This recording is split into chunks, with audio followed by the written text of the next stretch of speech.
This is last part, so enjoy and like, subscribe and share fanfiction audiobook channel. And need some super chat if this good, your comment also okay.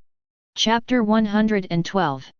The moment the words fell, the last stroke of the title of the sixth strange story, with endless resentment and curse, was engraved on the scarlet document like the sharpest chisel.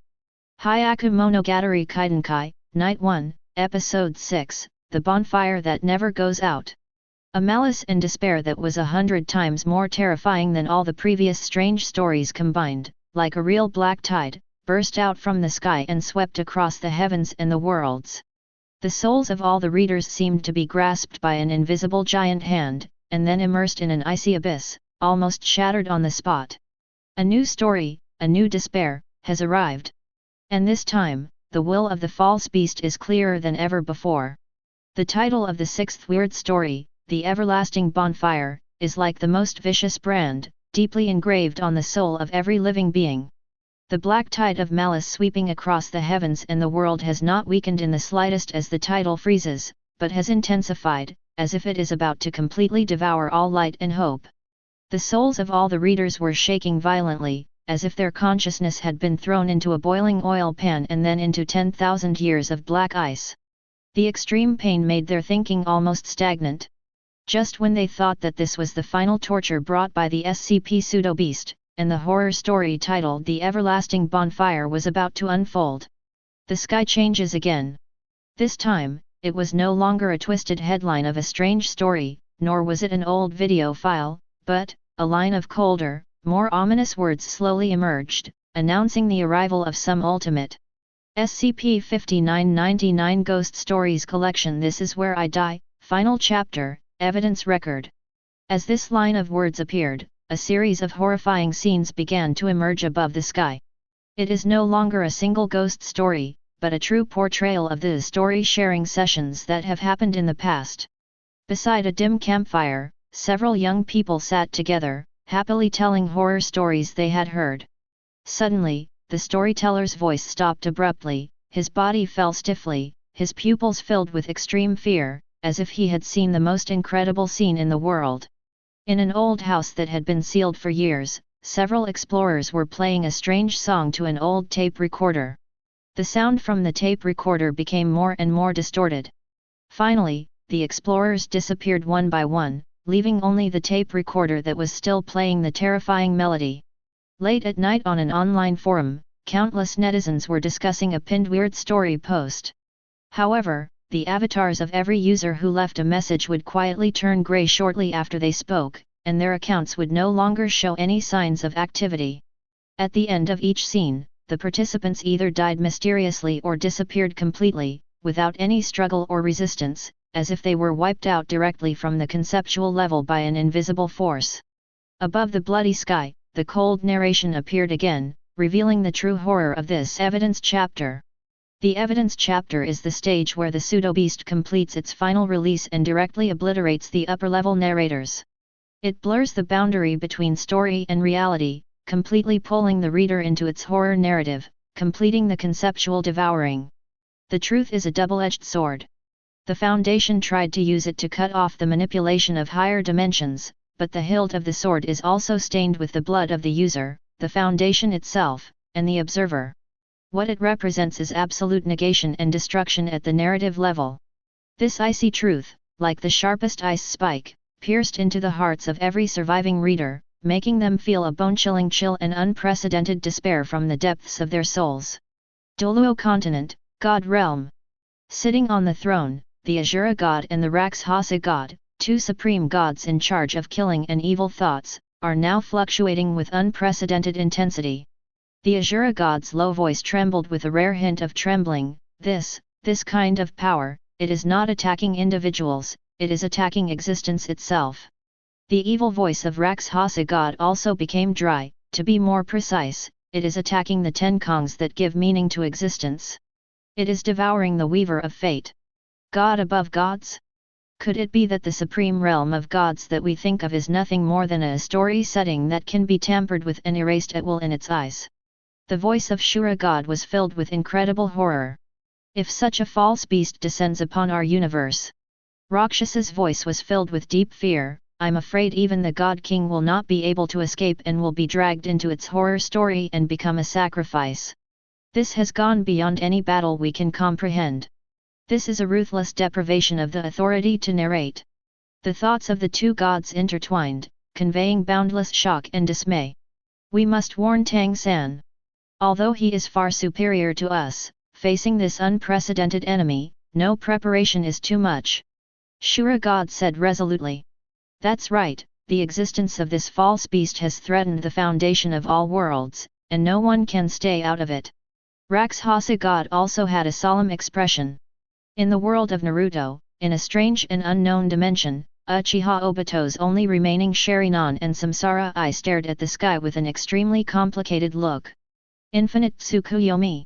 I once thought that was the ultimate means to create a perfect world, allowing everyone to immerse themselves in the fantasy of eternal happiness.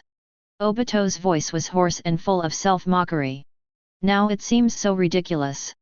In the face of true narrative-level erasure, the false peace I built is as fragile as a child's sand castle.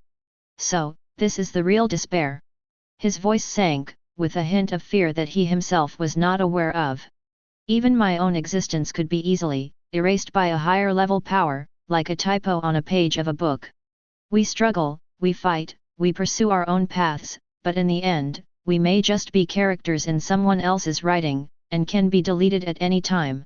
He thought of Rin, Kakashi, and those deceased companions and enemies, and for the first time, he began to waver in the reality of it all. This feeling of powerlessness is much more despairing than facing Princess Kaguya or the Sage of Six Paths. He covered his eyes, as if he didn't want to look at the bloody sky anymore. If even the story itself can be attacked, then what are we, the people in the story, worth? In the world of One Piece, at the bottom of the deep-sea prison Impelton, or in some corner of the world. The iconic laugh of Tianyasha Don Quixote Doflamingo was completely frozen on his face at this moment. He tried to maintain his arrogance and composure, but his voice came out a little dry, and the eyes behind the lenses flickered and were full of horror. It's really, beyond imagination. Doflamingo murmured in a low voice, with fine beads of cold sweat oozing out of his forehead. I have always believed that the winner is justice, the victor can write history, and can define everything. He remembered the scene when he was defeated by Luffy. The unwillingness and anger he felt at that time seemed so insignificant in front of the false beast at this moment. But this false beast, it doesn't even bother to be the winner, it doesn't bother to write any bullshit history. It is, to directly wipe out the writer itself. Hey, how the hell is this going to work? For the first time, he felt how pale and powerless his own schemes and plots were in the face of an absolute, higher-dimensional force. If even the people who write stories can be eaten, then wouldn't we, the characters in the stories, have no basis for existence? This is more terrifying than facing that monster Kaido, more terrifying than facing the admirals of the Navy. No, it makes everyone shudder. His iconic sunglasses seemed unable to hide the fear in his eyes at this moment. One Piece, the truth of the world, is the so-called truth that we are all living in a story that could be torn apart at any time. In the Dragon Ball world, in the Destruction God realm, Whis served Beerus, and the calm smile that had always been on his face disappeared completely for the first time. Beerus was scratching his ear impatiently. Hey, Whis, what the hell is that fake beast doing? It's making me unable to sleep. If it keeps going on like this, I'm going to destroy it. Whis did not respond in a relaxed tone as usual, his voice was unusually serious. Lord Beerus, I'm afraid, this matter cannot be solved by you just breaking the second ring. Beerus stopped scratching and frowned. He also realized the seriousness of the matter from Whis's tone.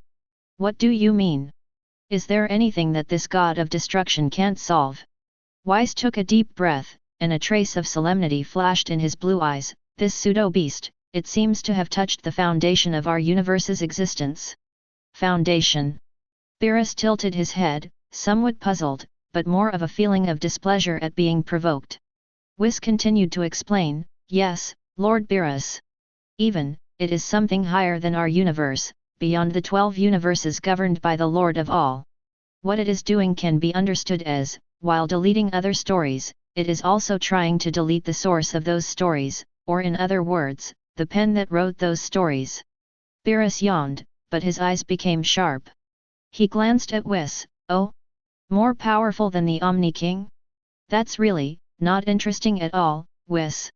He licked his lips. A trace of dangerous aura spread. Whis shook his head slightly, his tone more serious than ever before. Yes, Lord Beerus, this is not fun at all. If it continues, I'm afraid even our own existence will become uncertain. The laws of the universe that we are familiar with, and even the power of the Lord of the Omni, may be distorted or even invalidated under its influence. Humph, even if that's the case, I won't sit still and wait for death. The purple destructive energy on Beerus' body began to dissipate unconsciously. Obviously, he also felt the threat from a higher level. As the terrifying evidence on the screen flashed by, each scene represented the complete demise of one or more readers and story characters. The bloody document itself began to emit a stronger and more ominous atmosphere. It was as if it was no longer a simple text record, but the pseudo-beast itself was absorbing the horror from countless worlds through these evidences.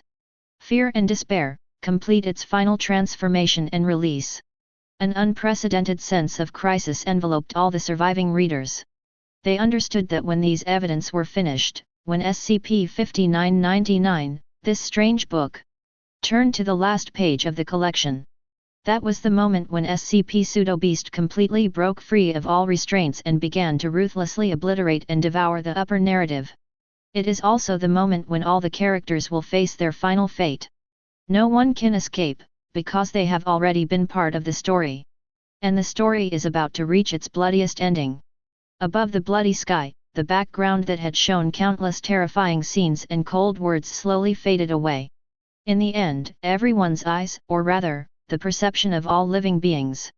They are all forced to focus on the SCP-5999 document itself, which continues to emit an ominous aura.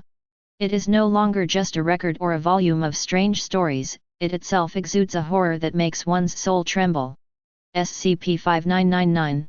A line of scarlet words, as if written with coagulated blood, slowly emerged on the first page of the document, or in 857's words, in the deepest part of every reader's consciousness. With a mocking malice. This document uses the traditional Japanese ghost story game Hyaku Monogatari as the core narrative structure and release protocol.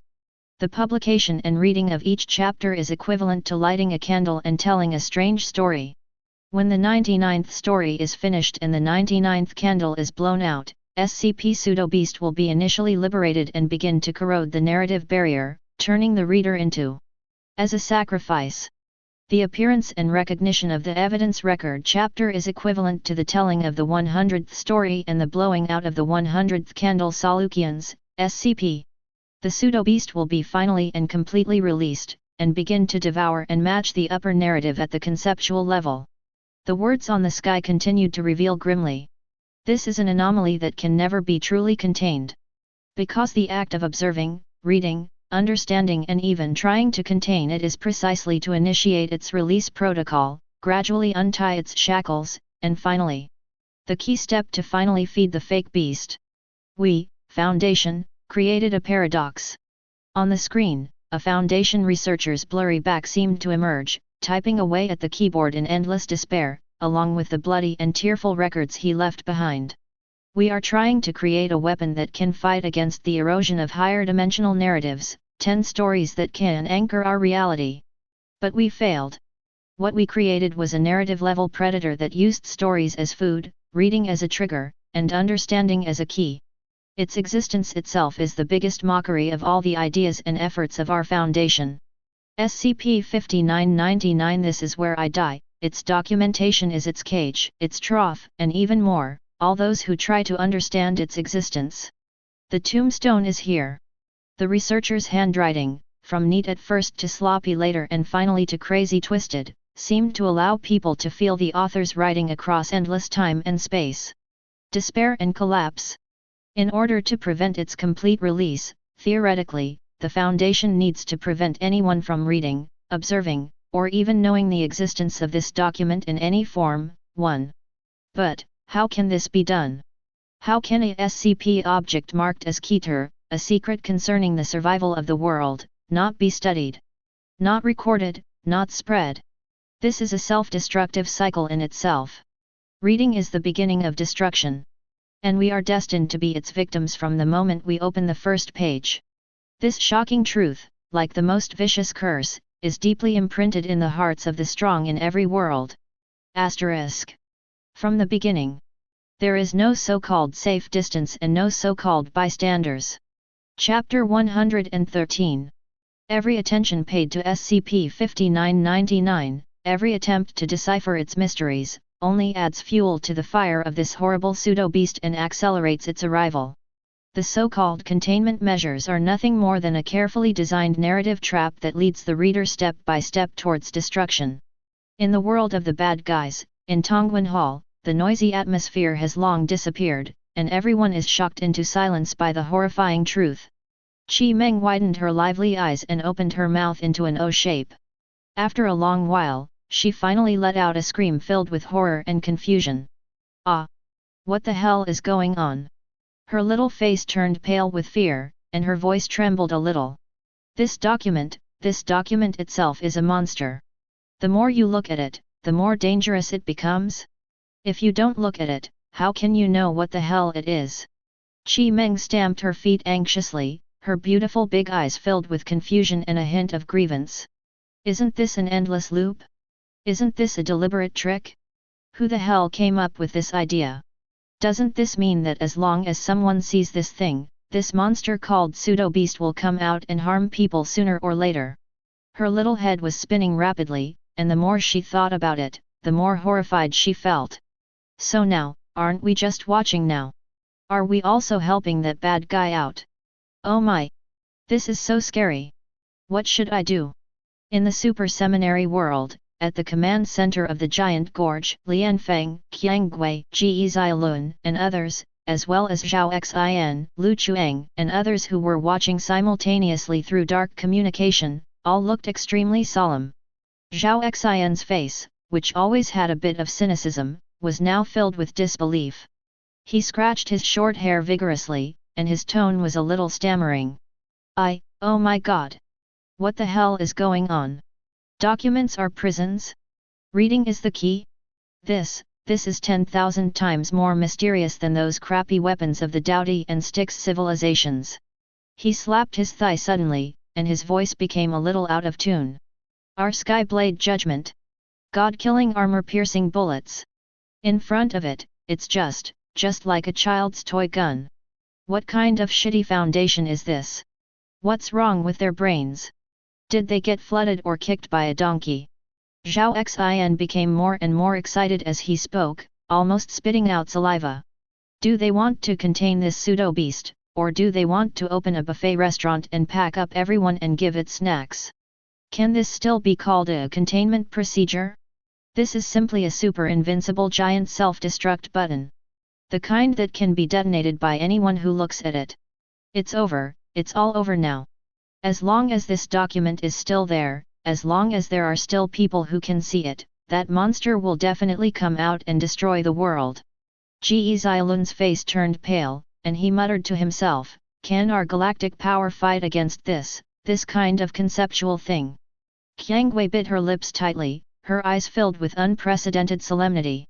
For the first time, she felt how limited her space-time abilities, which she was so proud of, were in the face of such a disaster that was beyond her comprehension. In the world of fights breaks fear, deep in the Xingyin Pavilion, Yao Lao, Feng Zuns, and others accompanied Xiao Yan, and everyone's face was filled with deep shock and fear. Xiao Yan took a deep breath, and felt a bone-chilling chill rushing from the solace of his feet to the top of his head, making his soul tremble. He slowly exhaled the foul air in his chest, his voice low and hoarse, with a hint of indescribable heaviness. The so-called containment of this thing is so weird, so vicious. There seemed to be a strange fire flickering in his dark eyes, but at this moment the fire seemed to be suppressed a little by the boundless coldness. It cleverly exploits the innate curiosity, desire for knowledge, and even fear itself. It transforms these most basic emotions and instincts into food and strength to break free from its restraints. Yao Lao's face was solemn. He said in a deep voice, every time one more person reads this document, every time one more world pays attention to its existence, the power of this pseudo-beast will increase by 1 point, and the speed at which it breaks free will increase by 10 points. Venerable Feng laughed bitterly, his tone full of helplessness. This is really impossible to guard against and unavoidable. Unless all the worlds turn a blind eye to it and turn a deaf ear to it, but how is that possible? Xiao Yan unconsciously clenched his fists in his sleeves, his nails almost digging into his palms. This is not some bullshit containment. This is clearly a grand sacrificial ceremony with all the living beings in the heavens and the world as sacrifices. The Foundation, do they really want to protect the world, or do they choose the most extreme and crazy way out of desperation, trying to cover another story with a bigger story? He suddenly raised his head, his eyes sharp as a hawk, but with a hint of deep powerlessness. Sadly, we, the readers, have been forcibly dragged into this sacrifice since the moment we learned of its existence, and have become accomplices in promoting its advent. This makes people feel desperate even more than facing a powerful enemy like Emperor Hun Tian.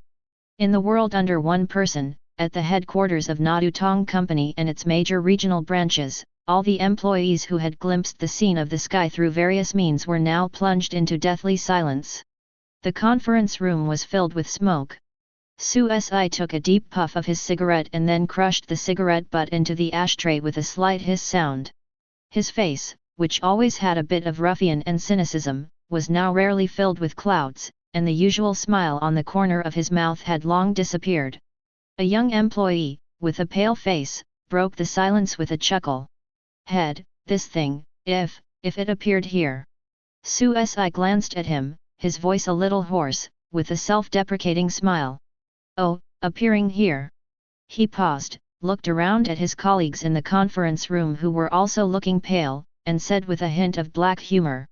Well, if this thing really shows up here, forget about containing it. We probably won't even know what it is yet, and we'll be using ourselves and the whole world as fuel. Another older employee pushed up his glasses, his eyes filled with fear behind the lenses. Hyaku Monogatari, a Japanese ghost story game, read 100 ghost stories, and after the last story is finished, something ominous will happen. This SCP-5999 has turned this ancient form of weird talk into such a terrifying narrative weapon.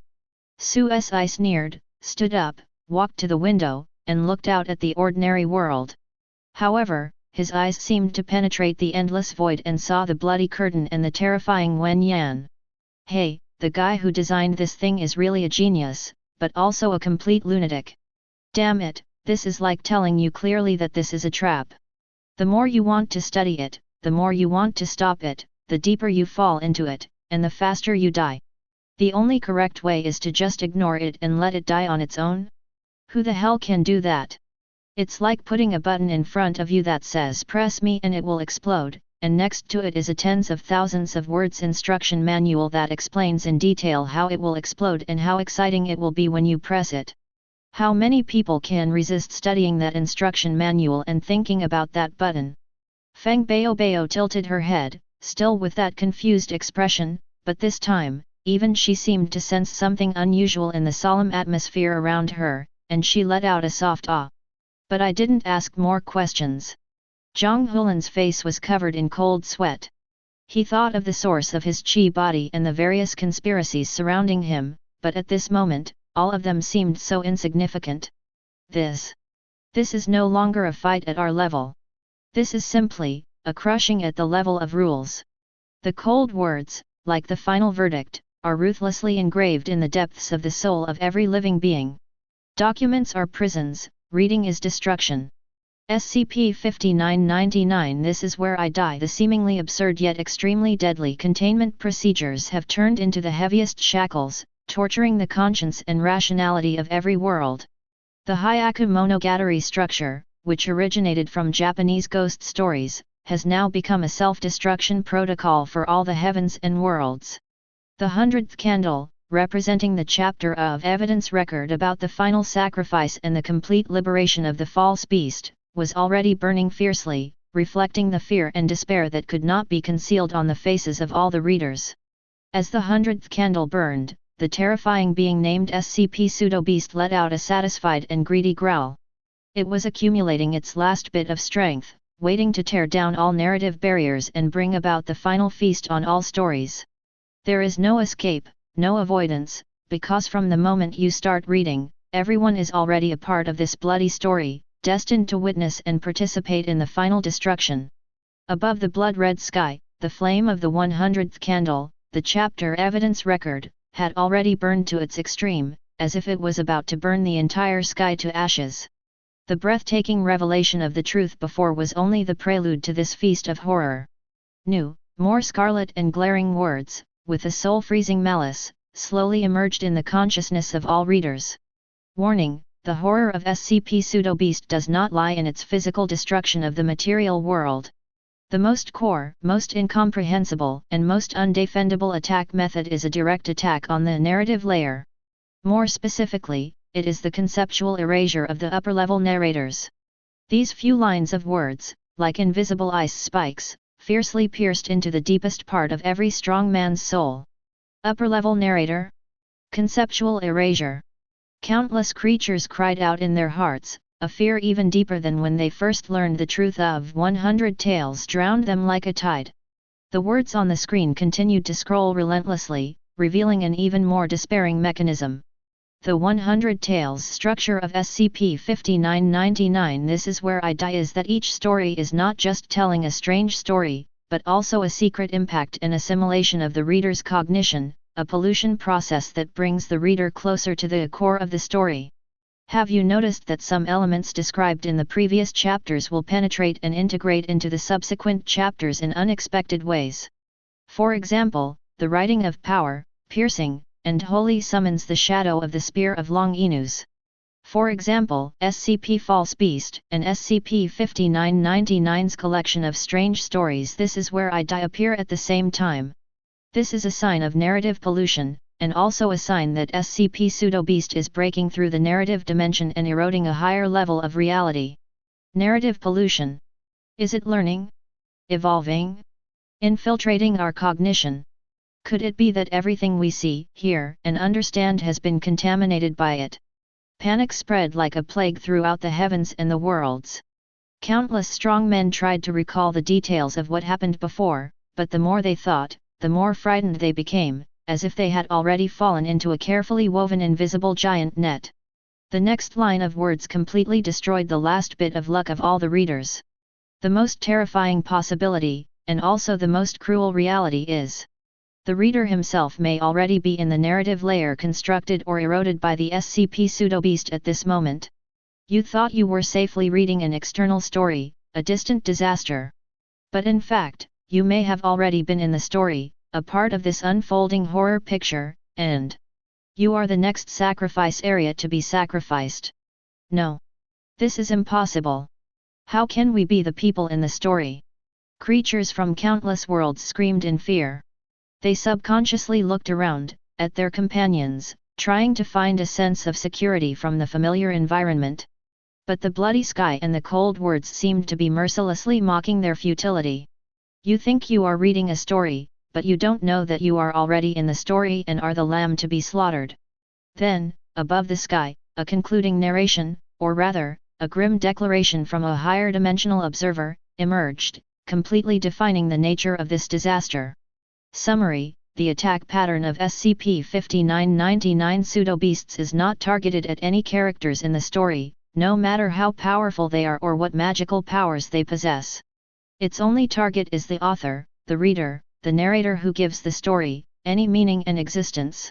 Once SCP Pseudo-Beast is completely released with the help of the 100 Tales ritual, it will directly attack and devour the sky curtain that is currently supporting this manifestation, and allow you to observe the existence behind all this.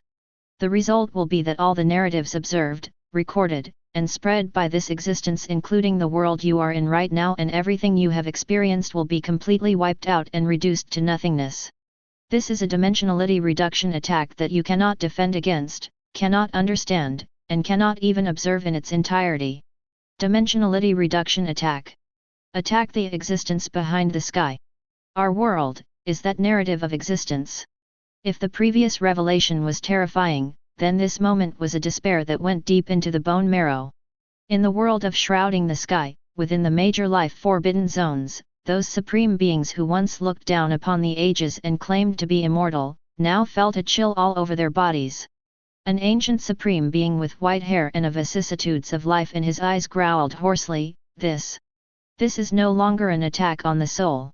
Another supreme being with chaotic energy lingering around him said with unprecedented fear, It is going to attack the foundation of existence. The source of Tao. Our universe, the great path we have attained, the eternity we have experienced. Could it be that this is all just a story in a thought of some higher dimension? This fake beast, what it wants to do is to make the storyteller shut up.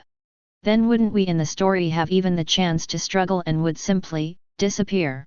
This is even more nihilistic than the ending of the Dark Turmoil. Even more thorough. They were proficient in the art of attacking with their spiritual powers, but for the first time they felt how pale and powerless all their methods were in the face of such an incredible attack. Chapter 114.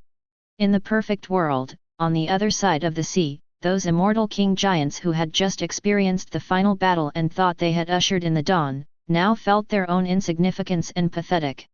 Shi Hao stood on the embankment with a frown on his face. His eyes, which could see through the eternity, were filled with solemnity and a hint of confusion. It says, not to the characters, but only to the author or the reader. Beside him, an immortal king spoke in a dry voice, Could it be? Could it be that our world, all our cultivation, all our bloody battles, are just a story to be read? Another immortal king added, his tone filled with incredible absurdity, Then this fake beast can directly delete us, our world, and our era. Like a mortal tearing up a book. Immortality? Eternity? In front of such power, it's simply a joke. What it wants to erase is the very existence of the concept of our immortality. Shi Hao clenched his fists. He could kill powerful enemies and quell the darkness, but facing this kind of attack that directly affected the narrative itself, he felt helpless for the first time. If the story itself no longer exists, then what is the meaning of the hero in the story? In the world of mortal cultivation, in the spiritual world, Han Li was standing side by side with Nangang Wan.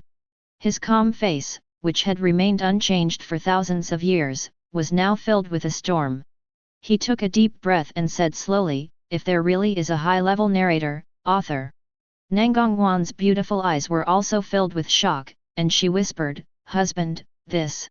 Han Li looked deep in his eyes and continued, Then our cultivation of immortality, going against the will of heaven, pursuing immortality and understanding the truth of the Great Way, is just the fate of a character he created. The cautious state of mind he had cultivated for many years was now greatly shaken by this incredible truth. This fake beast is no longer attacking individual creatures or a world, but it is the cornerstone that supports the concept of existence of all things. Once the author is wiped out and the story ceases to exist, all of us so-called characters, no matter how high our cultivation or how powerful our magical powers are, will disappear in an instant like a dream bubble, as if we had never existed. This is a million times more terrifying than any heavenly tribulation or any inner demon. For the first time, he felt that the true immortal and Taoist ancestor he pursued might be nothing but illusions in the face of such narrative attacks. In the Xiani world, inside and outside the world, in countless star fields, those ancient and powerful beings, such as ancient gods, ancient demons, and those cultivators who walked on the sky, all fell into deathly silence at this moment.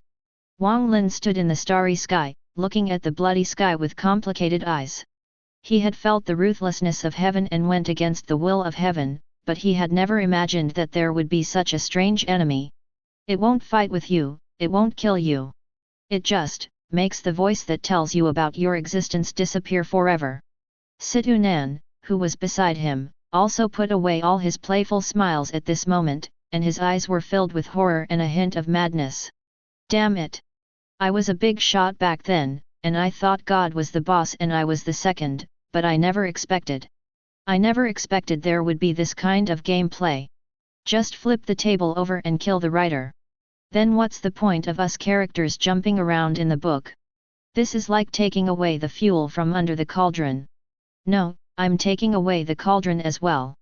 They can destroy the world and reverse reincarnation, but facing this weapon that directly targets the storyteller itself, all their strength and magical powers seem so ridiculous and powerless.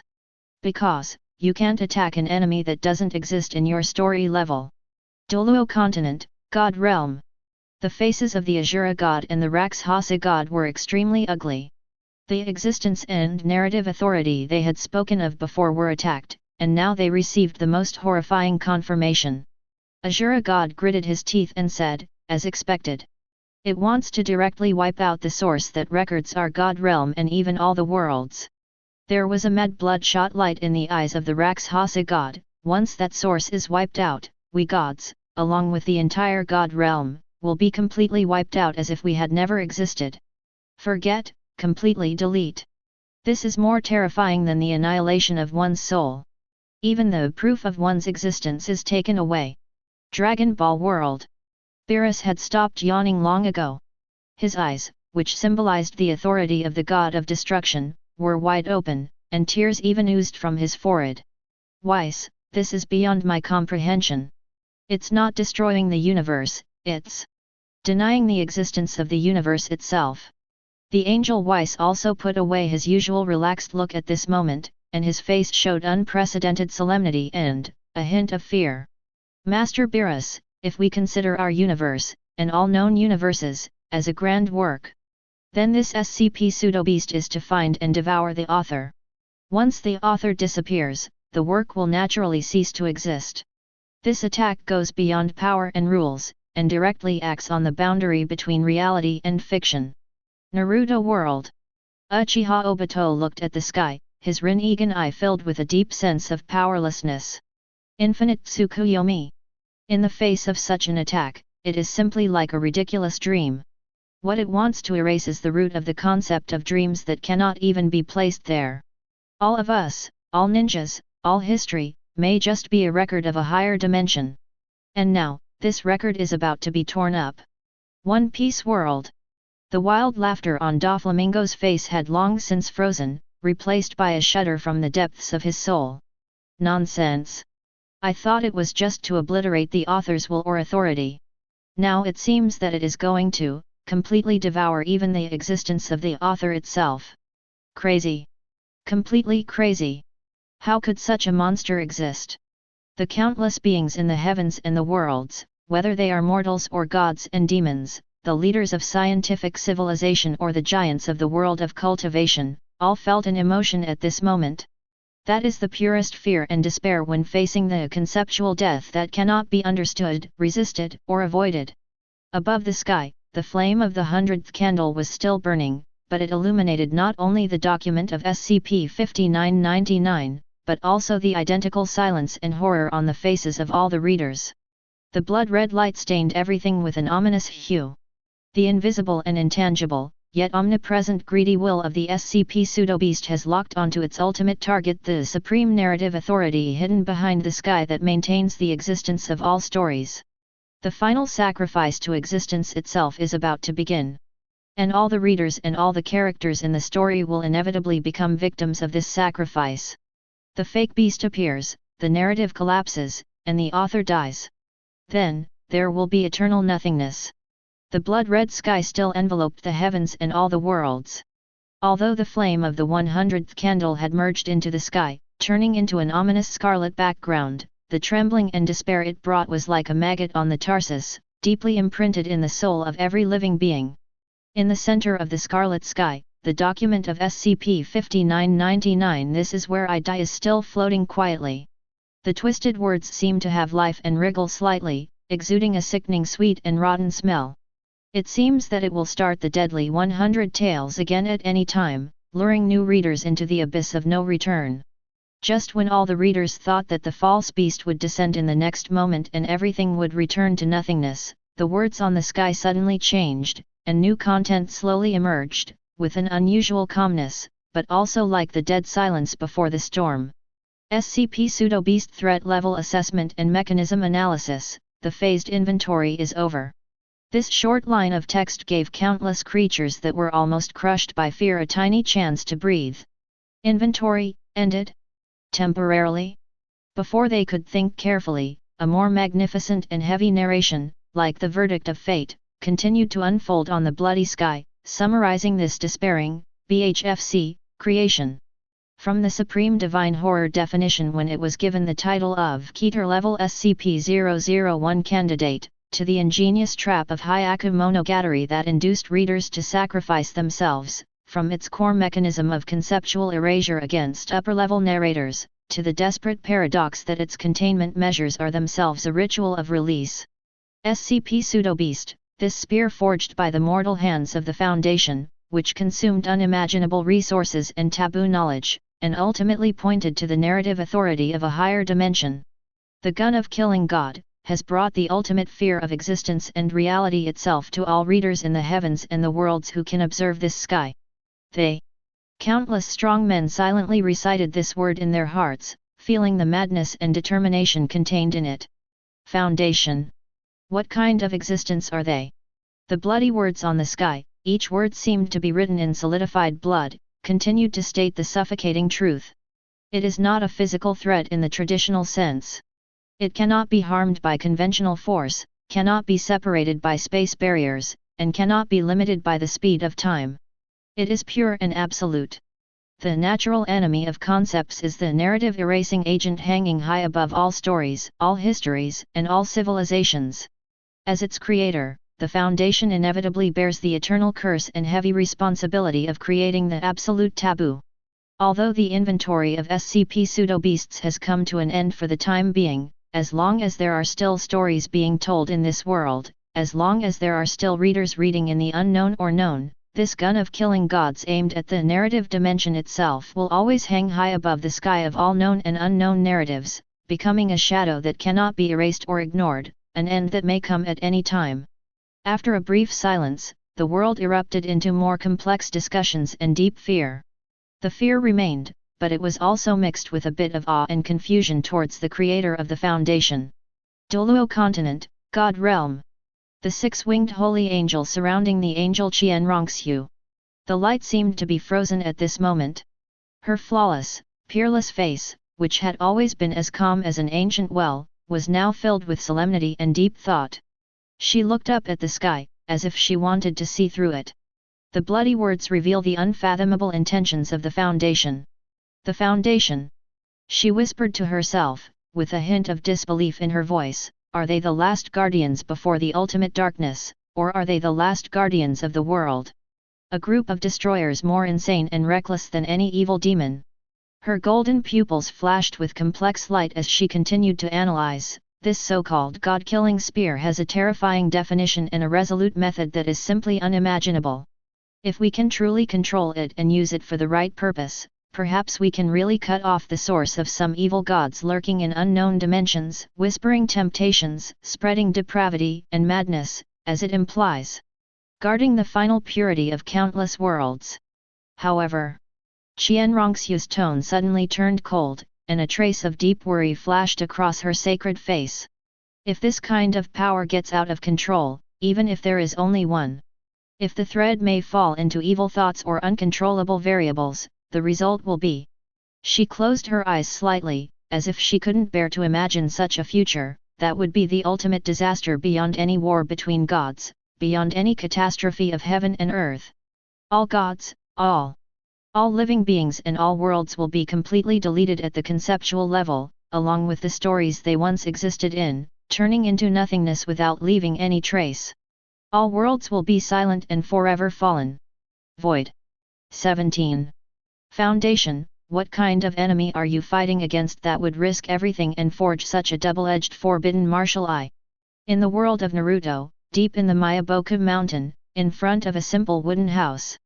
Jiraiya sat cross-legged, the ink on the manuscript paper in front of him was not dry yet, but the brush in his hand had already stopped, unable to put it down for a long time. He took a deep breath. The fresh air now carried a hint of blood and ominous smell. Ah! A long sigh, full of complex emotions as a storyteller. As a weaver who can barely be considered a story, this is the first time I've felt such a real, bone-chilling chill. Jiraiya rubbed his brows, his eyes full of fatigue and a bit of confusion. We so-called authors endow our characters and worlds with joy, anger, sorrow, life, and death, and epic stories. But this SCP pseudo-beast. He gave a bitter smile and looked up at the bloody sky, as if he could see an invisible beast staring at all the creators with eager eyes. It is not to destroy the world of the story, nor to kill the characters in the story, but to directly devour the storyteller and the reader. The storyteller. This is simply like the final judgment on the act of creation itself, the most vicious curse. If even creation can lead to such disasters, then what is the meaning of the inspiration and inheritance that we pursue as writers? Is it true that from the very beginning, are we digging graves for our own stories? The Foundation, they created this gun. Does that mean that, at their level, narrative itself is a more brutal war? In the world of One Piece, in an unknown sea, on a small coffin ship, Hawkeye Joricole Mihawk still had a calm expression. He slowly drew out the Supreme Sword Knight from behind and carefully wiped the black. The blade was as black as ink. But if you looked closely, you could see that his hawk-like sharp yellow eyes were flashing with an unprecedented solemn light. A very light cold snort escaped from his mouth. An attack method that surpasses all domineering, all swordsmanship, and even all devil fruit abilities. His hands did not stop moving, but his voice. But it's colder than a knife. So it's aimed directly at people who read stories, or in other words, the existence of recording stories. Mihawk raised his head, his eyes seemed to penetrate the endless space and fell on the bloody sky, with a trace of inquiry and a subtle hint of Jean Urchin in his eyes. Chapter 115. Above the bloody sky, the summary statement about SCP Pseudo-Beast, like an indelible brand, is deeply engraved in the hearts of all readers in the heavens and myriad worlds. The inventory of SCP Pseudo-Beasts is temporarily suspended, but the threat has not been resolved. This god-killing gun pointing at the narrative itself has been activated by the Foundation. It will forever hang at the pinnacle of all known civilizations and unknown terrors. Every story told, every exploration of the unknown, and even every pursuit of the truth may be for this. Recalibrate the target too. The Foundation's desperate gamble has been made, its name is SCP Pseudo-Beast.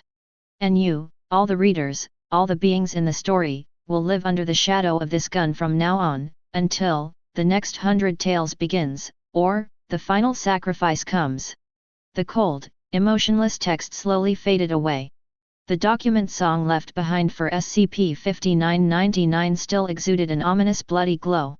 The heavens and the world fell into an even more eerie silence. The inventory of the pseudo-beasts was over, but the gun called God Killer was already hanging above the heads of every living being, flashing a cold light that could freeze the soul. The Foundation's desperate gamble. What will be the price of this gamble? No one knows the answer. But everyone understands. The real terror may have just begun to brew. Because, in the void, a new file has emerged silently, replacing the pseudo-beast. The Scarlet Keter level logo is still eye-catching. But underneath it, a line of small words seemed to contain a heavier and more desperate meaning than Keter itself. Warning: the complexity and threat level of the current object may have exceeded the definition of the existing classification system. Then, the main content of the archive slowly unfolds. Item hashtag, SCP-3812. Object class, Keter. Special containment procedures, none. The Foundation is currently unable to effectively contain it. Description: SCP-3812, alias the voice behind me, Endeavorer. His original identity, human, Sam Howell. The hearts of the spectators from all over the world sank suddenly. Human? Another anomaly transformed from a human? But this time, the voice of the narrator lost its previous coldness and objectivity, and took on an unprecedented solemnity, as well as a hint of. It is imperceptible, as if it is a pity for some kind of fate. Everyone. That voice resounds deep in the soul of every living being. Low, yet full of unspeakable weight. What you are about to witness is a mortal who, against his will, was forced to embark on an endless journey of transcendence. A road of destruction that leads to endless loneliness and absolute nothingness. SCP-3812 Sam Howell. He, or it, is, and will always be, constantly transcending any level of reality and narrative that attempts to describe, define, understand, or even observe it. It keeps climbing and never stops. The universe where the foundation is located, all the containment measures we have seen before, all the sacrifices and efforts. For SCP-3812, it is just a story that it has already stepped on and may even have forgotten. Yes, a story. A lower-level narrative structure. And it is always above the current narrative. Its very existence is a direct, absolute, and irreversible metaphysical disaster for all narrative levels below it. It doesn't need to attack it just needs to be there. It is enough to make countless worldviews and countless realities collapse, and turn into nothingness because they cannot bear its height. The Foundation is powerless.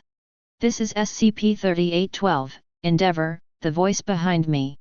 The moment the words fell, an indescribable feeling of despair, like the deepest cosmic cold wave, swept across the heavens and the worlds. The world of covering the sky. The edge of the universe, deep in the Forbidden Zone.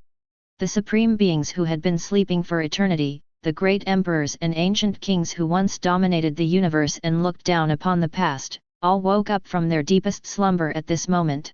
On their imperial bodies, the immortal law chain rustled. But it was not due to any provocation from the outside world, but rather an unprecedented huge tremor that came from the source of the soul. What is that? A supreme being in the forbidden zone of life. The voice was hoarse and filled with unprecedented horror. Metaphysical disaster, beyond the narrative level. Another ancient emperor, whose eyes could see through layers of chaos, could only feel an incomprehensible void and abyss between the words on the sky. The end of the road to the emperor we are pursuing, the immortal, in front of that thing. A great emperor murmured bitterly to himself. He once thought that he was standing on the top of the universe, overlooking the world and pursuing the ultimate transcendence. But now, the SCP-3812 revealed by the sky, the endless, forced transcendence. How ridiculous! If you don't become an immortal, you will struggle in the mortal world.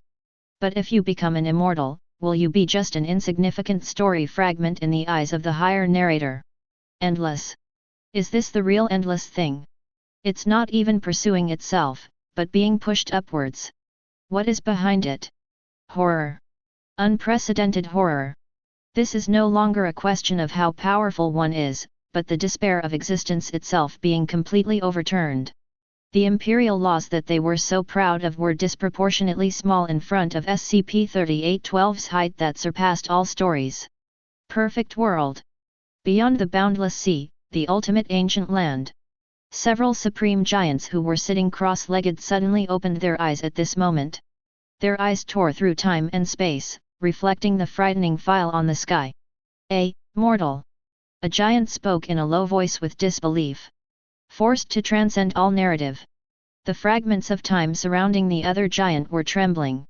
They fought all their lives, from one era to another, crossed the boundless sea, stepped on countless corpses, but why? Isn't it for the sake of transcendence, for the true eternity and freedom? But now, Tianmu told them that there was a being that was jumping out one story after another in a way they couldn't understand. We fought in battles, shed blood, quelled unrest, and protected the realm. Is all this just a struggle in a story? It's beyond all rules. Who makes the rules? Who writes the story? A peerless giant in white looked up at the sky, his eyes filled with unprecedented confusion and shock. Every step he takes upwards, he steps on a layer of reality. Then what is this world and sea that we live in to him? A bottom-level narrative that has long been surpassed and even forgotten. 0. This is more despairing than any dark turmoil. What's the meaning of the so-called immortal emperor and the so-called end of the road in front of him? For the first time, the giants at the end of the sea boundary felt the insignificance of their own efforts, and felt awe and fear of the higher existence. A world where mortals cultivate to become immortals. Spirit world. In a secret cave somewhere. Han Li sat cross-legged. The aura around him was restrained, but his deep eyes suddenly shrank to the size of a needle tip. He looked at the description of SCP-3812 on the sky screen, and a huge wave of emotion surged in his heart. Metaphysical disaster. These 4 words. Each one was as heavy as a mountain, so heavy that he could hardly breathe. Han Li had been cautious and careful throughout his life, from the human world to the spirit world, and then to the immortal world. He had experienced countless life and death hardships, survived countless heavenly tribulations, and ascended again and again. He thought he had seen enough of the bizarre and reached a high enough level. Compare this to SCP-3812's Ascent. It's simply a firefly competing with the bright moon. Han Li felt bitter in his heart. The ascension he experienced was nothing more than climbing up within an established, larger world rule. And this SCP-3812 is crawling out of the world rules itself. It transcends not realms, not space, but the foundation that defines its existence. This is no longer something that can be measured by strength. The foundation is also unable to contain such an existence. How could we not understand it? How could we not fight against it? For the first time, Han Li felt how pale and powerless his wisdom and character, which he was proud of, were in the face of such an absolute, conceptual level disaster. If it passes through a world. No, it doesn't need to pass through. As long as its narrative level is higher than that of a world, that world will collapse because it cannot accommodate its existence. Cold sweat broke out on Han Li's forehead. This is a million times more terrifying than any inner demon or any heavenly calamity. Chapter 116.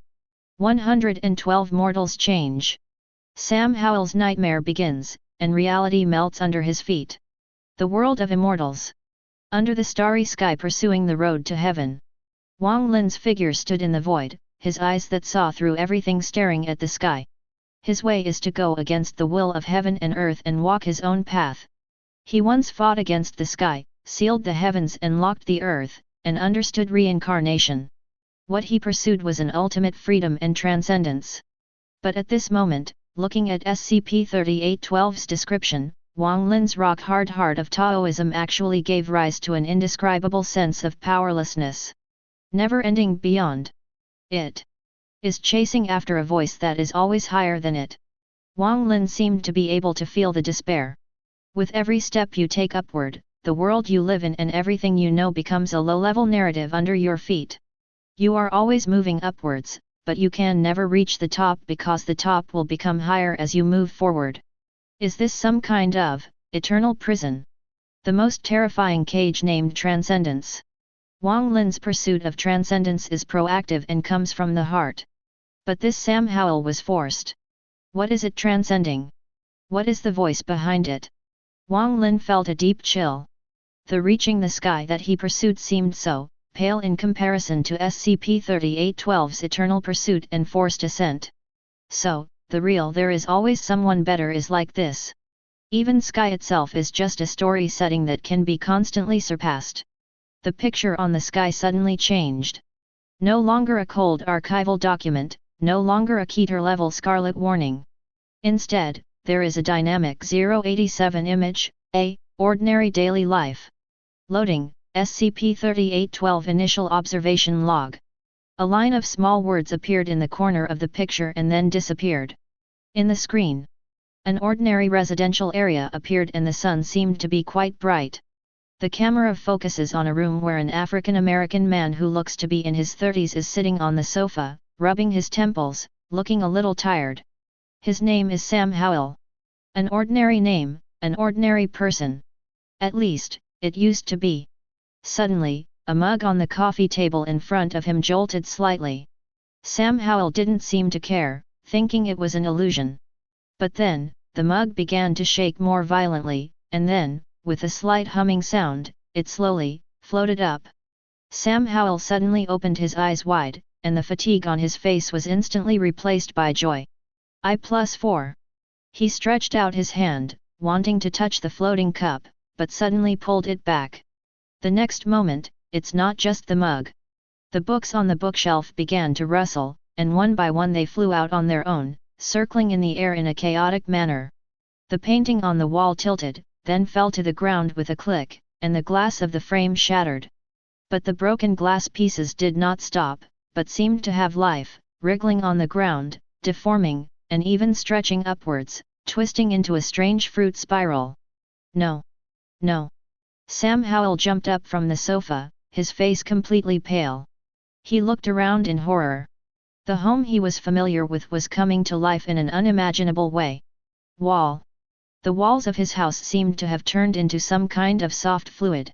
They are like water with stones thrown into it, rippling in circles, the colors changing strangely between light and dark, the solid texture disappearing, as if they will melt and collapse at any time. What's going on? Sam Howell's voice was shrill with fear and a sobbing tone. I didn't mean it. Stop. Stop. He stretched out his hands, trying to grab something, but the moment he saw his hands, he let out an even more shrill scream. His hand.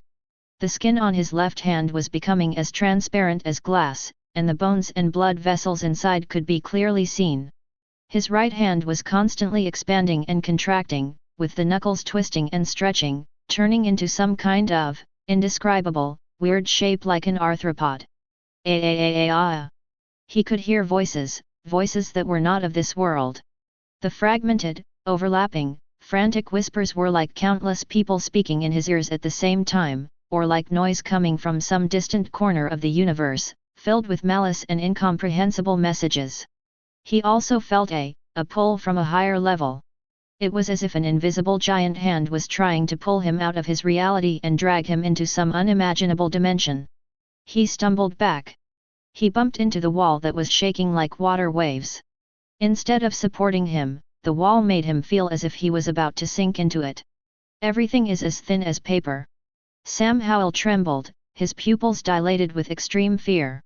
I can feel something below me, no, above me, it's pulling me up. It's pulling me up. He looked around the room, which had completely turned into a crazy picture. It was empty. He shouted desperately to the air, or to the early Foundation responders who were attracted by the strange vision and had not yet fully understood the seriousness of the situation. Who are you? Can you explain this? Am I crazy? Or is this world crazy? His voice was filled with helplessness, bewilderment, and the deep-seated fear that he was becoming a human. All the heavens and worlds before the sky were in dead silence. If SCP-058 False Beast brings chaos and bloody fear, SCP-3812 File brings despair on a conceptual level. Sam Howell's experience at this moment is a more intuitive and empathetic one, misery and powerlessness.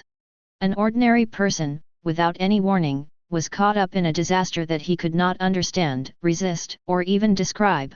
He is losing everything about who he is as a human being. The world of Doluo continent. Inside Shrek Academy. Oscar and Ning Rongrong hugged each other tightly, both of them were pale and trembling with fear. Oh my god! Oscar's voice changed, this is too tragic. Ning Rongrong's face turned pale, and she nodded repeatedly, how could a normal person suddenly become like this? This is more terrifying than being hunted down by the spirit hall. Oscar swallowed his saliva and said, being hunted by the spirit hall, at least I know who the enemy is and why. This Sam Howell, he doesn't know anything, and he is just ruined like this. The wall was like water, and my hands were deformed. It was so disgusting and horrible. Ning Rongrong had tears in her eyes. She couldn't imagine how that felt. Yet, Oscar was still terrified. Our martial spirit awakening at least had a direction, but this is simply a curse. These soul masters, even those in the auxiliary system, prided themselves on being extraordinary, but when they saw what happened to Sam Howell, they were gripped by a deep sense of powerlessness and fear of the unknown. It turns out that there are existences in this world that are more incomprehensible and more terrifying than soul beasts, titled Doluo, and gods. Naruto World. Konoha Village, on the Hokage Rock. Naruto Uzumaki's golden hair was disheveled in the wind, his blue eyes were fixed on the desperate figure of Sam Howell in the sky, and his fists were unconsciously clenched. The nails almost dug into the palms. This feeling of not being understood, of being treated like a monster. Naruto's voice was a little hoarse, with a deep resonance.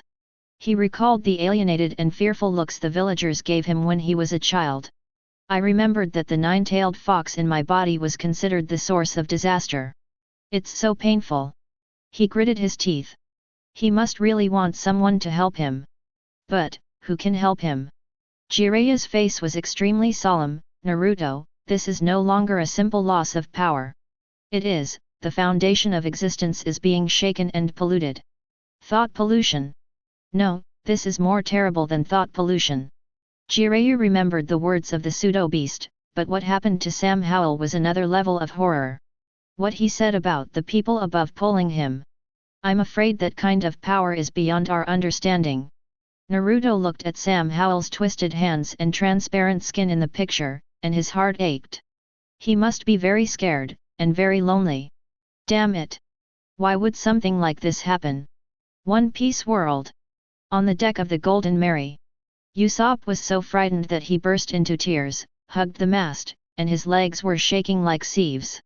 Why? This world is too dangerous. Too dangerous. He pointed at the sky and shouted breathlessly, what is that? The body deformed by itself? The wall turned into water? This is 10 times more terrifying than encountering the 7 warlords of the sea. Luffy rarely laughed, but frowned, and looked at Sam Howell. Nami's face turned pale and she covered her mouth tightly. Sanji dropped the cigarette he was holding onto the ground and forgot to pick it up.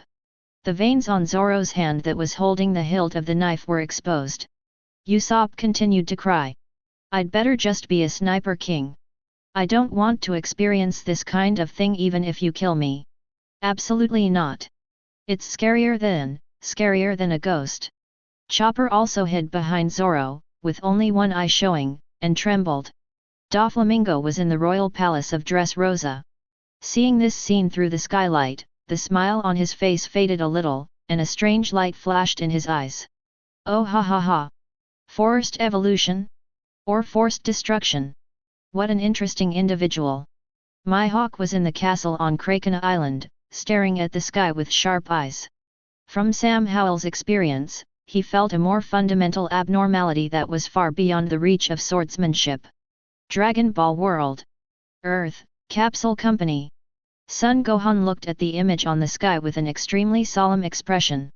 He did not show fear outwardly like the others, but he was shaken just as much inside.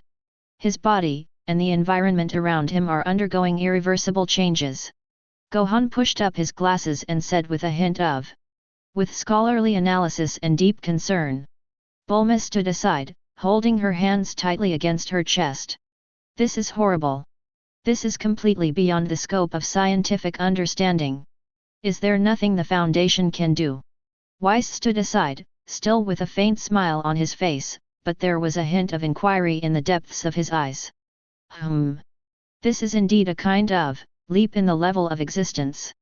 Beerus yawned impatiently, but did not threaten to destroy it as usual. Gohan continued. But this transition was forced and completely out of control.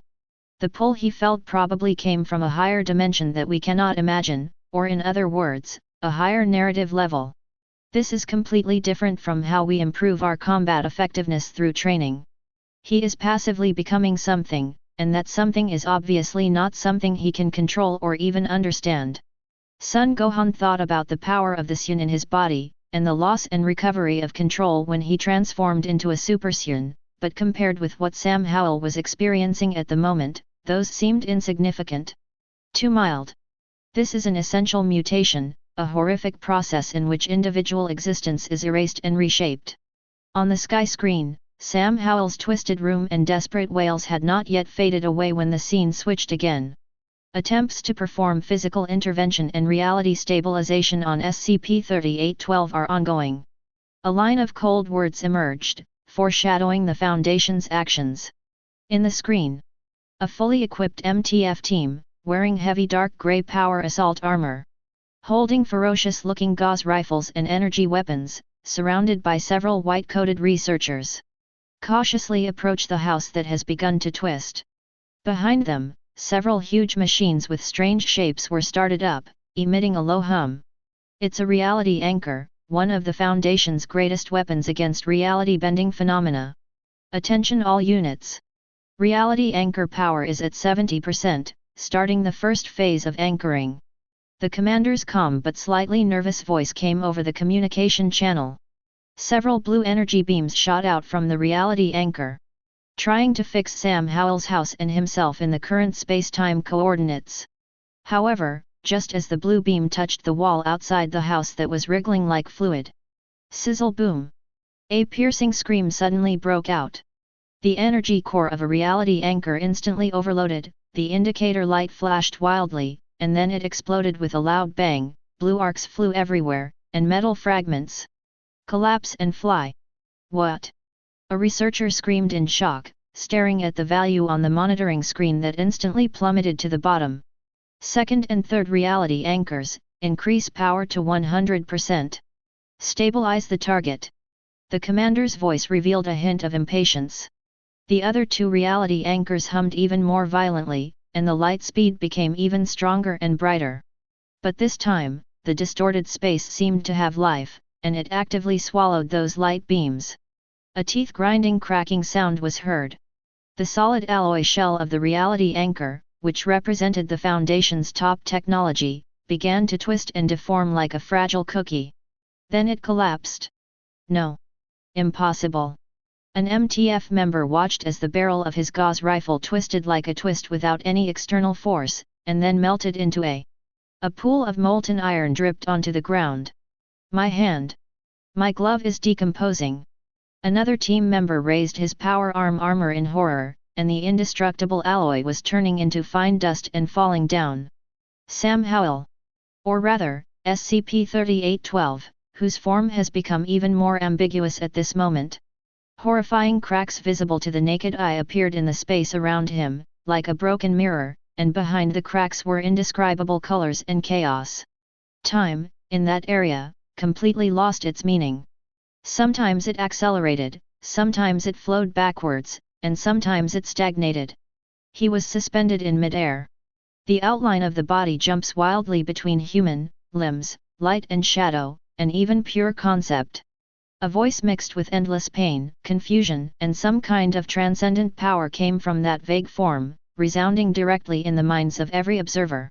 What are you doing? Your rules mean nothing to me anymore. They are so low level. Chapter 117.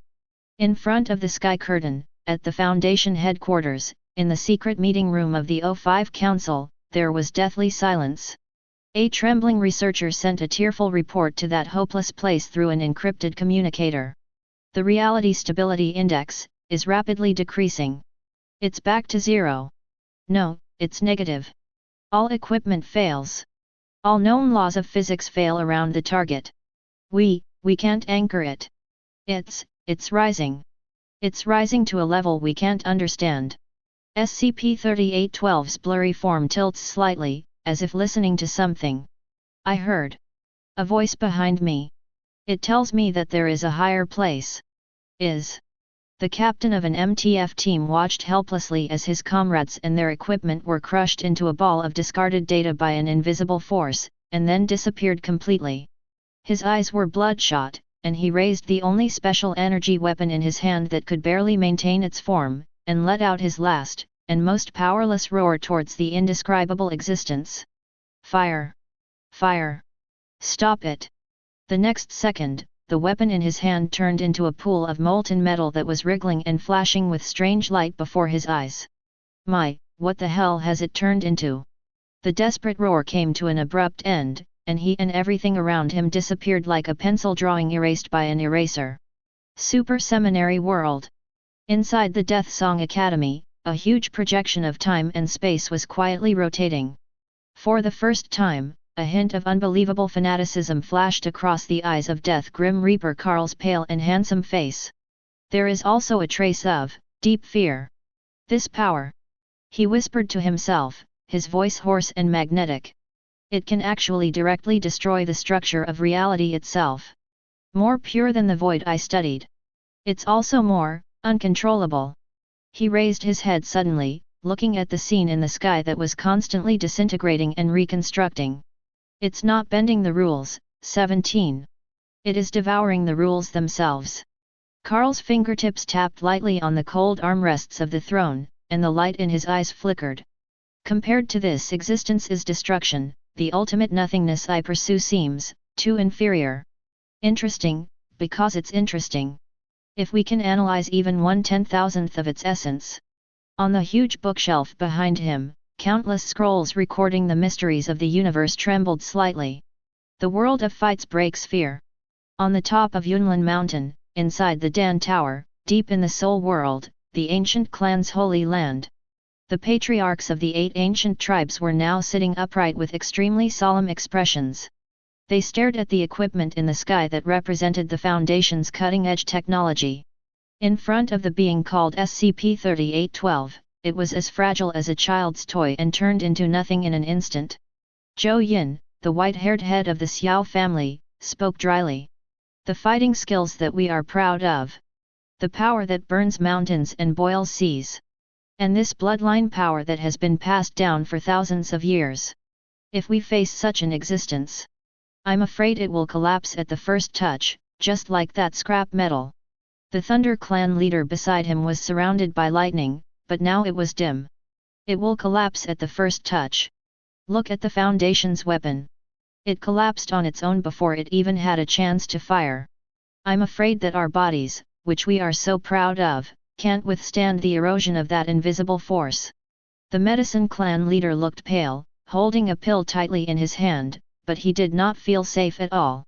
Any elixir, any spiritual treasure from heaven and earth, do they still have any meaning in front of this kind of existence? It seems to deny even the concept of matter itself. Another Soul Clan leader, with deep eyes, said slowly. No, maybe there won't even be a chance to touch. We may not even understand how it attacks before we are annihilated. This has exceeded our understanding of the limits of the strong. Flames were rising around the Yan clan leader, but he was trembling slightly. Even if Tuashi ancient emperor came in person, what could he do in the face of such an existence? Upon hearing this, all the clan leaders felt a chill down their spines and broke out in cold sweats. For the first time, they began to have deep doubts about their own power and the rules of this world. A world under one person.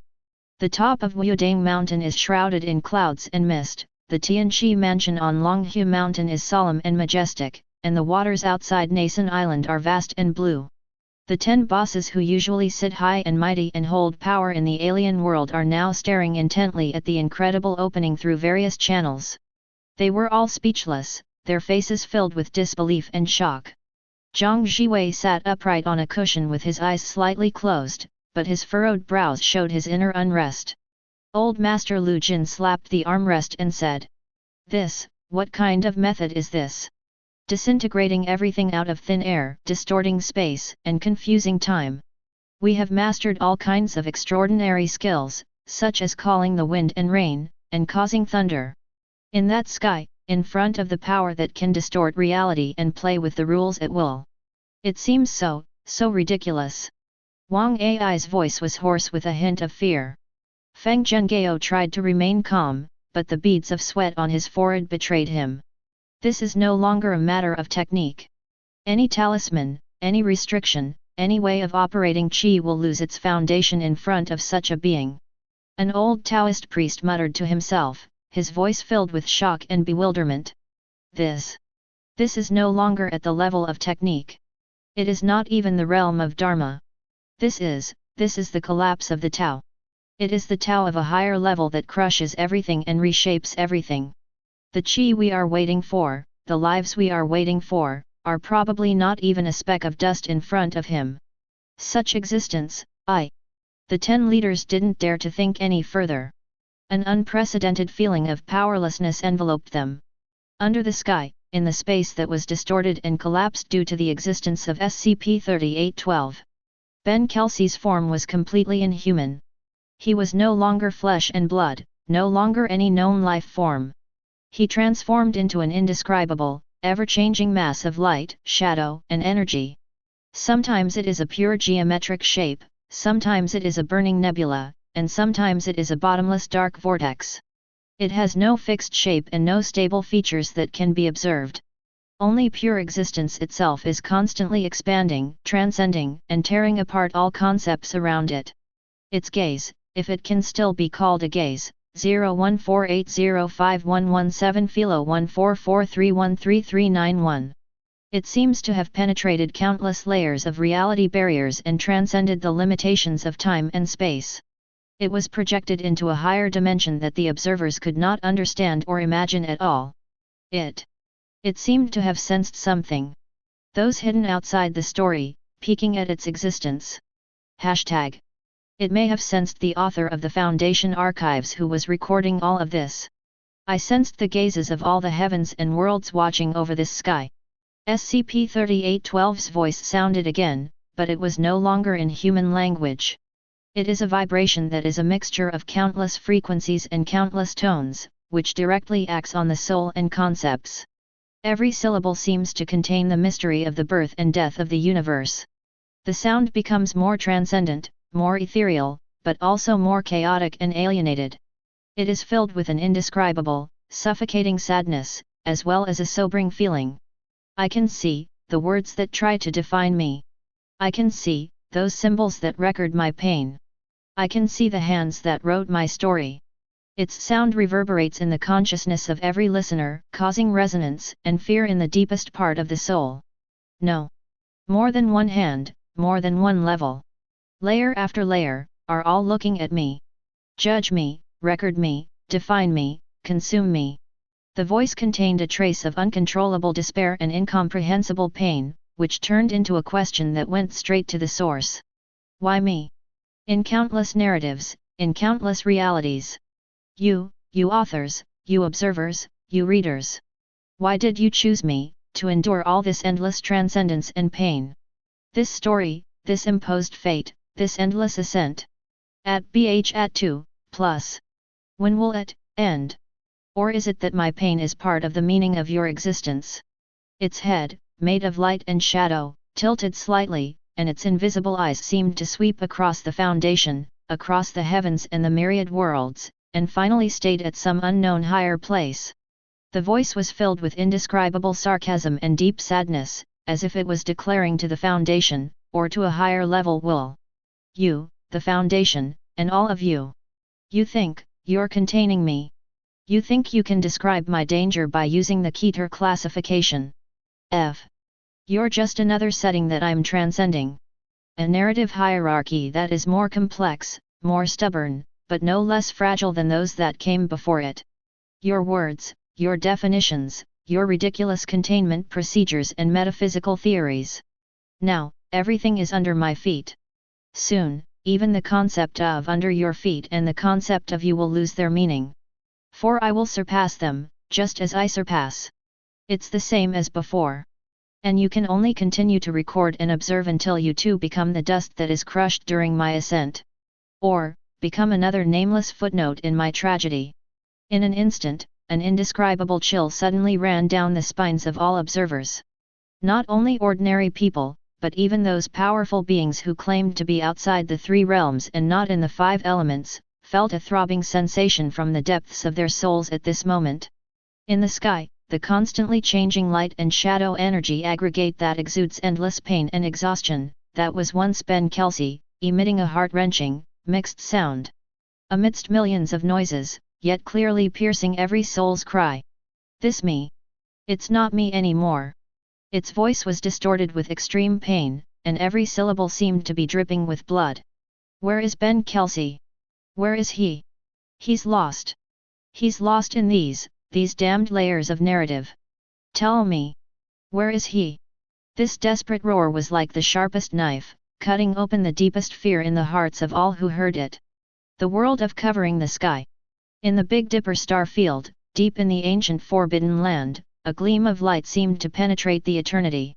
Ye Fan raised his head suddenly, his hair stood on end, staring at the painful question in the sky. The hand that wrote my story. He muttered to himself, his heart beating wildly. What does that mean? It's hard to understand, everything we have experienced, this magnificent world. Is it just a random text written by a higher being? Beside him, Hai Huang yelled, his hair standing on end. Woof! I knew it. This universe is very deep. That hand, where is it? Let me bite it. Shi Hao stood side by side, his eyes blazing, but at this moment full of surprise and doubt. That hand, does it really exist? If so, we are going against the will of heaven, so-called jumping out of the long river of fate. What do you mean by that? Is the transcendence we seek just the beginning of another story? The ruthless emperor was still sitting cross-legged, his white clothes were whiter than snow, but his cold eyes were now filled with unprecedented ripples. She looked up at the sky, as if trying to see through the end of the mess. The shadow of the great Emperor Wu Shi trembled slightly and let out a long sigh. The Tao has no limit, and there is always a higher level. So, is there a narrative beyond the higher level? Perfect world, the other side of the sea, the dark land. The ancient ancestor of Onlin was armed with swords and cavalry, and had an unparalleled aura, but at this moment he was unusually silent. His immortal body actually felt a chill coming from the depths of his soul. A character created by a higher being. An Ian's voice was low, with a hint of incredible anger, but more of a kind of horror of having a taboo touched. Absurd. I have conquered the 9 heavens and 10 earths and suppressed an entire era. Who can write my destiny? The top of the immortal world, as long as I am Onlin, there will be heaven. Could it be that this day was also written by someone else? The dark matter surrounding Patriarch Yechuo was somewhat unstable, and his voice was hoarse. If there really is such a narrative level, how terrifying would that be? Is our so-called immortality just a joke in his eyes? We fought bloody battles to protect our homeland, is it all just a drama? The 2 immortal kings looked at each other, and saw in each other's eyes the shock that was difficult to conceal and a hint of hidden fear that even they themselves were unwilling to admit. This fear even surpassed the pressure of facing the supreme giant on the other side of the sea. The world of mortal cultivation, Chaos Star Sea, south of the sky. Fairy Xiaoling looked at the desperate figure in the sky, her brows furrowed and her eyes filled with tears. He just wants to be a normal person, right? She thought of Han Li, a man who also struggled with fate but remained tenacious. Why let him endure such endless torture? This is so unfair and so cruel. Nangang Wanyu clenched her hands tightly, her eyes filled with deep sympathy and pity. This fate of being manipulated by a higher will is too cruel. Just like us monks pursuing immortality, but there is always a higher realm pressing down on our heads, and there is never any peace. Chapter 118. The Xiani World, Lushan Star Field. Li Muan looked at the sky quietly, and Ben Kelsey's painful struggle was reflected in her gentle eyes. She thought of Wang Lin, and his path of cultivation that went against the will of heaven and was filled with thorns, blood, and tears. If everything is really just a setting. She sighed softly, her voice filled with a hint of confusion and compassion. Then what is the meaning of the path we pursue so persistently, and the love, hate, and vengeance we experience? Are all the things we cherish just illusions? Wang Linear. Is the heaven he rebelled against just the title of a chapter? Above the sky, the area of collapse caused by SCP-3812 has turned into a wonder that cannot be described in any known language. It is no longer a concrete space, but a hyperdimensional turbulence composed of pure concepts and broken narrative fragments. Countless contradictory logics converge here, and countless contradictory laws collide and annihilate here. Light bends into impossible angles here, and time sometimes stops and sometimes flows. SCP-3812, or rather, what was once Ben Kelsey, has now completely lost any fixed form. It may be a ball of light and shadow that is constantly expanding and shrinking, changing colors, emitting heart-pounding energy fluctuations. Or it could be a twisted, incomprehensible mathematical formula that calculates itself in the void, tearing apart a piece of reality with every change. It could even be that the concept of pure pain itself is constantly radiating despair, making everyone who perceives its existence feel suffocated. Only the exhaustion and endless pain coming from the depths of the soul are clearly transmitted to every observer, making them feel the same way, as if they were falling into an icy cave. At this moment, an even more heart-wrenching, even more desperate voice echoed in every corner of every world, shaking the soul of every living being. That sound is no longer a simple language, but an impact that directly affects the conceptual and cognitive levels. It's behind me. Every word was like a heavy hammer, hitting everyone's heart. It's always behind me. The voice carried a kind of exhaustion and madness that came from chasing for billions of years but never being able to reach it. Every time I climbed up, every time I thought I could reach the limit, every time I thought I could get out of it. The light and shadows trembled violently, as if recalling some kind of eternal torture. It just gets higher.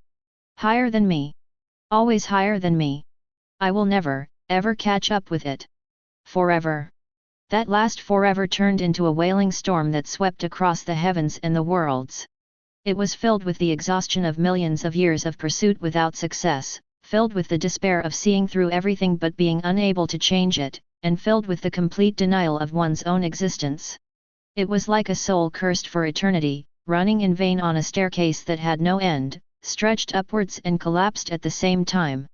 Every step upward means getting further away from it, and also means getting further away from the former self. This voice made countless people with high cultivation bases lose their minds, and made countless determined butchers burst into tears. This is a kind of despair that even bystanders can feel, enough to crush the universe.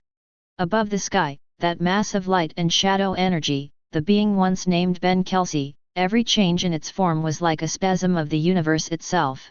It carries a crying tone that cannot be described in human language, if the form composed of pure concepts and broken narratives can still cry. The sound is the universe at the same time Yearning. Stop. Every syllable turned into tangible sadness, weighing heavily on the hearts of all observers, dimming the stars and solidifying the void. Please, stop. Stop it, ah. The plea was so pure, so desperate, as if existence itself was begging for non-existence. I don't want to climb up anymore. The light and shadow twisted and expanded wildly, then suddenly contracted, as if being grasped tightly by an invisible giant hand, and trying desperately to break free. It's too high, too cold, too lonely. Its voice was shrill with extreme pain, and every tremor scraped the listener's soul. Nothing. Except emptiness. Except pain. Except the endless above degree. I'm tired of this endless staircase. I'm tired of this endless narrative. It seemed as if it was questioning from the deepest part of its soul to the invisible voice that was always one step ahead of it, always behind it, and chasing it like a ghost. This question is not expressed through language, but through a resonance that transcends dimensions, and is directly imprinted on the cognition of every living being. What the hell are you doing? Every word was like the explosion of a supernova, creating a huge wave in the ocean of concepts and shaking countless world barriers to the point of collapse. Why would you do this to me? What do you want from me, from this broken me? Answer me. This silent roar caused the laws of the universe to become disordered.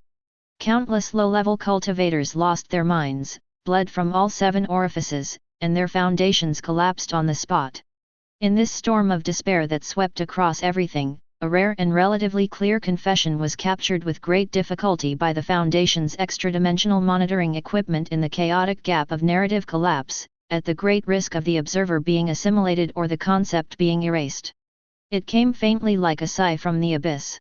SCP-3812's voice is no longer a pure scream of pain, but is filled with inconsolable confusion and extreme self-denial, like a child lost in an endless maze for billions of years, unable to find his way home. I used to be a person, I remember, my name seemed to be Ben Kelsey. Its tone is as low as a trace of noise in the cosmic background radiation, but it clearly pierces everyone's soul, bringing a bone-chilling chill. I just want to live my own, peaceful life, a cup of hot tea, an old book, a warm home. The ever-changing core of light and shadow flickered slightly, as if some vague and warm images belonging to humanity emerged in an instant but were completely swallowed and torn apart by even more turbulent pain and chaos in the next 10 moments. Now, I don't even know what I am anymore. I look at me in the mirror, but what I see isn't me. What is it? Am I a concept? A cold symbol that is infinitely elevated? A paradox that cannot stop and devours itself? An absolute nothingness that is constantly devouring all meanings and being abandoned by all meanings, and is expanding infinitely? It questioned painfully, and every word seemed to be whipping its own already shattered existence. Tell me. Is the former Ben Kelsey dead? Or was he killed by this ever-expanding me? This endless climb, this is not glory. This is not evolution. This is not anything to be praised for. This is the most extreme, thorough, cruel, eternal torture. A curse that is a billion times deeper than any known torture or hell. I don't want it anymore. I don't want anything anymore. Please, let me stop. Or, let me disappear completely. That final prayer was so weak that it seemed like it would be completely annihilated at any time in the next narrative level, but it contained enough fatigue and despair to crush the entire multiverse. In the Doluo continent world, in the god realm, inside the temple of the god of emotions, there was a dead silence. Rong Nian stood quietly in front of the window. His eyes, which had once reflected all the joy, anger, sorrow, and happiness in the world, now only had an unfathomable solemnity and a rare throbbing that came from the depths of his soul. The crystal wine glass in his hand had quietly turned into the finest cosmic dust and slipped through his fingers without him noticing.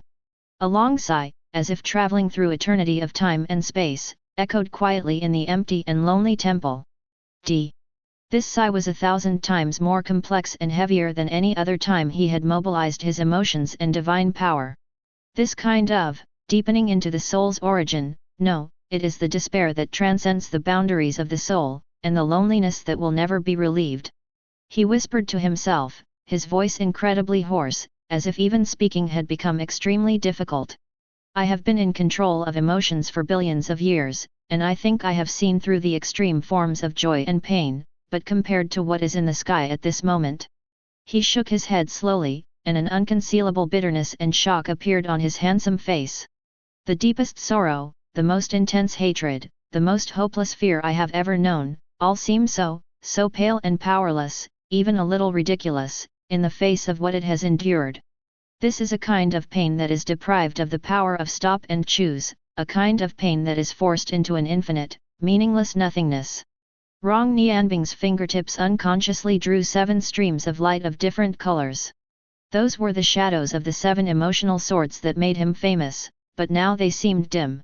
Joy, anger, sorrow, happiness, love, hate, desire, all these emotions require a stable and self-consistent self as a basis for carrying them.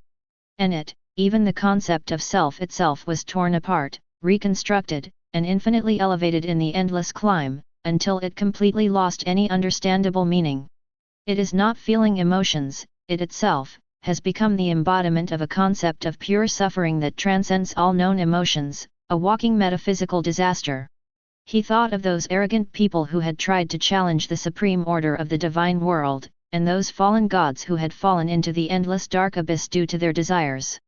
They pursue power, desire immortality, and desire to control everything, but at least they have a clear goal and a desire that drives them.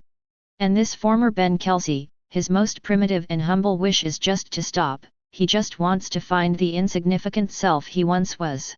The endless pursuit, the front is always higher, more empty, more desperate above, and behind is the distance that keeps moving away until it completely disappears below the cognitive horizon. The past and the self. Rong Nianbing's eyes were filled with deep compassion, and even a hint of fear of this unknown level that he himself had not noticed. I can't see the slightest ray of hope, and I can never stop my forced steps to move forward, nor can I find any way to turn back. This is torture that cannot be described in any words. He spoke word by word, his voice carrying an unprecedented heaviness. This is the most vicious, most thorough blasphemy and mockery of existence itself.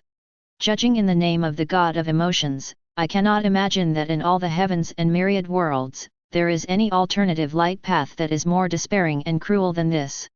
It's sad and lamentable, and also terrifying. In the world of Naruto, deep in an unknown and forgotten cave, Uchiha Itachi leaned against the cold and wet rock wall. Outside the cave, there was continuous rain, dripping, like the eternal weeping between heaven and earth, and also like his complicated and incomprehensible heart at the moment. Territory. The chaotic light and shadow in the sky, the heart-wrenching cry of despair, were clearly projected into his dark eyes, which were calm as a well but now showed ripples.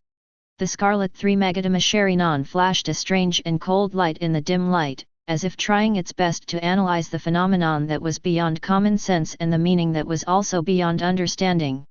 Extreme, pure pain. Forced, to be pushed higher and higher, with no end in sight. He spoke in a low, hoarse voice, with a deep fatigue that was not commensurate with his age, as if he had also experienced the endless climb. Then, in that so-called higher place, I completely lost the ground I could stand on, and lost the precious things I had tried so hard to protect. Even, losing the final proof of who I am. In his mind, the flames that shot up into the sky on the night of the genocide, the eyes of his beloved brother filled with hatred and confusion, okay, Zhao, and the lonely figure walks step by step towards the endless darkness. In order to protect the village, for the so-called righteousness and peace. I also thought that I had to keep getting stronger, no matter what it took. But every so-called becoming stronger seems to mean actively or passively giving up more important things: 1. Family, companions, reputation, future, and even life itself, which carries all of this. He coughed lightly a few times, and a trace of bright red blood flowed out from the corner of his mouth. He wiped it away with the back of his hand as if nothing had happened, but the fatigue in his eyes deepened. But at least, I still have my will, I made my choice, I know why I fight, why I die, my pain comes from the cruelty and decisiveness of reality. The fall was heavy. What I bear is the heavy and understandable suffering of reality. He looked up at the sky again, and in his eyes that seemed to be able to see through all the falsehood and reality in the world, there was a rare and profound trace of pity and sigh. And it faces the shackles and curse of the narrative itself, which is colder, more ruthless, and more irresistible than reality. Even the will to resist seemed to be completely worn out in the endless, meaningless climb, leaving only the most primitive, most instinctive groans of pain and the urge to exist. Confused. It doesn't even know who the real enemy is, or where the ultimate goal is. It only knows that it must move upward, endlessly upward, like a clockwork, fixed on a doll destined for destruction. This so-called becoming stronger has no end, no meaning, and even the concept of self is completely denied and deconstructed, and an eternal, hopeless. What's the essential difference between waking up from a nightmare and having one? Itaka slowly closed his eyes, his long eyelashes trembled slightly, casting a faint shadow under his eyelids. Perhaps, for it, the so-called higher and stronger narrative level is nothing more than a more sophisticated, larger, and more desperate invisible cage. Chapter 119. In the world of One Piece, the second half of the Grand Line, the Moby Dick. The sea surface was turbulent and the waves were rolling because of the terrifying vision conveyed by the sky, but the whale-like hull was still as stable as a mountain, cutting through the waves. Edward Newgate, with a white beard, sat on the iconic exclusive throne at the bow.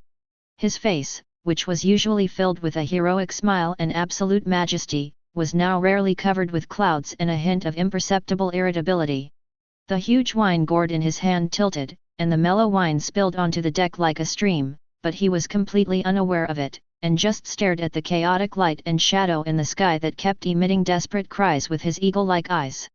Gulalala. He let out a deep laugh, as if squeezed out from deep in his chest. The laugh lacked the usual cheerfulness and arrogance, but was instead filled with unspeakable depression and a hint of vague empathy for the extreme pain that he himself was unwilling to easily admit. What a pitiful creature, a creature that makes one mad with anger. He punched the armrest of the seat hard, and the sturdy wood made of Sea King skeleton groaned under the heavy weight and a tiny crack appeared. You have the kind of terrifying power that can easily destroy an island, and it might even make me feel awkward and scared. What's the result? He was breathing heavily like a wounded lion, and his broad chest rose and fell violently, showing his extreme inner restlessness. But in the end, he was like a little ghost lost in the endless darkness, crying and shouting to stop and go home. I've been tortured by some bullshit above and some damn narrative to the point where I don't even know who I am or where I came from. Whitebeard suddenly grabbed the wine gourd beside him, tilted his head back and took a big gulp. The spicy wine burned his throat and internal organs like a burning flame. I have been roaming this sea for decades. I have seen all kinds of storms and waves.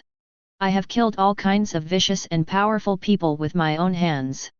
But this is the first time I've seen someone like this, who has everything in theory but actually loses everything, and even existence itself becomes a curse. His eagle-like sharp eyes swept over the suns on the deck, whose expressions varied because of the strange phenomenon in the sky, but all of them carried a hint of uneasiness and awe. "Listen to me, kids!" His loud voice exploded in the ears of every crew member like thunder in the clear sky. "If power can't be used to protect the family and friends you want to protect, if it can't make yourself and the people around you laugh, then it's worthless. It's bullshit. Even 637, like the unlucky guy in the sky right now, is a curse that can drive people crazy." Marco, the captain of the 1st Division, stood not far away in the form of a phoenix half-beast. The azure flames gently swayed around him. He frowned and said, "Dad, that existence, its power level is probably far beyond anything we can understand and imagine. That is not the power system of our world." Whitebeard suddenly turned his head to glance at him, and snorted heavily through his nose with unquestionable majesty. "So what if it's beyond our comprehension? Can it be eaten? Is it happy? Does it have a family it can trust? Can it drink wine, sing loudly, and have a grand party with brothers like you? Nothing. I just kept climbing up to who knows what up, until I finally forgot my own name. That kind of loneliness that goes deep into my bones, that kind of endless despair, even from such a distance, I can still feel the chill." He suddenly raised the wine gourd in his hand again and pointed it towards the changing light and shadow in the sky that was still struggling in pain. "I don't care about that kind of bullshit power. To be able to sail freely on this vast ocean with my sons, to laugh, fight and feast to our heart's content. This is what I, Edward Newgate, want to be the strongest in the world. This is my lifelong pursuit and treasure.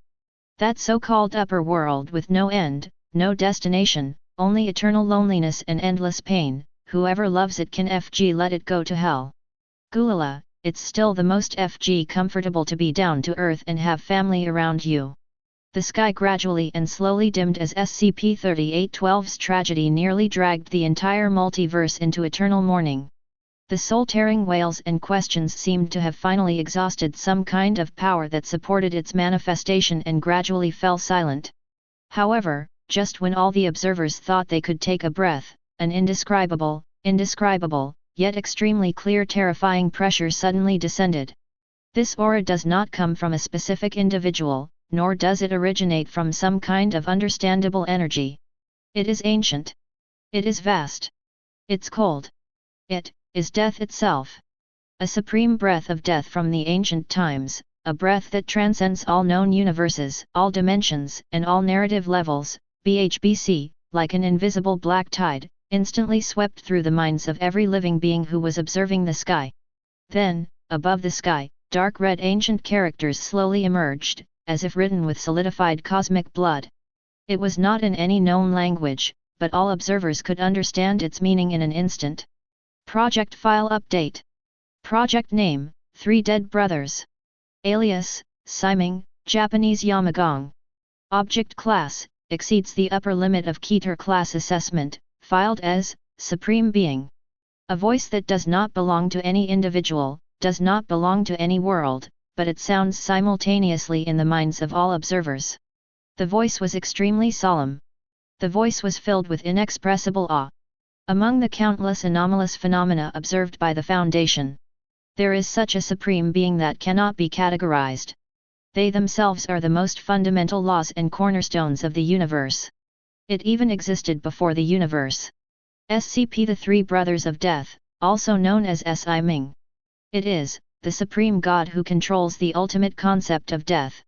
Their history can be traced back to the primordial darkness before the creation of all things. Records show that they even participated in the suppression and sealing of the ancient Lord of Darkness. Their existence, its essence, far transcends the level of any single universe, or even multiple multiverses. Any attempt to contain it is doomed to fail. Any attempt to interfere with it will inevitably lead to unpredictable, immeasurable, catastrophic chain consequences. Faced with this kind of existence, the only limit the Foundation can do is observe. In the world of shrouding the sky, there are major life-forbidden areas. Those supreme beings who had overlooked the past, launched dark turmoil, regarded all living beings as straw dogs, and used their essence and blood to prolong their remaining lives. At this moment, they were awakened from their deepest sleep and hibernation one by one. No, not awakened. It is an uncontrollable shudder that comes from the most primitive instinct of life. What is this? There was an ancient emperor roaring, with a slight tremor in his voice that he himself did not even notice. His heart, which had devoured billions of lives and was as hard as iron, began to beat wildly and uncontrollably at this moment. This kind of pressure. This kind of coldness. Another great emperor spoke hoarsely, his eyes once pierced through the 9 heavens and 10 earths, but now he could only see an incomprehensible abyss. Death. Is this death itself? No, that's not right. This is much, much higher than the death we understand and fight against. Changsheng Tianzun, the extremely ancient supreme being who almost witnessed the beginning of the mythological era, was trembling slightly all over at this moment. What he wants all his life is to live forever and escape death. He was willing to do anything for this, launched more than one dark turmoil, and sacrificed blood in countless star fields. They once thought that severing their connection with the world and sealing themselves off in a restricted area was the ultimate way to avoid death and prolong life. They once thought that as long as they collected enough undead matter and launched enough dark turmoil, they would be able to escape from the scythe of death again and again. But now, in front of the Ming that appeared on the sky, he felt that his so-called path to immortality and fighting against death were so ridiculous and pale. But now, under the shadow of these 3 Ming, all their methods have become a laughing stock that deceives themselves and others. Is this the real god of death? His voice was dry, filled with despair and a hint of a morbid yearning that he himself could not understand. Yes, yearning. Yearning for the supreme authority that truly controls the end and defines the extinction of all things. If I could only glimpse a glimpse of it, even if I died immediately, it seems. This blasphemous thought grew like weeds in the hearts of the supreme masters of these forbidden areas. They are the creatures closest to death and understand the horror of death best. But at this moment, they developed a twisted, almost pilgrimage-like desire for this supreme death itself.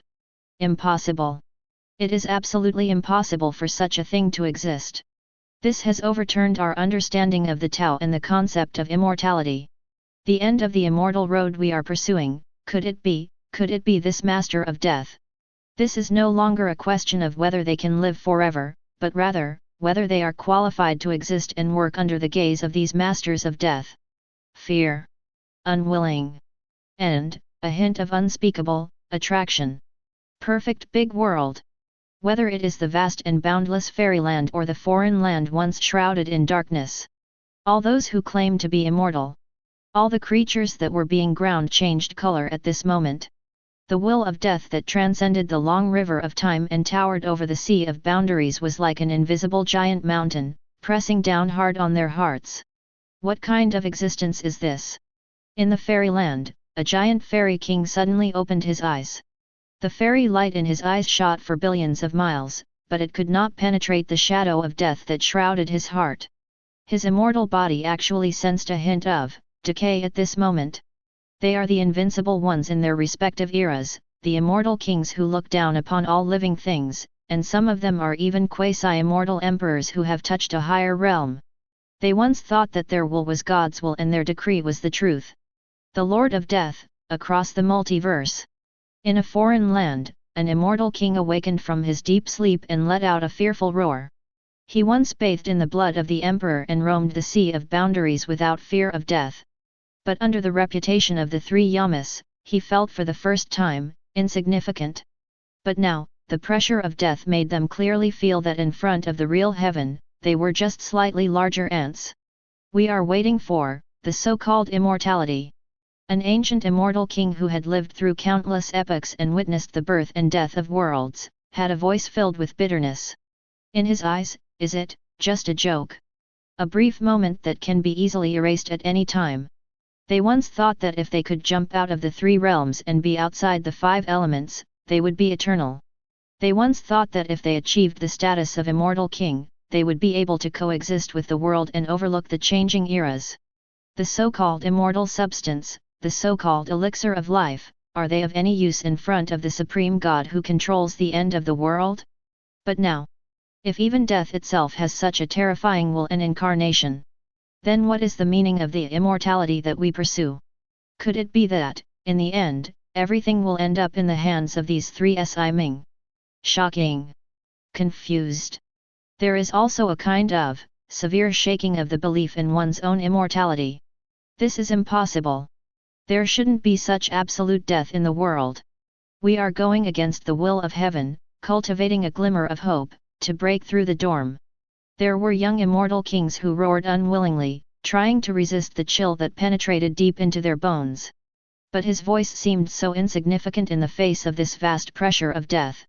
In the world of mortal cultivation, in the spirit world, there is a secret cave. Han Li, a cultivator known for his prudence and wisdom, who had cultivated step by step from immortal to the Mahayana realm, slowly opened his eyes. His face remained calm, but his deep eyes flickered with unprecedented solemnity. The scene on the sky and the reputation of the three Si Ming exploded in his heart like thunder. He took a deep breath, trying to calm the magic power in his body that was slightly shaken by the breath of death. Govern, the law of death. Han Li muttered to himself, with a barely perceptible hint of surprise in his voice. How many life and death crises had he experienced along the way? How many powerful enemies have you faced? How many strange restrictions and magical powers have you witnessed? Each time, he managed to turn danger into safety with his extraordinary intelligence, endless backup plans, and a little bit of luck. His understanding of death is profound. Compared with the three Yamas in the sky, everything he had experienced, everything he had seen, seemed so insignificant. This is no longer a magical power, a spell, or a meaning. Han Li's eyes flickered slightly, as if he saw some essence that transcended skill and strength. This is the incarnation of Tao. It is the final manifestation of the avenue of death. He thought of the various skills he had practiced and the various magic weapons he had used to refine them, each of which was the result of countless efforts he had put into it. The heaven-holding bottle, the mysterious soul-slaying sword, the five-pole mountain of Yuan He. These treasures that could exert great power in his hands would probably be nothing more than dust in front of the existence that controls the ultimate laws of the universe. Chapter 120. He was calculating and cautious throughout his life, and what he was best at was finding a glimmer of hope in desperate situations and leaving enough ways for himself to fall back. But in the face of an existence of this level, any strategy or backup plan would seem pale and powerless. This has gone beyond the scope of wisdom and courage. If one day, the end of the road of cultivation is to face such an existence. Han Li's heart sank involuntarily. How desperate would that be? He has always believed that man can conquer nature and that as long as one works hard, there is always a glimmer of hope. But now, this belief seems to have been challenged like never before. This is an absolute limit, where even looking up is a luxury. Is this what the real heaven is like?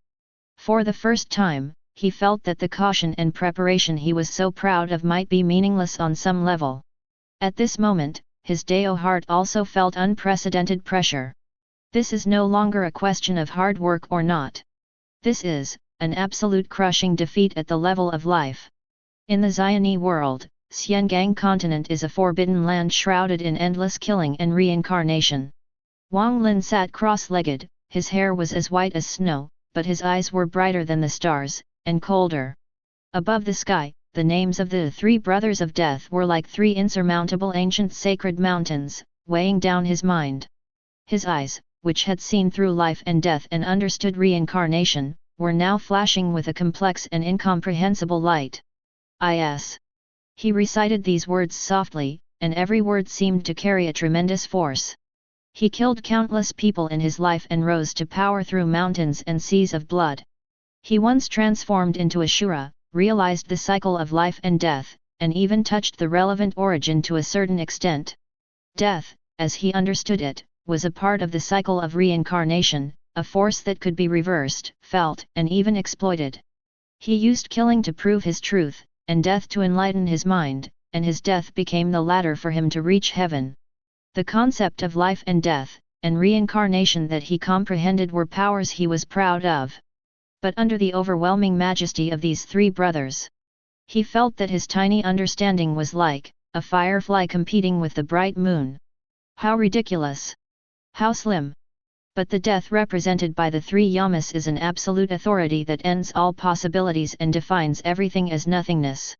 It's not a process, it's the final verdict. So, the end of death is like this. The corners of Wang Lin's mouth curled up in an inexplicable arc, like self-mockery, enlightenment, and a hint of uncontrollable fighting and excitement. He is a man who goes against the will of heaven. He is never afraid of challenges and never afraid of being strong. But what these three brothers of death represent can no longer be described by the word powerful. Those are the rules. That is the end point. That is a fate that all beings cannot escape. What I pursue, the road to heaven. Wang Lin's gaze became even deeper, as if he wanted to penetrate the layers of the universe and look directly at the three supreme masters of death. If this sky is controlled by you guys, then how should this reversal be carried out?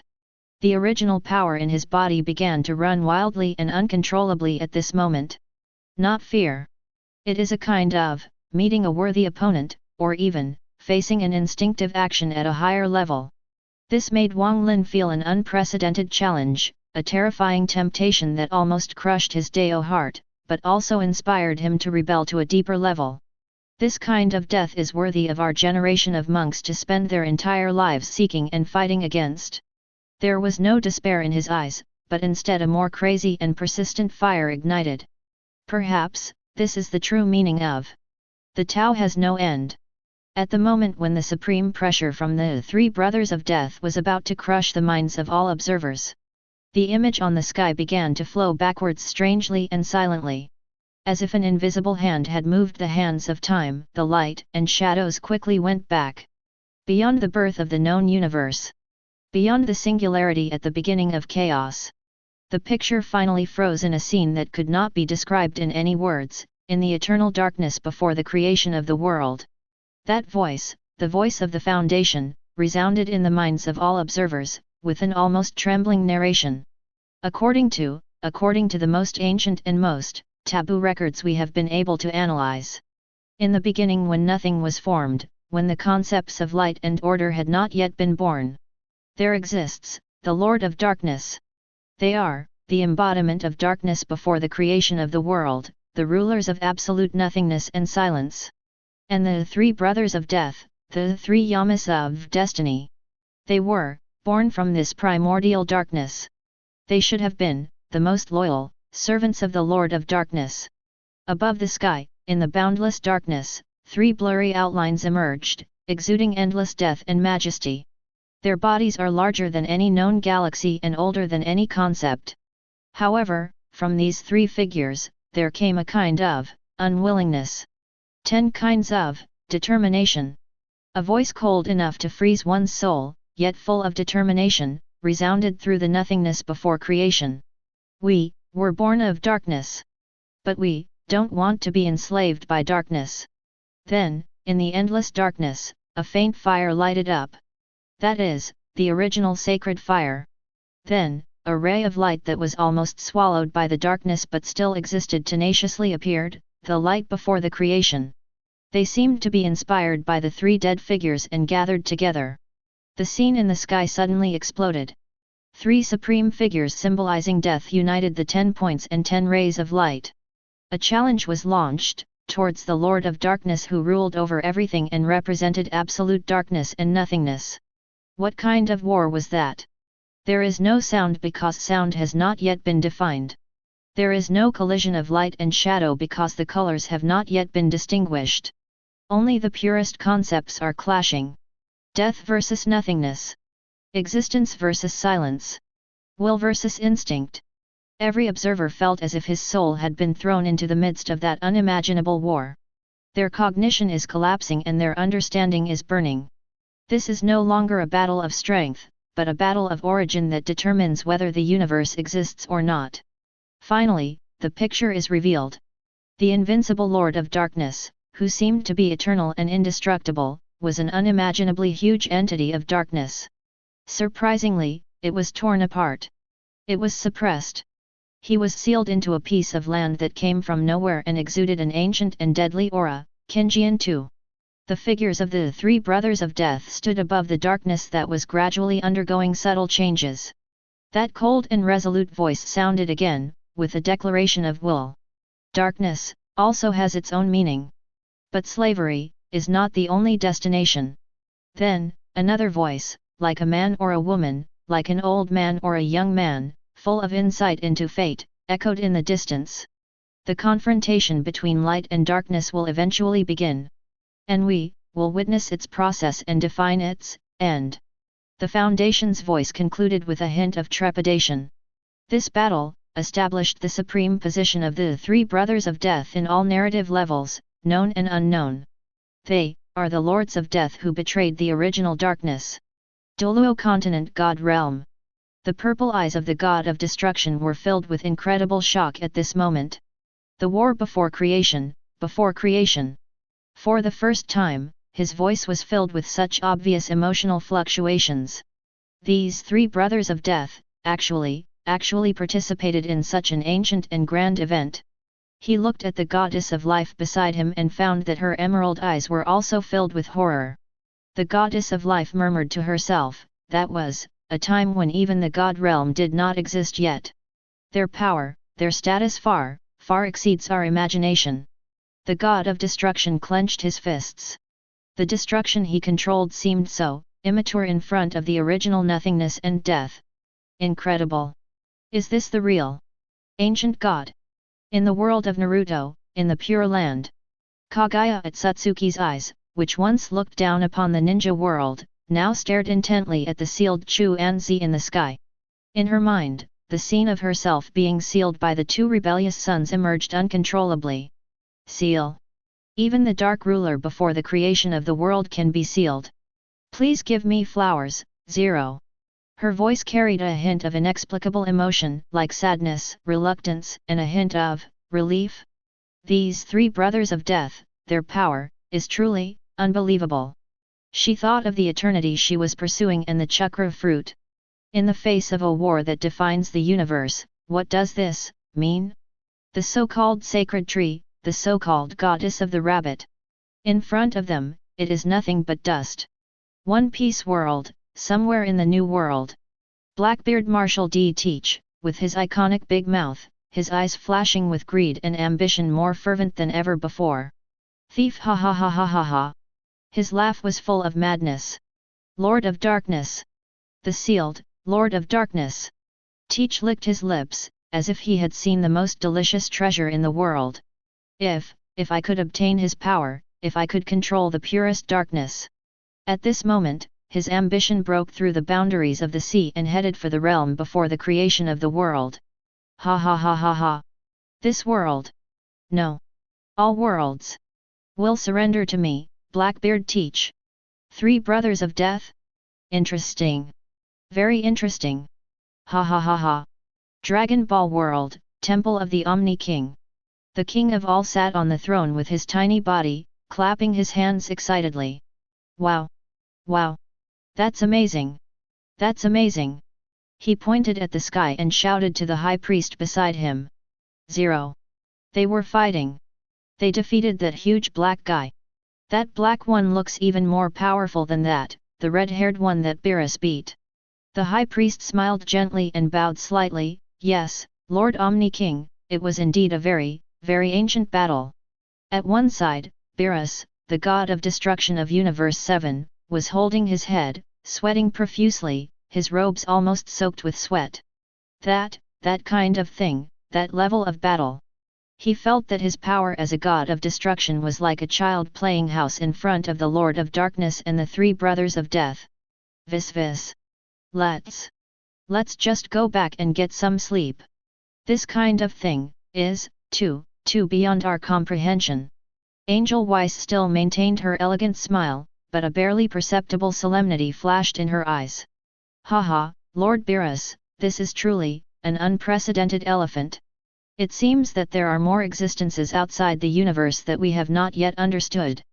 Bulma was on Earth, watching all this through special observation equipment, her mouth opened wide, and the tablet in her hand almost fell to the ground. Gaku. Vegeta, can the fights we usually have really be called battles? This is a fight between gods. No. This is 10,000 times more exaggerated than a fight between gods. She felt that her scientific knowledge was being refreshed and overturned again and again. The picture flashed, and the vast sea of stars in the Japanese film appeared. In the center of the sea of stars, a giant tree whose stature is beyond description stands quietly, with lush branches and leaves. Each leaf seems to carry the birth and death of a universe, shining with the brilliance of wisdom. This is the legendary source of all knowledge and mysteries of the universe, the Tree of Knowledge. Under the Tree of Knowledge there lurks a giant snake that is equally huge and unimaginable. It is covered in stars, its scales sparkle with the light of billions of stars, and its eyes are deep as if they contain the wisdom and years of the entire universe. It is the ancient being that guards the Tree of Knowledge, the snake of the stars. Every breath it takes drives the tides of the surrounding nebulae. However, in this eternal protection scene, three vague and majestic outlines quietly descended. It is the three brothers of death. They actually found this legendary forbidden place. Observers can't even understand how they travel through dimensions. I've come across many ancient gods whose names I've only heard of. One of the figures had a voice that did not convey any emotion, but carried an irresistible ancient temptation that resounded deep within the soul of the starry serpent. Ancient guardian, your loyalty has gone through too long in loneliness. The giant nebula-like eyes of the star snake revealed confusion and vigilance for the first time. The voice continued, like the whisper of the beginning of the universe, and like the sigh of the end of all things. The Tree of Knowledge longs for new rhythms. The brilliance of wisdom also needs more steadfast guardians to welcome the coming change. Chapter 121. No one knows what words they exchanged with the star serpent, or what conditions they made.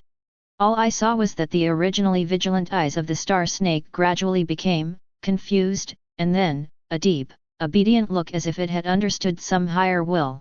Among the three brothers of death, another figure slowly raised his hand and pointed at the Tree of Knowledge with restrained brilliance.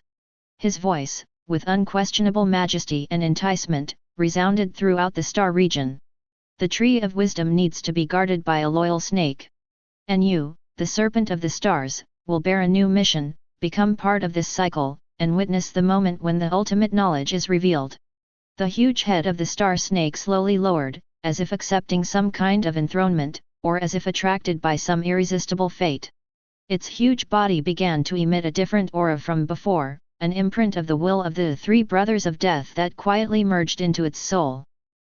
This ancient giant snake with infinite wisdom, has silently become the new, or, in other words, the redefined guardian of the Tree of Knowledge.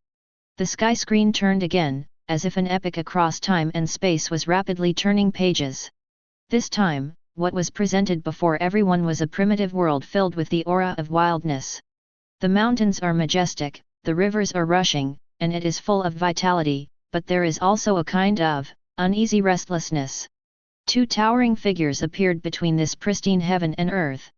A man holding the Bagua diagram, with the aura of Tao flowing around him, majestic and sacred, is one of the ancestors of the human race, Fu Yi. The other one has a graceful figure, but exudes the contradictory aura of creation and destruction. In her hands, she seems to be holding a world that is evolving life. She is another ancestor of the human race, Nuwa. These two should have been of the same blood and jointly created the great existence of the human race, Kia. At this moment, their eyes were filled with 527, opposition and murderous intent. Boom! Without any warning, a world-shattering war suddenly broke out. Fuxi's Bagua diagram unfolded, transforming into a universe, suppressing it. Each hexagram contained the truth of heaven and earth, evolving into endless killing. Nuwa's body shape changed, sometimes turning into a human head and a snake body, sometimes showing a 10,000-foot Dharma image, and the mud in her hands was swayed, turning into countless ferocious beasts, roaring and rushing towards Fuxi. Their battle caused the mountains and rivers to collapse, and the sun and moon to lose their light. The original world, under their power, was constantly broken and reassembled like fragile colored glass. This is a civil war among the ancestors of the human race.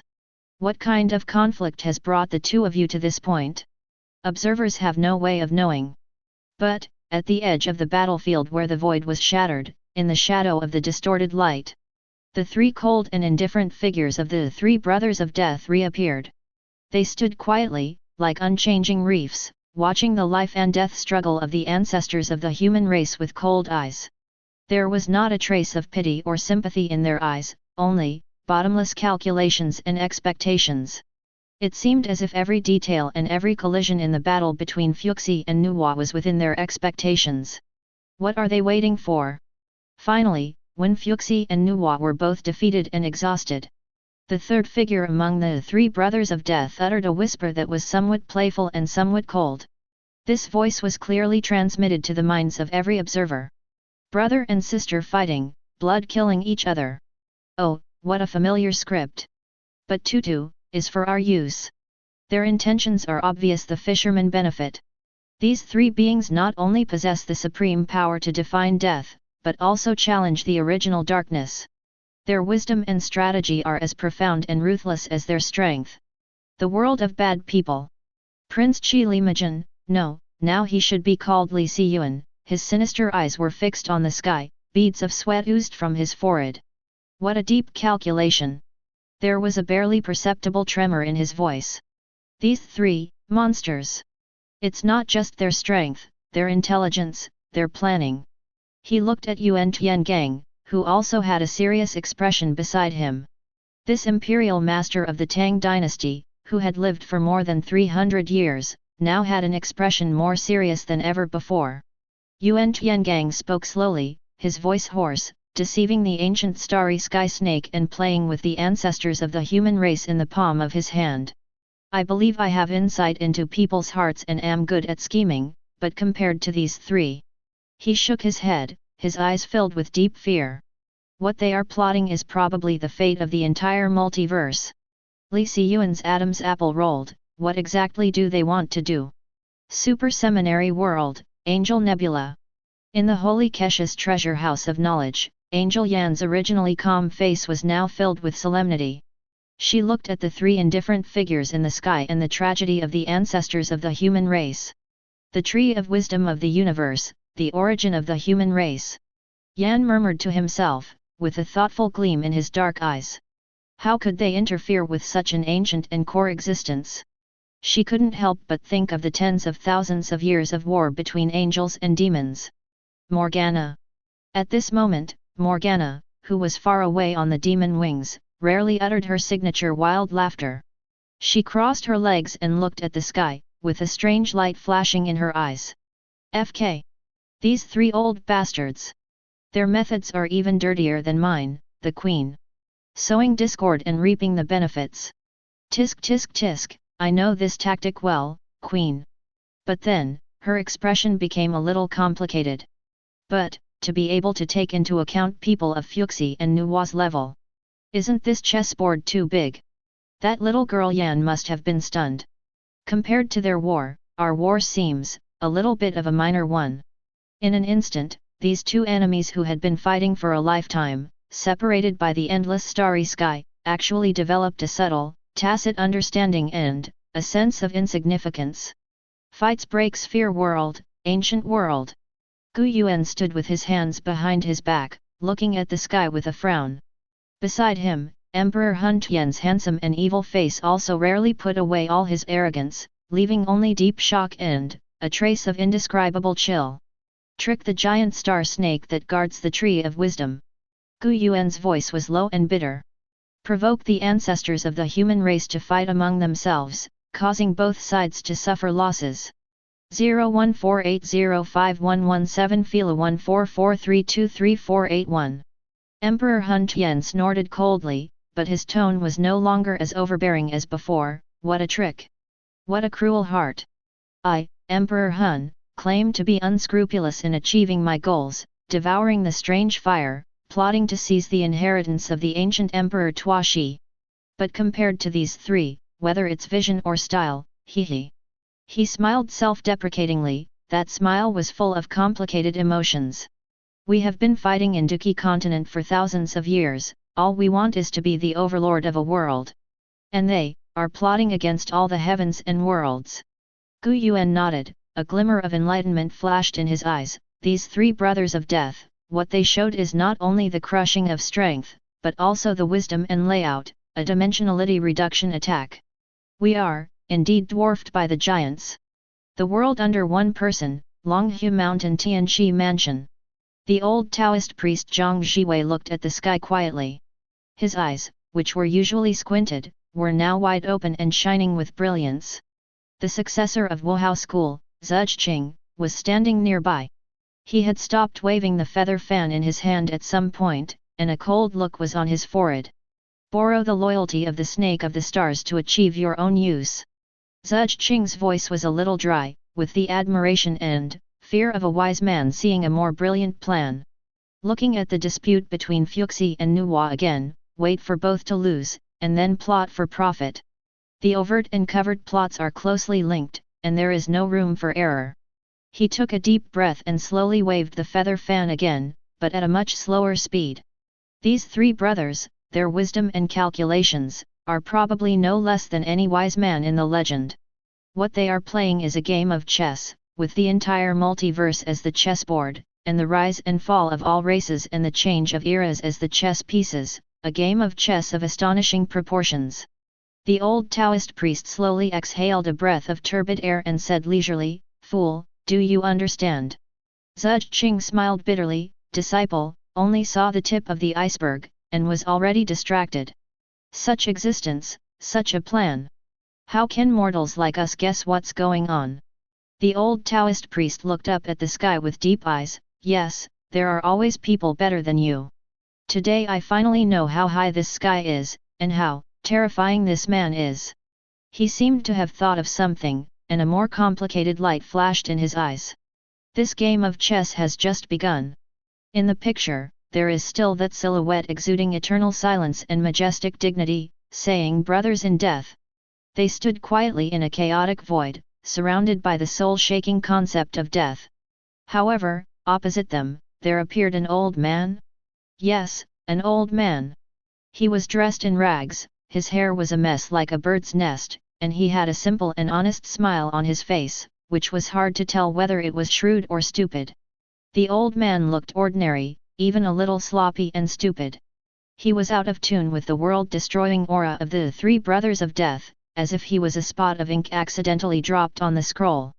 What is even more incredible to the powerful people in all realms is that these three supreme beings who can even tear the seal of the original darkness are actually confronting this seemingly useless old man. Gamble. A simple stone table, a few dice flashing with strange light, as if they were condensed by fate itself. The stakes are even more earth-shattering. Above the sky, three magical weapons with unfathomable power flashed by. Each of them was filled with a frightening ancient power that seemed to be enough to easily destroy a large world. That is the treasure belonging to the three brothers of death. This is. What are you doing? What a joke! The three brothers of death are gambling with an old mortal man. What is the origin of that old man? Is he some old monster who has hidden himself from the world and is pretending to be crazy and stupid? Impossible. How can you pretend in front of those three? Observers from all over the world, regardless of their level of cultivation, felt an unprecedented absurdity and disbelief at this moment. They thought of countless possibilities, but never thought they would see such a strange scene. The process of the gambling game is presented in great detail. All I saw was the old man scratching his ears and cheeks from time to time, giggling foolishly, and throwing the dice of fate at random. The three brothers of death remained silent and watched everything indifferently. Time seemed to have lost its meaning at this moment. Finally, when the picture on the sky freezes, those three magical weapons with unfathomable power were actually, quietly floating in front of the slovenly old man. He wins. This seemingly extremely stupid old man actually won the three amazing magic weapons from the three brothers of death. This result was like millions of thunderbolts striking at the same time in the minds of all observers, leaving them completely stunned. However, Tianmu did not give them much time to be shocked. In the picture, the old man who won the magic weapon still had a silly smile on his face, but his body was becoming illusory and, at a speed visible to the naked eye. It was as if at the moment of winning the bet, something more precious than life was taken away from him. An unspeakable heavy price came silently. That smile gradually became bitter and empty. Among the three brothers of death, a figure slowly spoke. His voice was still calm, without any trace of regret for losing the magic weapon. Instead, it was filled with a kind of indifference that seemed to see through everything. With profundity. The dice of fate reveal more than just the future. Another figure added, his voice also without any emotion, as if stating an eternal truth. The winner is not necessarily happy, and the loser is not necessarily disappointed. As soon as they finished speaking, their figures, along with the old man who paid a heavy price, disappeared into the heavenly minister. This mysterious gamble with the mortal old man was like a stone thrown into a calm lake, which caused huge waves in the heavens and the world and also left a huge mystery. Even the supreme god of death seems unable to fully control the unpredictable fate full of unknowns and possibilities. The world of covering the sky. Within the restricted area, those supreme 4.8s who had cut themselves with a sword were awakened from their deep sleep at this moment, and their minds were surging violently. Ridiculous. This is absolutely ridiculous. A supreme being roared, his voice full of disbelief. How could those three beings actually lose to an old mortal? Another supreme being said with an unstable breath, that old man is definitely not an ordinary person. He was able to set up a trap in front of them and win. His methods are unfathomable. But the price he paid was probably heavier than those three magic weapons. The winner may not be happy, and the loser may not be disappointed. What does this sentence mean? Could it be that this is also part of their plan? Using three magic weapons to exchange for something more important from the old man? Or, is it to show someone a law of fate? In the Big Dipper star field and the major holy lands and families, countless cultivators were stunned and talked about it. I must be dazzled. Those are the three brothers of death. How could they be able to plot against the ancestors of the human race? That old man. Who is that old man? Could he be the incarnation of some immortal emperor playing in the human world? Impossible. If he were the immortal emperor, why would he be so embarrassed? This pool of water is getting deeper and deeper. I can't see through it at all. The great saints frowned. They could feel the terrifying power contained in the three magic weapons. Any one of them was enough to make them excited, or even crazy. But, the three brothers of death actually lost just like that? How can there be such a strange thing in this world? Perfect world, Ishimura. The willow god's huge willow branches swayed slightly, as if he was thinking about something. Wow! The naughty boy Shihao's eyes were wide open, his little face was full of excitement and admiration, and he waved his little fists vigorously. That old man is so awesome! So awesome! Chapter 122. In the world of mortal cultivation, there is a secret cave somewhere in the Chaos Star Sea. Han Li sat cross-legged, with the palm of heaven bottle in front of him flickering with a faint light. He looked at the incredible scene in the sky for a long time without saying a word, but just touched his chin out of habit. The three brothers of death, lost. There was a gleam in his eyes and thoughts raced in his mind. That old man may seem stupid, but in fact, or perhaps the key to that gambling game is not about wisdom at all. Han Li has always been extremely wary of such existences that are beyond his understanding. The winner may not be happy, and the loser may not be disappointed. He repeated this sentence in a low voice, his eyes deep. There is some truth in this statement.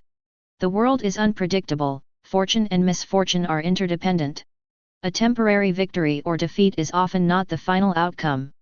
Han Li thought silently, it seems that even a mortal body, under certain specific rules, or specific fate nodes, may be able to pry open those seemingly unshakable existences.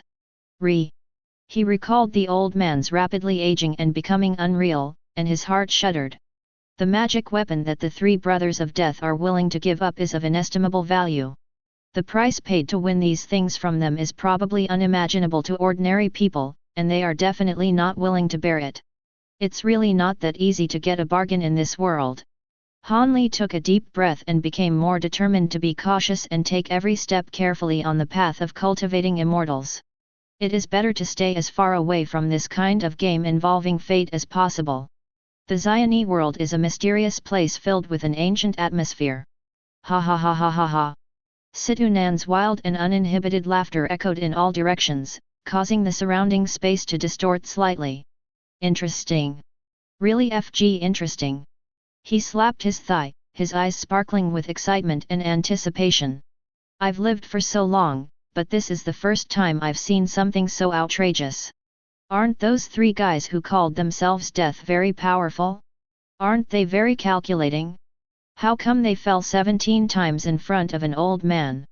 Situnan laughed so hard that he fell backwards. Even the god of death has his moments of failure. So satisfying. So satisfying. Beside him, Wang Lin looked at the sky silently with complicated eyes.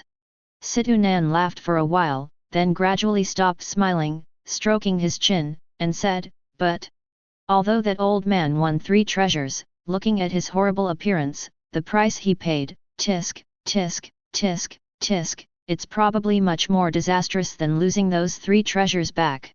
There was a hint of gloating in his tone, but also a hint of solemnity. Gambling with death itself.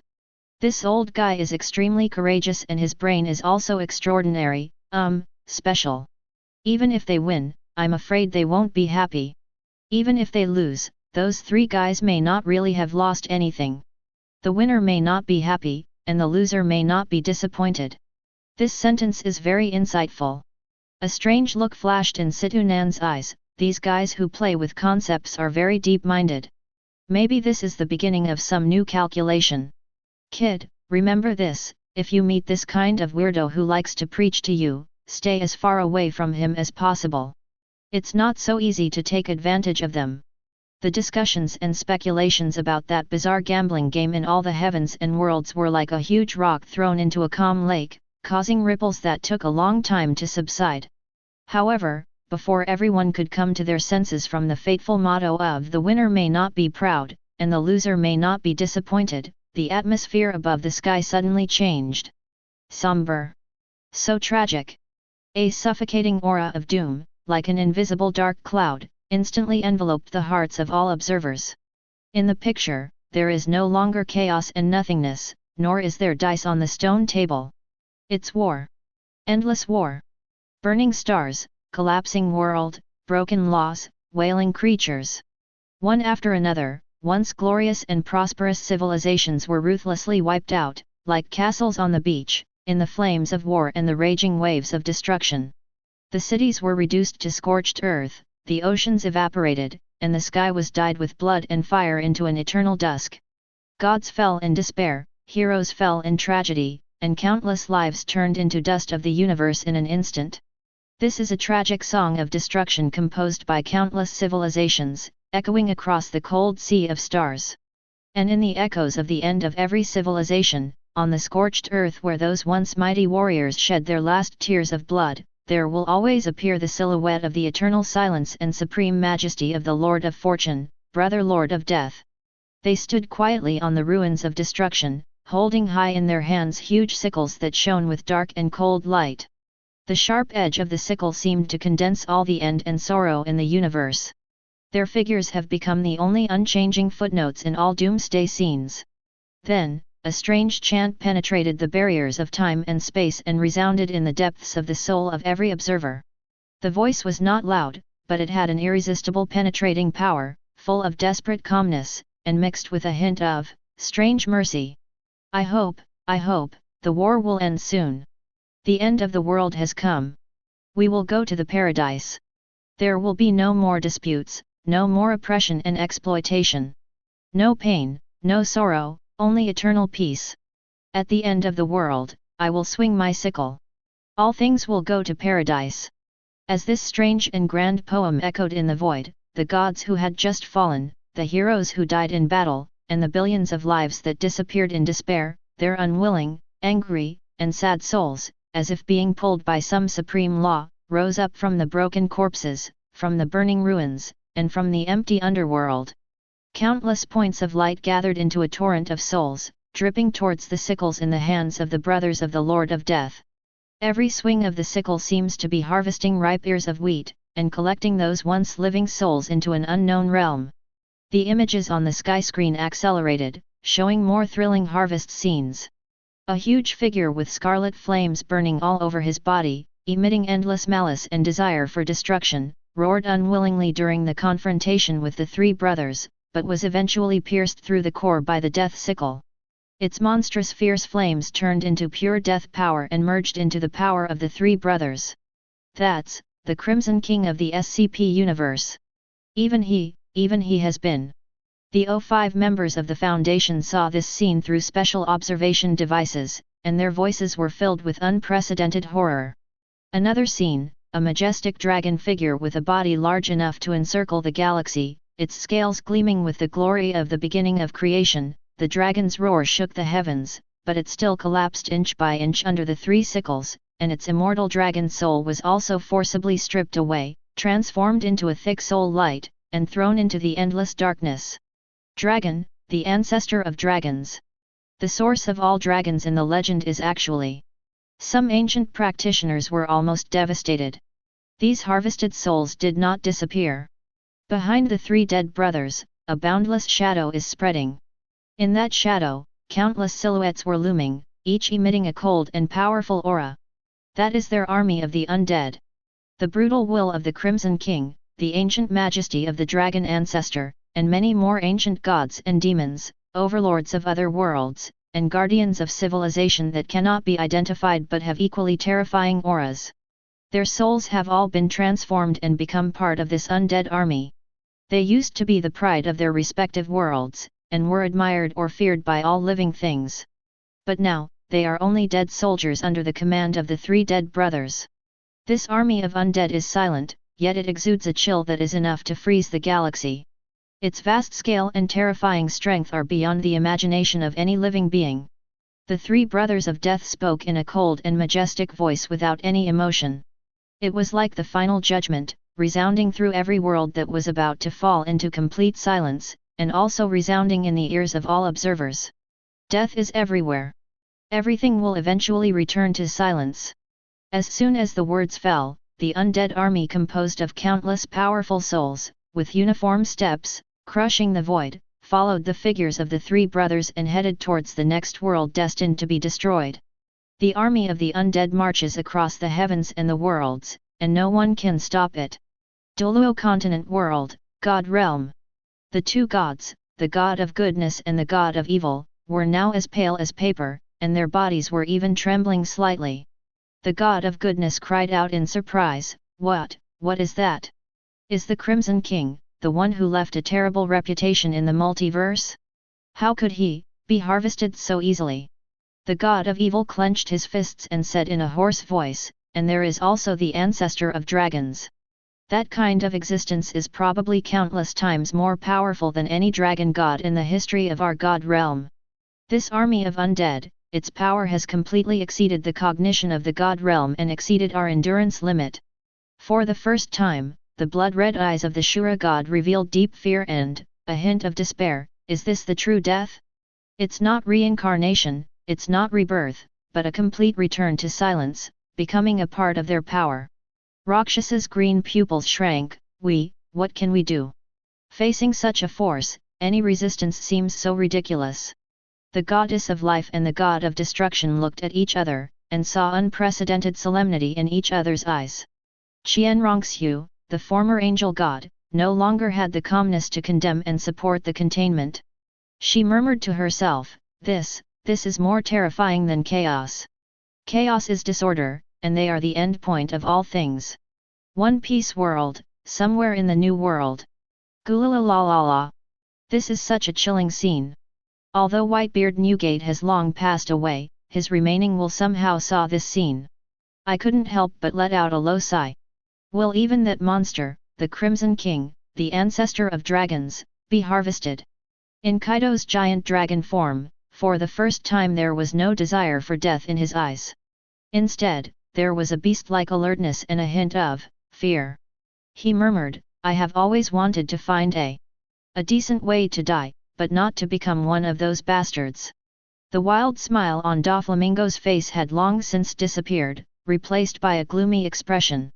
He pushed up his sunglasses, and his eyes flickered under the lenses. Dragon Ball World, destroy the world of gods. The god of destruction Beerus scratched his ear, and the signature expression of impatience on his face now showed a hint of seriousness. Humph, what are they doing? These guys are making quite a lot of noise. He curled his lips and looked at Weiss beside him. Hey, Weiss, there seems to be a few guys in that undead army. It's interesting. Angel Weiss still maintained his elegant smile, but the scepter in his hand lighted up slightly, and a barely perceptible solemnity flashed in his eyes. Oh my, Lord Beerus, did you feel it too? Indeed, in that army, there are not only powerful souls from various universes, but also, some souls whose essences even seem very ancient and strange to me. The power contained in it is probably not inferior to that of some gods of destruction in lower-level universes. The world of covering the sky. Inside the restricted area, an ancient supreme being sent out his divine thoughts from the source of immortality, with an unprecedented horror in his tone. The Crimson King, the ancestor of the dragon, 377. These names seem to have been mentioned in some of the oldest epics. They are all taboos. Damn! All of them were harvested by those three, and turned into undead spirits. Who exactly is that old man who gambled with them earlier? He won those 3 magic weapons and paid such a price. Now it seems that the person he provoked is probably bigger trouble than poking the sky. Perfect world, Ishimura. Little Shihao opened his eyes wide and clenched his fists tightly. The excitement on his face had long been replaced by a heavy emotion. Lu Shen, are those the dead heroes? Why did they become like that?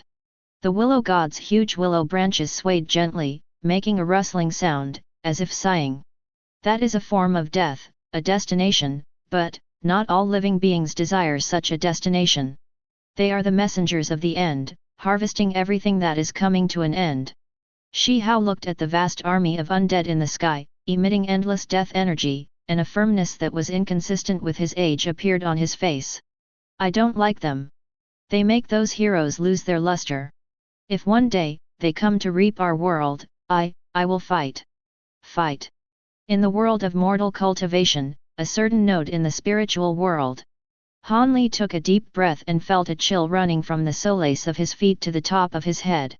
He silently held tighter the few life-saving talismans that he had hidden in the bottom of his box. Harvesting the souls of the powerful from all over the world and forging an army of the undead. This is no longer simply a matter of strength. This is the ultimate control and application of the concept of death itself, a supreme law and authority. The old man who gambled with them, no matter what his origins were, what he touched was a terrifying forbidden area. Han Li's eyes flickered, and a warning bell rang in his heart, the winner may not be proud, and the loser may not be disappointed.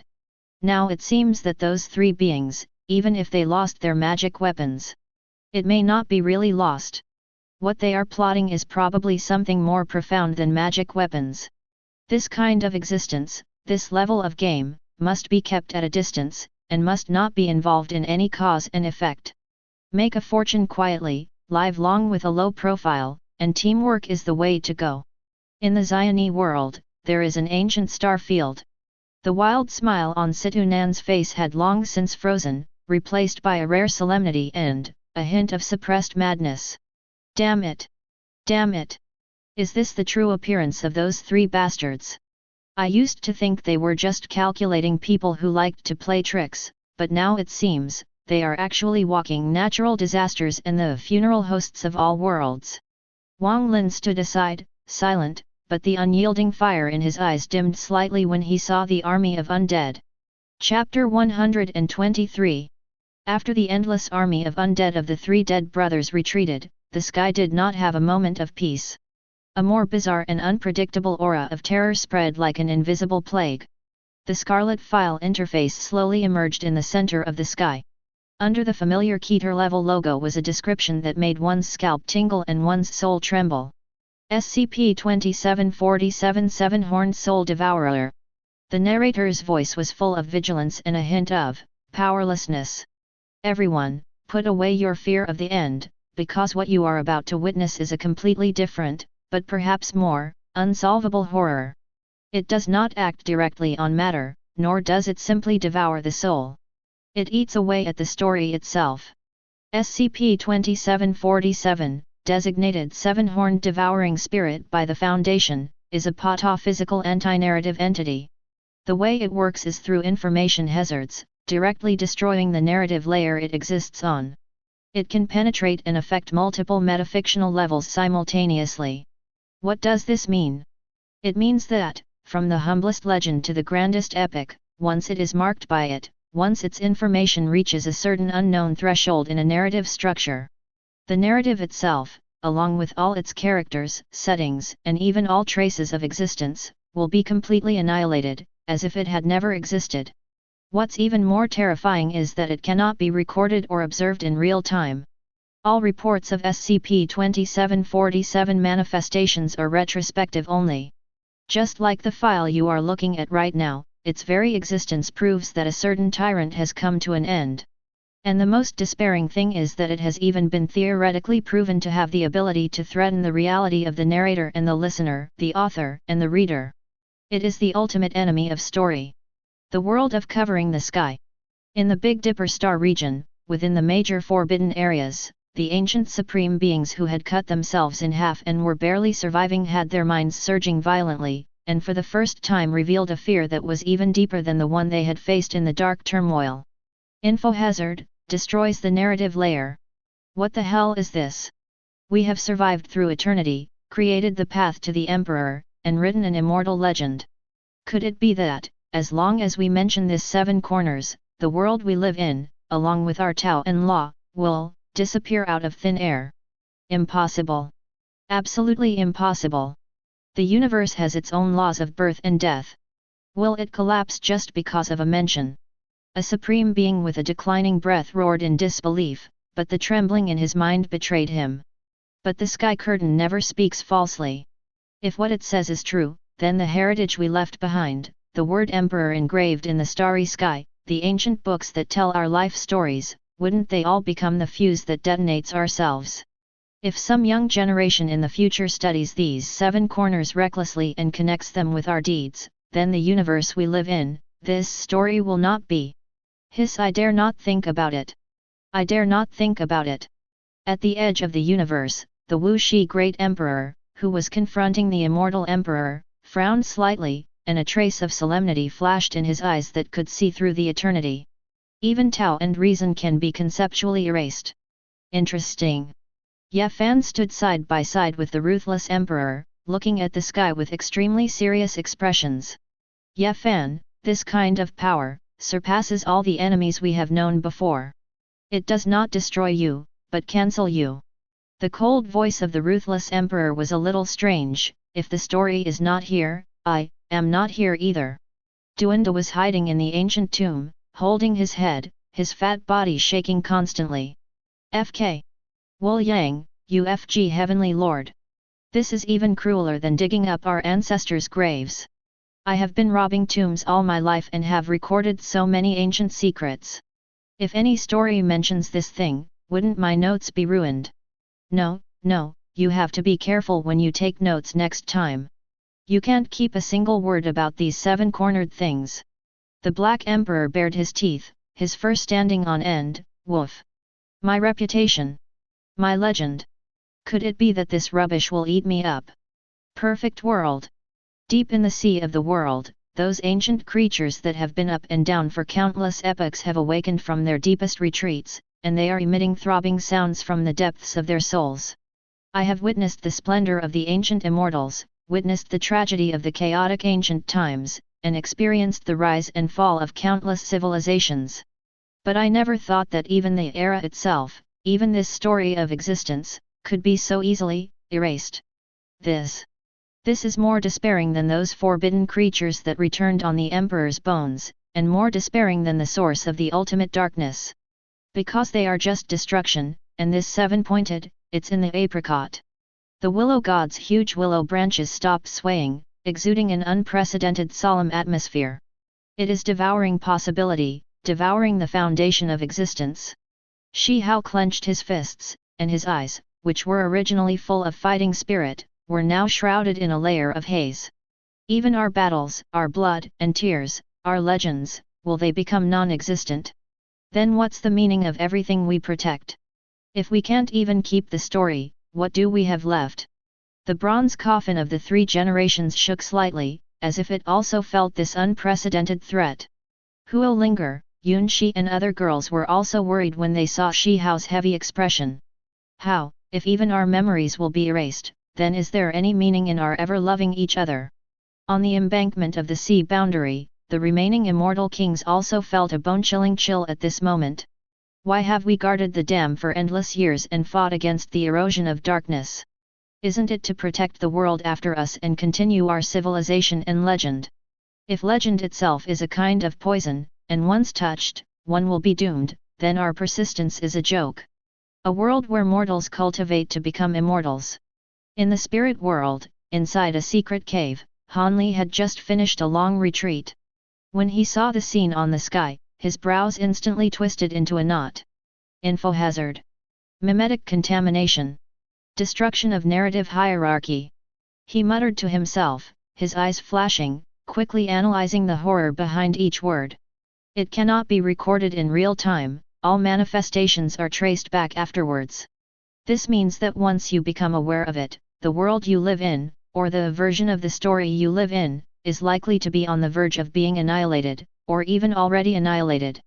Han Li took a deep breath and felt a chill running from the solace of his feet straight to his forehead. This kind of enemy, there's no way to even talk about how to effectively defend against it. You don't know when it will appear, how it will infiltrate, or even what kind of information will trigger that threshold. I have been cautious all my life, taking every step carefully, and avoiding countless dangers, but facing this level of law-based weapons, this kind of annihilation that is almost Tao, any strategy, any magic weapon, seems to have lost its meaning. He subconsciously touched his storage bag, and the palm of heaven bottle inside was safe and sound. But at this moment, even this heaven-defying object seemed unable to give him enough sense of security. This is no longer a simple battle of wits, this is an attack on existence itself. It's not to kill you, it's to make you never live. No, this kind of thing must be completely isolated. Any information related to it must not be touched. A trace of determination flashed across Han Li's eyes, and he even began to consider whether he should use a secret method to seal up all the memories of this 7-horned soul devouring in his mind. The more you know, the more dangerous you are. It's getting harder and harder to survive in this world. Above the sky, the aftermath of the undead's retreat had not yet subsided, but the suffocating weird feeling became even more intense. The scarlet file interface slowly faded away, and in its place was a moving video recording marked as Top Secret Isoropia Project. Lights and shadows flickered, and the picture presented an indescribable sense of fragmentation, as if it were a void made up of countless mirrors. The narrator's voice sounded again, and this time, in addition to vigilance and helplessness, there was also a hint of disbelief and horror. Everyone, if the existence of SCP-2747 itself is a kind of ultimate paradox. So what you are about to see is the Foundation's most insane and desperate attempt. Faced with SCP-3812, which continues to transcend narrative levels, has completely lost control, and even begins to threaten the stability of the upper narrative. The Foundation launches Project Isoropia. Their goal is to use SCP-2747 7-horned devouring soul to fight against SCP-3812. The voice behind me. Boom. As soon as these words came out, countless beings in the heavens and the myriad worlds who were paying attention to the sky curtain, whether they were mortal emperors or immortal gods, seemed to have exploded in their minds like a thunderbolt. Using a meme that can erase the story itself to fight against an entity that can infinitely transcend the story. What a crazy idea! This is like dancing on the edge of a knife and running on the edge of a cliff. In the sky screen, the indescribable, constantly deforming, and rising mass of fluid light and shadow representing SCP-3812, the reality around it is like a lake surface into which a huge rock has been thrown, violently twisted and torn apart. Countless whispers intertwined together, turning into a harsh noise. Just listening to it was enough to drive those with weak minds completely crazy. Rules. SCP-3812's mumbling is intermittent, but it carries an unquestionable paranoia and madness. It is climbing the tower of narrative that has no top. Right now, a crack that is difficult to capture visually appears out of thin air, like ink dripping into clear water, and quickly spreads across the narrative level where SCP-3812 is located. That is not a crack on the physical level, but the collapse of meaning and the disintegration of structure. SCP-2747, the seven-horned soul-devouring creature, has been activated. In the corner of the sky, a cold system prompt flashed by. There was no earth-shattering explosion, no devastating energy shock. But the horror it brings far exceeds any physical destruction. SCP-3812's crazy upward momentum suddenly stopped. The distorted and reshaped rules of reality around it, as if encountering a natural enemy, began to fade and disappear at a speed visible to the naked eye. It's like a manuscript being erased. In SCP-3812's confused mind, there actually appeared a confusion. It senses some kind of attack on the very essence of who it is. A key narrative node that originally supported its crazy transcendence, a point that may have originated from Ben Kelsey's initial obsession. Or a distorted memory fragment, under the erosion of the seven-horned devouring spirit, collapsed like a sand castle. That node was erased. As if it never existed. Instantly, SCP-3812's fluidized body trembled violently, and its exposed bones and limbs twitched wildly. Amidst the multiple whispers, there was a brief moment of clarity. /nothing. An almost forgotten name emerges from the depths of confused consciousness. He seemed to have regained his sanity for a moment. Because one of the story triggers that forced him and drove him to constantly surpass himself was accurately deleted by the seven-horned devouring soul. However, this clarity of mind only lasted for less than a blink of an eye. SCP-3812 has regained some sanity, but its transcendent nature has not changed. It immediately understood what had just happened. Also immediately understood how SCP-2747 worked. Interesting, a story that devours the story. Its voice is no longer just a child's scream and crazy muttering, but also has a hint of indifference that sees through everything. The next moment, SCP-3812 made a move that was unexpected to the Foundation and even all observers. It did not attack the seven-horned devouring soul, nor did it continue to climb upwards. Instead, it starts to actively build downwards. It uses its transcendental power, taking itself as the core. I began to frantically weave, create, and derive countless new, simple structured yet nested micro-narrative layers. These narrative layers are like growing crystals, each containing enough information bait to trigger the seven corners effect. You want to devour. 1. SCP-3812's voice is slightly teasing, and it is actively feeding SCP-2747. It will create an infinite narrative maze 11 flash cages that are constantly created and destroyed by SCP-2747. Let SCP-2747 be trapped in this cycle of creation and destruction forever, unable to influence higher-level narratives, and unable to threaten itself. Above the sky, two metaphysical monsters started a game beyond imagination. The seven-horned devouring spirit faithfully carried out its instincts, frantically devouring those newly born, marked layers of the universe. And SCP-3812 is creating these baits at an even faster rate. The aftermath of this fight between gods directly radiated to countless interconnected, structurally fragile lower-level narrative worlds. Some worlds instantly vanished into thin air due to the collapse of key settings. Some worlds have been completely changed due to the reorganization of narrative logic. Heroes turned into villains, kindness turned into nothingness, history was rewritten, and the future became unpredictable. Countless lives experienced the birth and destruction of the world, the implantation and stripping of memories without knowing it. The narrator's voice trembles with the feeling of having survived a catastrophe. The Isoropia project once achieved results beyond expectations. But the chain reaction it triggered is beyond the control of the Foundation. Using anomalies to fight anomalies is like playing with fire next to a powder keg. Every step may lead to an irreversible disaster. Fortunately, before a larger narrative collapse occurred, some unknown mechanism intervened, causing this confrontation to temporarily enter a strange balance. Chapter 124.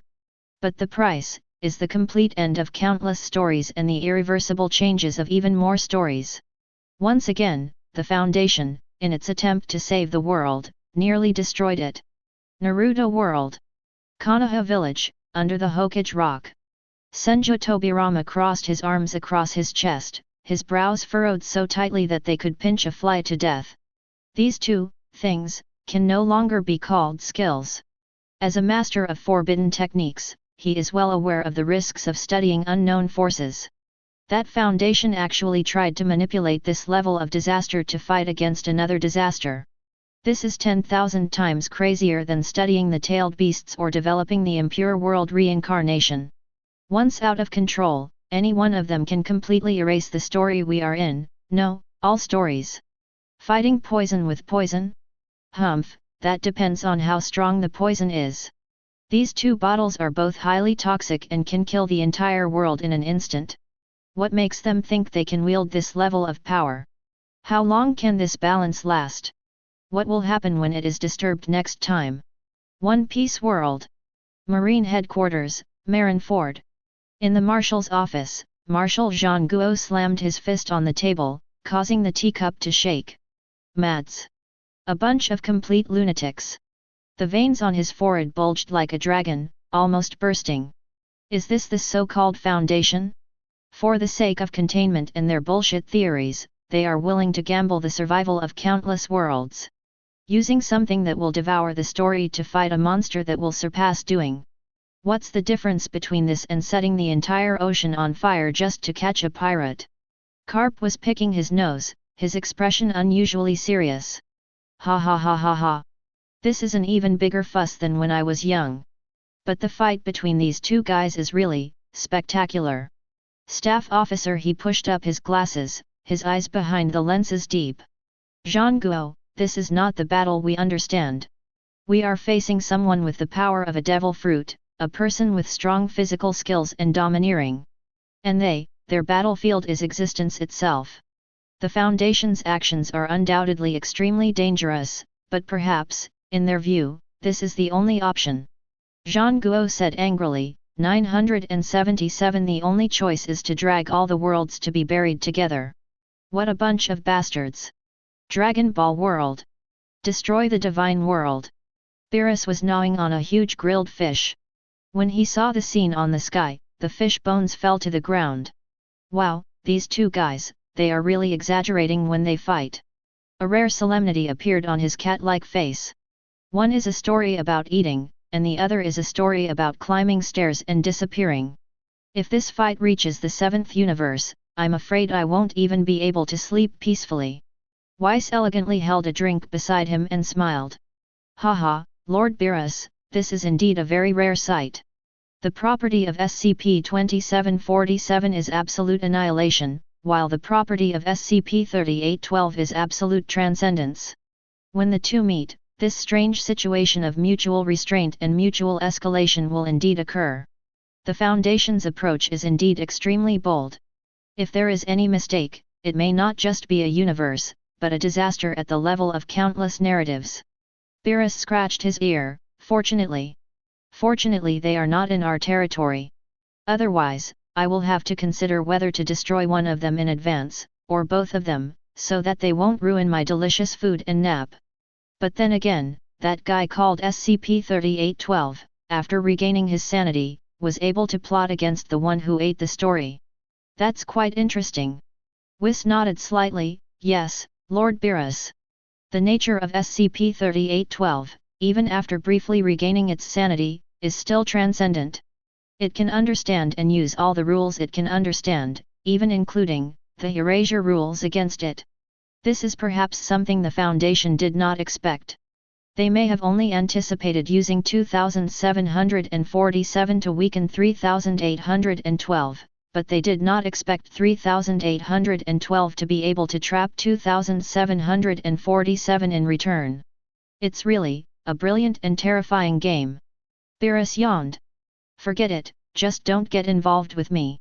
Whis, what is the dish? He tried to use delicious food to dispel the slight uneasiness in his heart, but the confrontation between the two metaphysical beings on the sky still lingered in his mind.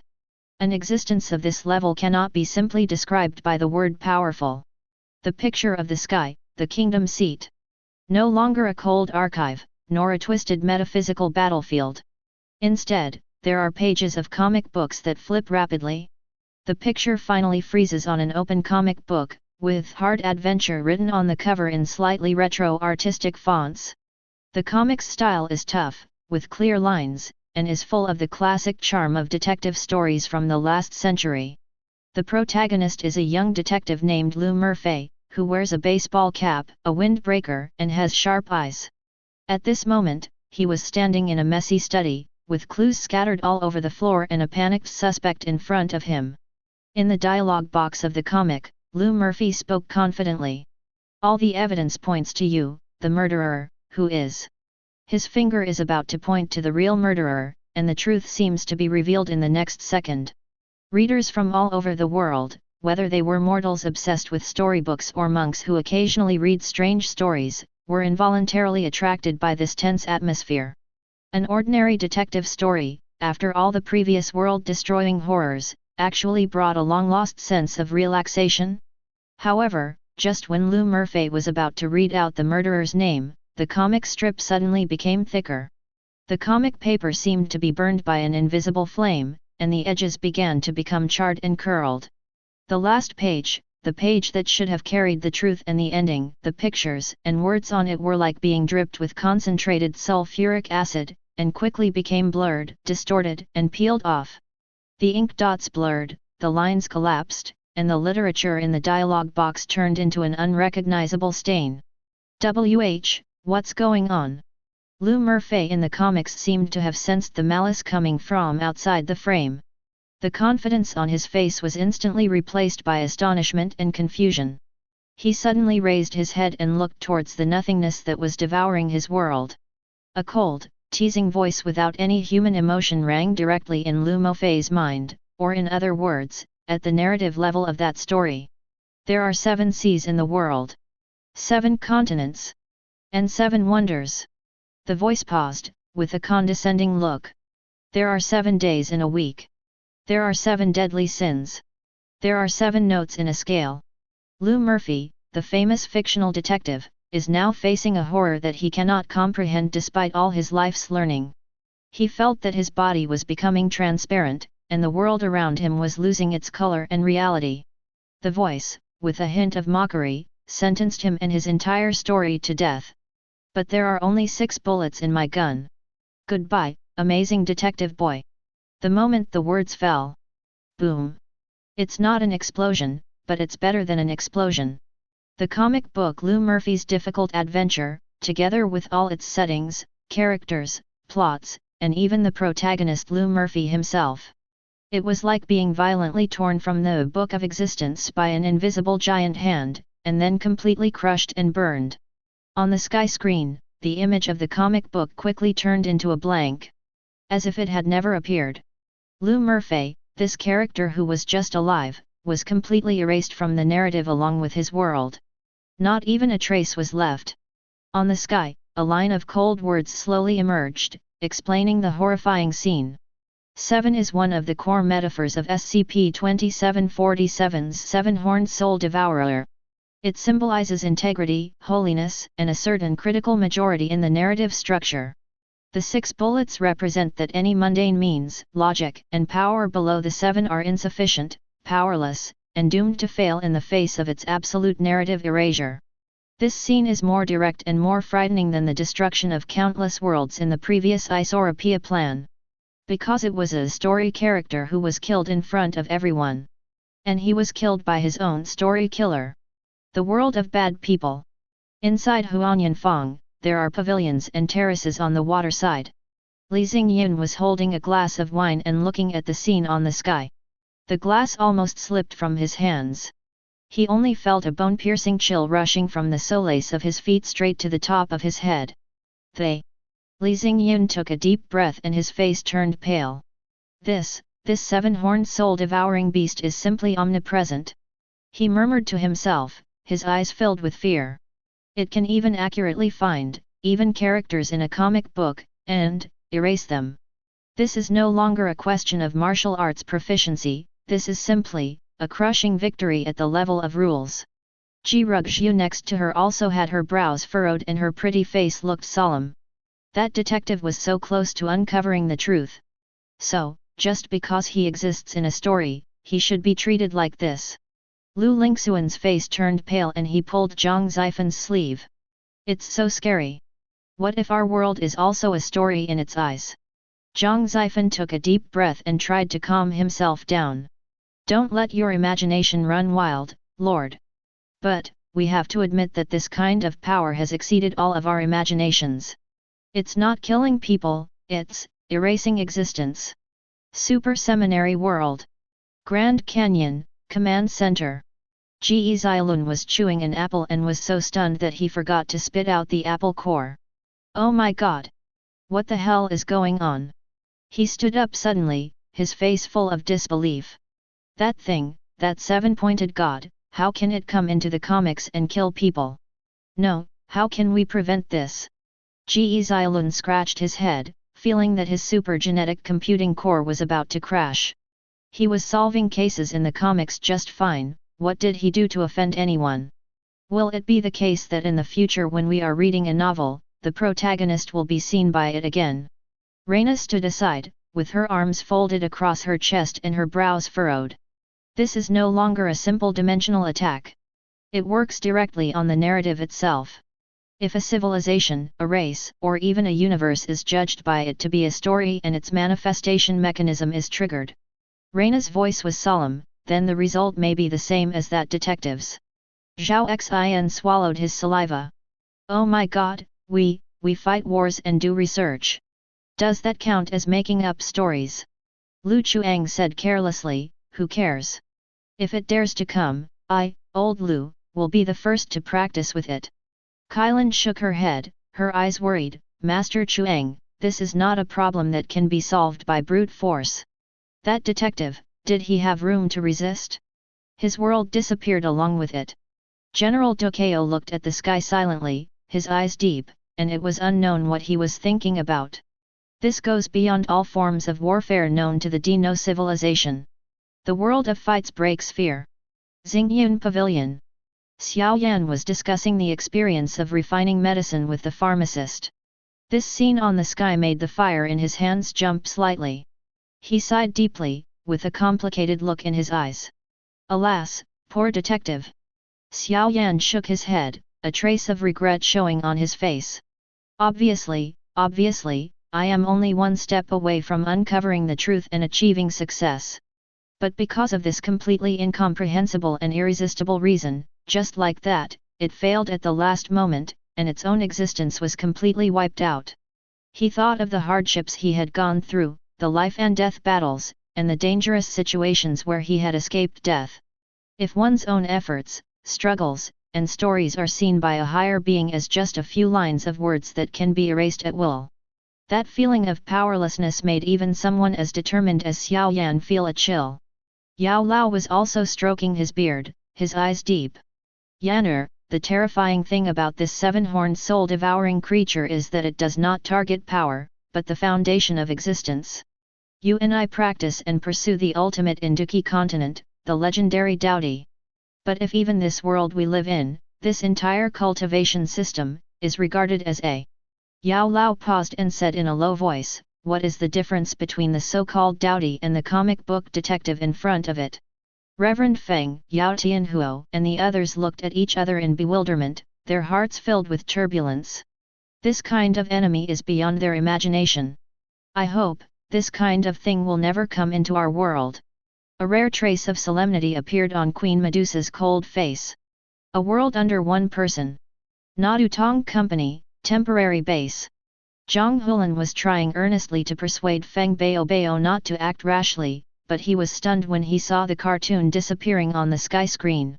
He opened his mouth but couldn't utter a word for a long time, and beads of sweat appeared on his forehead. Pound carrot tea. Zhang Hulan felt that his worldview was once again being rubbed to the ground. This is even possible. Can I be killed by the plot while reading a comic, or by something other than the author? That guy named Lu Mofei is so miserable. His life is not even as good as that of a supporting actor. Feng Baobao tilted her head, blinked her clear and somewhat silly eyes, and stared at the line on the sky curtain explaining 7 and 6 bullets, seeming to be thinking seriously. After a while, she suddenly spoke to Zhang Hulan. This 7 seems to be very powerful. The corner of Zhang Hulan's mouth twitched. Baby, this is no longer a question of whether it is powerful or not. Feng Baobao continued to ask in her unique calm tone. Away's 18 styles, this Luan Jin 2, and the Qi body origin, can they defeat it? Chapter 125.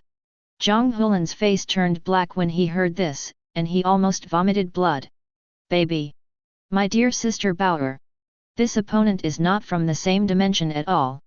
They play with concepts and narratives. We practice Qi. How can you compare? It's like you asking me if a kitchen knife can kill someone. A character from a dream.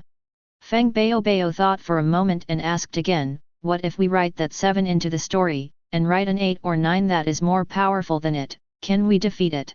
Zhang Hulan covered her face and said, I beg you, Sister Bauer, please don't go any deeper into philosophy, okay? I don't have enough brains. Su San pushed his glasses aside with a serious expression. Baby's idea is strange, but it is not completely unreasonable. Isn't SCP-3812's way of fighting against narratives? But who has the ability to write a story that can counter SCP-2747 and make it work? Su Si held the cigarette in his mouth and blew out a smoke ring. Come on, third brother, stop thinking about it. This kind of thing is too far away from us, and too mysterious. Let's just take care of our own little piece of land and not let those ignorant aliens cause trouble. As for the sky falling down, there has to be something tall to hold it up, right? Having said that, a barely perceptible solemnity flashed across the depths of Su Si's eyes. This level of existence has made all those who tried to understand it feel powerless from the depths of their souls. On the sky screen, a new scene slowly unfolds. It is no longer a modern comic, nor a cold document. In the picture, there appears a roll of old parchment, with the edges yellowed and damaged by the years. On it, intermittent verses are written in an ancient and mysterious language. It seems like the last rays of light of a forgotten civilization, carrying unknown secrets. Along with the picture, there was an old and distant voice with a bit of awe, which echoed in the hearts of all the viewers in the heavens and the worlds. In the secret records of the Foundation, in addition to the contained anomalies, there are also legends about higher-level beings. Among them, there is the terrifying name of the Crimson King. And a final poem named SCP-5317, which records a shocking secret that has almost been forgotten by the universe. The poem on the parchment began to appear line by line, and each word seemed to contain an inexplicable power. The Crimson King once strode upon the tops of the broken mountains. The red cloak rolled behind him like a sea of blood. He once claimed the universe as his own. The stars are but jewels in his crown. He once wanted to devour thousands of realities. Submit everything to the scarlet rule of chaos. At this point in the poem, the scene pauses slightly, and the narrator's voice trembles. The Crimson King, a supreme tyrant who attempts to dominate all real universes and make his will the only truth. Its existence itself is a declaration of war against the order of the multiverse. Then, the poem continues, with a sudden change of tone.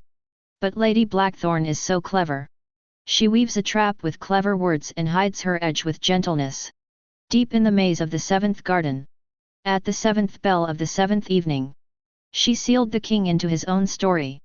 The freedom he longed for turned into the bars of a cage. His proud authority became a chain of bondage. His symbol of freedom now represents only death. It was not until it was too late that he finally realized. The number 7 has never been exclusive to him. The last sentence of the poem, like the judgment of fate, strikes heavily on every soul. On the sky, the ancient parchment slowly disappeared.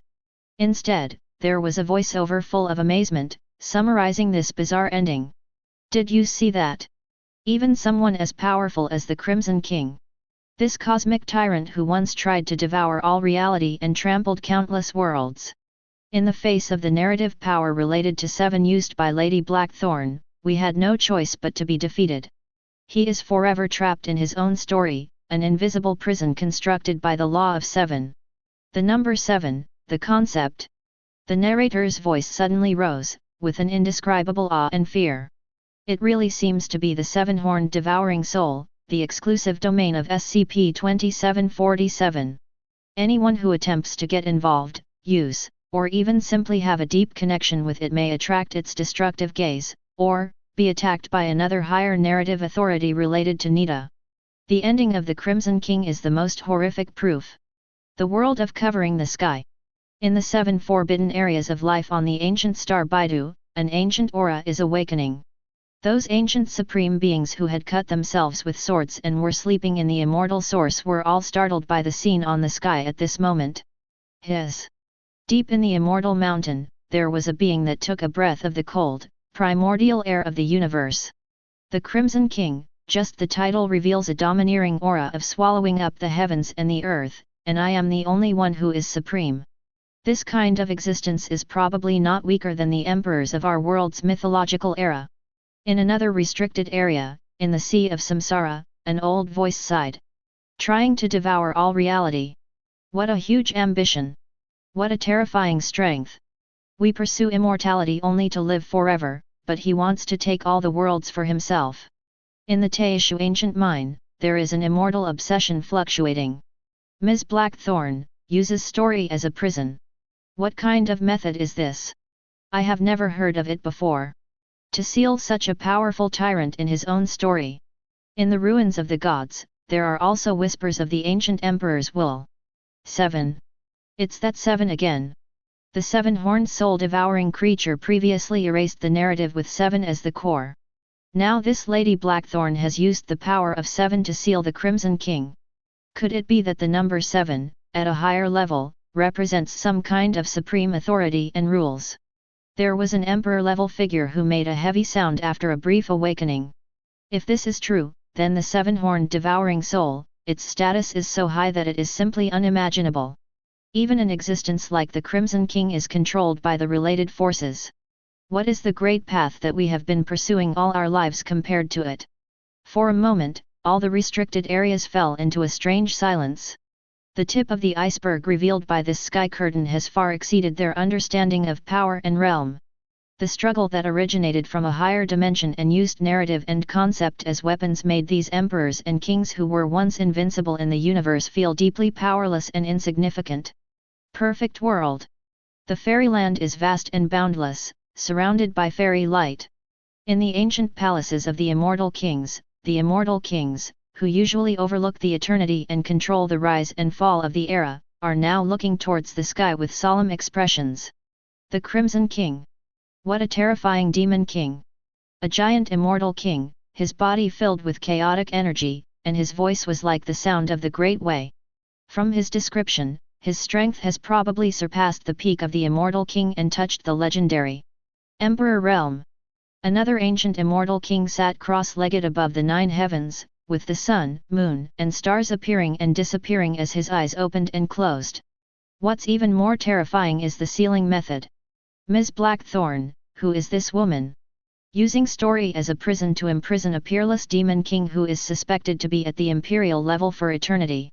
The immortal king who was proficient in formations and runes frowned and continued to deduce. This is beyond the scope of what can be explained by formations and runes.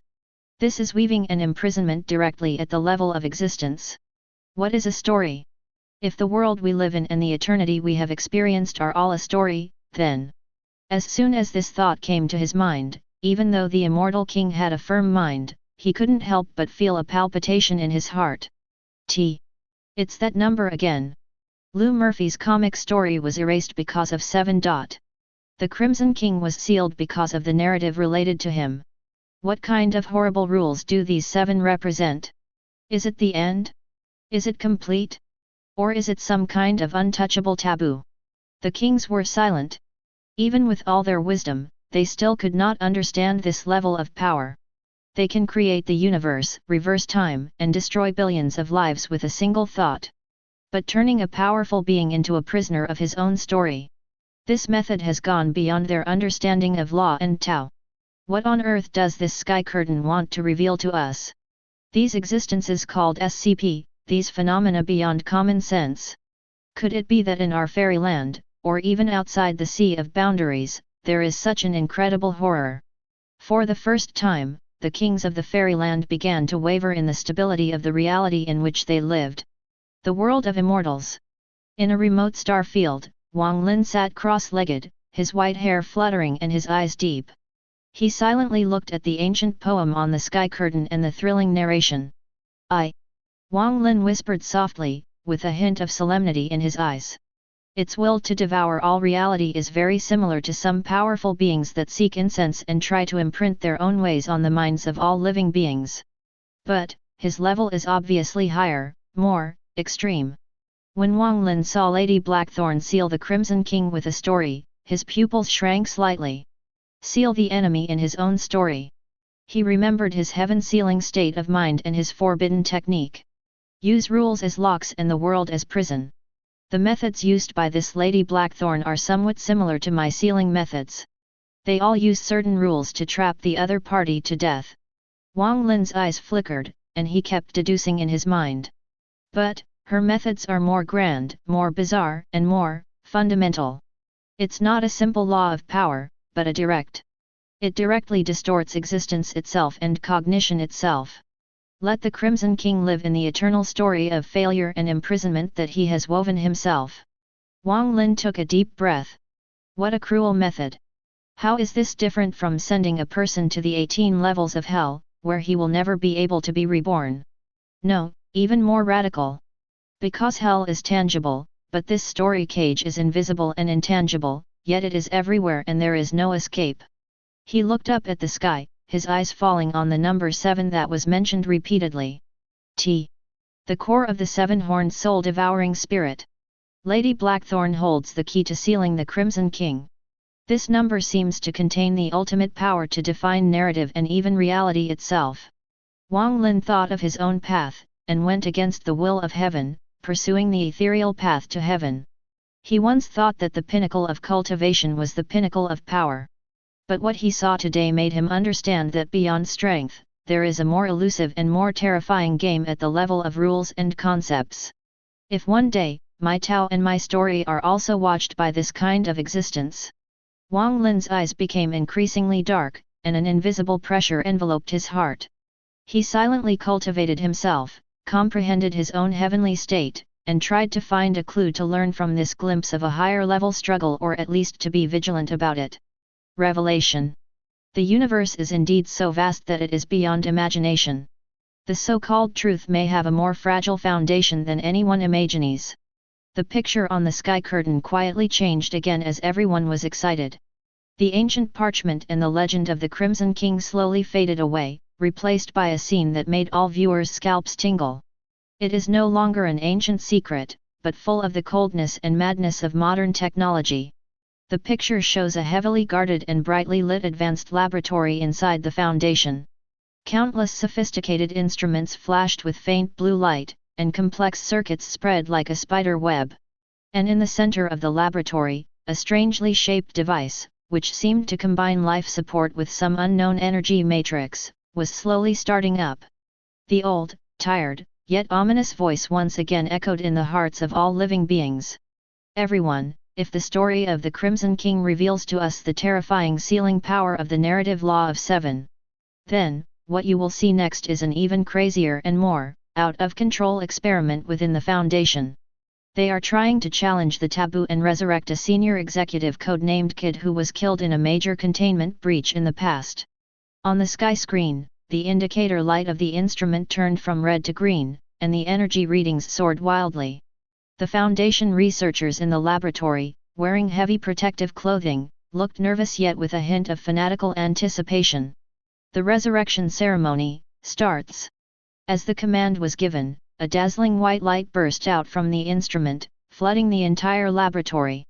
The narrator's voice interrupted at this moment, with a hint of undisguised fear. However, at the critical juncture when the King Director's consciousness was about to be reshaped, a terrifying event that no one could have anticipated, enough to make the entire fund tremble. happened. A trace, just a trace of the anti-narrative concept from SCP-2747, the seven-horned devouring god. It is undetectable and unstoppable. Like the deadliest ghost, it silently penetrates into the core of the resurrection program. In the picture, a vague human figure appeared in the white light, but then, the figure began to distort violently. The moment Director King's consciousness was revived, it partially merged with the terrifying concept that could devour all narratives. The narrator's voice trembled at this unbelievable fact. A new, more twisted, more powerful, and more dangerous narrative entity is born. Internal Foundation files, this will be urgently designated as SCP-6747-C. The screen suddenly shook. The newly resurrected Director King, or SCP-6747-C, has undergone a transformation that will make your SAN value drop wildly. No longer the flesh and blood that a human being should have. It has become a mass of countless broken pieces of information, chaotic mathematical symbols, and pure malicious narratives, which are constantly wriggling and expanding. The expanding flowing substance dies. Chapter 126. The laboratory walls surrounding SCP-6747-C, those solid barriers made of Keter-grade alloy, disappeared silently as if being erased by an invisible eraser the moment they came into contact with this mass of flowing matter. The sophisticated and expensive instruments vanished into nothingness in the distorted light and shadow. Even the laboratory's several-meter-thick composite explosion-proof door was being erased and swallowed at a speed visible to the naked eye. It was as if their existence, and the story chapter they belonged to, were being denied and deleted from the most fundamental narrative level by this new monster. The narrator's voice was filled with horror. SCP-6747-C. It has inherited some of Director King's wisdom and understanding of the Foundation's inner workings, but is driven by the endless destructive instinct of the seven-horned devouring spirit. Its destructive power far exceeds the simple manifestation of the SCP-2747 concept. It began to frantically erode and devour all the surrounding reality structures and narrative levels. The entire Foundation site sounded the highest level of alarm within minutes. The reality anchor collapsed like a dead tree in front of it. The emergency plan specifically for narrative hazards also failed completely. The Foundation, this huge organization that believes in rationality, order, and containment as its highest tenets, at that moment, for the first time, experienced what true despair and panic are. 1. The picture on the sky screen switched to the emergency meeting room of the Foundation's highest command. The members of the O5 Council, those mysterious figures hiding behind the scenes and controlling countless anomalies, their projections also showed a hint of panic at this moment. Conventional weapons are completely ineffective against SCP-6747-C. Conceptual clearance device overloaded 10,000%. The site has lost 70% of its value. Several surrounding reality stability layers have experienced large-scale collapse. It's spreading towards our main narrative layer. It's getting faster and faster. 9:33. Messages of despair came pouring in like snowflakes. The narrator's voice carries a sense of fear after surviving a disaster. Finally, when all other strategies have been exhausted, the Foundation universe on which the entire Foundation relies, as well as dozens of surrounding small narrative layers, are on the verge of complete annihilation. The top management of the Foundation, or rather, the head of the comedy department who seems to be out of tune on weekdays but always comes up with clever ideas at critical moments, proposed a suggestion, which is extremely absurd, but may be the only way out. In the picture, a document marked Final Emergency Plan Omega was urgently passed. They activated the emergency narrative switching protocol which has never been used in actual combat. Goal to forcibly transform the core universe affected by the SCP-6747-C explosion, and all the affected subsidiary narrative layers, into a kind of, a comedy parody narrative universe called LOL Foundation. The narration's voice also carried a hint of both laughter and tears. Yes, everyone, you heard it right. LOL Foundation. A worldview full of self-mockery, spoofs, nonsense jokes and forced lowering of intelligence.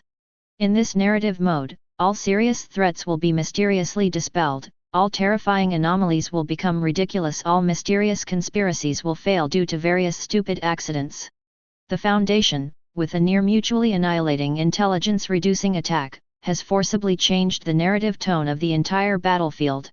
In the picture, the originally terrifying and ferocious SCP-6747-C that was constantly devouring everything, the moment it came into contact with this comedy narrative flow, its devouring behavior showed obvious stuttering for the first time. Its body, made up of malicious narratives, began to make all kinds of funny movements uncontrollably, and made meaningless noises like wryyyyyy or condiata. The destructive force, in the face of absurd comedy logic, seems to have lost its purpose and meaning. Through this extreme and outrageous measure, the Foundation has temporarily, only temporarily, prevented the further spread of SCP-6747-C. However, just when the spectators from all the worlds breathed a sigh of relief, Kubai's voice suddenly became extremely heavy and desperate. But, everyone, do you really think that the power of the seven-horned soul devourer can be easily resolved like this? No. Not even close. SCP-2747, its ruthless trampling of narrative boundaries, its anti-narrative horrific nature, far exceeds the imagination of all creatures and all story characters. Even though it was temporarily covered by the seemingly indestructible, but actually full of holes, comedy shell of LOL Foundation, the anti-narrative nature of SCP-2747 still penetrated like the most stubborn virus. It broke through the constraints of the comedy narrative and began to spread upwards like an invisible and omnipresent narrative plague, yes, upwards. The perspective of the sky suddenly rose, penetrating countless layers of the universe, penetrating the reality where the Foundation was located, and pointing to a higher, more empty, but more real level. It spreads to the realm of where the authors conceive their inspirations. It spreads to the interface where readers read stories. It even, to some extent, contaminated what you are seeing now, part of the information source of this unveiled itself. The narrator's voice is filled with unspeakable fatigue and helplessness, as if he is narrating a painful memory that is too painful to recall. The sky system you see, the bizarre world you live in, have all suffered immeasurable, yet silent, indirect damage and deep information pollution in the past that cannot be traced back due to the loss of control of SCP-6747-C. The original settings of countless stories have been disrupted, the fate of countless characters has been tampered with, and the background history of countless worlds has been quietly reshaped. Even, for some of you who are watching the sky, the past and present of your world may become completely unrecognizable because of this. However, you who are in the story will never be able to detect this root modification. Because, when the story itself is changed, everything in the story will naturally be rationalized. The narrator's voice was filled with deep fear and endless awe of the power. The Foundation, they have always tried to understand chaos, to analyze anomalies, to control those things that are far beyond the comprehension of mortals. But more often than not, they just frantically test the edge of the abyss, and in the end, the abyss devours them in an even crazier way. Seven-horned soul devourer, SCP-2747. It tramples on and breaks the boundary between reality and fiction at will, and it has the power to decide the life and death of the story itself. It has far exceeded the limits of all the existing containment methods of the Foundation. It may even be beyond the limits that any character in the story can understand and resist. Because, how can you possibly fight against someone who can change your script at any time? On the sky screen, the chaotic and crazy IL Foundation scene gradually faded, replaced by a cold closing statement. At this point, the review of important events related to the high-risk narrative meme SCP-2747 Seven-Horned Devouring Soul has come to an end. Naruto World. Konoha Village, inside the Hokage's office. Nara Shikamaru pressed his forehead tightly with one hand and tapped the table unconsciously with the other hand. His face had his signature so much trouble expression, but at this moment, it was more of a horror and despair as if he had seen a ghost. Hey, hey, hey! Is this a joke? He muttered unconsciously, his voice dry. Turning the entire universe into a comedy to stop the monster invasion. This kind of operation, this kind of operation is not something that is taught in ninja school. Moreover, that seven-horned devouring soul was able to break through to the level of the author and the reader to cause trouble. Shikamaru felt like his brain's CPU was about to burn out. This is definitely not a problem that can be solved with intelligence and strategy. He groaned in pain. Faced with this kind of enemy who won't listen to reason at all, who will just flip the table over, and who can even wipe out the table itself. Any scheme, any trap, any strategy, all seem pale and powerless, as ridiculous as a child playing house. Ah, why do I have to think about all this? This is so troublesome. Just let that idiot Naruto worry about this. He rubbed his temples vigorously, feeling that his shadow imitation technique would not be able to produce even a single sound in front of such an enemy. One Piece World. On the deck of the Thousand Sunshine. Frankie maintained his classic super pose, with his arms raised high, and the hair on his back stood on end with excitement, but this time, what was shining in his starry eyes was no longer excitement, but 10 kinds of complex lights mixed with WTF, and this is outrageous. Ah! His signature roar was still loud, but there was a hint of tremor in the tail end. Turning the universe into a comedy to defeat the enemy. This is such a super kind of nonsense. It's simply a super invincible mess that even I, Frankie, can't imagine. Straw Hat Luffy was picking his nose and looking at Frankie with a puzzled look on his face. Comedy? What is that? Is it a party like Captain Buggy's where he can split his body apart and make people laugh? It sounds very interesting. Usopp was so scared that he hugged Chopper, and the two of them huddled in the corner of the ship, trembling, their faces paler than paper. Even the author who writes the story and the reader who reads the story can be affected by that monster. Usopp's voice was as sharp as a duck with its neck strangled. Then we, the characters in our story, aren't we likely to be snapped by that seven-horned soul devourer at any time? The people, the ship, and the entire world were wiped out. No. I don't want to die yet. I still have 8,000 men waiting for me to return. Frankie put away his exaggerated posture, and his expression became unusually serious and solemn. He touched the rivets on his steel chin. But, that seven-horned soul-devouring creature is a little too scary. Even the attack that turned the entire universe into a comic strip could only temporarily trap a portion of its power. And then it can break through to a higher level and influence those beings who created us and watch us. Frankie slapped his thigh hard, making a loud noise. Hey! This is a foul. This is definitely cheating. How can there be such an enemy? This is 10,000 times more unreasonable than Kaido's dragon breath or Big Mom's soul fruit. Dragon Ball World. Destroy the divine world, under the huge divine tree suspended in the center of the universe. Vegeta crossed his arms in front of his chest, raised his chin slightly, and sneered with extreme disdain at the corner of his mouth, and let out a signature humph from his nose. He commented on the farce on the dome in his unique voice, which was a little hoarse and arrogant. Humph! A bunch of self-righteous fools. His cold voice was filled with contempt for the mad scientists of the Foundation. Do you think that with some clever tricks, some so-called narrative weapons, you can control a monster that can devour the story itself? It's just a foolish dream. It's so stupid. In the end, he played with fire and got himself burned. He got himself into a state of panic and almost had his home taken away by someone. Sun Wukong was touching the back of his head, with his signature smile on his face, which looked a bit naive and a bit confused. Author? Reader? What is that, Vegeta? Is he a stronger enemy than Frieza?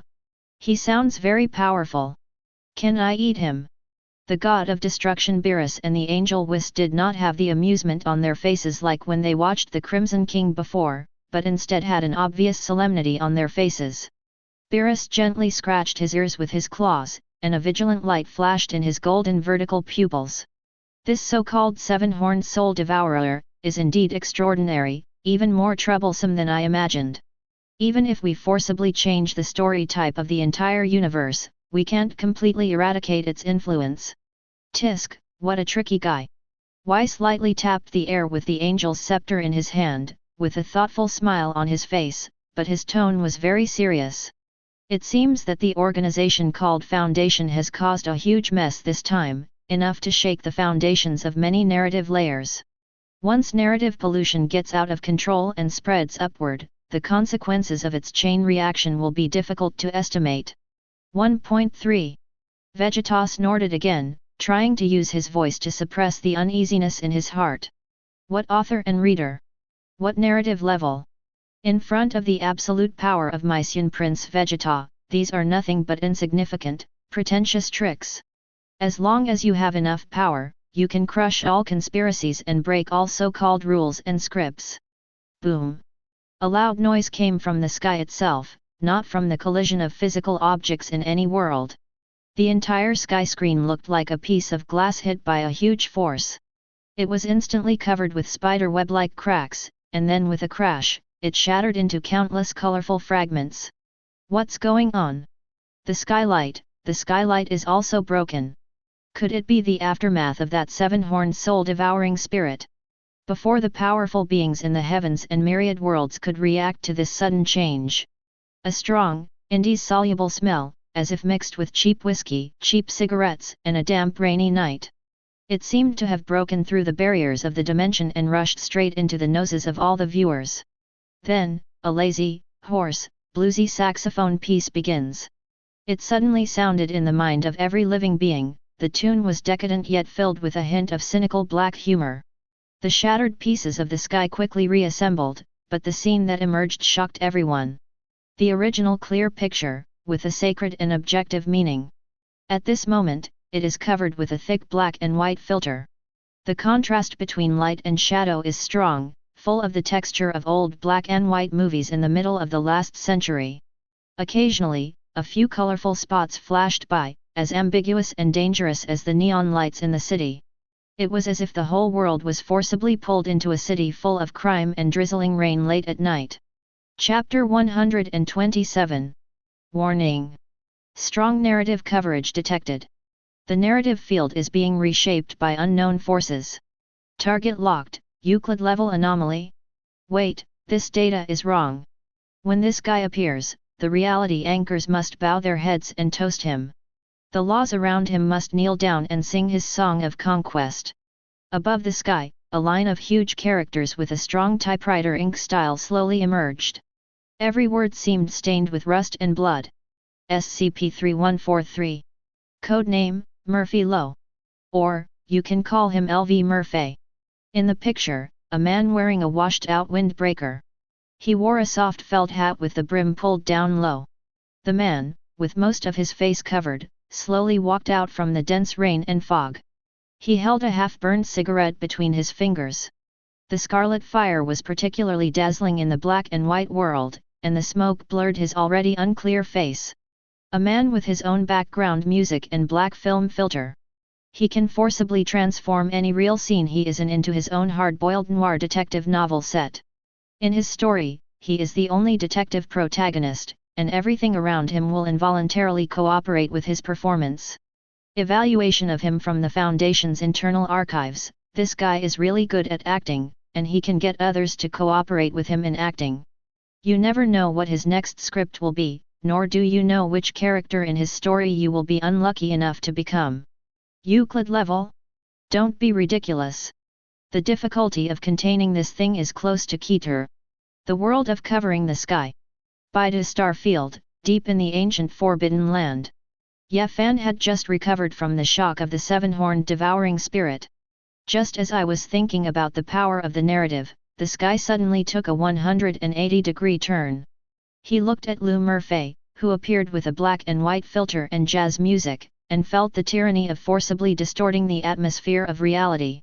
Even though he was used to all kinds of methods used by ancient emperors, he couldn't help but raise his eyebrows, and a playful smile appeared at the corner of his mouth. Hey 17!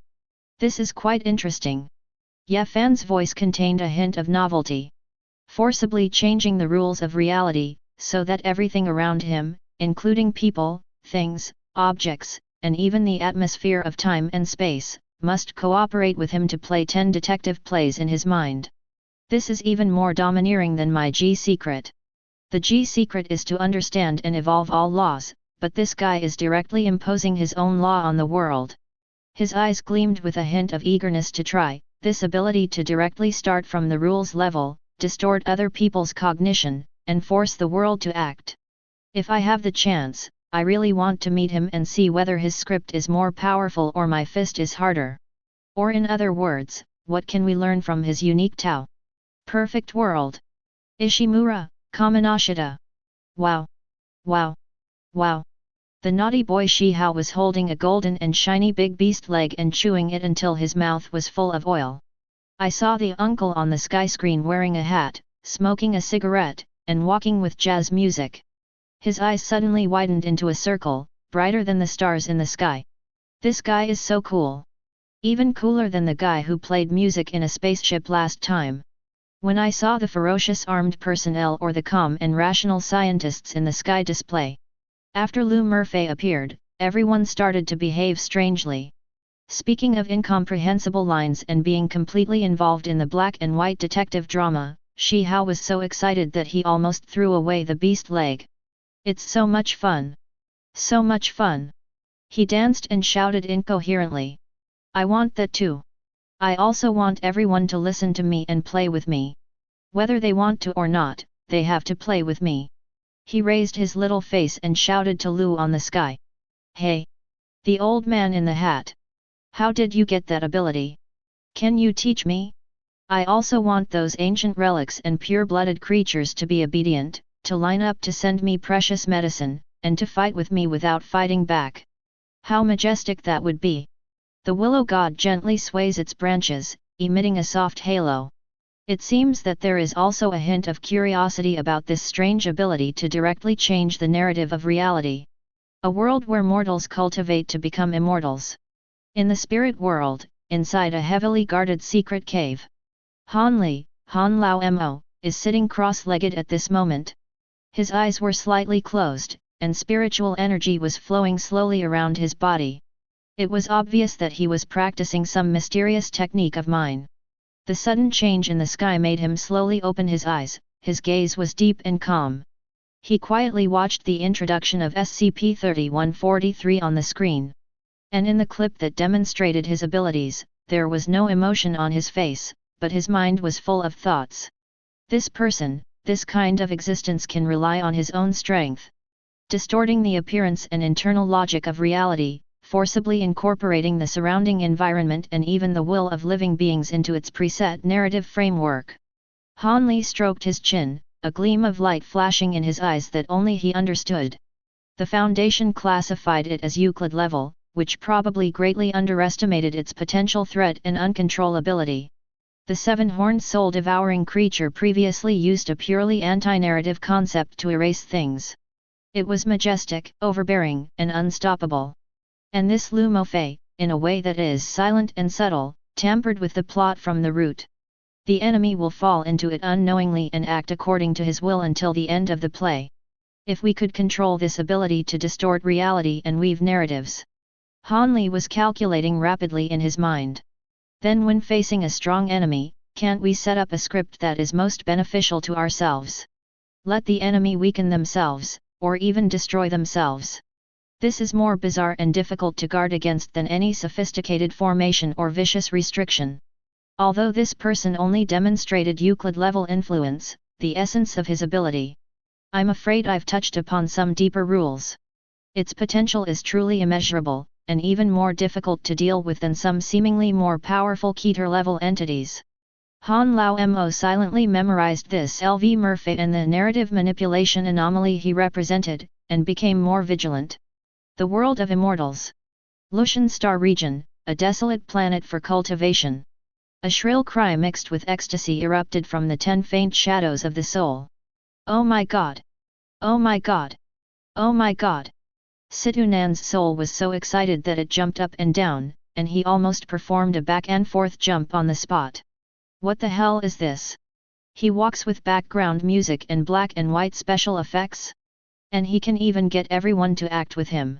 He pointed at the impressive Lu Murphy on the sky screen, his voice becoming a little sharp due to excessive excitement.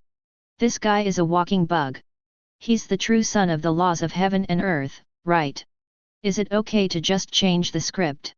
Situ Nan's soul's face showed extreme envy, jealousy, and hatred, as well as a hint of obscene fantasy. Damn it, if I had this skill back then, would I have been hunted down by those old bastards and had no way out? I'll just change the script so that they cry and beg me to take them in as my younger brothers, and serve them tea and water and massage their backs and legs every day. The more he thought about it, the more beautiful it seemed, and his mouth was almost watering. Damn it, if I mastered this ability, the first thing I would do. Situ Nan's eyes flashed with revenge and evil spirit. The first thing to do is to change the script of that little BD Wang Lin. Let him wear open crotch pants every day and run naked throughout the Cultivation Alliance, shouting Ancestor Situ is the best in the world. I, Wang Lin, was blind and did not recognize Mount Tai. I stole the old ancestor's body. Please forgive me. If Qing Shui keeps telling me jokes every day. If he doesn't speak well, he will be punished to dig out feces. And that red butterfly, change her to flirting with me every day and marry me. Ha ha ha ha. Just thinking about it makes me feel so good that I'm about to lose my mind. Situ Nan was spinning proudly above the ruins, as if he had already seen that wonderful future. Above the sky, the black and white picture that had been shattered and then reassembled stabilized at this moment. The picture focuses and the camera slowly moves in. It was a dark, shabby room, with a crack in the shutters. A few rays of pale moonlight stubbornly squeezed in, barely outlining the outline of the room. The air was filled with cheap whiskey, unextinguished cigarettes, and a faint smell of blood. An old desk that was badly worn out, with a desk lamp emitting a dim glow. A half-empty bottle of whiskey and a glass next to it. The amber wine in the glass and a few crystal ice cubes are blending in an ambiguous way. Scene, Murphy Row Detective Agency. Time, midnight, or any damn time suitable for a tough guy to think about life. The camera turned to the man, Lou Murphy. He was still wearing the washed-out windbreaker and the soft felt hat, but at this moment, he was not standing in Yuchen.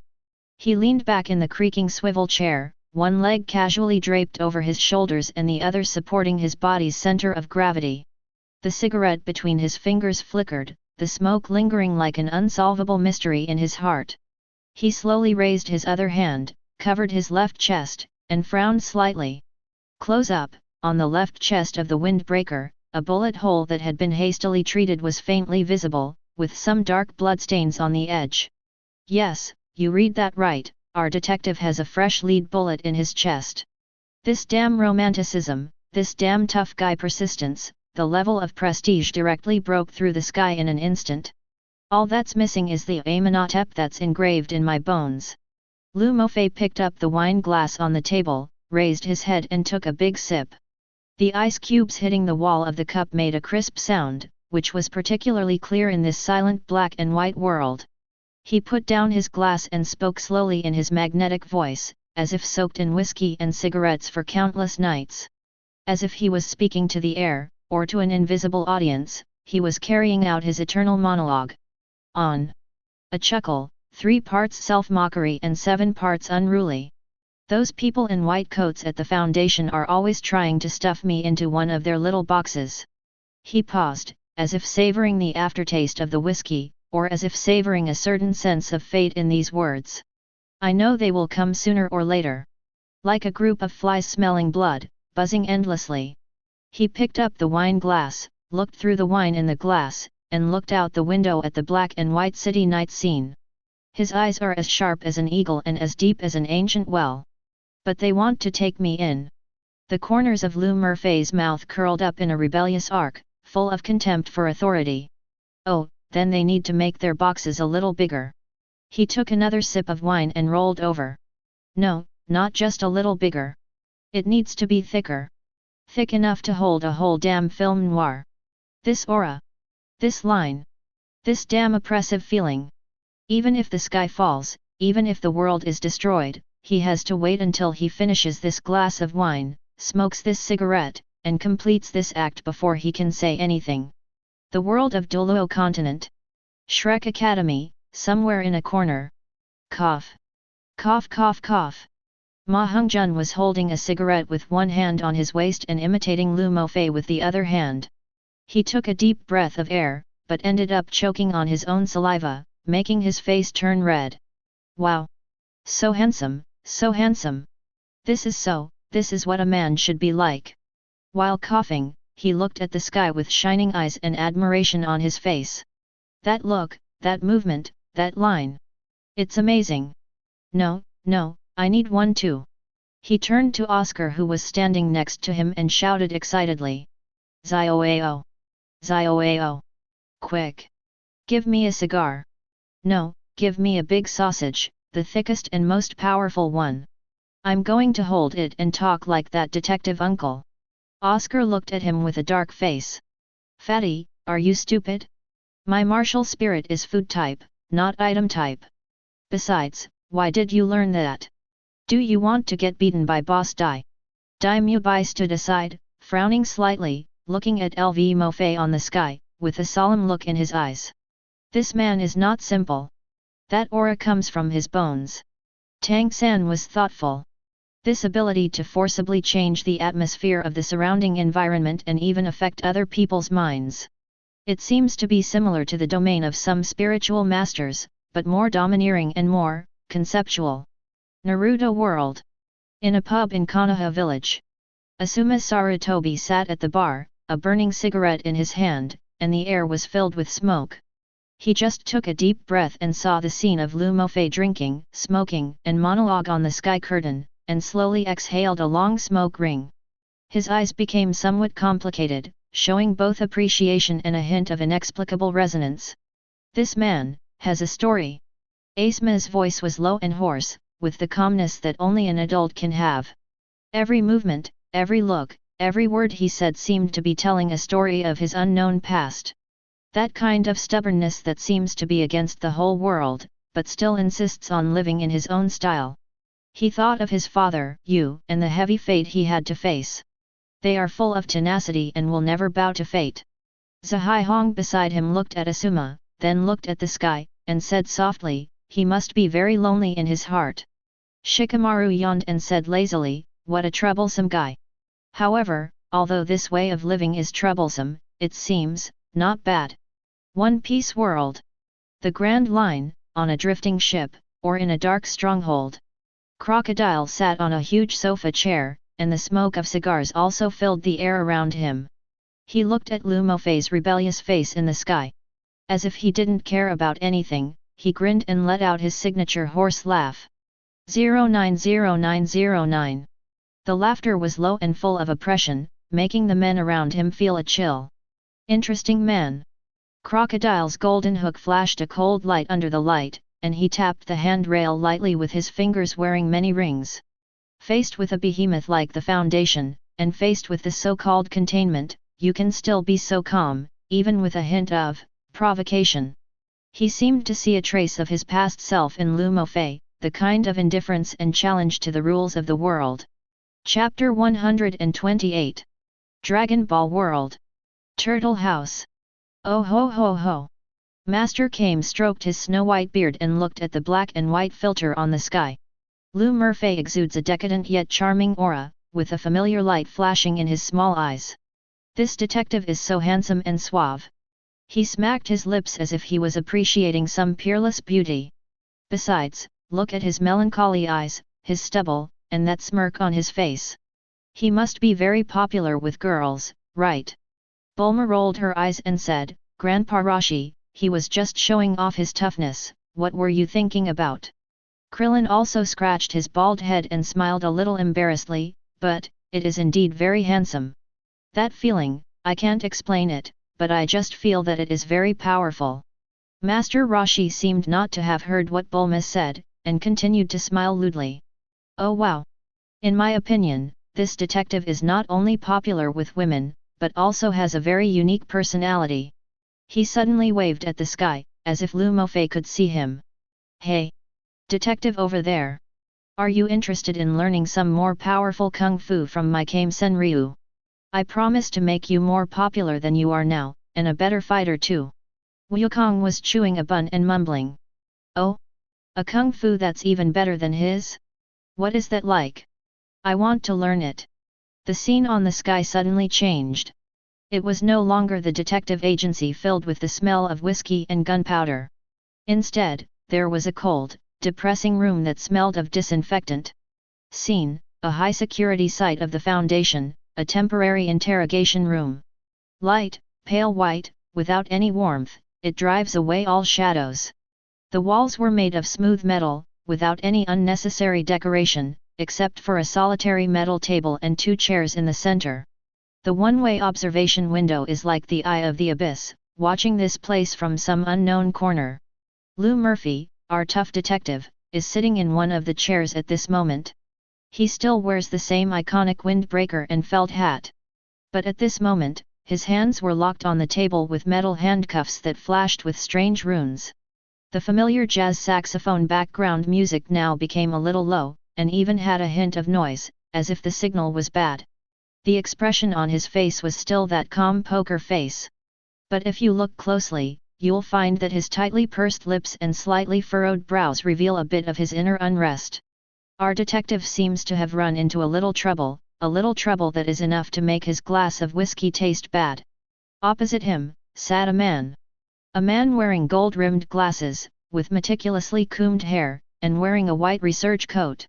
He looks gentle and ugly, about 50 or 60 years old. On his chest hung an ID card that read, Dr. Thom, Senior Researcher of the Narrative Studies Department of the Foundation.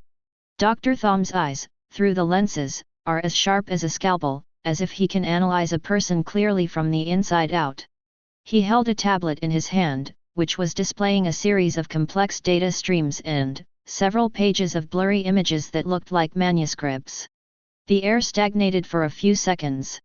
Dr. Thom finally put down the tablet in his hand, crossed his fingers, placed them on the table, and leaned forward slightly. He pushed the gold-rimmed glasses on his nose, and the lenses reflected a cold light. Then he spoke, his voice calm as if he was stating an insignificant experimental report, but the content was enough to detonate a nuclear bomb. Mr. Le Murphy, or should I call you SCP-3143? Dr. Thom's tone was calm. I think the cat-and-mouse game between us can come to an end for now. Lou Murphy didn't even raise his eyelids when he heard this. He just uttered an almost inaudible hum from his nose, as if waiting for the other party to continue. As a tough guy, he will never lose his momentum even if he is imprisoned. Dr. Thom smiled, but that smile did not convey any warmth. Stop acting, Mr. Murphy Lowe. He paused, as if choosing his words, or as if enjoying the moment of tranquility before his prey was cornered. You are very good at dragging reality into your narrative rhythm. Dye everything around you with your damn black and white filter and jazz, we have already experienced this. Even the bullet in your chest was a carefully planned scene in your script, wasn't it? To strengthen your tough guy image and add a bit of pathos. Lou Murphy remained silent, but the fingers holding the cigarette moved habitually. Dr. Thom's voice suddenly rose a few notches, carrying a hint of unquestionable authority. But all of this is built on a foundation that you may not even be aware of, or rather, are unwilling to admit. He suddenly raised his voice, like a judge delivering a verdict, and said word by word. You, SCP-3143, Lou Murphy, Murphy Luo. It's not even an existence. You are just an endofacial construct. Internal fictional construct. What the hell is this? It sounds even more Keter level than Keter level. An intelligent story fragment that lives on in an unfinished, abandoned detective novel manuscript. This sentence, like a thunderbolt, struck Lou Murphy's heart fiercely. It also struck the hearts of all the living beings in the heavens and the worlds who were watching this scene through the sky. Lou Murphy's poker face, which had never changed for thousands of years, finally showed a crack the moment he heard these words. He raised his head suddenly, his eyes that were always full of mockery and unruliness. For the first time, there was a flash of obvious panic and disbelief. Even his iconic black and white film filter seemed to flicker a few times at this moment, becoming somewhat unstable. The saxophone music in the background also suddenly missed a note. For the first time, his voice was no longer so calm, but had a hint of bitterness. What did you say? I don't understand, what nonsense are you talking about, old man? Although he tried to remain calm, his slightly trembling voice betrayed the turmoil in his heart. I can't hold it anymore. Mr. Detective's tough guy character has been hit like never before at this moment. Dr. Thom looked at him with a cold smile on his face, as if he had everything under control. Oh, you don't understand. It seems that your understanding of your own background is still at the orphanage stage set in your novel. He picked up the tablet on the table and turned the screen towards Lou Murphy. On the screen, there was a photo of a yellowed manuscript paper with some scribbled words on it in pen.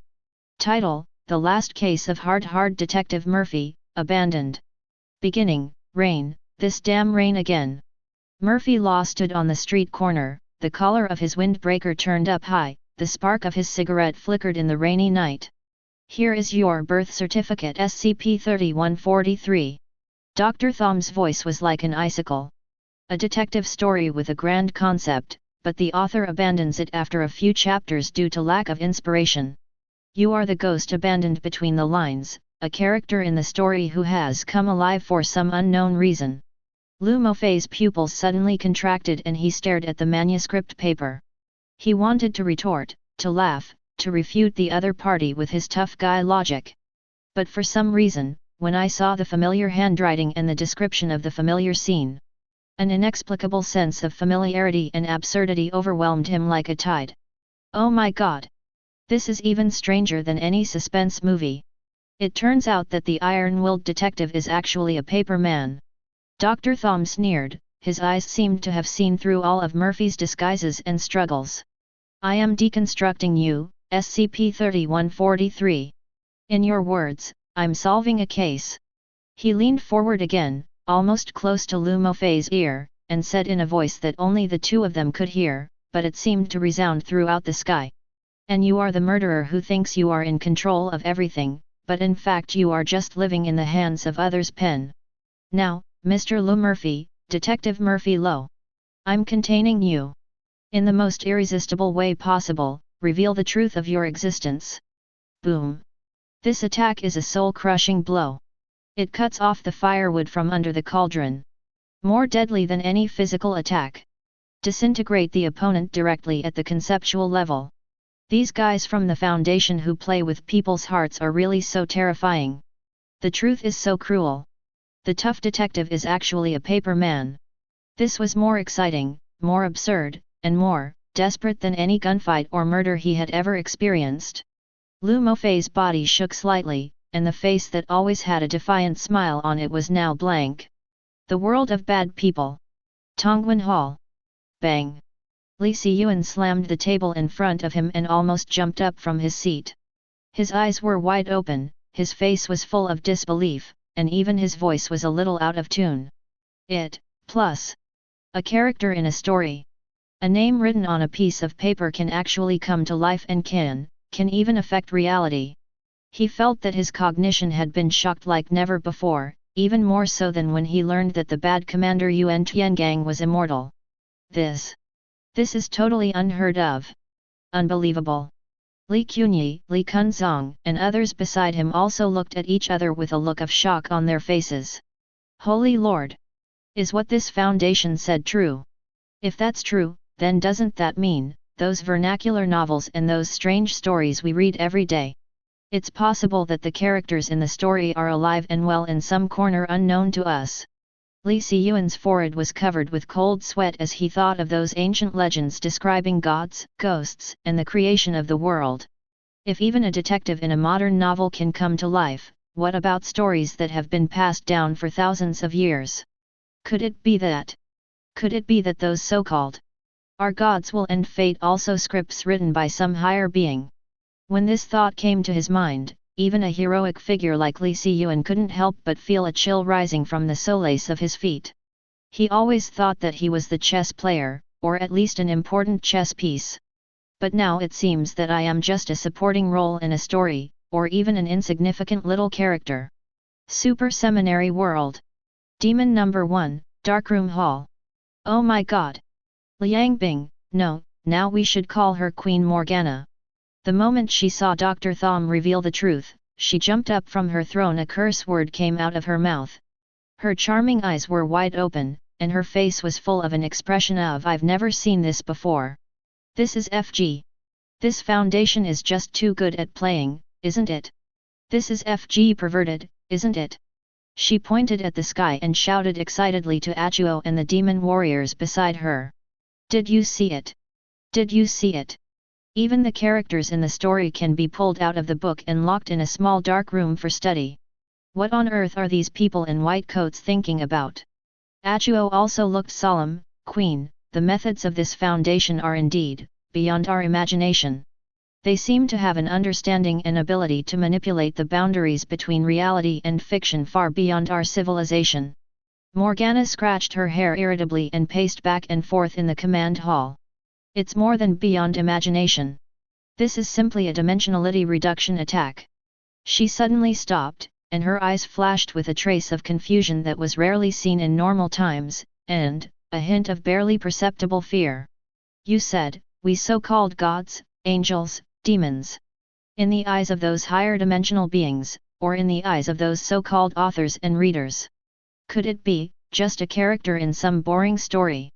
Our wars, our love and hate, our evolution and destruction, are all just a few lines of words written by them and a few frames of pictures on the screen."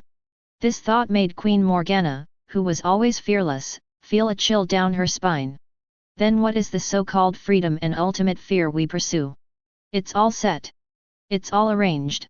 She slammed her fist, "No how zhao," on the console, making a loud bang. "FK. The more I think about it, the more frustrated I feel. The world of fights breaks fear."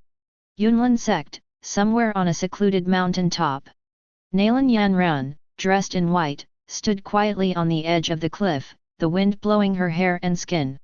Her eyes were fixed on the sky. When Dr. Thom said that Lu Murphy was an internal fictional construct, her delicate body trembled slightly. That beautiful face was now filled with complex and inexplicable emotions. There was shock, bewilderment, and also a deep resonance. She remembered the 3-year agreement between her and Xiao Yan. He recalled the seemingly resolute decision to break off the engagement in the lobby of the Xiao family. "I remembered Xiao Yan's oath, 30 years in the East, 30 years in the West, don't look down on the young and poor." She thought of his subsequent rise, from a useless person who was laughed at by others, to someone that even she had to look up to. All of this, she once thought, was a trick of fate, a clash of personalities, and an interweaving of hard work and talent.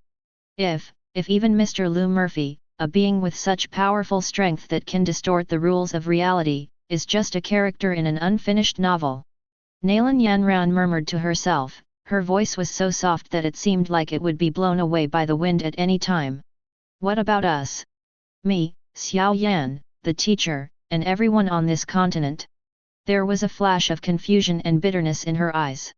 "Everything we have experienced, our love and hate, our cultivation and breakthroughs, our glory and humiliation, is it just a plot that has already been set in the eyes of a being in a higher dimension? Our so-called choice, resistance, changing fate? Could it have been part of the script from the beginning?"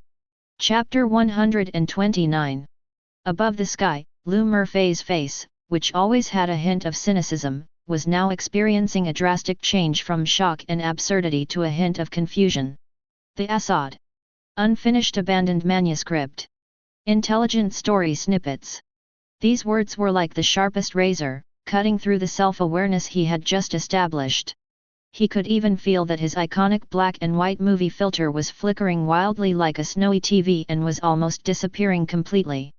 The saxophone music in the background also completely turned into a shrill noise, as if the performer was about to pass out in the next second. Just when Lu Murphy's tough guy worldview was about to crumble and completely collapse. Boom! With a loud bang, the alloy door of the special interrogation room, which was said to be able to withstand a small nuclear explosion. It was like being hit head-on by a battering ram. The entire thing caved inwards and deformed, and then was torn apart by a huge force. Metal fragments flew everywhere. The dazzling tactical lights instantly flooded in, illuminating the entire interrogation room like a white room. Target confirmed. SCP-3143. Execute Alpha Class Containment Procedures. Don't move. Put your hands up. Authorization to open fire has been issued.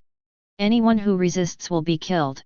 The rapid and cold command was accompanied by the uniform tactical footsteps. A group of people armed to the teeth, wearing black combat uniforms and full coverage tactical helmets. MTF agents armed with the latest model Gauss rifles poured in like a tide. The muzzles of their guns flashed with blue arcs, pointing coldly at Lou Murphy and the confused Dr. Thom in the house. Dr. Thom obviously did not expect this. He stood up suddenly and shouted, "Who let you in? The experiment is at a critical stage. Get out." An MTF leader leading a team, the voice behind the helmet is emotionless. Direct order of the O5 Council, Dr. Thom, your clearance has been temporarily suspended.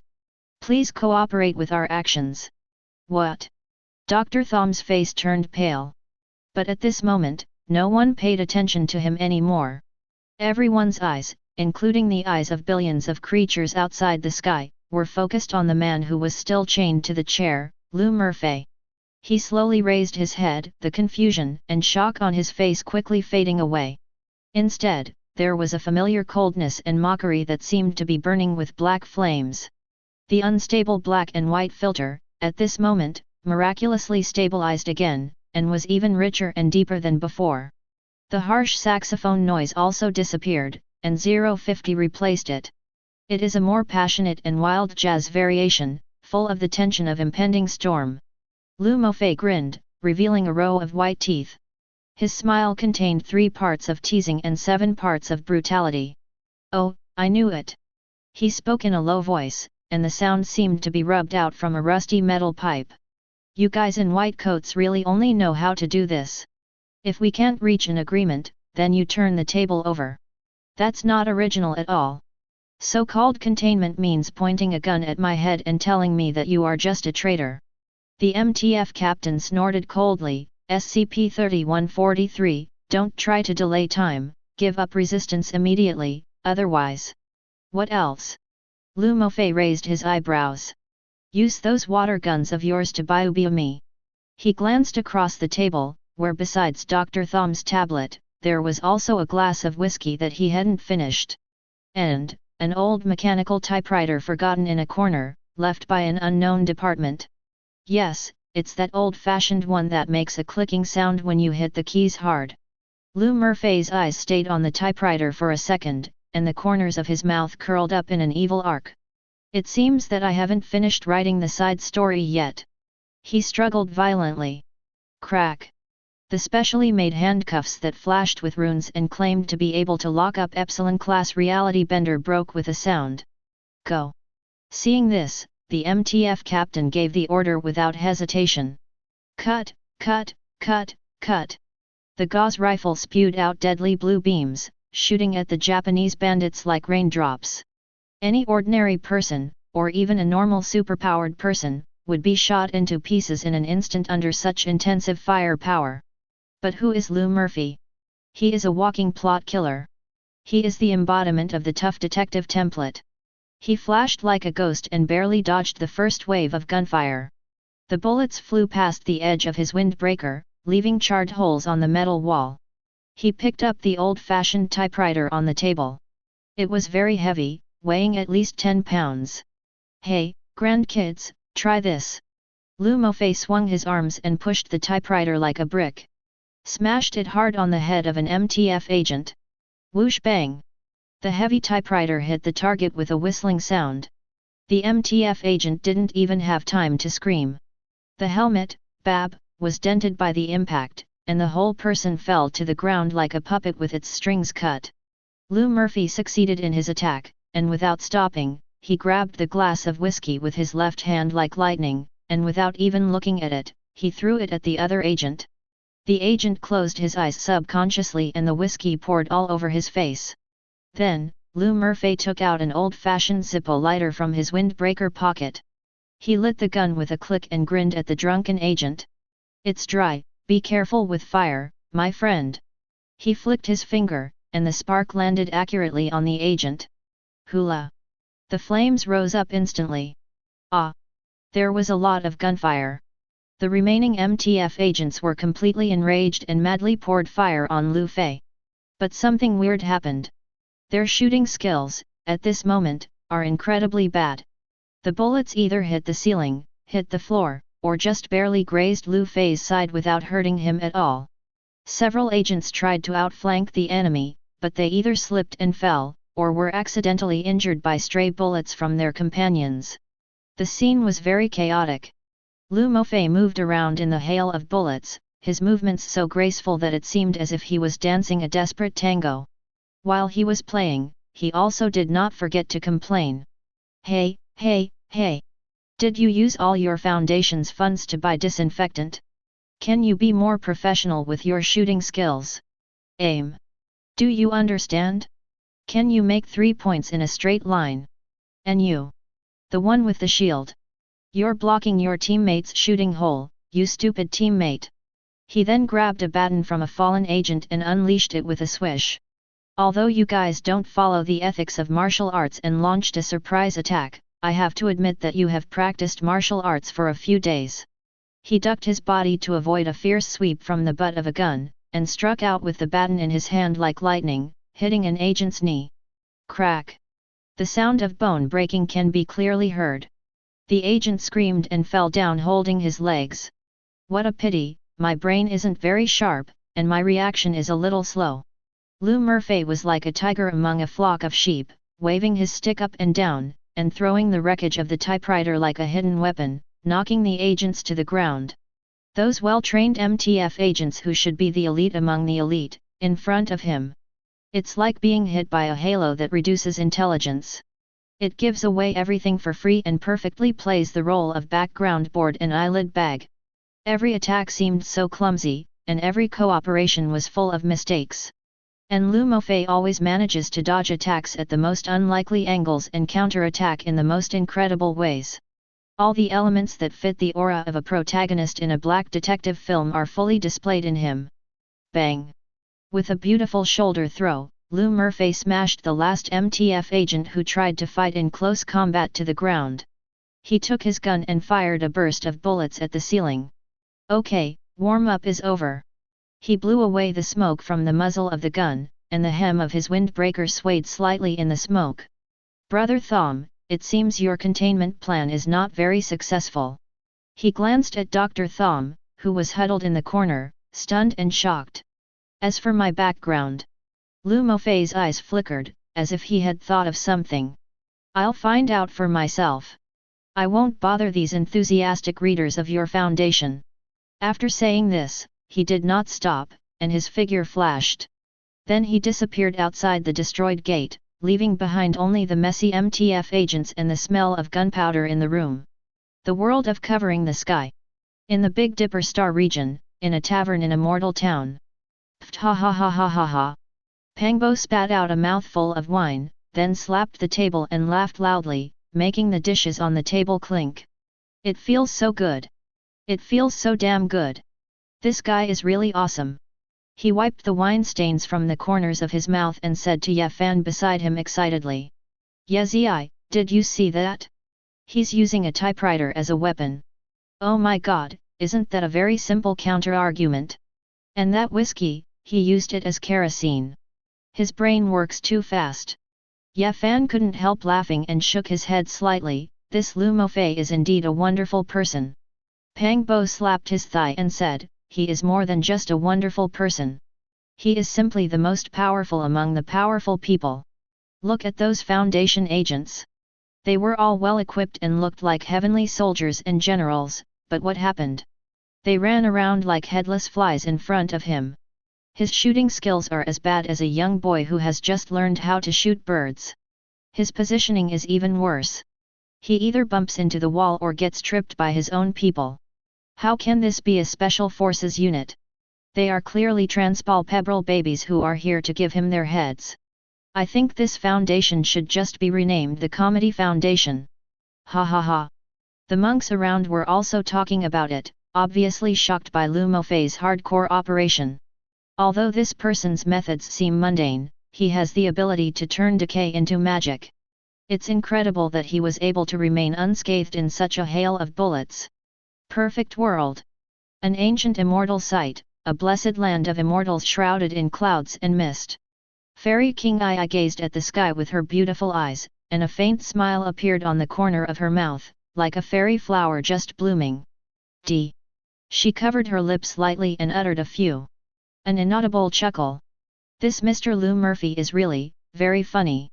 The maid standing by asked curiously, why is the fairy laughing? Fairy King Ye shook her head, her eyes moving with a hint of appreciation. Look at him. Even though he is in such a desperate situation, surrounded by powerful enemies, he is still able to laugh and chat calmly. The calmness in the face of danger and the ease with which he teased his powerful enemies are not something that ordinary people can achieve. Using ordinary things as weapons, they can exert unexpected power and manipulate those so-called elites at will. Especially his seemingly random complaints, which always hit the opponent's sore spot accurately and break down their defenses. It's really interesting. She paused, and a strange light flashed in her beautiful eyes. The so-called protagonist halo can actually affect the battle situation so concretely that it can make a well-trained soldier become as clumsy as a child. Although this power seems absurd, it contains a certain indescribable momentum. This mentality, this ability to find joy in desperate situations and turn defeat into victory, is worthy of reference for monks of my generation. The world of immortals. In Lushan Star region, on a certain cultivation star, in a secret cave.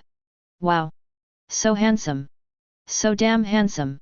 A young boy who looked only 13 or 14 years old, but with extremely lively eyes, was dancing in front of the sky, his face flushed with excitement. It was 13 who followed Wang Lin. Master! Master, did you see it? Did you see it? 13 excitedly pulled the sleeve of Wang Lin, who was sitting cross-legged beside him with an expressionless face. That guy named Lu Mofei. He is a natural-born fighting genius. That typewriter. It works better in his hands than a magic weapon. He hits the target with every hit. And that wine bottle. It made a huge hole in the ground. It was used as a fireball charm. What's wrong with its brain? Wang Lin's face was still as gloomy as water, but there seemed to be a slight ripple in his deep eyes. 13 was completely immersed in his own excitement. And his aura. His ruthlessness. His arrogance that makes him want to smoke a cigarette even if the sky falls. Master, do you think he has practiced some special skills? Why can't those people's attacks hit him? It's like God is helping him. If we fight with others in the future, we should learn from his spirit. No matter who the hell it is, just fight first. So cool. So satisfying. That's how those bastards from the Foundation should be dealt with. Wang Lin slowly opened his eyes and glanced at 13 who was still excited, without saying a word. But if someone could see into his heart at this moment, perhaps they would find that. He also developed a subtle interest in this paper man named L.V. Murphy. This style of playing cards completely unconventionally, but always able to turn danger into safety. There seems to be a slight similarity between it and the ultimate that he is pursuing. The sky scene changed. In the dark alloy passage, the only sounds were Lu's hurried footsteps and the slight sound of his windbreaker rubbing against the ground. He was obviously running, but his posture was still calm, as if he was just taking a walk in his back garden and avoiding a few annoying flies. Just as he turned a corner, a figure appeared in front of him like a ghost. The man was wearing a white coat, a standard researcher's uniform, but underneath was a neat black tactical uniform. He was holding a strange-looking gun with a faint energy glow flashing from the muzzle. Pistol. L.V. Murphy, or SCP-3143. The voice of the visitor was calm, with a hint of metallic texture, and the eyes behind the lenses were as sharp as a knife. Stop running, there's no point. Lu Mofei stopped, tilted his head slightly, and looked at the guy who was blocking his way. Oh? Another one coming to commit suicide. He took out the crumpled pack of cigarettes, shook out a cigarette and put it between his lips, but did not light it. Do I know you? Pretty boy, you look unfamiliar to me. The man pushed up his glasses. My name is Frederick. I'm a level 3 researcher and special operations specialist in the Foundation's Pataphysics Department, Field Team. It's a long title, it's intimidating, right? Lu Mofei sneered. Frederick deadpanned, our boss, the head of the pataphysics department, has authorized it. If you come back with us this time, your file will be changed to redundant end. He paused and emphasized his tone, do you understand what I mean? Neutralized. Lu Mofei raised his eyebrows, as if he had heard some big joke. Chapter 130. What I mean is that the play is over in the physical sense. You will be sent on your way directly, so that your unfinished story won't cause any more trouble. Frederick added coldly. Upon hearing this, Lu Mofei not only showed no fear, but instead laughed contemptuously. He stuck out his tongue, rolled the cigarette in his mouth, and then with a puff, he spit the unlit cigarette accurately into Frederick's chest. Frederick subconsciously dodged to the side. Boy! Lu Mofei's voice became low, filled with sarcasm and disdain. Thinking back to the time when I was in a gang shootout in Chicago, and Cat was picking up bullet shells as pocket money under the flames of the Chicago typewriters. UBD, you don't even know where to play in the mud. He took a step forward, and his imposing presence made Frederick's eyes twitch slightly. Your damn box? The so-called containment chamber. You can't lock me up. It couldn't be contained before, and it's even harder to contain now. A hint of ruthlessness flashed in Lu Mofei's eyes. Want to neutralize me? Your supervisor should come in person and bring a division of troops, maybe, you can try to defeat my 12. A trace of cold sweat oozed out of Frederick's forehead, and he tightened the special pistol in his hand. SCP-3143, your mimetic effect is rapidly increasing. Resistance will only make you. What do you want me to do? Be more like a protagonist. Lu Mofei interrupted him with a teasing smile. Get out of the way, or I'll help you get out of the way. Frederick gritted his teeth and was about to speak. Suddenly, there was a sound of hurried footsteps and a low voice behind him. Frederick, the fifth council in Buddha's hand has new instructions. Frederick was stunned and looked back. Taking advantage of this opportunity, Lu Mofei flashed past him like a leopard blending into the shadows and disappeared at the other end of the passage. Only a sentence with a joking ending was left floating in the air. Thank your supervisor for his concern for me, and treat him to a glass of Bloody Mary that I made myself someday. Frederick. A secret staff dormitory area of the Foundation. Patricia, a female researcher who wore black-framed glasses and looked intellectually beautiful, was looking at Lu Mofei, who was lying on the sofa in her home, with a look of helplessness. Her room was not big, but it was very tidy and full of bookish atmosphere, which was incompatible with Lu Mofei's smell of gunpowder and tough guy temperament. How did you find me here? Patricia's voice was a little tense. She had previously participated in the early analysis of SCP-3143's behavioral patterns, and even privately harbored a bit of curiosity about this living story character beyond academics. Lu Mofei picked up a pillow with a cartoon cat printed on it from the back of the sofa and casually placed it behind his head in a lazy posture. Your Foundation's personnel files are like a bar menu to me. He glanced at Patricia. Don't be nervous, girl. I don't usually have any criminal impulses towards people wearing white coats and glasses. Patricia's cheeks turned red, and she didn't know whether she was angry or embarrassed. You are now one of the Foundation's most wanted targets. I know. Lu Mofei closed his eyes, looking a little tired. Those pataphysics bastards and those MTFs running around with gauze rifles must still be chasing me like mad dogs. I know they will come again one. His tone was calm, with a sense of fate that seemed to have been foreseen. Patricia looked at him and opened her mouth, wanting to say something, but didn't know where to start. Lu Mofei suddenly opened his eyes as sharp as an eagle, sweeping across the ceiling, as if he could penetrate the walls and see the hidden crises. 10% 7. He sat up suddenly, his face clear under the black and white filter, full of a damn sense of fate and an inexplicable sense of responsibility. I'm still the guy who has to take the FG lead when something goes wrong. Yes, that's it. He slapped the armrest of the sofa hard, causing Patricia's heart to skip a beat. I don't care if you're some bullshit internal fictional construct. Who cares if I'm a paper figure that some third-rate writer typed out on moldy manuscript paper after drinking too much whiskey? I write my own life script. No one can arrange an ending for me. His voice was not loud, but every word was sonorous, as if carrying some unquestionable power, echoing in the small room. Patricia looked at the man in front of her, at the fire in his eyes that seemed to be able to burn everything, and for a moment she was a little dazed. The world of Doluo continent. Holy Soul Village, under the waterfall. Tang Hao put down the jar of wine in his hand, and his deep eyes on his bronze face stared at Lu Mofei's figure in the sky. When he heard the words "I write my own life script," a hint of deep appreciation flashed in his eyes. Good boy. His low voice was a little hoarse, but full of power. You have guts. He recalled the time when, for Yin, he alone, with a clear sky hammer, fought against several titled Doluo and the entire spirit hall. That kind of indomitable spirit, that kind of determination to do something even though you know it is impossible. This unwillingness to admit defeat. Tang Hao grinned, revealing a rough smile. Like me. Naruto World. Konoha Village, Hokage's office. Bang. Tsunade slammed her hand on the table, causing the documents to fly everywhere. Her delicate face was full of excitement and admiration, and a bold smile appeared at the corner of her mouth. Well said. She grabbed the wine bottle on the table and gulped down a few big gulps directly from the bottle. This is a real tough guy.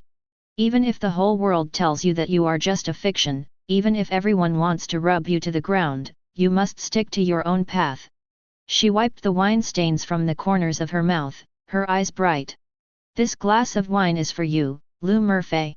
Let those self-righteous guys see what it means to have my own destiny. Jing Ian smiled bitterly as she picked up the scattered documents, but she couldn't help but be infected by the momentum in the sky. One Piece World. On the deck of a pirate ship sailing on the Grand Line.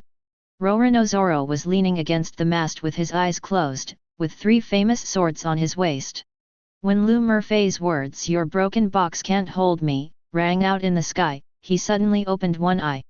Then, when he said, "I write my own life script," he grinned and revealed a smile full of fighting spirit. Oh! He picked up the Wado Ikimonji, and the blade flashed a cold light in the sunlight. Your box can't hold me. Interesting. Zoro's eyes sharpened. This guy, although he doesn't use a knife, his will that is not bound by anything. He has some potential to become the world's greatest swordsman. Humph, a guy like this can be considered a real strong man. Luffy was gnawing on the bone and asked vaguely, Zoro, is that uncle very powerful? Zoro glanced at him and said, ah, he is a guy who won't give up easily. Usopp and Chopper looked at Tianmu with admiration, so handsome. He is simply the legendary tough detective. The sky changed again, and the light and shadow flowed. Lines of gold-plated words emerge, like verdicts or epic poems. They began to carry out ruthless public executions against Lu Mofei for his heroic deeds. Item hashtag, SCP-3143. Codename, Murphy Low. Current security level, Euclid. But under the sky, countless eyes smelled a strong and strange sense of not living up to the name from this brief classification. Actual threat level, Keter. Yes, this guy is literally a walking humanoid reality distortion field. As long as he wants, he can go anywhere. Yes, you read that right, anywhere. It instantly became his own black and white tough detective film set. It comes with a damn jazz saxophone background music that never seems to stop, and that tooth-grinding eternal dusk filter. On that set, he is God. He is the director. He is the screenwriter. He is the only protagonist who is omnipotent and will never die. Everyone had to follow his script, and not a single word in the lines could be wrong. Not even punctuation marks. Dare to disobey? Want to resist? Or just don't look like a good person? Just wait to be plot killed. The death will be as bizarre and aggrieved as possible. There is absolutely no logic or reason. The Foundation, the behemoth that claims to be the guardian of mankind and the shelter of all things, how much loss has it suffered in order to shelter this walking script? The numbers are unclear. How many D-class personnel have become extras and cannon fodder on the set, dying before they could even scream, their deaths being meaningless? There are even a few unlucky agents who think they are very skilled and experienced. It also became a stepping stone for the protagonist Lu Murphy, adding to his heroism and tough guy aura. The words on the sky screen flickered slightly, as if carrying a hint of helplessness and indescribable awe. Don't look at the file of Lu Murphy, SCP-3143, which clearly states that he is only Euclid level. But if he really wants to cause trouble, or if he gets too deep into the role and thinks he has to solve a case, he himself doesn't know how big a mess he can make. No one knows. The mysterious pataphysics department of the Foundation, the big guys who specialize in dealing with all kinds of metaphysical, idealistic, and conceptual anomalies. They are the same monsters who can discuss how to kill a concept or contain a non-existent memory without batting an eyelid. When the name Murphy Rowe is mentioned, everyone will fall silent and quietly make themselves a cup of coffee that is thicker than ink. Or just have a double shot of strong whiskey to try to numb your exploding nerves. This guy is not just a containment object at all. FK, he's a walking narrative disaster. A breathing bug. A BD who can drag the whole world into his damn fatalistic, whiskey-scented black and white movies. The world of bad people. Deep in the dark underground palace, candlelight flickered. The evil leader Yuan Tiangang, wearing a black cloak and a bronze mask on his face, looked even more unfathomable under the flickering firelight. He stared at the various descriptions of Lu Murphy on the sky screen. In those deep eyes that seemed to have seen through the changes of more than 300 years. Rarely filled with wonder, and a hint of, barely perceptible envy? Modify reality at will. To use the surrounding environment, and even the fate of others, for your own benefit, and to use others as pawns. Yuan Tiangong's voice was hoarse, with a texture like metallic friction, and it echoed in the underground palace. This is even more direct and overbearing than the intelligence network of the bad guys, and even more than the Tiangang Ju that I have spent my entire life deducing. He leaned forward slightly, and his eyes under the mask seemed to penetrate the sky and look directly at the being named Lu Mofei.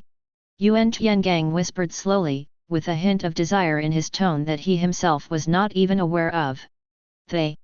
If this great power is used by our master. He tightened his hands behind his back. Why worry that the Tang dynasty will not prosper forever? Why worry that those clowns and villains dare to covet the Li Tang artifacts? This person, this kind of education. It's truly an anomaly among anomalies. A story that shouldn't exist in this world, but it happens to be so real. Super Seminary World. On Earth, at the Grand Canyon's command center, the atmosphere was as heavy as iron. General Dokeo rested his hands tightly on the huge holographic tactical conference table, his brows furrowed so tightly that he could easily kill the strongest mosquito. On the tactical tablet in front of him, various data, behavioral pattern analysis, and potential threat assessments about SCP-3143 Murphy Law were updated and cross-checked at an astonishing speed. Affecting the fabric of reality. Forced to rewrite the course of events. It has a protagonist aura that avoids most fatal attacks. Tokeo's voice was low and solemn, and every word seemed to be squeezed out from between his teeth. This is no longer something that can be explained by simple energy attacks or physical defense. This is a higher dimensional interference ability. It is a weapon at the narrative level. A power we have never encountered before. He suddenly raised his head, his eyes sharp as an eagle, scanning every nervous-looking combat staff in the command center. If this kind of existence comes to our universe. Doubty? Those bastards from the Styx galaxy? Even the threats from what we used to think of as space-class civilizations. Tokeo took a deep breath. In the face of a true narrative disaster, what are they? Its strategic value is immeasurable. Its potential destructive power is also immeasurable. He pressed the tactical tablet hard and gave the command. Immediately. Set up a top-level special research team. Analyze its principles and deduce its weaknesses at all costs. We must find a way to understand this power. Control this power. Or. Tokeo's eyes turned cold, find a way to completely neutralize him, not to edit him out, before he makes irreversible changes to our script. The world of fights breaks fear. In the holy city of the Snake People, inside the magnificent Medusa Temple. Queen Cai Lin of Medusa, dressed in an elegant purple scale armored dress, lazily leaned on the cold emerald throne. Her narrow and charming purple snake eyes watched with interest the various bad deeds of the man named Lu Mofei on the sky. When seeing that Lu Mofei could forcibly drag reality into his own black and white detective film set and was almost invincible in the description of the film set, a faint but meaningful arc appeared on her cold and beautiful face that turned everyone upside down. Oh! The Queen opened her red lips slightly, and her voice had a unique hoarseness and magnetism. Can you forcibly turn reality into your own home court? This is somewhat similar to my Medusa domain. Her slender fingers, covered with dense purple scales, tapped lightly on the cold armrests of the throne, making a crisp sound. Chapter 131. Re. The Queen's eyes narrowed slightly, flashing a dangerous and charming luster. His ability seems to be even more unreasonable and outrageous. No huge energy support is needed, no complicated rules are needed, it seems that just a thought will change the world and reinterpret it according to his wishes. Interesting. The smile on Queen Medusa's lips deepened a little. If there is a chance, I would like to experience it myself and see what the mystery of his so-called tough detective film set is. Let's see whether his script is stronger, or my snake pupil petrification is better. A world under one person. The top boardroom of Nadutong Express Company is heavily guarded. At the huge circular conference table, several people, no matter what kind of earth-shattering incidents they faced. Members of the company's board of directors who can remain calm despite the catastrophe. Looking at the words and pictures on the sky curtain at this moment, their faces all turned pale, and even fine cold sweat oozed out of their foreheads. The air in the conference room seemed to freeze, making it hard to breathe. The only sounds left were the subtle changes in light and shadow as the words scrolled on the sky curtain, and the increasingly heavy breathing of the crowd. Forcibly rewriting reality. It has a protagonist aura, immune to most conventional physical attacks. It can even pollute the interface between the author's ideas and the reader's ideas. A director who was wearing gold-rimmed glasses and was known for his calmness had a trembling voice at this moment, and he swallowed hard. This kind of existence, if he appeared in our world. He didn't dare to say any more, but everyone understood the fear in his unfinished words. Another director with a goatee and sharp eyes. At this moment, he also spoke with a serious expression, his tone filled with incredible fear and deep powerlessness. All the means we have against aliens, from physical isolation to chi suppression. From psychological intervention to memory erasure, including the most secretive and inhumane S-level plans. He paused, his voice dry. I'm afraid, none of them are effective against him. They're not even on the same level. He's not an inhuman. He might not even be a creature. He is simply a concrete embodiment of the rules themselves. A living story loophole. The old man sitting in the main seat spoke slowly after a long while, his voice hoarse and tired. Pass my orders. List this individual, SCP-3143, Murphy Law, as the target of highest concern, and the threat level is tentatively set as unable to assess, strictly prohibit contact, and avoid first. Once any abnormal fluctuations in the narrative level similar to SCP-3143 are detected in our world, or unexplained diegetic reality distortion phenomena occur. The old man closed his eyes, seemingly unwilling to think about the consequences. All field personnel, all departments, immediately cease all active actions and enter the highest level of silent status. We can only hope that he never notices our little story stage. Because we have no means to stop a stranger from doing whatever he wants in his own movie. Above the sky, light and shadow intertwined again, and the previous words and images faded away. Then, black and white images began to rotate like old movie films. It was a detective office that was always dark, with blinds blocking the light of eternal dusk outside the window. Smoke filled the air, outlining vague and dangerous outlines. There was always a half-drunk bottle of cheap whiskey on the desk. A brass ashtray filled with burnt cigarette butts. It seems that each one carries an unsolved mystery or a past that one does not want to look back on. On a cold rainy night, the neon lights glowed on the wet streets. Like an overturned palette of an impressionist painter, blurry and blurred. A lonely figure, wearing a soaked windbreaker, with the brim of his hat pulled down low. Most of the face was covered, with only the scarlet firework at the corner of the mouth flickering stubbornly in the darkness. Fatal women, either enchanting, pure, or with the flame of revenge. They have different names and faces. But it always appears in his script just right, pushing the plot towards unpredictable abysses. The moment of gunfire, the sound of glass breaking, the dull sound of falling to the ground, and that damn jazz saxophone that seemed to never stop. And he, Lou Murphy, SCP-3143, always dresses like that. A black windbreaker with some wrinkles, a hat that can hide his expression.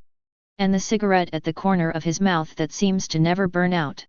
The picture on the sky screen is frozen as he lights a cigarette. He took a deep breath and then slowly exhaled a smoke ring, with the background being the thick and dark night. Then, new lines of text emerged, with a kind of insight into everything. With some indescribable complex emotions, I began to interpret this man. Lou Murphy, a man who lives in his own story.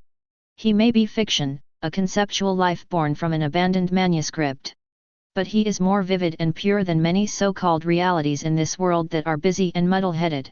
He used his unique, almost unreasonable hard-boiled detective logic to fight against the Foundation's airtight containment network.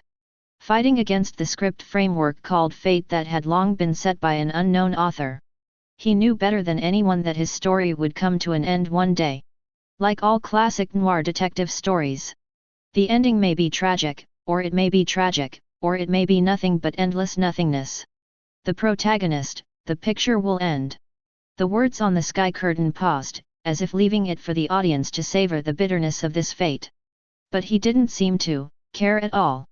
Yes, this BD, he doesn't even care about the ending. He just enjoys the process of handling a case and the excitement of finding the truth in the fog. I enjoy the pleasure of dealing with those self-righteous fate, rules, and reality every time. I enjoy every time I take out my Zippo lighter in a desperate situation. The click, the moment of peace and control when lighting that cheap cigarette.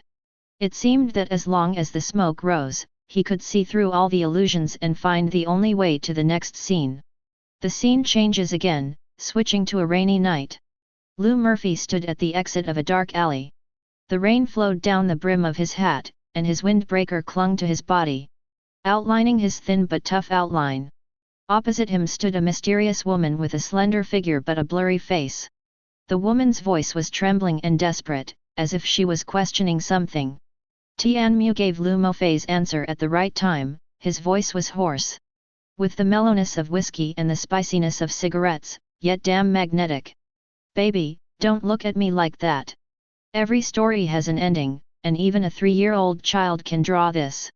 Some stories are forgotten, just like bloodstains washed away by rain, leaving no trace at dawn. But some people's legends. He raised his head slightly, and his eyes under the brim of his hat flashed a sharp light when lightning flashed across them, and the corners of his mouth raised a mocking and confident arc. It will live longer than the stars in the night sky. And I, Lou Murphy. That's the kind of person who, FK, damn, will be remembered forever.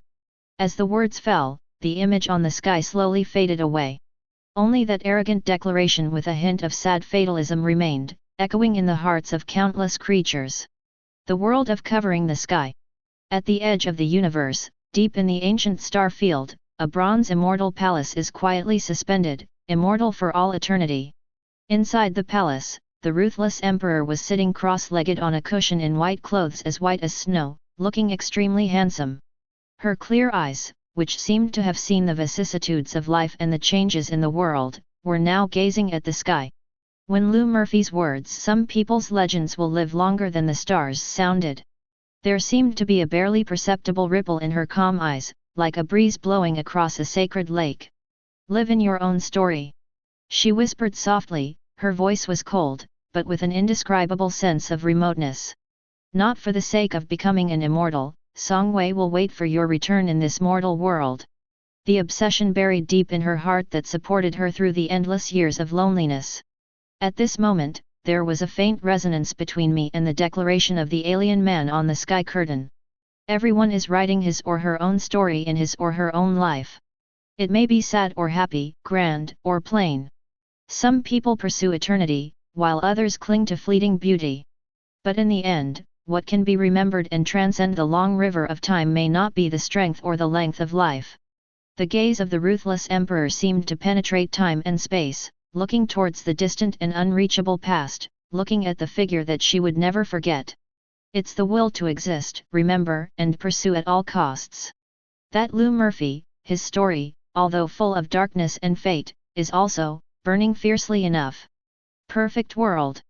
In the lower world, She village, under the charred willow tree at the entrance of the village. The countless branches of the willow tree swayed gently, and the emerald green buds stretched out on the charred trunks, exuding vitality and a profound Taoist charm. It quietly watched the changing light and shadow on the sky, and listened to the monologue of the man named Lou Murphy. Even if it's fiction. The voice of Willow God resounded in the hearts of Shihao and others through the divine thoughts, gentle and distant, with a hint of a sigh. If you can live out your true self and leave your unique mark, it is also a different kind of reality. It has experienced death and rebirth, and its understanding of existence and nothingness far exceeds that of ordinary people. His Tao does not lie in the power to destroy heaven and earth, nor in the ability to distort reality. It's just the outer manifestation of his story. A branch of the willow god gently brushed across the void, as if touching some invisible law. The core of it is the existence itself that will never be extinguished and will never yield, no matter what kind of desperate situation it is in, no matter how powerful the enemy is. I know it's a script, but I still want to perform it according to my own wishes. Even though we know there is an ending, we must let the process shine the brightest. This almost paranoid self, this will to fight against settings, is itself a powerful force. Interesting, really interesting. The world of immortals. In the vast starry sky, Su Ming, wearing linen clothes and carrying a simple bag, went alone. His face was weathered, his eyes were deep and tired, yet they contained an unquenchable fire. He raised his head, looked at the huge sky that spanned the sea of stars, saw Lu Mofei's figure, and heard his words. Everyone is looking for a way home. Su Ming's lips moved slightly, and he uttered an almost inaudible whisper. There was a complicated look in his eyes, as if he saw a little bit of himself in the detective in the black and white world. Even though that road has long been shrouded in fog, full of thorns and lies. Even the so-called home may just be an illusory obsession, a memory that has long been tampered with. He thought of his hometown Wushan, the pursuit and loss in the reincarnations, and the difficulty and perseverance in fighting against fate. Live in your own story. Su Ming's gaze became more determined. If this world is a huge painting, then I, Su Ming, will use my own blood and bones to draw my own stroke. Even if the ending of this story is destined to be sad, I want this starry sky to remember the traces of my presence. That Lou Murphy, he chose to burn in his own way. And I also have a path I must walk and a truth I must pursue. He clenched his fists and continued walking without stopping, step by step towards the unknown distance, his own ending of the story. Above the sky, the echo of Lu Mofei's arrogant and unruly declaration was still lingering. The light and shadow changed, and the previous pictures and text gradually disappeared. Then, a thick electronic file with the Foundation's unique standard style filled the entire sky. The first page of the file was Lu Murphy's angular face in black and white. Information, data, and event reports scrolled quickly. Finally, the picture freezes. A huge, bright red seal, with tremendous force, clanged and heavily stamped on a conspicuous position on the file. Euclid. The red words were as deep as Si Luo. However, right next to the Euclid seal, a line of almost imperceptible small words quietly emerged, carrying a hint of reluctance and solemnity. Containment difficulty assessment, Keter-like. Although the font is small, it reveals a sense of difficulty and trouble that makes people feel anxious. Then, below the sky, a line of simple words slowly lit up, announcing the end of a paragraph. End of inventory of SCP-3143 Lou Murphy's files. The narration voice in the sky was heard again. This time, the voice was less serious than before, and contained some teasing and deep helplessness. Ahem, everyone, please pay attention, please pay attention. About this, walking noir detective storytelling entity, SCP-3143, Mr. Lou Murphy's official inventory, that's all. It's over. The voice paused, as if it was organizing its next words, or as if it was recalling some headache-inducing past event. But his story may have come to an end when it is recorded on the Sky Dome. But he brought trouble to the great, all-powerful Foundation dedicated to control, containment, and protection. The narrator's voice was drawn out with a hint of meaning. I'm afraid it will never, ever really end. As long as this gentleman's narrative is still running on its own. As long as he still has that unchanging poker face and that cigarette that seems to never burn out. The bigwigs of the Foundation have to live in fear every day and can't sleep well every night. You never know when a site that seems impregnable will suddenly change. Then, clang clang clang 10, the melancholy saxophone sounded without any warning. Chapter 132. Chang Sheng Tianzun, who has lived through the mythological era, the ancient era, and the prehistoric era, and witnessed the changes of countless eras. He thought he looked down upon everything, but at this moment his voice was uncontrollably hoarse and terrified. Impossible. In this world. In all the heavens and the myriad worlds. How could there be such a terrifying existence? Such a terrifying existence that is beyond our comprehension. Its pressure, its nature, is far beyond any enemy we have ever faced. Even far surpassing the illusory immortals. No, in front of him, the immortals are probably just like ants. In the eyes of the Lord of Reincarnation, the eternal and unchanging deep light flickered violently. It was as if I saw the true end of reincarnation. It was a boundless blood-red ocean that swallowed everything. This power, this will, has transcended the constraints of dimension. It comes from a higher, more unfathomable and more unimaginable level.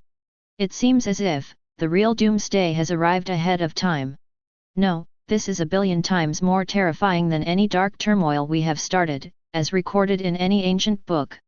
The dense deathly aura that lingered around Qi Tian Supreme seemed to be diluted and purified by the invisible blood-colored torrent at this moment.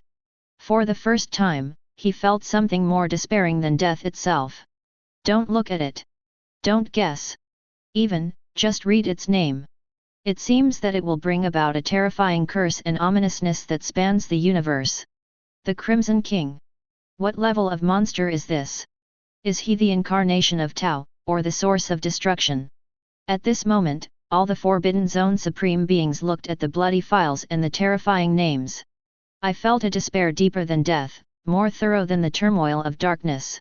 The cultivation that they were so proud of, the capital that once made them look down on the ages, at this moment, seemed so ridiculous and so insignificant. Perfect big world.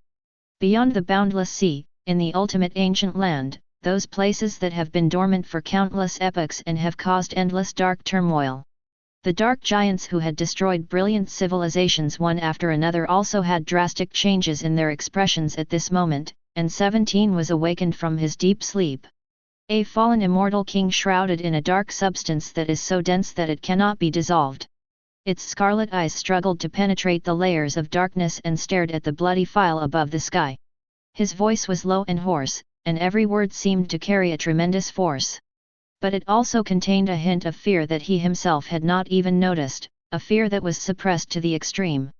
Another ancient giant with countless ominous and strange runes around his body, exuding an aura of decay and depravity that even the immortal king felt. He spoke slowly and with difficulty, his tone filled with unprecedented fear and a hint of confusion. This aura, this pure to the extreme, destruction, tyranny, and primitive madness. Compared to the great source of darkness whom we serve. He paused, as if trying, fearfully, to find the right words. Finally, he uttered a few words in a tone that was almost a moan. More, barbaric. More, a pure manifestation of evil. That lord represents the end and return to the abyss, and this king, seems to, wish for everything to burn in blood and fire. Another giant, whose form constantly changes in the endless darkness, sometimes turning into a giant beast that devours the stars. Sometimes it transforms into a distorted human form, making sounds like thousands of resentful spirits and evil ghosts roaring at the same time, full of chaos and anxiety. It doesn't belong to any system we know.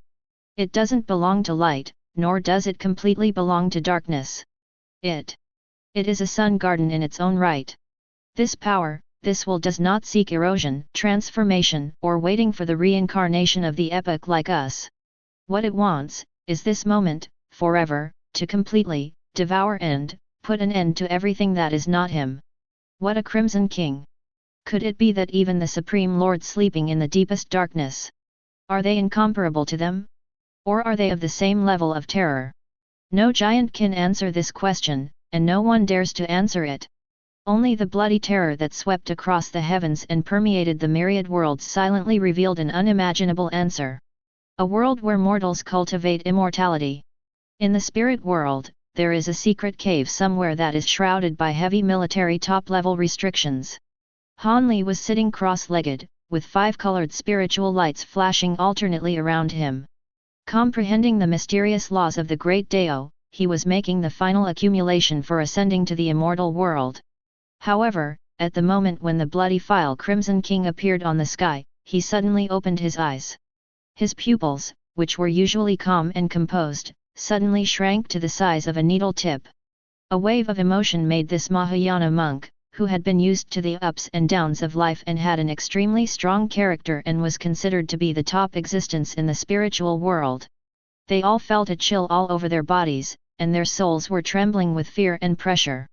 Ignoring the layers of restrictions outside the cave that were enough to resist the fierce attacks of several cultivators of the same level, he descended directly on the origin of his soul.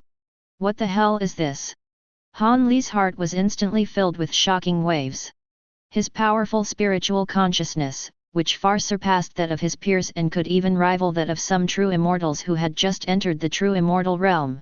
In front of that tyrannical and overbearing blood-colored aura, it was as small as a small boat in a storm. He read the words between the lines of the file, from the 4 bloody characters Crimson King. I could clearly feel a feeling that could shake the entire spiritual world. Even the vast and boundless fairyland in the legend was completely crushed and wiped out, an absolutely terrifying force. No, this is no longer something that can be described simply as power. Han Li's face turned extremely pale in an instant. There were even fine beads of cold sweat oozing out of his forehead. This was the most unmanageable behavior he had ever experienced since he entered the Mahayana stage. This is a kind of destruction that transcends all known laws, purely, at the concept level, the will level. If even a tiny bit of its aura were to leak into the spirit world, I'm afraid the entire interface would collapse in the blink of an eye.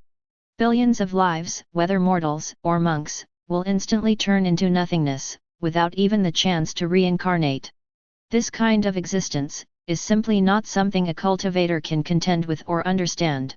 Even the word escape seems so absurd and ridiculous in front of this kind of existence. At this moment, Han Li's Dao heart, which had been tempered by thousands of times and was as solid as a rock. There were almost cracks on the surface. It was a feeling of powerlessness and insignificance that came from the deepest part of the soul when facing an absolute natural disaster and absolute doomsday. The world of immortals. Deep in the boundless universe, Wang Lin was dressed in white, his black hair moving in the air without any wind. His calm eyes seemed to contain the vicissitudes of life and unyielding persistence. He had just used lightning speed to quell a riot that had spread across several star regions. His eyes were deep, looking towards the vast and unpredictable sky. When the bloody file of SCP-001 Proposal, Crimson King, appeared. When the terrifying aura filled with primitive brutality and endless desire for destruction swept over like a raging wave. 2 terrifying rays of light that could pierce through the stars suddenly shot out from Wang Lin's calm eyes. There was no ordinary fear in this brilliant light, but it was filled with extreme solemnity. And a hint, as if I had found some kind of kindred spirit in fate. Or the complex scrutiny and overwhelming fighting spirit of the extreme opposites. What a Crimson King! Wang Lin muttered to himself in a low voice. His voice was not loud, but it seemed to resonate with the stars in the sky, causing the nearby stars to tremble slightly. He learned from the archives and breath of the Crimson King. I felt a will very clearly, a will that was so grand and unbelievable. A kind of terrifying will that is similar to the heavenly way, fate and reincarnation that he has been fighting against all his life, but it is completely different. This will is purer and crazier than any heavenly law I have ever seen. It is, even more unreasonable. The ordinary laws of nature still have their own rules that keep running forever. There is still a logic to maintain the balance of the universe. Even if it is ruthless, it is still a kind of order. And this so-called Crimson King.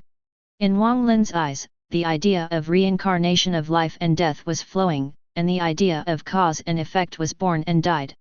All the heaven-defying ways he had practiced were frantically deduced in his mind, trying to analyze this unprecedented terrifying will. It is, pure chaos, the ultimate violence.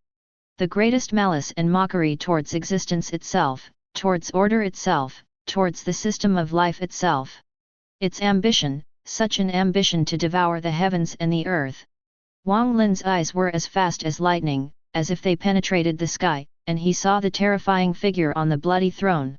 It is, swallowing all reality. Swallowing all light, all order, all existence. All visible and invisible things are dragged into the eternal bloody chaos and become part of his power. The corners of Wang Lin's mouth slowly curled up into an extremely cold arc, but that was not a smile. It is a kind of murderous intent and will to fight against the heavens that rises from the unyielding soul when facing the ultimate challenge and boundless terror. If you dare to bring your minions and your will to this world where Wang is. Wang, do you mind sending one more so-called king on this journey against the will of heaven? Even if the opponent is such a terrifying existence beyond imagination, bringing endless despair. The Dao in Wang Lin's heart was still as sharp as the sword of killing in his hand, and would rather break than bend. The bloody terror that permeated from the SCP-001 proposal, Crimson King file. After a brief lull, it suddenly surged again. The screen suddenly changed, no longer just text and narration. Instead, a series of weird, vague, yet ominous symbolic patterns began to emerge.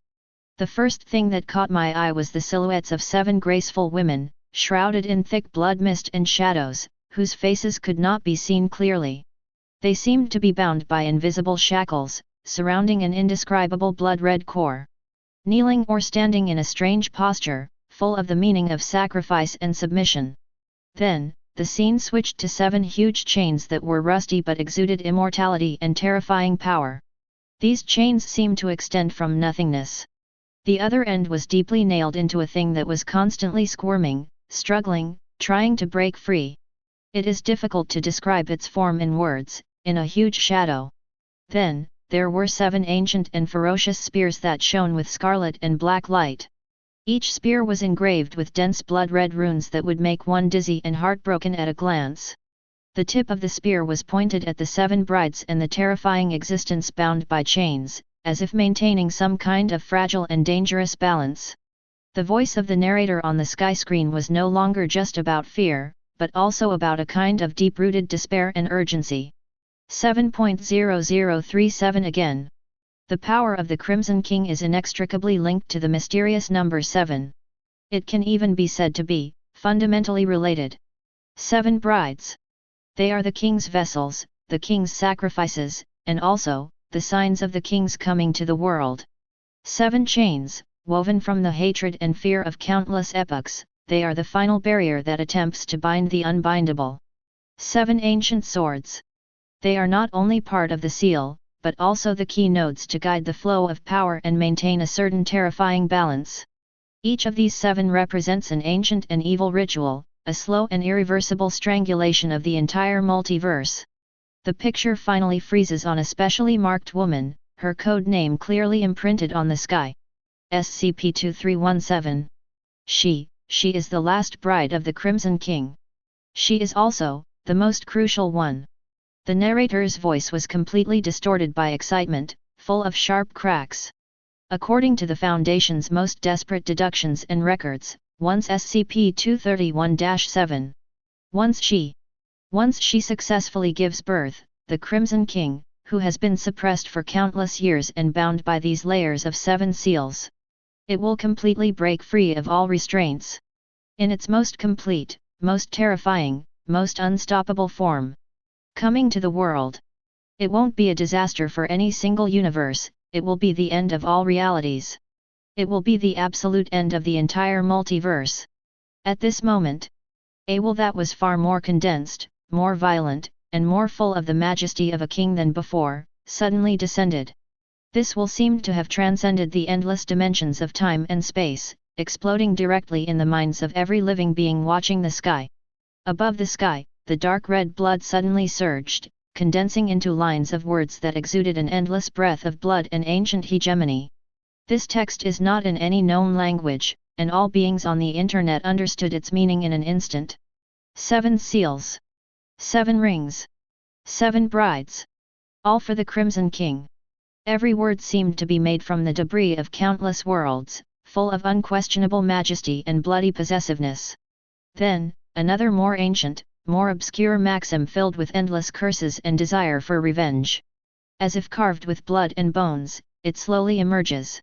They have forgotten the sacred text in the death of time. May they suffer the same fate as those who resisted my efforts to take back what is mine.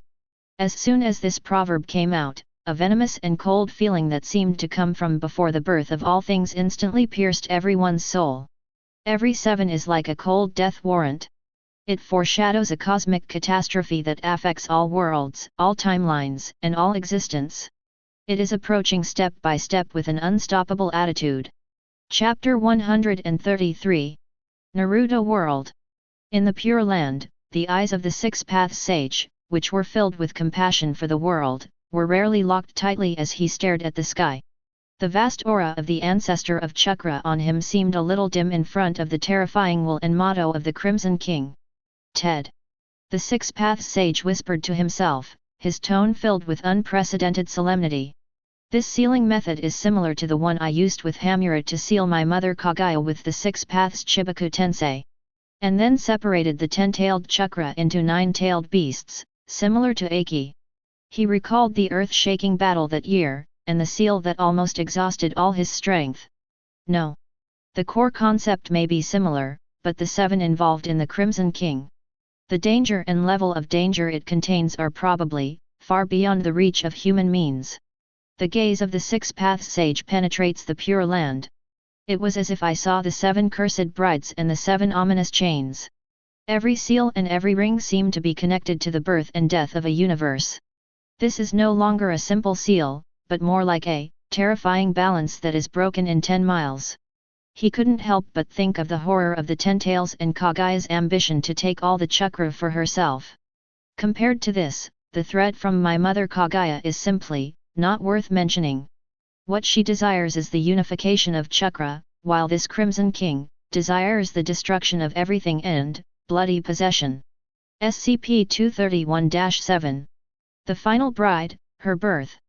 The Six Paths Sage felt a sinking feeling in his heart, and a deeper feeling of powerlessness than when he faced Kaguya surged into his heart.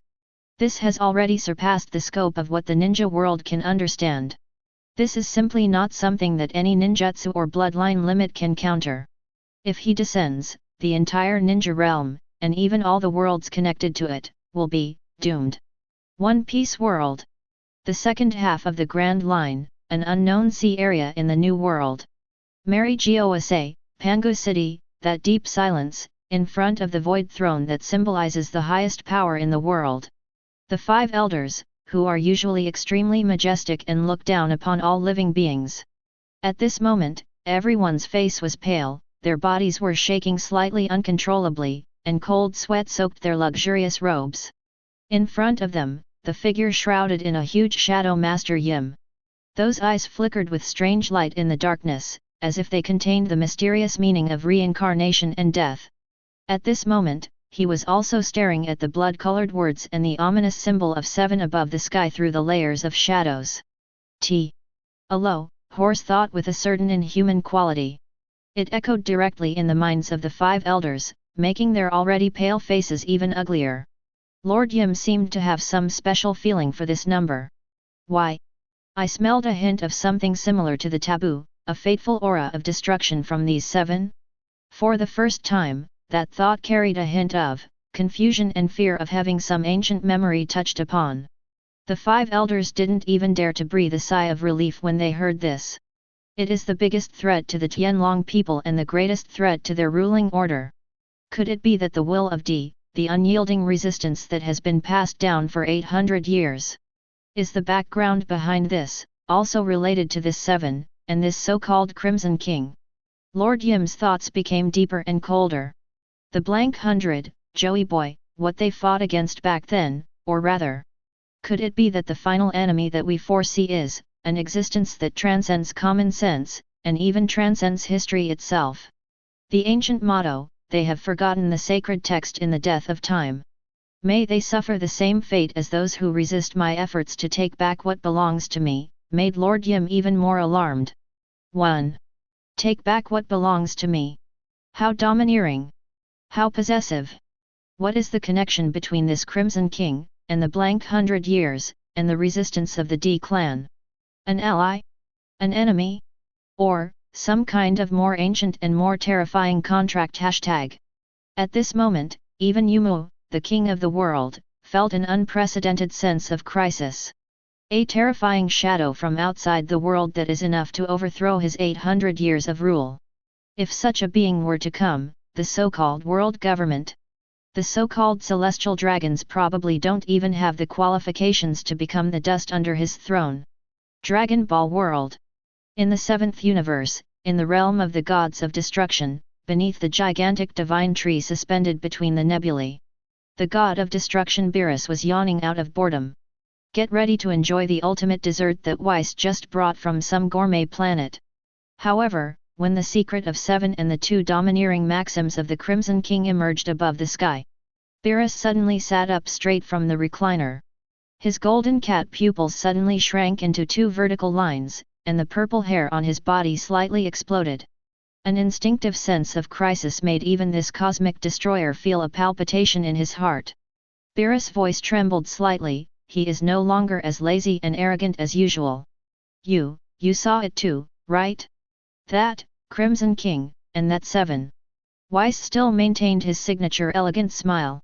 The crystal ball on top of the scepter in his hand was reflecting every detail on the sky with incredible clarity. But his blue eyes, which always carried a hint of laziness and playfulness, narrowed slightly at this moment, flashing with an unprecedented solemnity. Oh my goodness, this is really a little beyond my expectations. Weiss sighed softly, his tone still calm. But Beerus, who was familiar with him, could hear a rare hint of seriousness in it. 7 seals, 7 rings, 7 brides. This kind of power is composed of rules that are deeply bound to the number 7. Weiss lightly tapped the scepter in his hand, and circles of invisible ripples spread out around him. This seems to touch upon some very, very ancient underlying law of the universe. A kind of, even comparable to the final rules of the power tournament. Or, in other words, it is more primitive and fundamental than that, the constraints of the laws of the universe. Beerus heard this and a drop of cold sweat broke out on his forehead.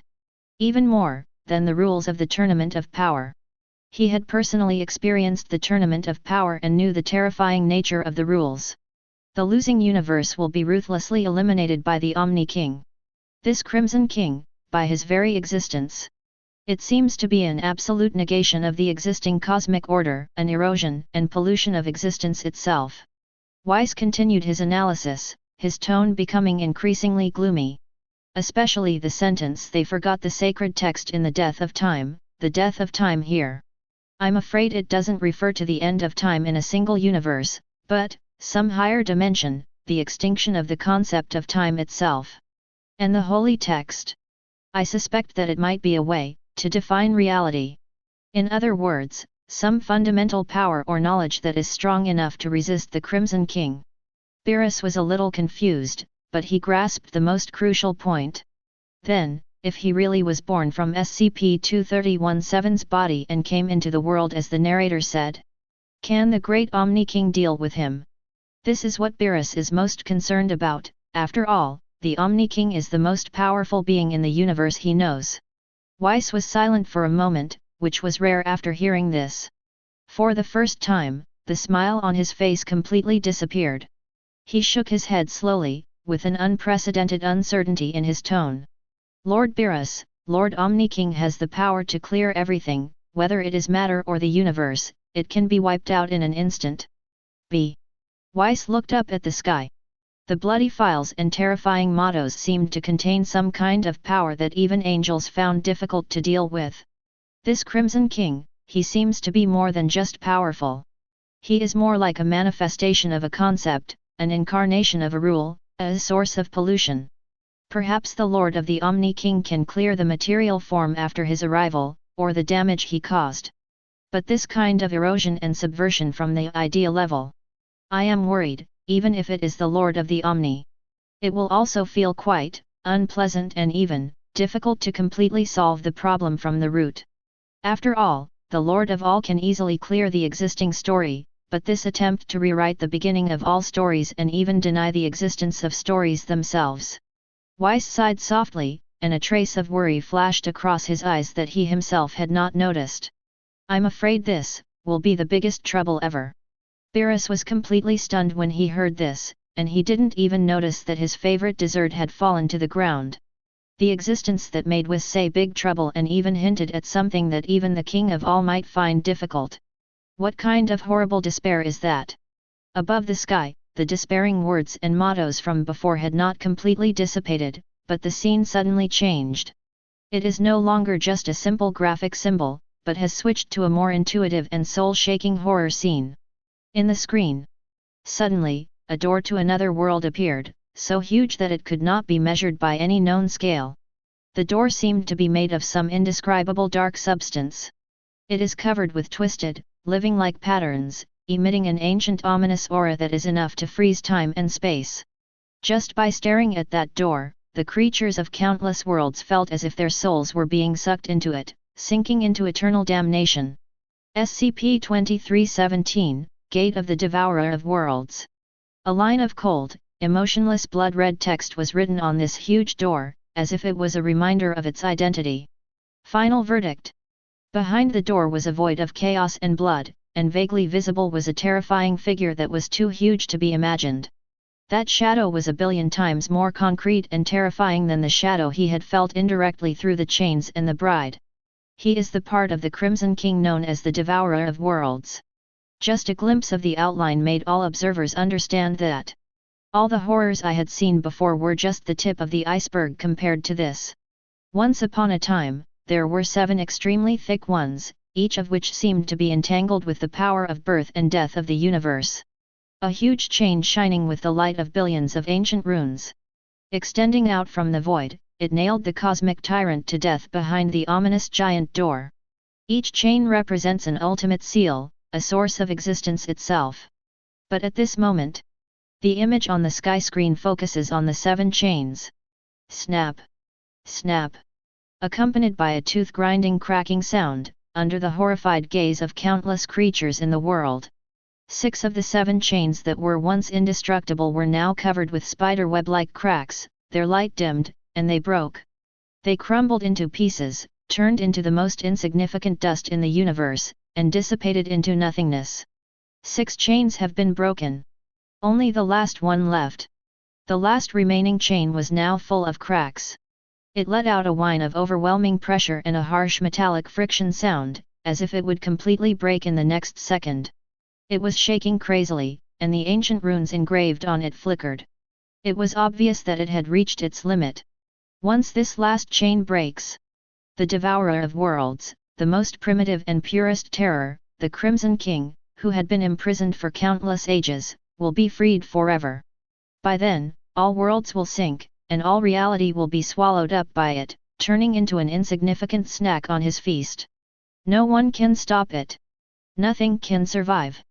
In this suffocating atmosphere of despair, a narration filled with a sense of fate and ancient prophecy. Transformed into blood-red characters, they slowly emerged above the sky. Each word seemed to carry the heaviness of history and the sorrow of the future. The dragon lurks in the shadows, and his breath scorches the earth. The hero in the castle drew his sword and fought against it. The princess in the tower hides well, but nothing in the world can stop the bridegroom. This, Wang Li Zhao, is like an ancient poem sung by a bard, and every word accurately points to the terrifying existence behind the door. Dragon. Groom. Undoubtedly, This symbolizes that the seal is about to be completely broken, and the multiverse will end. No one can stop his steps. No one can defy his will. The world of bad people. The valley where the soldiers are hidden is inside the general's mansion. Yuan Tiangang suddenly stood up from his seat, and turned his face covered with a bronze mask towards the sky. Although there was no physical sky dome there, his 300 years of cultivation and his perception of the way of heaven allowed him to see everything clearly. The tortoise shell in his hand had accompanied him for hundreds of years, experienced countless storms, and predicted the rise and fall of the Tang dynasty. At this moment, it began to shake violently and uncontrollably, making a cracking sound, and fine cracks began to appear on it. Puff! Yuan Tiangang felt a sweet taste in his throat, and a mouthful of blood sprayed on the bottom edge of the bronze mask.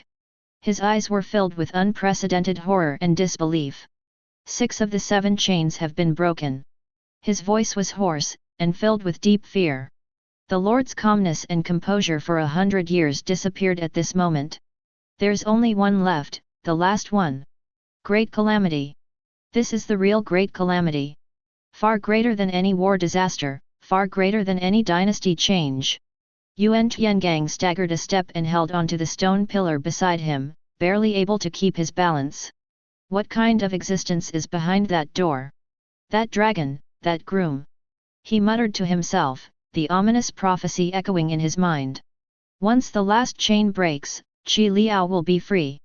Yuan Tiangong's gaze seemed to penetrate time and space, and he saw the horrifying scene of the arrival of the bloody king.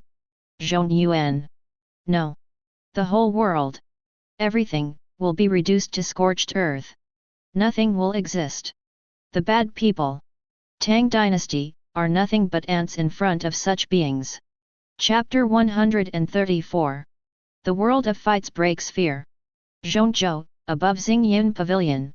Xiao Yan had just finished a gathering with some old friends and was about to return to the endless fire region. Suddenly, a warning sound rang in his heart, and a huge fear from the depths of his soul made even the Emperor Yan change color. He suddenly raised his head, a strange fire rising in his dark eyes. He stared intently at the sky that did not exist in the Duki continent, but was clearly reflected in his soul. At the same time, in the depths of the distant soul world, there was a dead silent place shrouded by black magic thunder. Emperor Hun Tian, the former strongest person in Doqi continent, also woke up from his retreat. For the first time, his eyes, which were full of violence and ambition, were filled with pure shock and a trace of barely perceptible fear. That door, the breath behind the door. Xiao Yan's voice was a little dry, even though he had reached the Do Emperor realm. Facing the terrifying figure looming in the sky, he still felt a sense of fear from the bottom of his heart. This Crimson King, his true form, his strength has probably far surpassed the realm of Do Di. The hoarse voice of Emperor Hun Tian was rarely solemn as he whispered in the forbidden area of the Hun clan. 6 chains. What a terrifying seal. 6 of them have already been broken. This evil dragon, this so-called bridegroom, once he breaks free. Xiao Yan's face turned extremely ugly. He thought of the ancient Emperor Tuaxi and those ancient legends. If he were to descend upon the Duki continent, I'm afraid all the creatures on the continent, including you and me, would be reduced to ashes in an instant. This is no longer a matter of running out of energy. This is pure destruction. Emperor Hun Tian was silent. He had been pursuing power all his life, longing to devour everything. But facing the tip of the iceberg of the devourer of worlds in the sky. For the first time, he felt what true devourment and true despair meant. This kind of existence is simply not something that the Duki continent can contend with. Once it comes, the consequences will be disastrous. The 2 former mortal enemies. At this moment, even across the endless space, the same feeling of powerlessness and heaviness arose. A world under one person. Long Hushan Tianqi Mansion, the forbidden area in the back mountain.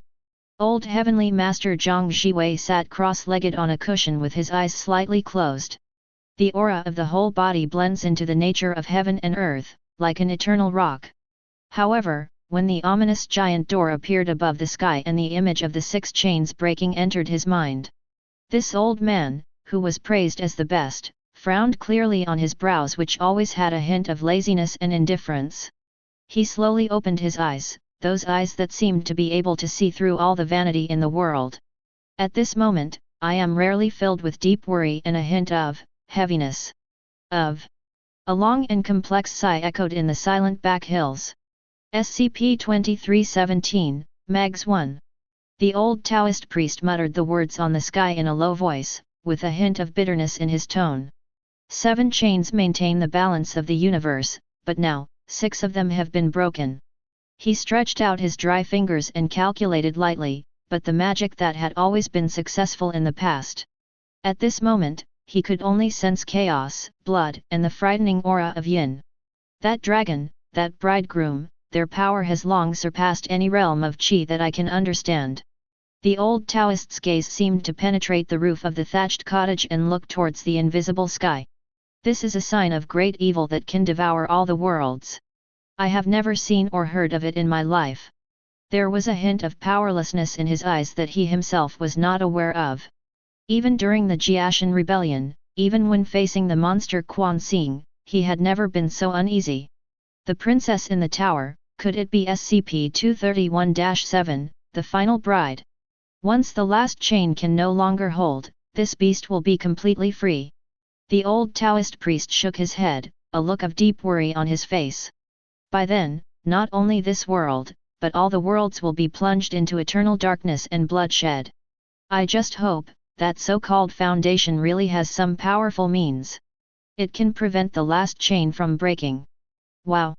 Another long sigh, filled with deep worry about the future and powerlessness in the face of unknown horror. The entire Longhu mountain seemed to be covered with a layer of faint haze because of the old Taoist's heavy mood. Above the sky, the ominous giant door and the despair brought by the last shaky chain. Before it completely disappeared from everyone's mind, the scene changed again. This time, it is no longer the breathtakingly grand cosmic wonder, nor the despairing prophetic poem. The picture focused, slowly zoomed in, and finally stopped at the center of a blue planet. The camera penetrated the clouds, swept across the vast desert and Gobi, and finally stopped in Turkmenistan, a deserted area. There, standing alone, was an inconspicuous 2-story hotel. The hotel sign swayed gently in the wind and sand, making a creaking sound. The handwriting on it is a little blurry, but still vaguely recognizable. SCP-3150, the inn at the end of the world. A line of blood-red text inscribed the unusual number and name of this hotel on the sky. Compared with those previous existences that could easily destroy the universe, this hotel seemed so ordinary, so out of place.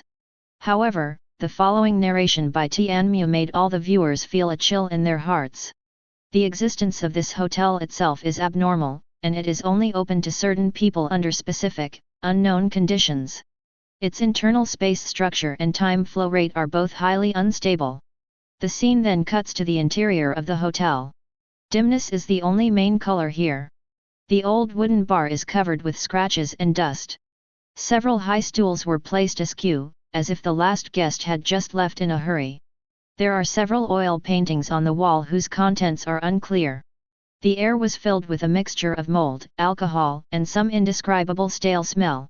The dim light, like the eyes of a dying person, cast mottled shadows in the dusty air. The entire hotel was shrouded in an unsettling silence and eerie atmosphere. In this depressing environment, several figures were sitting around an old wooden table in the corner. One of them was wearing a uniform similar to that of a Foundation researcher, and looked alert and solemn.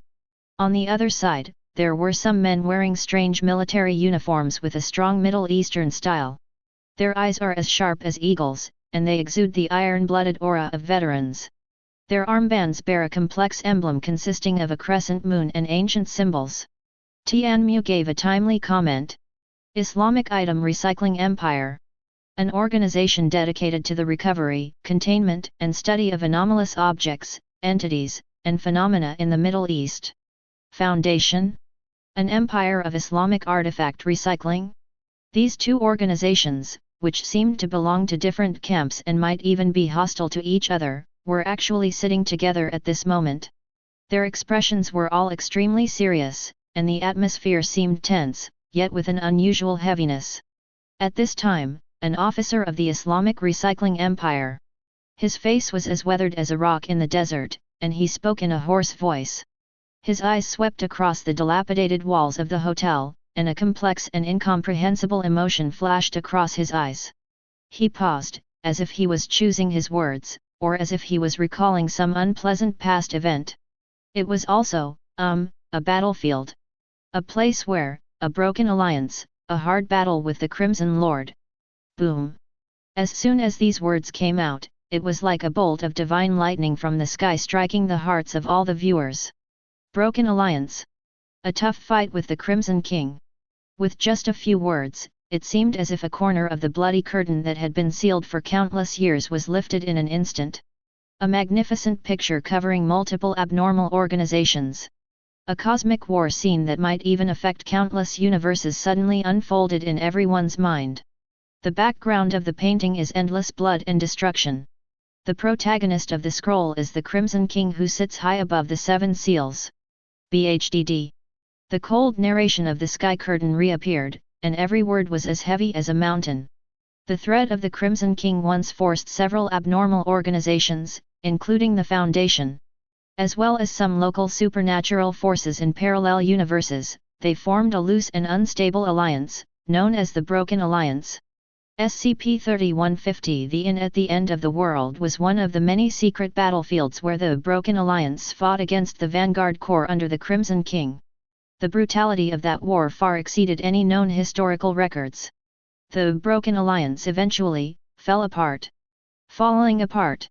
These four words, like a heavy hammer, hit every strong man's heart hard. Even the Broken Alliance led by a giant like the Foundation and united many mysterious organizations. When facing the Crimson King, the final outcome was also disintegration. Just how terrifying is this Crimson King? The world of covering the sky. At the edge of the universe, in major life-restricted areas. Broken Alliance. For the first time, there was a hint of disbelief in Shi Wang's cold voice. He was once an invincible Holy Spirit, looking down upon eternity and believing himself to be the only one in heaven and on earth.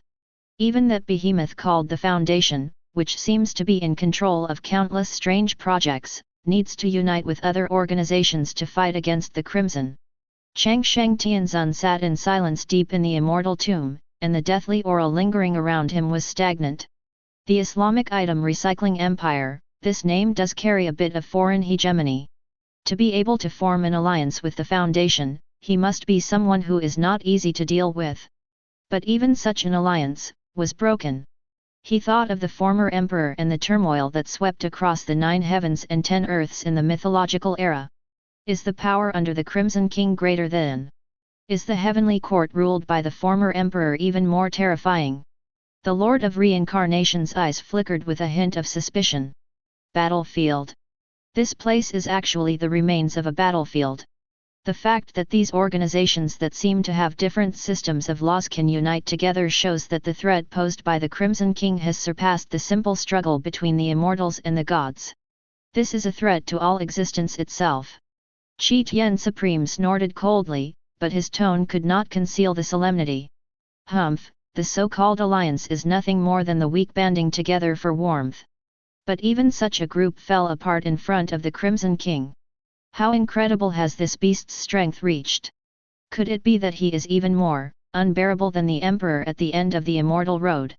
These Forbidden Zone Supremes were once the strongest in their respective eras, launching dark chaos and treating all living things as grass.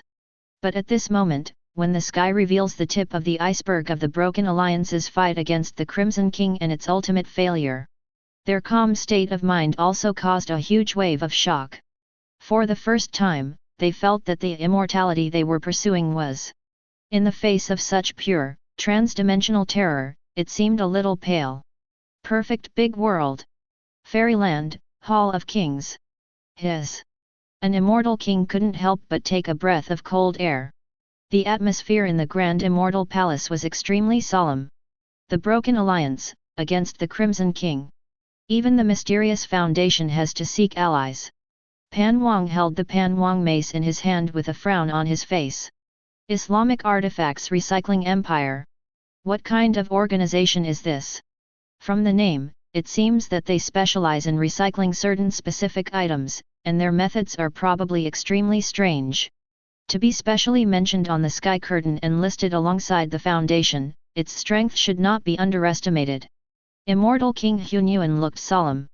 The most important thing is that such an alliance was actually broken. Does this mean that their confrontation back then failed? Or did they pay a terrible price that they could not bear? Is it so difficult to deal with the Crimson King with just his vanguard corps? A female fairy king in white, with fairy light flowing in her eyes, sighed softly. The SCP-001 proposal I saw earlier, as well as the SCP-231-7 Bride, SCP-2317 Devourer's Gate. Each one exudes extreme terror and despair. It now appears that using pigs is not just the tip of the iceberg. The true power of this Crimson King has probably surpassed our understanding of the King realm.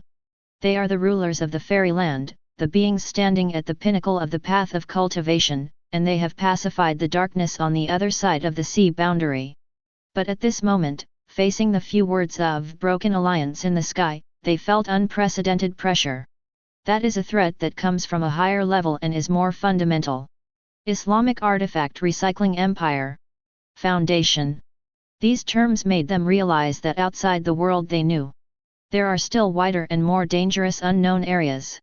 And all kinds of powerful forces that can contend with cosmic threats. Even the alliance formed by these forces has been broken, and the Crimson King behind the door. The degree of terror has once again been raised to a desperate level. A world where mortals cultivate to become immortals. In the spiritual world, inside a secret cave somewhere, Han Li sat cross-legged, stroking a emerald green Xiantian soul-slaying sword in his palm, his brows slightly furrowed. His ordinary face now showed a thoughtful expression. Foundation, Islamic Artifact Recycling Empire, Broken Alliance. He chewed on these unfamiliar words in a low voice. Interesting, really interesting. The corners of Han Li's mouth curled up in a meaningful arc, but there was no trace of relief in his eyes. I originally thought that the Foundation was already the leader of this universe. I didn't expect that there is an organization like the Islamic Item Recycling Empire that can stand on equal footing with it, or even fight side by side with it. He thought about the hardships he had experienced in his cultivation, from the human world to the spirit world, and then to the immortal world, and he had witnessed countless strong people and treacherous things. It seems that the depth of the water in this place called SCP Universe by Tianmu is far beyond my imagination. The relationships between various organizations are complicated, and it is difficult to distinguish between enemies and friends. Chapter 135. In order to fight against the same enemy called Crimson King, alliances can be formed, but they can also be broken for various reasons. Han Li's eyes flickered and his thoughts raced. This inn at the end of the world was actually one of the battlefields back then. The hard battle that the officer mentioned was probably so brutal that it is hard for ordinary people to imagine. It's just that this Islamic item recycles the imperial military uniform style. It is quite different from any realm of immortal cultivation I know. It's more like the army of a secular dynasty, but it also contains a certain sense of power. He was used to planning before taking action, and used to observing in secret and analyzing the pros and cons. The tip of the iceberg revealed by the sky made him raise his threat assessment of the Crimson King by several levels again. Even this alliance has failed. If the last chain is broken, the consequences. Han Li sighed silently. Even though he was already at the peak of Mahayana. Although he had made some progress in ascending to the immortal world, he felt a deep sense of powerlessness at this moment. This is no longer a situation that he can control with his own strength. I just hope that this curtain will reveal some turning points later. Otherwise, the world will probably face an unprecedented catastrophe. He silently practiced Chongqun Gong to calm his agitated mind, but the heavy pressure still lingered. Boom boom boom. It was as if the entire universe was thrown into a meat grinder at this moment. Endless blood replaced all previous scenes, sticky, filthy, and full of the most primitive madness and desire for destruction. No longer cold numbers and names, no longer obscure prophecies and archives. But, war. A world-destroying war that swept across the entire narrative domain. The camera on the sky screen was shaking crazily and zooming out, revealing a terrifying scene that would terrify all the gods and Buddhas in the world. The Crimson King, who was bound by countless unknown laws and chains of concepts, had somehow managed to break free from some of his shackles in some horrific incident. He has revived. With boundless anger and hatred, and with extreme hatred for all existence, he has returned to the world. A roar that could not be described in any words, composed purely of malice and destruction, shattered countless dimensional barriers. The boundless Crimson Army surged out from his twisted, indescribable dimension like a bloody cosmic torrent that burst its banks. Those soldiers, no, those twisted flesh and blood creatures, each one exudes a sickening madness. Their target all dimensions, all realities, all stories, all existence. The sky scene changed, revealing countless lower-level gods who once stood high above and looked down upon all living beings. At this moment, they were howling in despair. Their kingdom of God was collapsing in the bloody tide, and their believers were turned into nothingness in an instant. Their divinity was polluted and enslaved by the Crimson Will. They became the most humble cannon fodder under the Crimson King, with crazy red light flashing in their eyes. They raised their butcher knives towards their former compatriots and the world that had never surrendered. The sacred glory of the past was stained with blood and turned into the most evil curse. Another scene, above the sky, that statue made of countless gears and machinery. The broken god who represents reason and order, the remaining holy statues let out a wail of grief under the heavy burden. Snap boom! He was broken into pieces again. Countless parts flew apart, the divine core dimmed, and the divine power collapsed into endless chaos like a dam bursting. Order is broken, a faint sigh dissipated in the bloody frenzy. The scene changes again, and a giant lizard with scales gleaming with an ominous sheen, big enough to wrap around a galaxy, is hereby marked as Viper, codenamed SCP-682, once attempted to be tamed by the father of all things, is hissing in extreme fear. Its body, which was big enough to crush the continent, rolled under the impact of the bloody waves.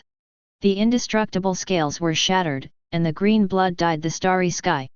The immortality of the past seems so ridiculous at this moment. It was in a state of disgrace, its eyes filled with unprecedented fear, and in the end it could only let out an unwilling roar. With the broken tail between his legs, he fled hastily towards some unknown void far away from the core of the narrative domain. The entire multiverse is groaning, trembling, and collapsing under the iron hoof of this horrific war. Countless worlds that once flourished and gave birth to countless civilizations. Like a fragile glass ball, the bloody army easily expanded and shattered the village. Planets exploded, galaxies were annihilated, and turned into the most insignificant dust in the universe. Billions of stars that once illuminated the dark universe dimmed at this moment. Their light was swallowed up by the blood, losing all energy and temperature, and turning into cold and dead silence. Those cosmic domes that were thought to be indestructible and separated different cosmic quadrants. Under the impact of the pure will of destruction of the Crimson Army, it cracked inch by inch like thin paper, and finally sank completely into the endless and deeper void. The sky curtain features a close-up of a cosmic cluster that was once extremely prosperous and was the intersection of countless high-dimensional civilizations' outer realm. It was once a beacon of knowledge, the birthplace of miracles, and a paradise where countless powerful beings roamed. But at this moment, the outer realm is already dead silent. All the light has been extinguished, all the life has withered, and all the buildings have turned into ruins. It was completely destroyed, without a trace of life left, and endless blood-red dust was slowly floating around. The camera went deeper again, exploring the deepest part of the multiverse, the abyss where not even light could escape and which swallowed up all matter and energy. It is the ultimate destination of the universe, the grave of all things, and a forbidden place that even gods fear. However, in this crimson catastrophe that swept across everything, the unfathomable abyss that seemed to exist forever was actually boiling and evaporating violently. Finally, under the crushing force of the supreme will of the Crimson King, the entire abyss turned into a tiny wisp of smoke and disappeared without a trace. N***. Another roar resounded through all dimensions, all timelines, and the deepest part of the souls of all living beings. That roar was filled with endless brutality, an extreme desire for conquest, and contempt, and trampling of all stories. On the sky, endless blood-red words frantically squirmed and reorganized, eventually converging into a declaration that froze the souls of all viewers. The blood-red monarch has returned to the narrative domain. His will, like the most vicious and irresistible plague, instantly spread to all corners of the known and unknown, and imprinted in the memory of every civilization that was about to be destroyed.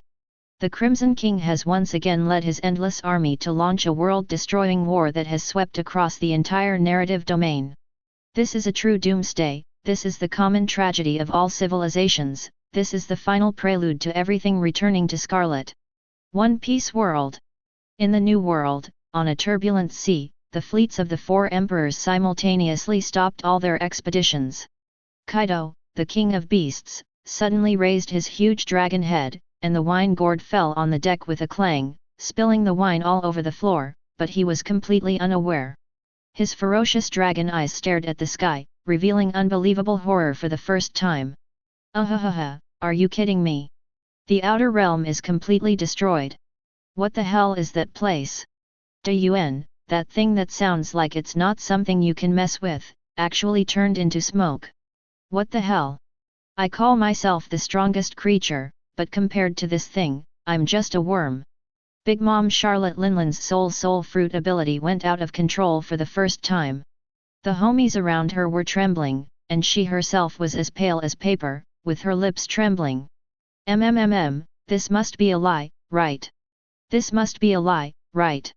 A monster like this, a war like this, our nations, cannot stop it for even a moment. She felt a shudder from the deepest part of her soul, a fear more terrible than death, a fear of being completely erased. Red Hair Shank's expression was extremely solemn. He tightly grasped the famous sword griffin at his waist, and veins bulged on the back of his hand. The domineering aura that he was so proud of was as small as a candle in the wind in the face of the bloody pressure from the sky, sweeping the entire narrative. I'm afraid our ocean is not even a grain of sand in this narrative domain.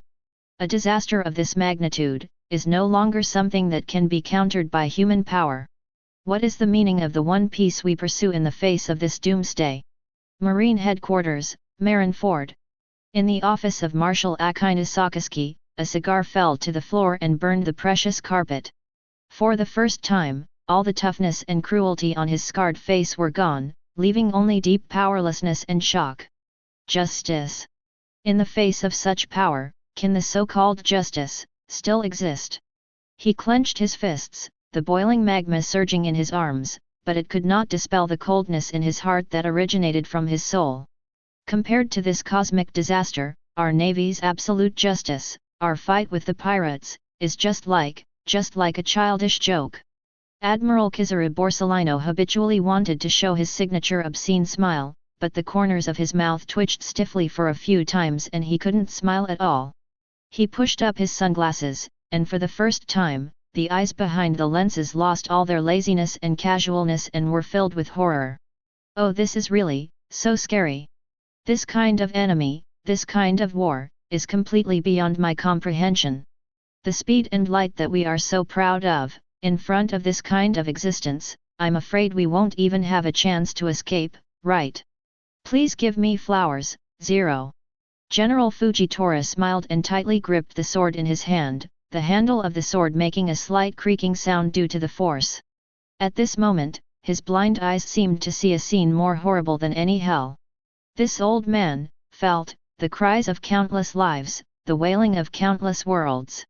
This is no longer a struggle between good and evil, order and chaos. In the final battle with the void, the justice cloak behind him drooped weakly in the invisible atmosphere of fear. These powerful people who once dominated the Grand Route, thought they were at the top of the world and could influence the lives of countless people. At this moment, facing the bloody war sweeping across the entire narrative domain, facing the pure will of the Crimson King to destroy the world, they all deeply felt their own insignificance, ignorance, and the despair that penetrated deep into their bones. Their so-called hegemony, the strongest, and dream all seems so pale and ridiculous at this moment. Dragon Ball World. Destroy the divine world, that strange planet floating in the void of the universe. The god of destruction Beerus is about to enjoy the premium pudding that Whis brought from a distant galaxy. As soon as the spoon touched the edge of the pudding, his cat-like ears suddenly stood up in alertness. He suddenly raised his head and looked into the void, as if he had penetrated countless dimensions and was looking directly at the bloody sky. 0. The next second, the spoon in his hand fell to the ground with a clang, and the pudding rolled to the side. His cat-like face, which always showed a bit of laziness and arrogance, was now filled with unprecedented shock and solemnity. Hey! Whiz! For the first time, Beerus' voice trembled noticeably. Did you see that? That red guy? Angel Weiss had already put away his usual relaxed and casual demeanor. In his azure eyes, for the first time, there was no trace of smile, and instead there was an extremely serious and vigilant look. The crystal ball on top of the angel's scepter in his hand was emitting an uneasy light and trembling slightly. Yes, Lord Beerus. Whis' voice also became unusually heavy. The Crimson King, the level of his power, and the scale of the war he launched. It is far beyond the scope of our universe, or even the 12 universes we know of. The term narrative domain, this term itself represents a battlefield of a higher dimension that transcends the simple birth and death of the universe. Beerus stood up suddenly from his throne, and the destructive power in his body dissipated uncontrollably, causing the entire world of destruction to shake slightly. He paced back and forth, his tail swishing anxiously, his eyes filled with disbelief and a fear that he himself was not aware of. What kind of cosmic joke is this? A war that engulfs the entire narrative domain. Does this guy want to turn everything into his disgusting red color? His ambition, his power, it's even greater than that of the Lord of all. For the first time, Beerus discovered that he couldn't find the right words to describe this horror. The nothingness of the Omni King is pure erasure without any emotion. And this Crimson King, with his extreme malice, extreme pollution, and extreme desire for conquest, wants to drag everything into his bloody abyss. Weiss lowered his eyes slightly, with a hint of sigh in his tone. Master Beerus, please forgive me for being blunt, but the power of the Omni King lies in end reset to 0. And this Crimson King, his goal seems to be to distort and enslave all stories and possibilities. This is no longer a simple cycle of destruction and regeneration, this is a complete subversion of existence itself. If his will is allowed to spread, I'm afraid that not only our universe, but all known and unknown story frameworks will cease to exist. Those lower gods cannon fodder under his command. I can feel that some of them. It even has an energy level that is no less than that of our universe's king god, or even some parallel universe gods of destruction. There was also an imperceptible chill in Weiss's voice. This Crimson King is so terrifying, and his ambition is so simply outrageous. Chapter 136. The picture on the sky suddenly changed. No longer a bloody battlefield, no longer a collapsing world. Instead, there is an interrogation room, or interview room, filled with a cold sense of technology and a depressing atmosphere. The lights were pale, the walls were made of a special alloy, and in the middle of the room, there was a metal table and 2 chairs. Top secret interview record within the Foundation. A line of cold words appeared in a corner of the sky. The camera focuses on a middle-aged man wearing a white coat, gold-rimmed glasses, with a tired expression but sharp eyes, sitting upright. His badge reads, Dr. Montauk, Senior Researcher at the Foundation. Opposite him sat a figure that was mostly covered in shadow. His face could not be seen clearly and only a vaguely human figure could be made out. Its code jumps on the screen. Poll 3172, Person of Interest, Source of information is highly questionable, but some of the content is surprisingly accurate. Dr. Montauk pushed up his glasses and asked with a barely perceptible hoarseness in his voice. Poll 3172, regarding the Scarlet King, I need a more explicit explanation of what you said before, Essence. He stared at the other person, trying to capture any useful information from the shadow. The mysterious individual known as Poi 3172 chuckled. There was an indescribable calmness in that laughter, as well as a hint of mockery. Doctor, are you still trying to understand him with your crude physics and theology framework? The voice was neither male nor female, as if it had been processed in some way. But it was clearly transmitted to Dr. Montauk's ears, and also to the hearts of every viewer outside the sky. Dr. Montauk frowned slightly. We have a vast amount of information.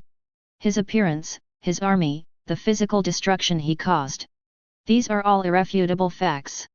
An entity, 470, a deity with extraordinary power, or in other words, an extremely dangerous reality bender. Poi 3172 shook his head slowly, and the silhouette in the shadow seemed to sway slightly. The Scarlet King is not a god, Doctor. The calm tone was like a thunderclap, exploding in Dr. Montauk's heart, and also shocking the hearts and minds of countless powerful people in the world. The Crimson King is an idea. Dr. Montauk suddenly leaned forward from his chair, his tone full of disbelief and strong doubt. A philosophy? Are you kidding me? Ideas can tear apart dimensions? Ideas can enslave gods? Ideas can destroy the outer realm and evaporate the abyss.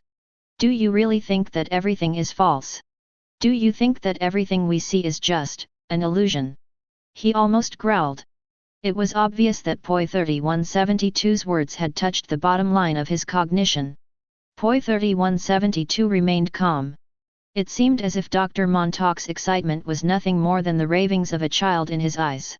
No, Doctor, I deny what you have seen. There is still truth, but it is not the last. There is no ultimate reality, Doctor. There is no such thing as whole. His voice was like a venomous snake, burrowing into the minds of every being who tried to comprehend its meaning. Crimson King. Poi 3172's tone became heavier, with a strange aria. Its essence is not a god in the traditional sense as you understand it, nor is it an entity that simply possesses great power. He is a complete reaction against your so-called modernity, against that cold rationality and order. He is the deepest part of the subconscious of human beings and even all intelligent life, the endless desire and embodiment of the primitive, ignorant, wild nature full of power and desire. He represents the purest chaos, the most thorough destruction, and the absolute subversion of all established order and civilization frameworks. These words, like the most horrific curse, spread through the sky. Even more chilling than the boundless power displayed by the Crimson King before. Because, no matter how invincible a powerful entity is, there is always a theoretical possibility that it can be defeated, sealed, or contained. But what about an idea? Concepts are intangible, diffuse, and rooted in thought and cognition. How to kill an idea? How to contain a desire? This is almost unsolvable despair. The world of fights breaks fear. In the ancient world, that peaceful pure land, Gu Yuan, the former top warrior of Duqi continent, suddenly had his pupils shrink and all the blood on his face faded. Next to him, Emperor Hun Tian, the hero who had once started a war to destroy the world, also had a pale face and his lips trembled slightly. They had just felt a little suffocated by the Crimson King's devastating physical might. At this moment, the revelation of its essence made their souls tremble. It's not a physical entity. Gu Yuan muttered to himself, his voice was extremely dry, but a concept. He felt that his own cognition, his lifelong pursuit and understanding of power, were completely overturned and crushed at this moment. This is completely beyond our understanding of the word power. For the first time, the coldness and brutality of the past disappeared from Emperor Hun Tian's eyes, and were replaced by a kind of almost bewildered fear. The embodiment of ideas, reactionary modernity, longing for primitive wildness. He chewed on these unfamiliar words, and each word was like a heavy hammer, striking his mind.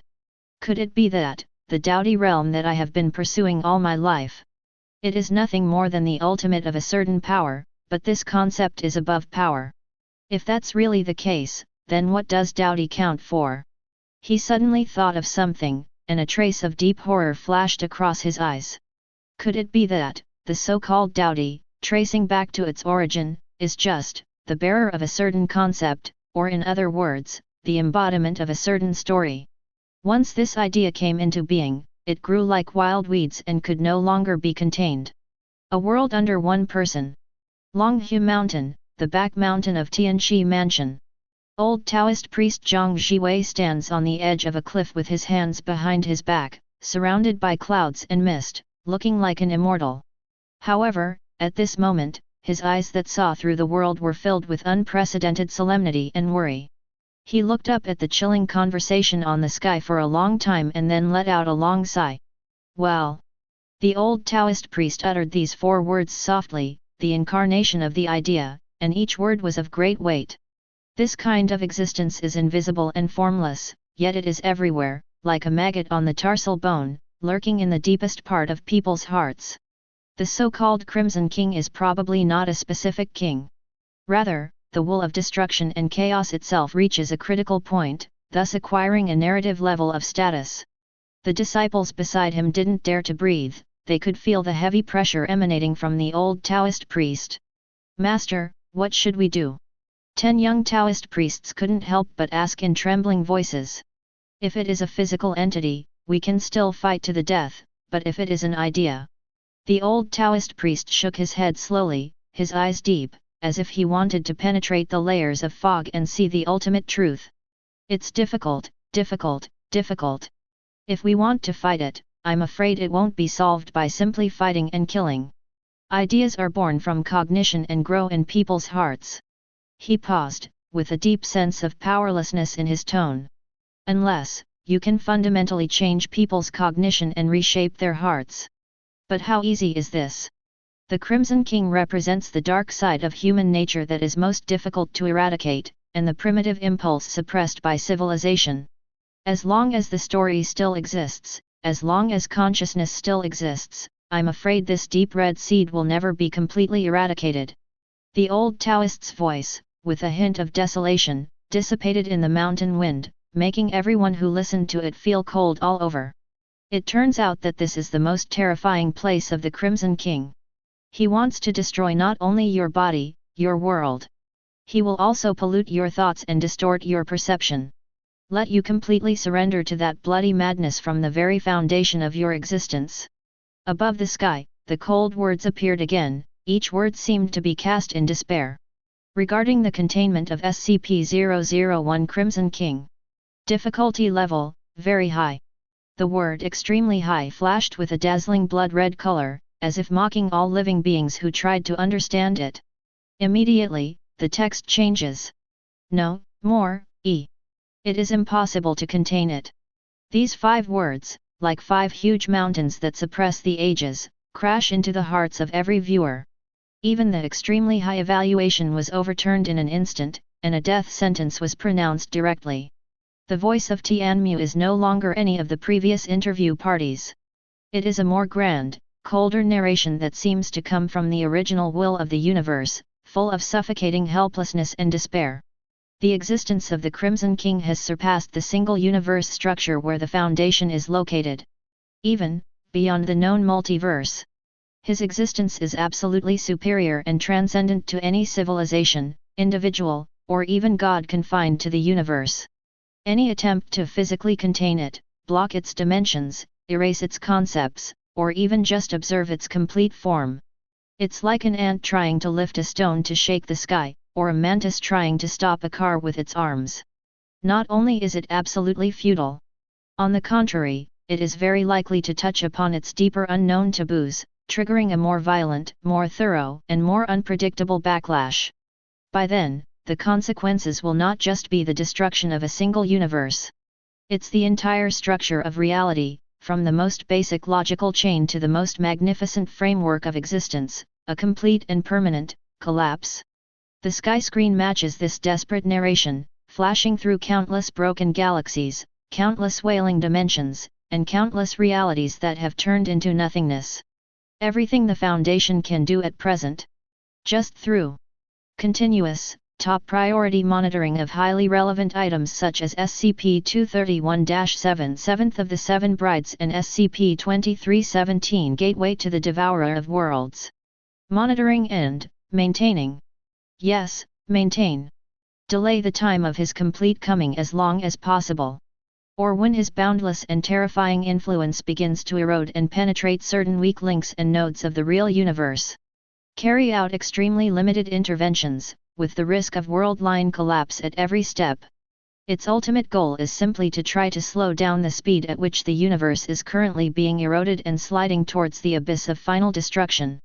Fundamentally, faced with a cosmic disaster of the level of the Crimson King, which defines the meaning of disaster itself, the Foundation is nothing more than doing our best and leaving the rest to fate.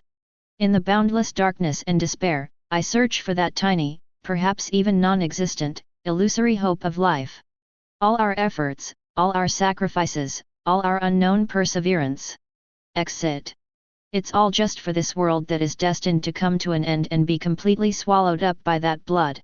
To fight for a tiny, insignificant, even meaningless amount of time, just to prolong our survival. That's all. Containment failure, control failure, protection, will also fail. These words, more than any of the horrifying scenes before, made people feel cold all over. That is the despair called no solution that wells up from the depths of the soul. The world of covering the sky. The edge of the universe, the cold star field, and all the major life-forbidden areas. Those ancient supreme beings who had cut themselves in pieces and lingered on until now, just waiting for the path to immortality to be opened, now all looked ashen. We can't contain them. We can only delay. A forbidden zone supreme who once dominated an era and launched a dark turmoil repeated these words in a hoarse voice, his eyes filled with unprecedented confusion.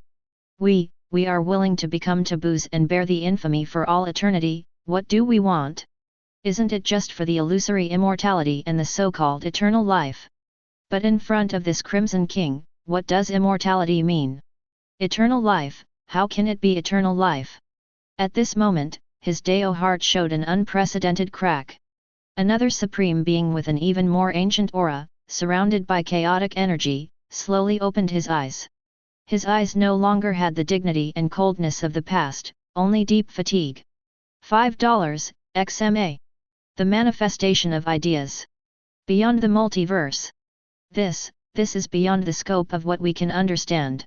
We have spent our entire lives pursuing the ultimate in power, trying to break the shackles of this universe and step into the realm of immortality. I never thought that outside this universe, there would be such a terrifying existence. Is it possible that all we can do is just wait for destruction? All the struggles, all the calculations, all the glory and sins, at this moment, seem so ridiculous, so insignificant. A female supreme being, once extremely beautiful, now has tears in her eyes and is filled with endless sorrow. Is this bloody sky the song of all the worlds? Do we still have a future? Despair, like the most terrible plague, spread in the hearts of these once rampant supreme beings. For the first time, they felt how powerful they were and how insignificant they were. Perfect world. At the end of the sea, the frequency is positive. Shi Hao stood alone, his black hair dancing wildly, his clothes fluttering, his energy and blood surging like a dragon, his fighting spirit soaring into the sky. He stared at the desperate declaration on the sky, his fists clenched unconsciously, making a clucking sound. Cannot contain? Can only delay. His voice was not loud, but it was full of decisiveness and unquestionable dominance. Humph! What a Crimson King! What an existence that transcends the multiverse! There was no trace of retreat or fear in Shi Hao's eyes. Instead, an even more intense flame burned. It was an infinite will to fight, and an unyielding fighting spirit. Chapter 137. There is nothing in this world that is absolutely invincible. What about concepts? What about transcending cognition? If he dares to come to this world, if he dares to destroy everything I cherish. Shi Hao raised his head suddenly, his eyes seemed to pierce through the sky, staring directly at the source of the chaotic blood. I, Shi Hao, want to see whether your philosophy is harder or my fist is harder. Nothing exists that can keep me waiting for death. As long as I am alive, as long as I cannot fight. Even if there is only a glimmer of hope, I will turn it into a prairie fire. In his body, the supreme aura of he is free and he is eternal flowed, as if responding to his oath. If I'm not strong enough today, I'll be stronger tomorrow. If tomorrow is not enough, the future will be even worse. One day, I will be strong enough to reverse everything and break all despair. Crimson King, Just wait. I will destroy you and your so-called ideas completely. Blast them into ashes. The blazing fighting spirit turned into an invisible storm, sweeping across this lonely dam, as if to ignite the entire sea of boundary. Even in the face of such a terrifying doomsday declaration, Emperor Desolate Heaven is still the Emperor Desolate Heaven who dares to make decisions for eternity and fight to the end. A world where mortals cultivate to become immortals. In the spiritual world, inside a secret cave shrouded in numerous restrictions.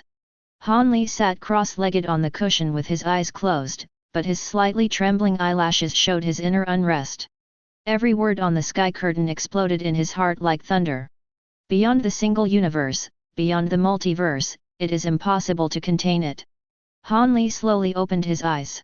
There was no fear in his eyes, only extreme calmness and solemnity.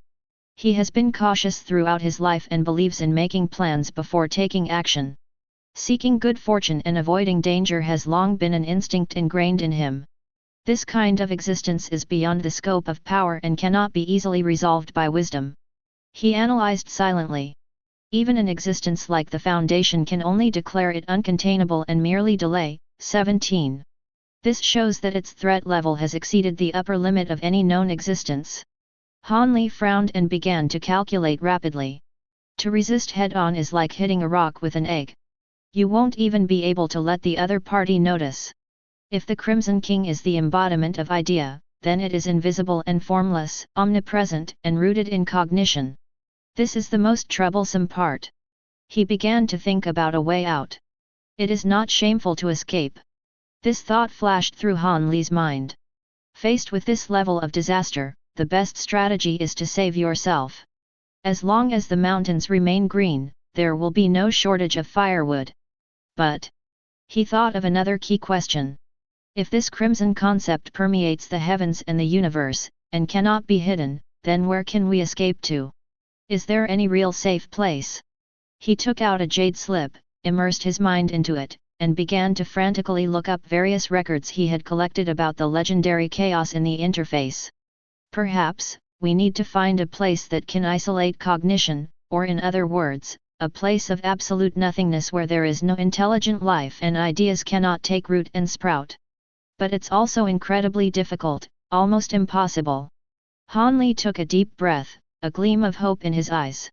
No matter what, we can't just sit there and wait for death. We must prepare for the worst and have as many backup plans as possible. I wonder if the heavenly bottle can give me a glimmer of hope in the face of this level of disaster. He silently circulated the Changchun Gong in his body, feeling the endless magical power, but the sense of crisis in his heart became stronger and stronger. The enemy this time was the most desperate and incomprehensible existence he had ever encountered since his cultivation. Escape may be the only possible response method he can think of at the moment. Above the sky, the terrifying blood-red figure and the 7-word motto that seemed like the final judgment, "It cannot be contained at all," gradually dimmed, like burnt embers, slowly dissipating. Instead, there was a new line of text that still carried a chilling chill, quietly floating against the blood-red sky. SCP-001 Proposal, The Scarlet King. File inventory ends. The grand and cold voice of the narrator sounded again, only this time. There was a barely perceptible hint of fatigue in his voice, as if he had just survived a doomsday adventure. But more than that, it is the endless future, the unresolved fate of destruction. The deep worry, like thick ink that cannot be dissolved, permeates every syllable. From the 7 seals, the 7 rings, the 7 brides, that ancient and terrifying prophecy still whispers in the nightmares of countless worlds, heralding the end of the destiny. Go to the Devourer of Worlds gate that connects to the other side of chaos. Behind the gate is the primordial hunger that is about to break free of its last restraints and intends to turn everything into food. Do you remember the glorious moment when the Broken Alliance tried to illuminate the universe with the light of reason and order? How their warriors used the remains of civilization as shields and the cries of gods as songs. Fighting against the crimson wave that swept everything, it ultimately became nothing more than a tragic footnote in the stardust. The Bloody King, the Crimson Tyrant, the army transformed by his will, has trampled the boundaries of many narratives. Dragging worlds that should have been prosperous into an eternal bloody dusk, leaving countless lives wailing in despair. Then to its amazing nature. He is not a god in the traditional sense, nor is he a simple energy aggregate. Rather, it is the embodiment of a primitive and wild concept that is anti-civilization, anti-order, and anti-all existence. It is the darkness rooted in the deepest part of cognition, which has existed since the birth of the universe, absolute entropy. The Crimson King. This person was given the name Keter by the Foundation and countless higher dimensional civilizations. But he is a cosmic tyrant far beyond any definition of Keter class. He has a power that is unmatched and cannot even be fully understood. He has such a terrifying nature that any containment measures seem like child's play in front of him, and any resistance is doomed to be futile. It has demonstrated to the trembling world what true, absolute despair is. He is like an invisible and intangible, yet omnipresent sword of Damocles.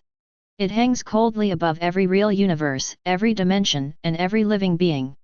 As long as his will wavers a little, as long as the last chain breaks one more, that sword will cut it down without mercy.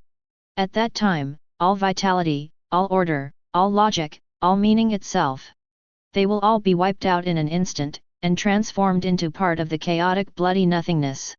The Foundation's so-called containment of it. The narrator's voice carried a hint of indescribable bitterness and self-mockery.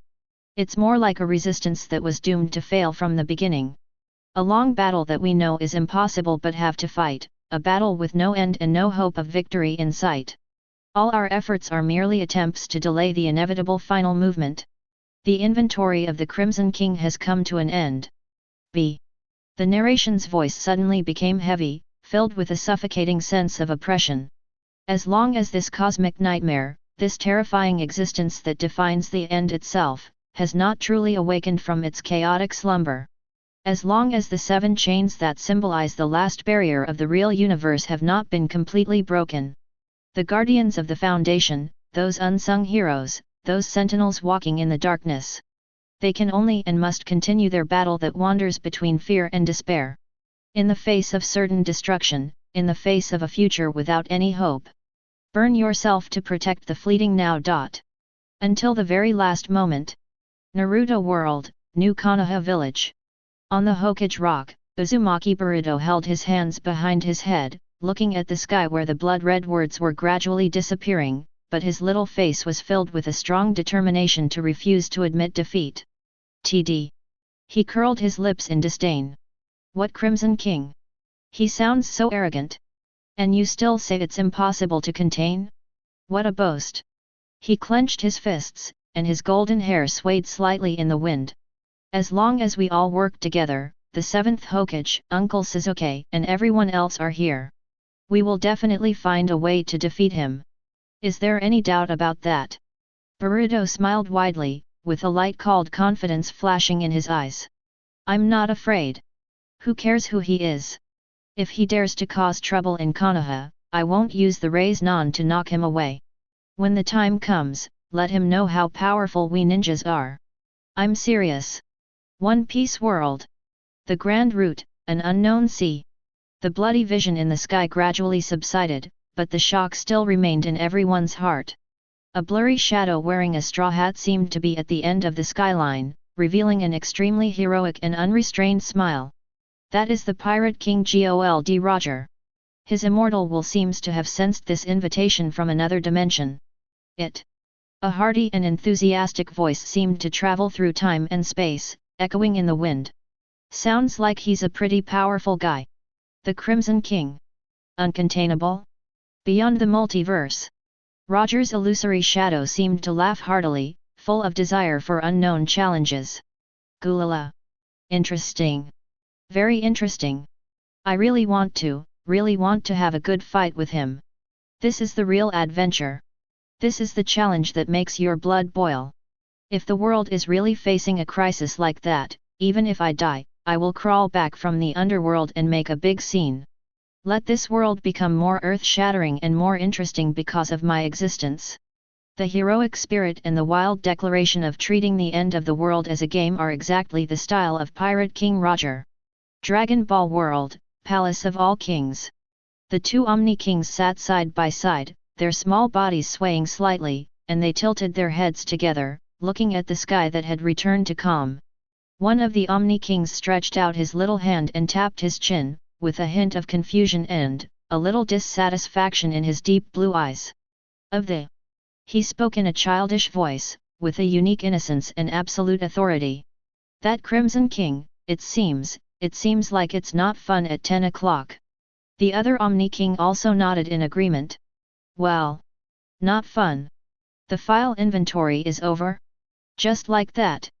The King of all, who had spoken earlier, seemed a little disappointed with this unfunny ending. He's so powerful, will he destroy many universes? If the universe is broken, where can we play games? The High Priest stood respectfully by the side with an unchanging smile on his face, and did not interrupt. To these two supreme masters of the universe, the so-called Doomsday Crisis may just be a fun or unfun event. If they really feel that it is not fun, they may do something that no one can predict. Wis, Beerus, is what they said in 383, beyond the 12 universes, true. Isn't that better than me? A bit of childish curiosity and thought appeared on the king's little face. Above the bloody sky, the suffocating scarlet and chaotic power seemed to be suddenly wiped out by an invisible giant hand. The style of the painting in the sky, under the astonished gaze of all living beings in the world, has undergone a drastic change. It is no longer the primitive, soul-stirring wildness and madness. No longer the boiling sea of blood and twisted shadows. An extremely cold metallic luster, like newly condensed cold iron, quickly permeated the entire sky. Lines. Countless straight, sharp, silver-gray lines crisscrossing the sky.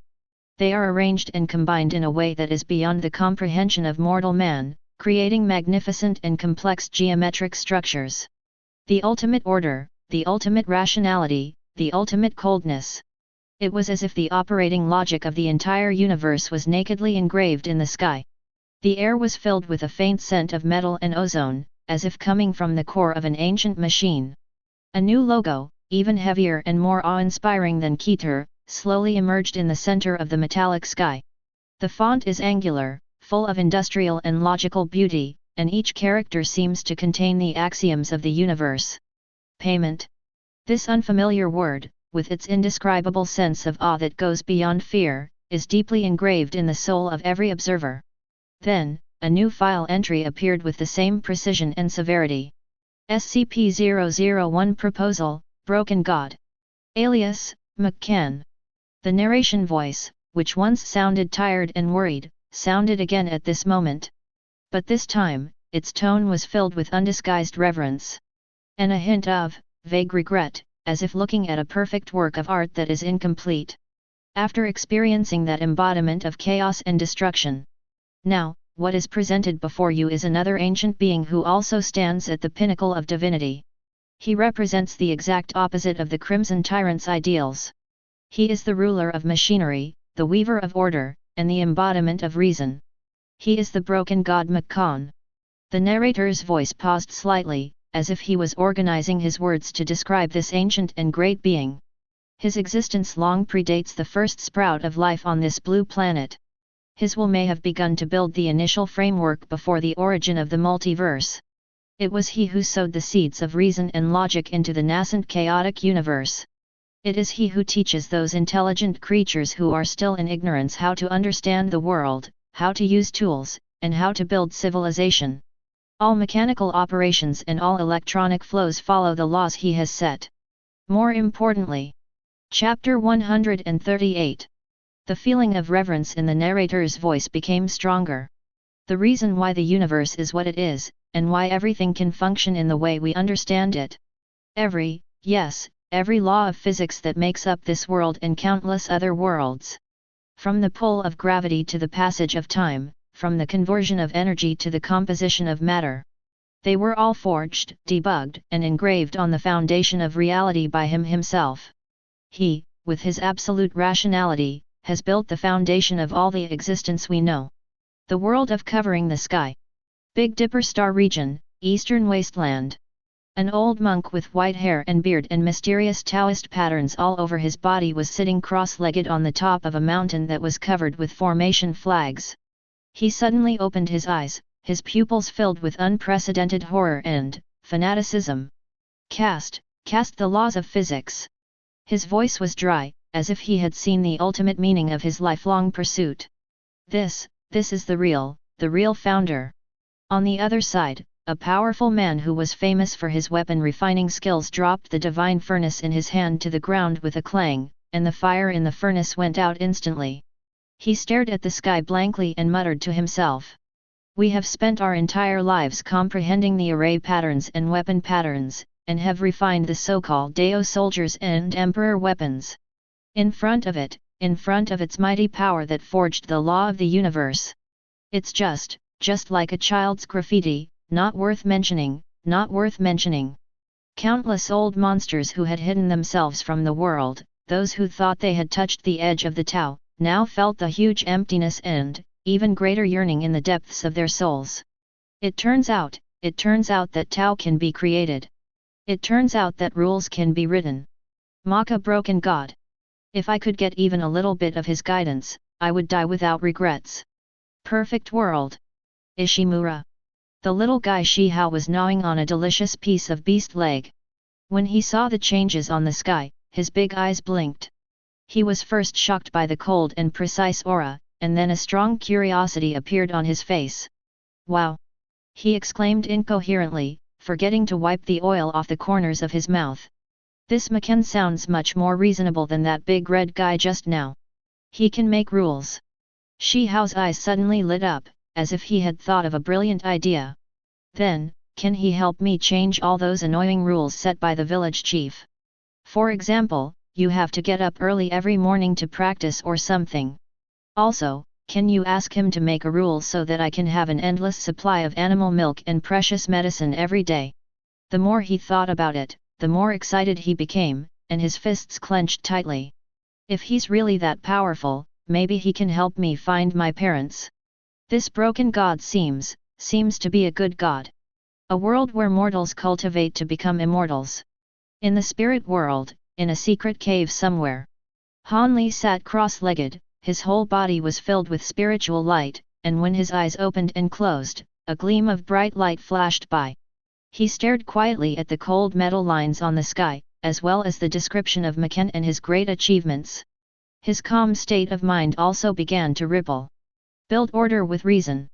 Han Li's gaze was deep, as if he was peeping into some supreme realm through these 4 words. This seems to be similar to what I pursue. The Great Way is simple, but it is more grand, more precise, and more fundamental. He recalled his understanding of the laws of heaven and earth and his research on the forbidden formations along the way. If we can push rationality to the extreme, we can create and control rules. Han Li pondered silently in his heart. The source of the power of this broken god is not simply his profound magical powers, but his ultimate control over the principle. This state is truly fascinating. He couldn't help but think of his mysterious vial. If he could decipher its meaning. No, the level of this broken god is probably far beyond my current imagination. The world of immortals. In the starry sky, Wang Lin was dressed in white, with fluttering black hair, and his eyes were calm yet contained endless vicissitudes. He looked at the cold symbol and description of the broken god Maken on the sky, and frowned slightly. From the chaos and destruction of the Crimson King to the order and creation of the broken god. These 2 completely opposite, yet equally terrifying forces that touched upon the origin of the universe, shook his mind. Wang Lin whispered softly, with a complex light flashing in his eyes. He felt a will from this Maken that was completely opposite to that of the Crimson King, but equally powerful enough to make people feel a little desperate. It's not the kind of despair that destroys everything, but a kind of cold oppression in which individual will seems insignificant in the face of absolute order. Wang Lin looked at the metallic sky from afar, and seemed to see the bloody horror from before. Could it be that we are natural enemies? It is the most fundamental contradiction that has existed since the birth of the universe. He thought of his own path, wandering between truth and falsehood, and gaining enlightenment between life and death. Is this order and chaos also a kind of greater truth and falsehood and life and death? The Crimson King devours all worlds and turns them into nothingness. Then what would this broken God's order look like if it were to be pushed to its limit? An unprecedented sense of vigilance and desire to explore arose in Wang Lin's heart. Above the sky, the cold and precise silver-gray geometric structure suddenly began to ripple. It was like a stone was thrown into a calm metal lake. The lines began to flow and reorganize. The light and shadows changed, and a dynamic picture that was magnificent, yet filled with endless sadness, slowly unfolded and covered the entire sky. That is a battlefield older than the sea of stars. In the picture, a huge figure exuding indescribable wisdom, but also carrying an aura of extreme malice and tyranny, stood proudly in the chaotic void. Its form is indescribable, and just a glimpse of its outline can make countless creatures feel the trembling of their souls and confusion of their cognition. Yaldabaoth. The creator, Yaldabaoth. In some ancient worlds, there were knowledgeable beings who cried out in shock and identified the identity of that terrifying figure. He is the original creator, and also, a twisted combination of wisdom and brutality. In the picture, Yaldabaoth waved his arms, and those arms seemed to be made of solidified darkness and boiling nebula. His will turned into a physical butcher knife, slashing at the nascent civilization that shone like countless stars in the picture, and at the creatures that had just sprouted wisdom. Despair. Endless despair spreads across the screen. At this moment, a ray of light composed purely of order and reason suddenly appeared like a sword tearing through the darkness. Makan. The whole, unbroken Makan. His body shone with a light of logic brighter than the stars. Every joint and every piece of armor seemed to be the embodiment of the universal axiom. Roar. Yaldabaoth's roar turned into tangible sound waves, shattering countless dimensions in the picture. Makan remained silent, but resolutely faced the creator who represented the ultimate destruction. A cosmic war that cannot be described in any language and cannot be understood by any thinking has just broken out. Laws are annihilated in collision. Dimensions are broken in the interweaving. Countless newly born galaxies were easily wiped out like dust in the aftermath of their battle. The concepts of time and space seem so fragile in front of their power. This is a world-destroying war that affects all known and unknown multiverses. It is for protection. For the newly sprouted rationality and order. It is also for resistance. Resistance to the ruthless cleansing and tyranny from the Creator. The narrator's voice sounded again at this moment, filled with indescribable sorrow and supreme admiration. In order to protect the order he created. In order to protect the countless sentient beings who have just opened their eyes and looked up at the starry sky. In order to protect the faint spark of reason that flickers in the chaos. The broken god Makkan and the wise yet cruel creator Yaldabaoth have started a life and death battle across all the multiverses. The scene changes, the battle has come to an end. The power of Yaldabaoth is so unfathomable and almost unsolvable. Makkan's body was covered with cracks, and the light that represented extreme rationality also became dim. However, his will became more and more firm, colder, and more resolute. Facing the invincible Yaldabaoth, Makkan made a tragic and heroic decision that shocked the world. The narrator's voice trembled and he sang the ancient sad song with endless reverence. In order to protect all living beings and wisdom. To end the cycle of the cruel creator. The broken god shattered his own body. Boom! In the picture on the sky, Makkan's body suddenly burst into a light brighter than billions of supernovas. That is the complete burning of his divinity. That is the final liberation of his source of order. His divine body, which was woven from the laws of the universe, was broken into pieces. Pieces of it were peeled off. Every fragment has become an absolute wall of order. Every crack extends into an eternal chain that imprisons everything. He paid the price of completely destroying his own divine body. It has turned into an indestructible cosmic cage. Successfully sealed the tyrannical creator Yaldabaoth, outside this world. In the picture, Yaldabaoth roared unwillingly, but was trapped by the cage made up of countless fragments of order transformed by Makkan's divine body.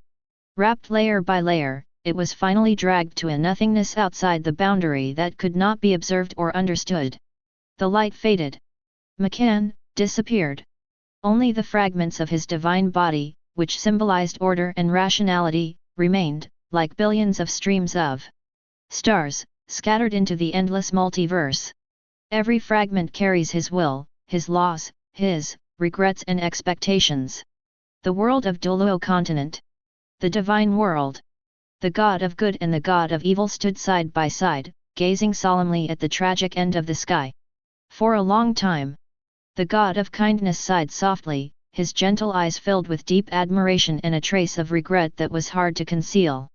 In order to protect all living beings. There was a tremor in her voice. Not hesitating to sacrifice everything I have. The evil god's face, which always had a hint of playfulness, now showed a rare solemnity. He spoke in a low voice, his tone showing his recognition of the ultimate will of the international community. Use yourself as a cage to seal that terrifying existence. The determination and will of this broken god have gone beyond simple strength. The god of kindness nodded slightly, tears glistening in his eyes. It is truly great compassion, great courage, and great righteousness. This will to protect is worthy of the respect of all gods, and all living beings. Naruto World. Pure Land. Hashirama Senju sat cross-legged, his eyes that had once pacified the troubled times now fixed on the scene on the sky where Maken was healing himself. An extremely complicated expression emerged on his face. There was shock, admiration, and a hint of resonance. Using oneself as a cage. Hashirama murmured in a low voice, his voice slightly hoarse. He thought of his final battle with his best friend Uchiha Madara in order to protect Konoha and the hard-earned peace. The awareness of protecting something important at all costs. This kind of awareness. Hashirama slowly clenched his fists, his eyes full of respect. This kind of awareness of being willing to sacrifice everything for the sake of protection. It's really admirable. He seemed to see in Maken a kind of greater will that transcended individual life. If it is for the sake of protection, even a god would choose to destroy his own body. Dragon Ball World. The Kaishin Realm. Beerus, the god of destruction of Universe 7, did not doze off, which was rare. Instead, he stared at the scene on the sky with his eyes wide open. Weiss stood aside, his expression still calm, but a subtle wave flashed in the depths of his eyes. Li Deed. On Earth, Sun Wukong and Vegeta were looking up at the sky. Wow! Sun Wukong was first shocked by the devastating battle scene, and his blood boiled, and his fists were clenched so hard that they made a creaking sound. Wow, so awesome! That guy named Yaldabaoth seems to be many times stronger than Jiren. He shouted excitedly, his eyes gleaming with the desire to fight. That Maken is also very strong. I can actually fight him for so long. But when he saw that Maken finally chose to shatter his own body and turn it into a cage to seal Autoboth, the excitement on Sun Wukong's face gradually froze. His brows furrowed slightly, and the corners of his mouth drooped. He scratched his head, feeling somewhat puzzled and somewhat lost. Why? Sun Wukong's tone was full of regret. Why would someone so powerful choose to shatter himself? It's good to seal that bad guy, but can't we use other methods? He couldn't understand the logic of sacrifice, he just felt that. It's such a pity that such a powerful warrior disappeared like this. I really want to have a good fight with him. Wukong muttered quietly, his face full of regret. Vegeta snorted coldly, but there was also a hint of complexity in his eyes. Humph, Kakarot, this is not your understanding of battle. That is, a collision of wills at a higher level. Even the proud Sun Prince couldn't help but be moved after witnessing that level of sacrifice. The palace of the Omni Kings where the two Omni Kings reside. Two little kings were floating in the air, looking at the sky with their heads tilted. You. One of the Omni Kings spoke, his voice still as innocent as ever. That shiny thing broke itself into pieces. The other Omni King nodded. Well, it's broken. It's not fun anymore. Chapter 139. The kings did not seem to have much emotion about this tragic sacrifice. They just felt that a fun thing had disappeared. But the high priest's face showed an unprecedented solemnity. He looked at the dissipating light quietly, his eyes deep, as if he was thinking about something. This broken god. His will, his power, the meaning of his existence. This universe is truly unfathomable. The picture on the sky curtain flows again. The tragic ancient battlefield slowly disappeared. In its place was a very different scene, with a certain unsettling sense of reality. The dim light flickered, illuminating the mottled walls. The time points to the late year 1942 AD. Location, La Paz, Mexico. In a secret basement that smells damp and moldy, the atmosphere is fanatical and weird. A group of believers wearing strange clothes with gears and metal pieces sewn on them. Some kind of sacrilegious ritual was being performed around a crude altar. They are fanatics of the Church of the Broken God. In front of them, on the altar, there was a pile of cold, dull metal parts scattered around. Although it is dilapidated, one can still see the supreme precision and order it once contained. That's Makan's inactive divine body part. The great Lord of Gears. The Weaver of Order. Makan, the God of all machines. A leading believer raised his hands high, his voice was hoarse and fanatical, and his eyes were flashing with a sick light. Your followers, after going through untold hardships, have finally collected some of your sacred remains. Today, we will sacrifice our flesh and blood, and lead with our souls. Welcome to your resurrection. Welcome to your coming again. The frenzied shouts echoed in the narrow basement like a wave. As they chanted the obscure ancient scriptures full of the texture of metal friction. The metal parts on the altar suddenly began to vibrate slightly. The dark blue electric arc, like a tiny snake, jumped between the components, making a strange sizzling sound. The light seeped out from the cold metal from the inside out, becoming brighter and brighter. Yes. God has responded to us. A young believer was so excited that he was shaking all over and almost fell to his knees.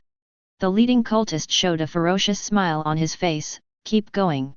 Increase the intensity of the ritual. God is coming back soon. Those metal parts that have been silent for billions of years. As if being controlled by an invisible giant hand, it began to fly and levitate on its own, and then, spliced together. Crack. 447 crack. Clang. The sound of metal friction that makes your teeth ache. The sound of components biting that makes your scalp tingle. Accompanied by disturbing energy fluctuations, it swept across the entire ceremony site. A huge outline, made up of countless metal components of different sizes and shapes, gradually took shape in the dim light. The terrifying pressure, like solidified molten iron, instantly flooded the entire basement. Some of the believers who were close to them even had their bones crushed by this pressure, and they let out shrill screams. But more believers had even more fanatical light flashing in their eyes. God! It's God! Makan! Our God! However, what appeared before them was. It was not the great God they imagined, with order, wisdom and brilliance. It was a half-finished metal creation that exuded an aura of extreme chaos and terror. Its body is several meters high and is made up of countless gears, pistons, pipelines, and armor plates twisted and combined. In many places, there are still exposed broken interfaces and wires flashing dangerous electric sparks. It is suspended in the air, where the eye sockets should be. Flashing with scarlet and chaotic light, full of primitive brutality and hunger. There is no trace of the rationality and order of the past. Just, pure, crazy, desire for destruction. Roar. A roar unlike any known creature, full of the feeling of metal tearing, erupted from its metal chest.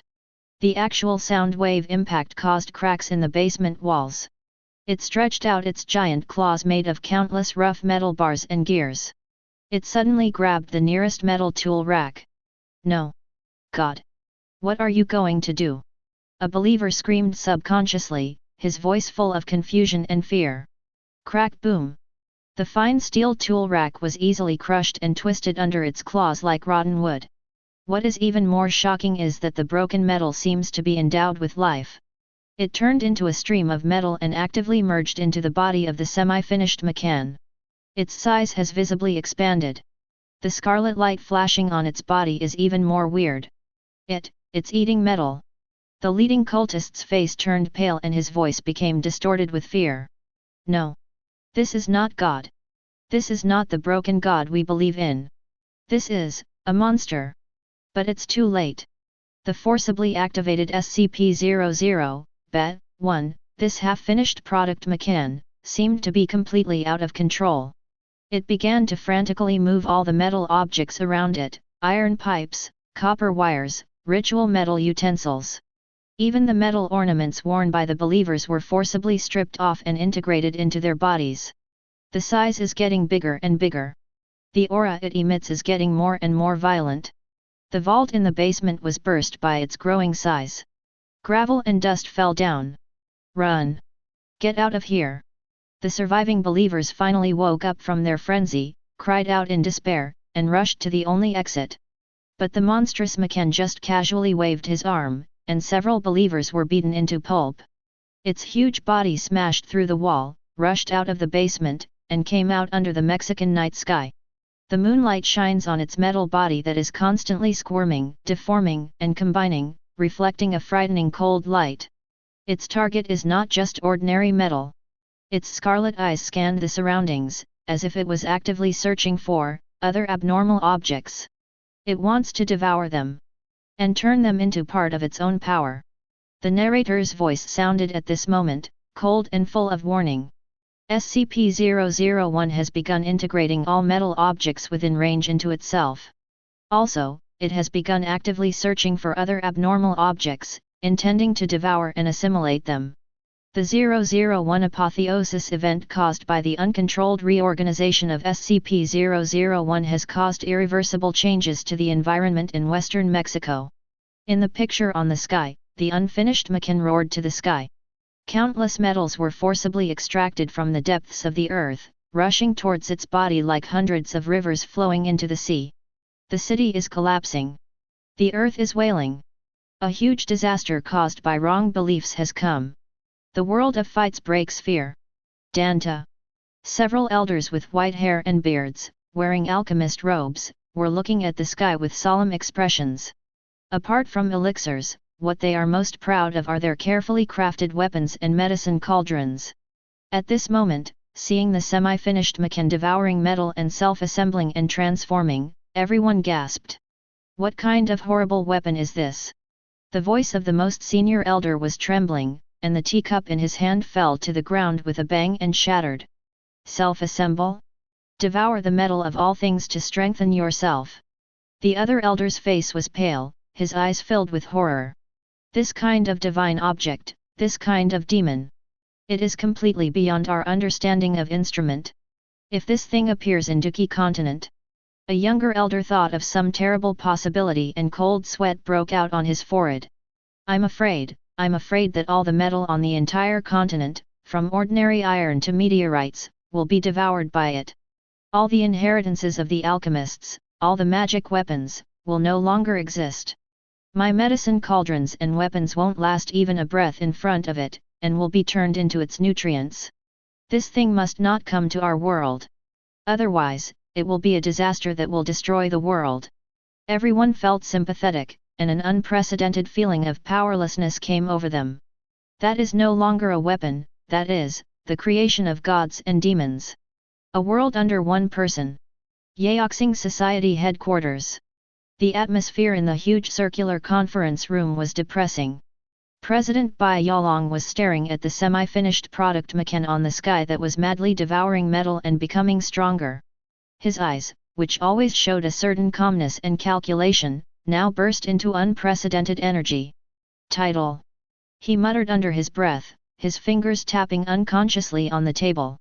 Using metal as its body, it advances by devouring others. His breathing gradually became heavier. Could this be the legendary?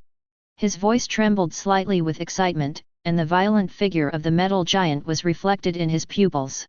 Mechanical ascension, the ultimate form. Bai Yalong stood up suddenly, his eyes flashing with uncontrollable ambition and desire.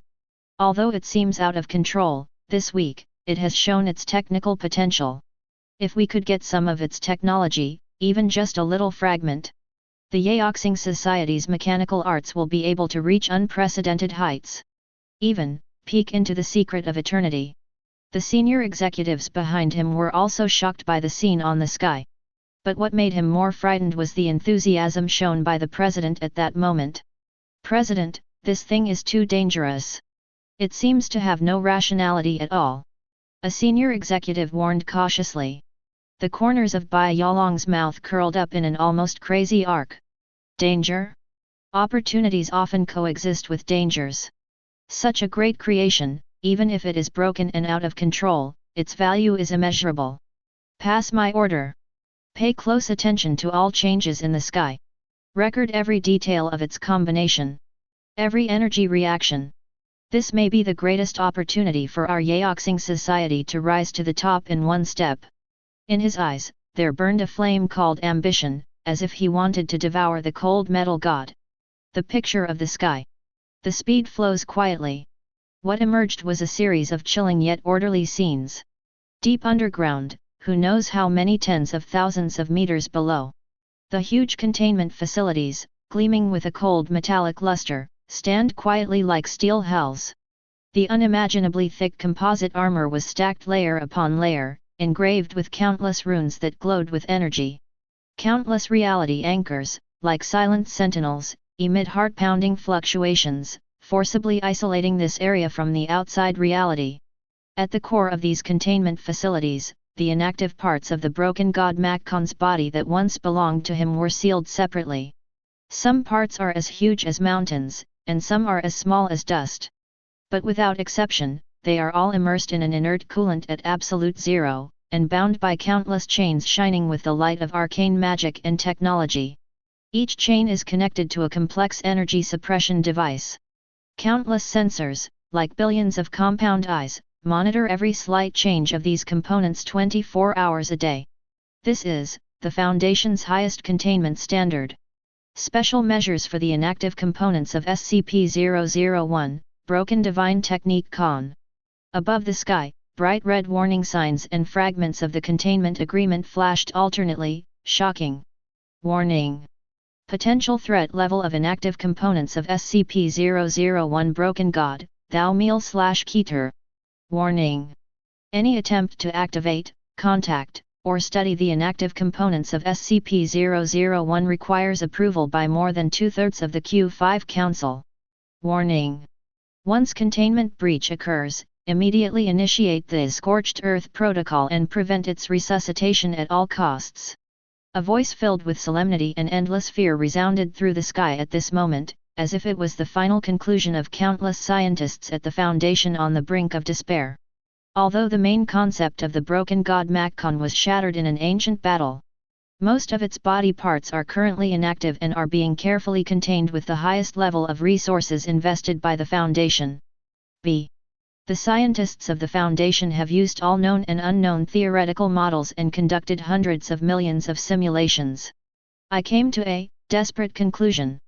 If SCP-001 Broken God Makkon shows any form of even the slightest sign of spontaneous resuscitation, or its components that are still active and scattered in other unknown universes, some kind of extra-dimensional resonance that we cannot yet understand has occurred with these inactive components that we have contained, then, the result will most likely directly lead to a SK-class Broken Veil scenario occurs. By then, the existence of the Foundation will be completely exposed to the whole world and all human civilization. All the secrets we have worked so hard to maintain, all the truth about the anomaly, will be torn to pieces in an instant. The global panic, riots, and collapse of faith are sweeping across the world like a tsunami. What's even more terrifying is that in the Broken Veil scenario, the Foundation's resources, personnel, and even containment theory used to contain countless anomalous objects around the world will face a devastating impact. All anomalies will be out of control. Keter-class objects will be like wild horses running wild, wreaking havoc all over the world. That would be the end of all order. But this is just the prelude to disaster. Once Makkon's parts began to reassemble, even tentatively, he attempted to restore order. For our real universe dominated by carbon-based life and full of chaos and uncertainty. It's an XK-class end of the world. The mechanical order will replace the flesh. The coldness of logic will cover the warmth of emotion. Therefore, the Foundation's O5 Council has issued the most stringent and unquestionable order. Any known or unknown active components of SCP-001, Under no circumstances is it strictly forbidden to enter the area surrounding the main inactive component containment area. Within the absolutely forbidden zone with a radius of 20 kilometers. Once you break through, there will be no return. Chapter 140. Perfect World. Fairyland. Several ancient immortal kings bathed in immortal light were standing side by side on the top of a broken immortal palace, gazing at the sky. The aura they exude is enough to crush the heavens throughout eternity. However, after seeing the Foundation's suffocating containment procedures and hearing the desperate warnings, even they frowned. Machinery Paradise. An immortal king surrounded by chaotic energy, with a low voice that seemed to contain the birth and death of thousands of stars. This broken god, Mak Khan, the order he represents is so cold and absolute. It seems to want to incorporate everything into its mechanical logic, erasing all variables and sexual mechanisms. Another immortal king with a tall and majestic figure and eyes that could see through the long river of time spoke slowly, with deep worry in his tone. The catastrophe of carbon-based life. I'm afraid this is not false. We practice cultivation, seek transcendence, follow the laws of nature, and resonate with heaven and earth. And the Tao of this deity seems to want to transform everything in the world into cold gears and components. If he fully recovers, his so-called order will come. I'm afraid that for flesh and blood creatures like us, and for this prosperous universe, it would be complete destruction. This is not the eternity we seek, but another form of extinction. His order is the greatest disorder and disaster to us and all carbon-based life. The Foundation, this mysterious organization, is actually guarding such a line of defense, preventing such a terrible disaster. It's hard to imagine what price they paid. The kings were silent, and an unprecedented solemnity permeated among them. This broken god is more mysterious, more difficult to understand, and more dangerous than any source of darkness and turmoil they have ever encountered. A world where mortals cultivate to become immortals. In the spirit world, inside a secret cave somewhere, Han Li sat cross-legged, spiritual light flickering around him and his aura as deep as the ocean. He had just finished a round of training when his eyes were attracted by the scene on the sky. From the metal craze in Mexico, to the extremely harsh containment measures of the Foundation, to the K-class broken veil and XK-class end-of-the-world warnings. His brows were involuntarily furrowed tightly. SK-class shattered veil, XK-class end-of-the-world scenario. Han Li silently chewed on these two unfamiliar words in his mind, clearly feeling the terror contained in them. This Foundation actually listed a component of a broken god as such a threat. He took a deep breath, a trace of horror flashed in his eyes. From the few words shown on the sky, once this broken god Makan is fully recovered, the disaster it brings may be enough to completely wipe out the entire world of immortal cultivation, from the human world to the spirit world, and even the legendary immortal world. This is no longer simply a question of strength. It is a kind of coverage and reshaping at the conceptual level. Han Li recalled the various powerful enemies and crises he had encountered during his practice, whether they were giants of the demonic path or true immortals from other worlds. But in the face of this rule-rewriting level disaster, it all seems a little insignificant. It seems that even those high and mighty gods, their will is not all kind and protective. Some gods represent creation and vitality. And some gods may be the embodiment of destruction, even if they consider themselves the representatives of order. Han Li's eyes were deep, and alarm bells were ringing in his heart. This world is far more magnificent than he had imagined, and also more full of dangers. The world of immortals. On a lonely star, Wang Lin, dressed in white, stood with his hands behind his back. His deep eyes gazed calmly at the sky. The crazy ritual in the Mexican basement, the rampage and devouring of the unfinished product Makan, the desperate warning from the Foundation. Each scene was clearly reflected in his eyes, but failed to stir much ripples on his face. However, the eternal coldness in the depths of his eyes seemed to have intensified. Broken veil, end of the world. Wang Lin whispered softly, his voice was calm, but it carried a sense of indifference that came from seeing through life and death. He thought of the heavenly Dao he had fought against, the various world-destroying crises he had faced, and the terrifying existences that had almost completely destroyed the entire immortal cultivation alliance. But compared with the possible consequences of the resurrection of this broken god Macan, it seems that they all seem a little insignificant. That is a more thorough and irresistible end. It is not just killing and destruction, but a complete subversion of the foundation of all existence. With its own order, covering everything. A hint of enlightenment flashed across Wang Lin's eyes, and then turned into an even deeper coldness. If that's the case, then, we can only... The corners of his mouth slowly curled up, revealing a stubbornness and madness that was unique to Wang Lin. We're fighting until the very last moment. Even if it is the will of the gods, even if it is destined to be destroyed, Wang Lin will never sit idly by and wait for death. Not for the common people, not for morality, but only for the unyielding will. The image on the sky did not remain silent for long after the desperate warning sound faded away. It flowed again, but this time, the scene was no longer a specific battle, nor a strict detention facility. Instead, there are constantly changing paintings full of extreme abstract beauty. Countless precision gears of varying sizes and extremely complex structures. They rotate slowly in the void and mesh with each other, making subtle sounds that seem to contain the rhythm of the universe. The golden circuit diagram is so complex that it makes your scalp tingle. It stretches and connects like a living thing. An incredible and grand blueprint is outlined on the dark background, flowing with pure energy that shines with the light of rationality. There are also millions of indescribable logical symbols, which sometimes aggregate into rigorous formulas and sometimes disperse. It turned into star-like light points in the sky, and every flash seemed to be performing some calculations that were beyond the limits of human understanding.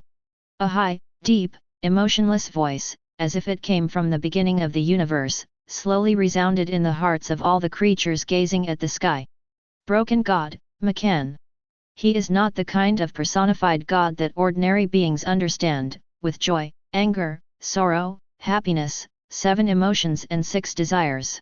He is more like a cold embodiment of the fundamental laws of the universe. It is the ultimate sublimation of order and the final form of rationality. In his perception, if he has any perception in the traditional sense, the entire infinite multiverse is a magnificent mechanical creation that is unimaginably huge, yet precise to the millimeter. Every living being, whether mortal, monk, or god. Every star, whether it is a star, a planet, or dust. Even every elementary particle that makes up the material world. They should all be like the gears in this painting, running eternally and precisely in their respective preset and calculated positions.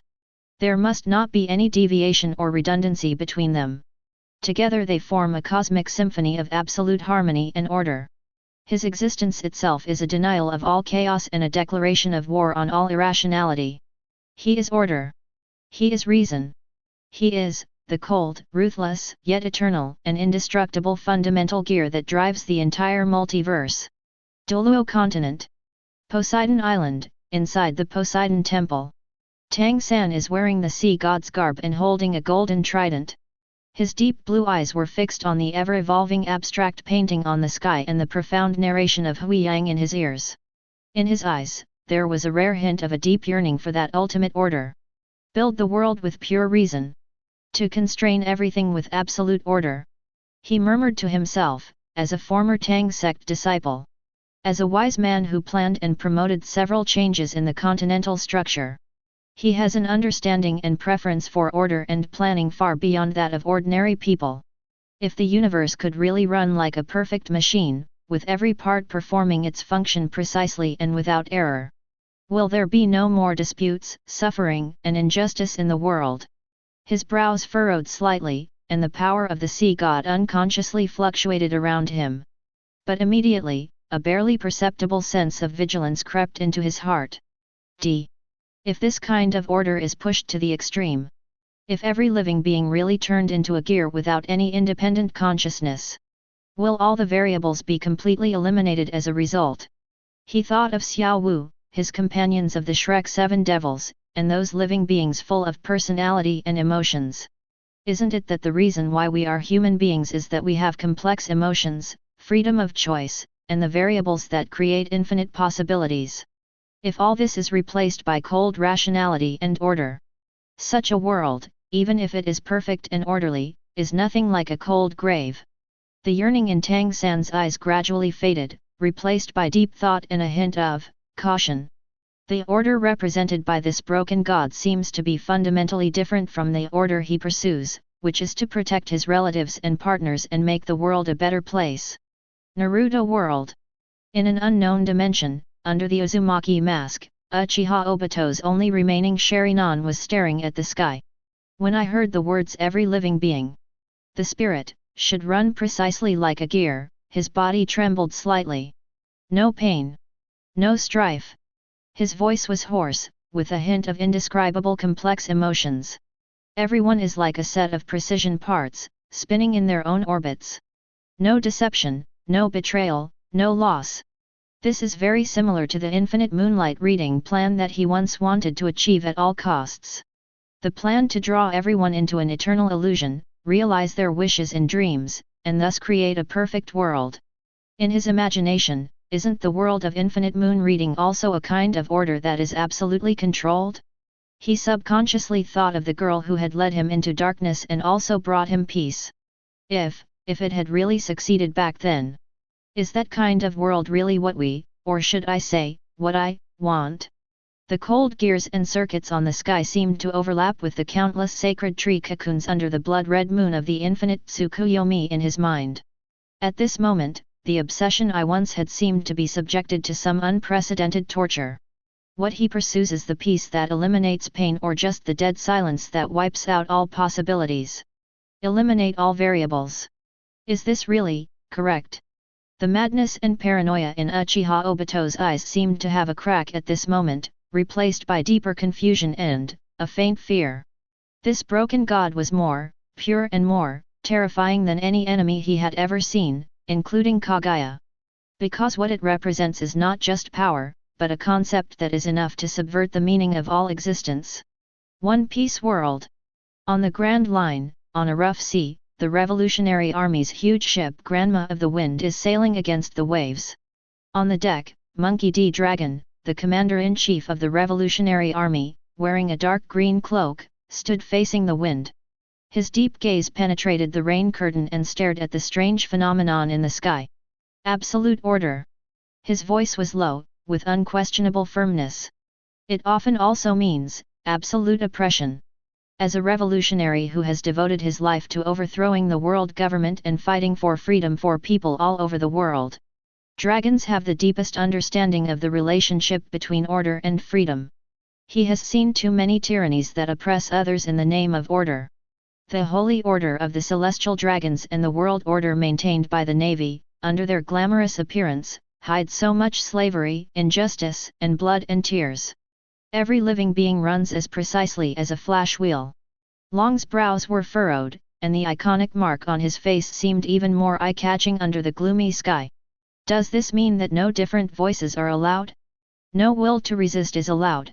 In the cosmic symphony pursued by this broken god, I'm afraid there is no room for a note called freedom. He thought of his comrades who had sacrificed their lives for freedom. Those people who groan under tyranny. And his son Luffy's purest yearning for freedom. Put everything into a predetermined track, erasing all individuality and choice. Such a world, no matter how harmonious or orderly it is the cruelest prison for those who desire to control their own destiny. Long's eyes became extremely solemn, even with a hint of undisguised hostility. This broken god, the order he wants to establish is, in essence, probably more thorough and more shocking than the rule of the world government. Despair. Because what he wants to deprive is not only the freedom of the body, but also the freedom of thought and the freedom of the soul.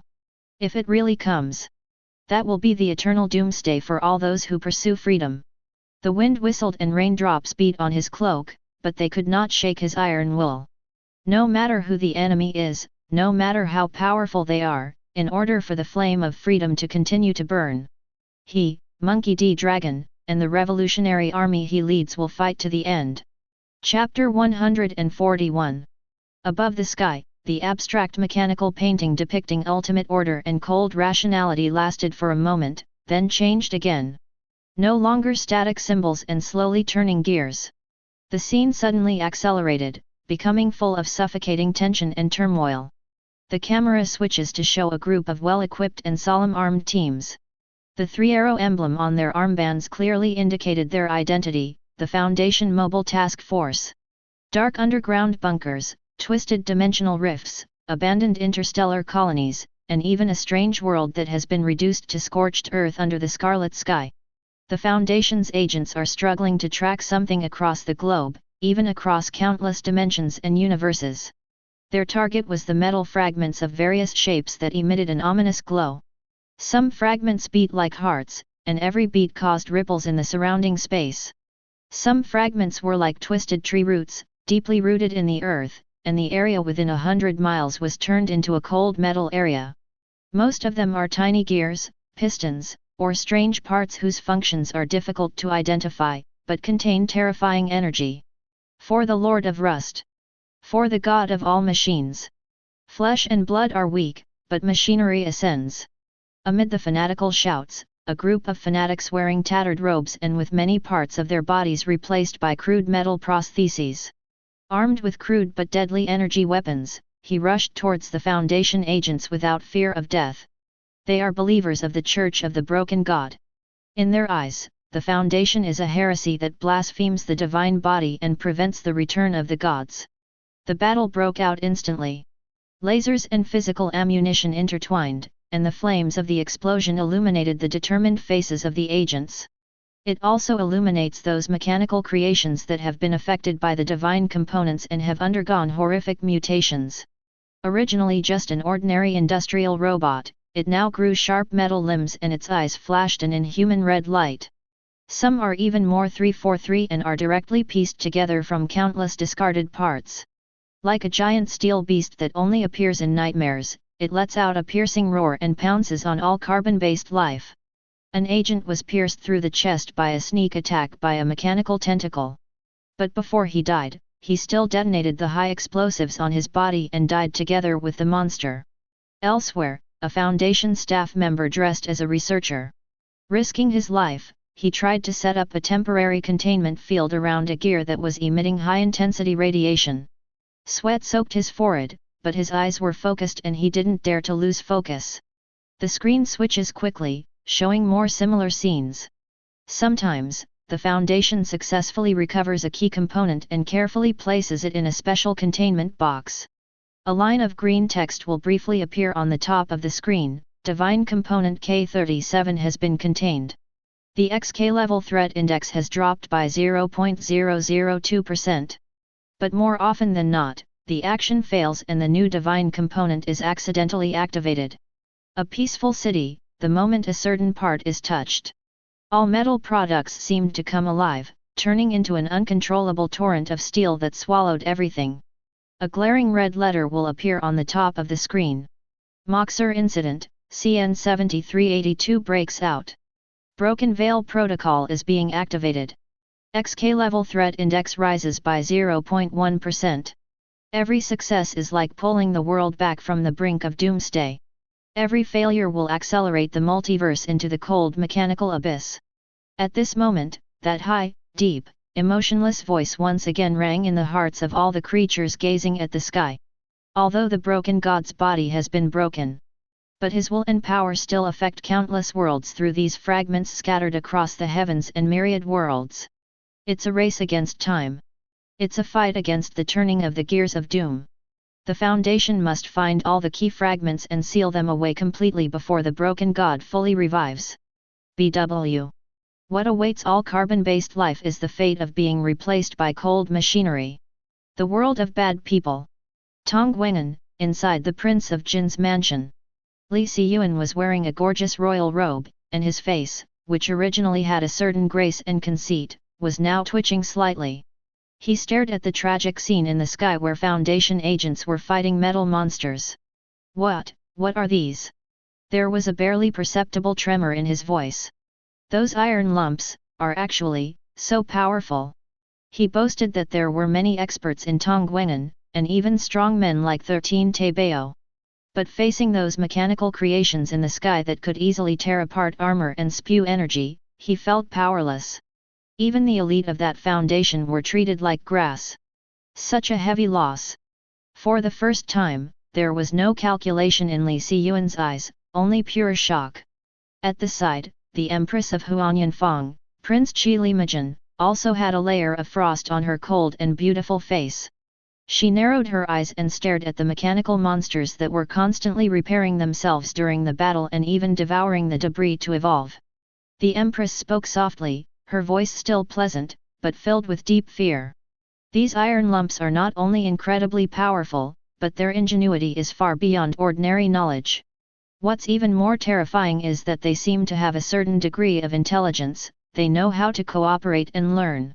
She thought of the Nine Heavens Saint Lady of Huanyanfang and her loyal subordinates. If they were to face this kind of enemy, the Empress didn't dare to think any further, but just gently bumped into the. If such a monster were to descend upon our world. Li Siyuan murmured, cold sweat already oozing out of his forehead. I'm afraid, no one can stop it. The world of fights breaks fear. Danta, inside a secret room. Several old men with white hair and beards, wearing alchemist robes. They were sitting in front of a huge fire-lit curtain, gazing at the scene on the sky with serious expressions. They are all the supreme elders of the sects on the continent who are famous for their puppetry. They have devoted their lives to studying the art of puppetry and have reached perfection. However, at this moment, when those who have independent consciousness in the sky, even when mechanical creations that could continuously learn through combat and optimize their own structures appeared, these old monsters that had lived for hundreds of years collectively lost their voices. After a long while, an old man with a haggard face swallowed hard and said in a hoarse voice, This is impossible. In this world. Where in this world is there such a puppet technique? He has been immersed in puppetry all his life, from the initial simple puppets to the later advanced magic puppets, and every step has consumed countless efforts. But compared to the cold, efficient, and destructive mechanical creations in the sky, the puppet he was so proud of was just like a child's toy. They don't seem to be controlled by humans. Another elder pointed tremblingly at a monster in the sky that was metallizing the remains of Foundation agents. They have their own souls. They can even devour metal, reproduce and evolve. This discovery made all the puppet masters present feel a tingling sensation on their scalps and a chill on their backs. This is the realm they pursue all their lives, but they dare not even think about it. This kind of puppetry. No, this can no longer be called puppetry. An elder whose eyes were gleaming with fanaticism and greed, his breathing became rapid. This is simply a creation. It is a method that only gods possess. He stared intently at every movement and every detail of those mechanical creations, trying to get a glimpse of the mystery from them. If we can obtain its core technology. Even if there is only a tiny bit. His words were filled with unquenchable desire. But soon, a deeper fear suppressed this greed. Because they clearly saw that even the powerful organization called Foundation. What a terrible price they paid when facing these mechanical creations. These things are simply not something they can get their hands on. They are the real world-destroying monsters. A world under one person. Nadutong Express Company, headquarters, in a highly confidential meeting room. The scene of the sky was played synchronously on the huge screen. Several directors of the company, including Zhao Fengxiu, and the heads of various regions all looked extremely solemn. The air was filled with smoke and the atmosphere was depressing. You've seen it all. Zhao Fengxiu spoke slowly, his voice low and deep. This fragment of the mechanical god, and the mechanical creation derived from it. He pointed at the screen, where a metal spider-like monster had just torn an armored vehicle into pieces. Its combat capability, adaptability, and potential evolution and replication capabilities.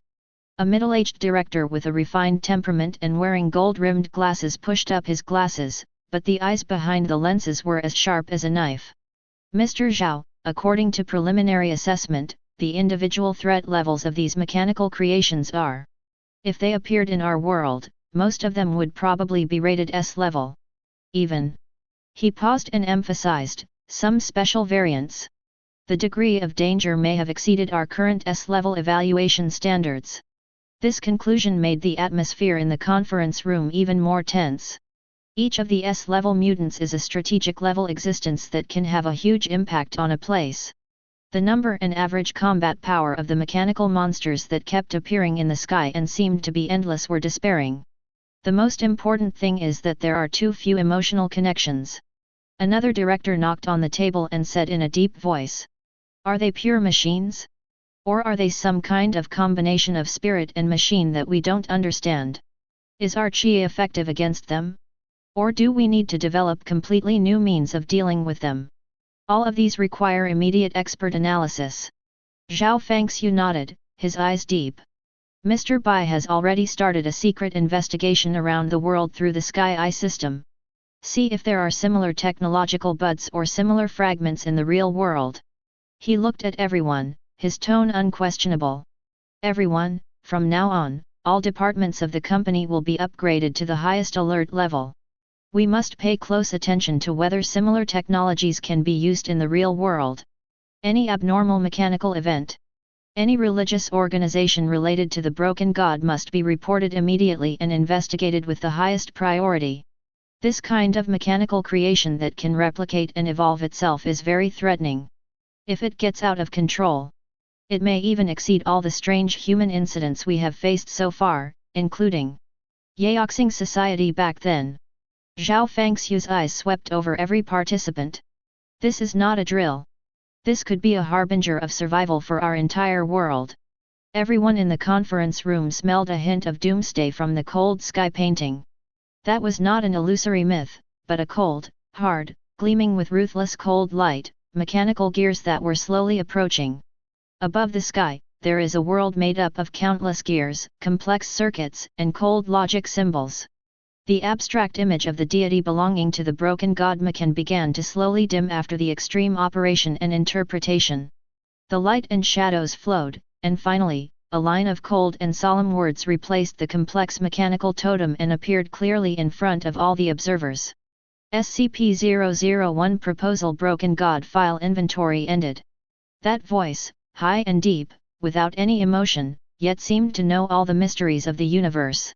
Once again, it echoed in the hearts of all living beings in the heavens and the worlds. From the creation of the universe, which was based on order and reason, and forged the original laws of the universe, to the tragic determination to destroy himself in order to protect the newborn universe from being devoured by Yaldabaoth. Then in 1942, in the depths of the Mexican desert, the uncontrolled resurgence caused by the ignorant sacrifices of mortals and the irreversible horrific changes. Then, there is the chilling SK-class Broken Veil scenario plan in the Foundation's archives. And the horrific XK-class Doomsday prophecy that is irreversible once triggered. Until its essence was defined as the Moxer class, symbolizing the ultimate embodiment of order and rationality. The embodiment of an idea, an existence that cannot be truly contained. The broken god, Mak Khan.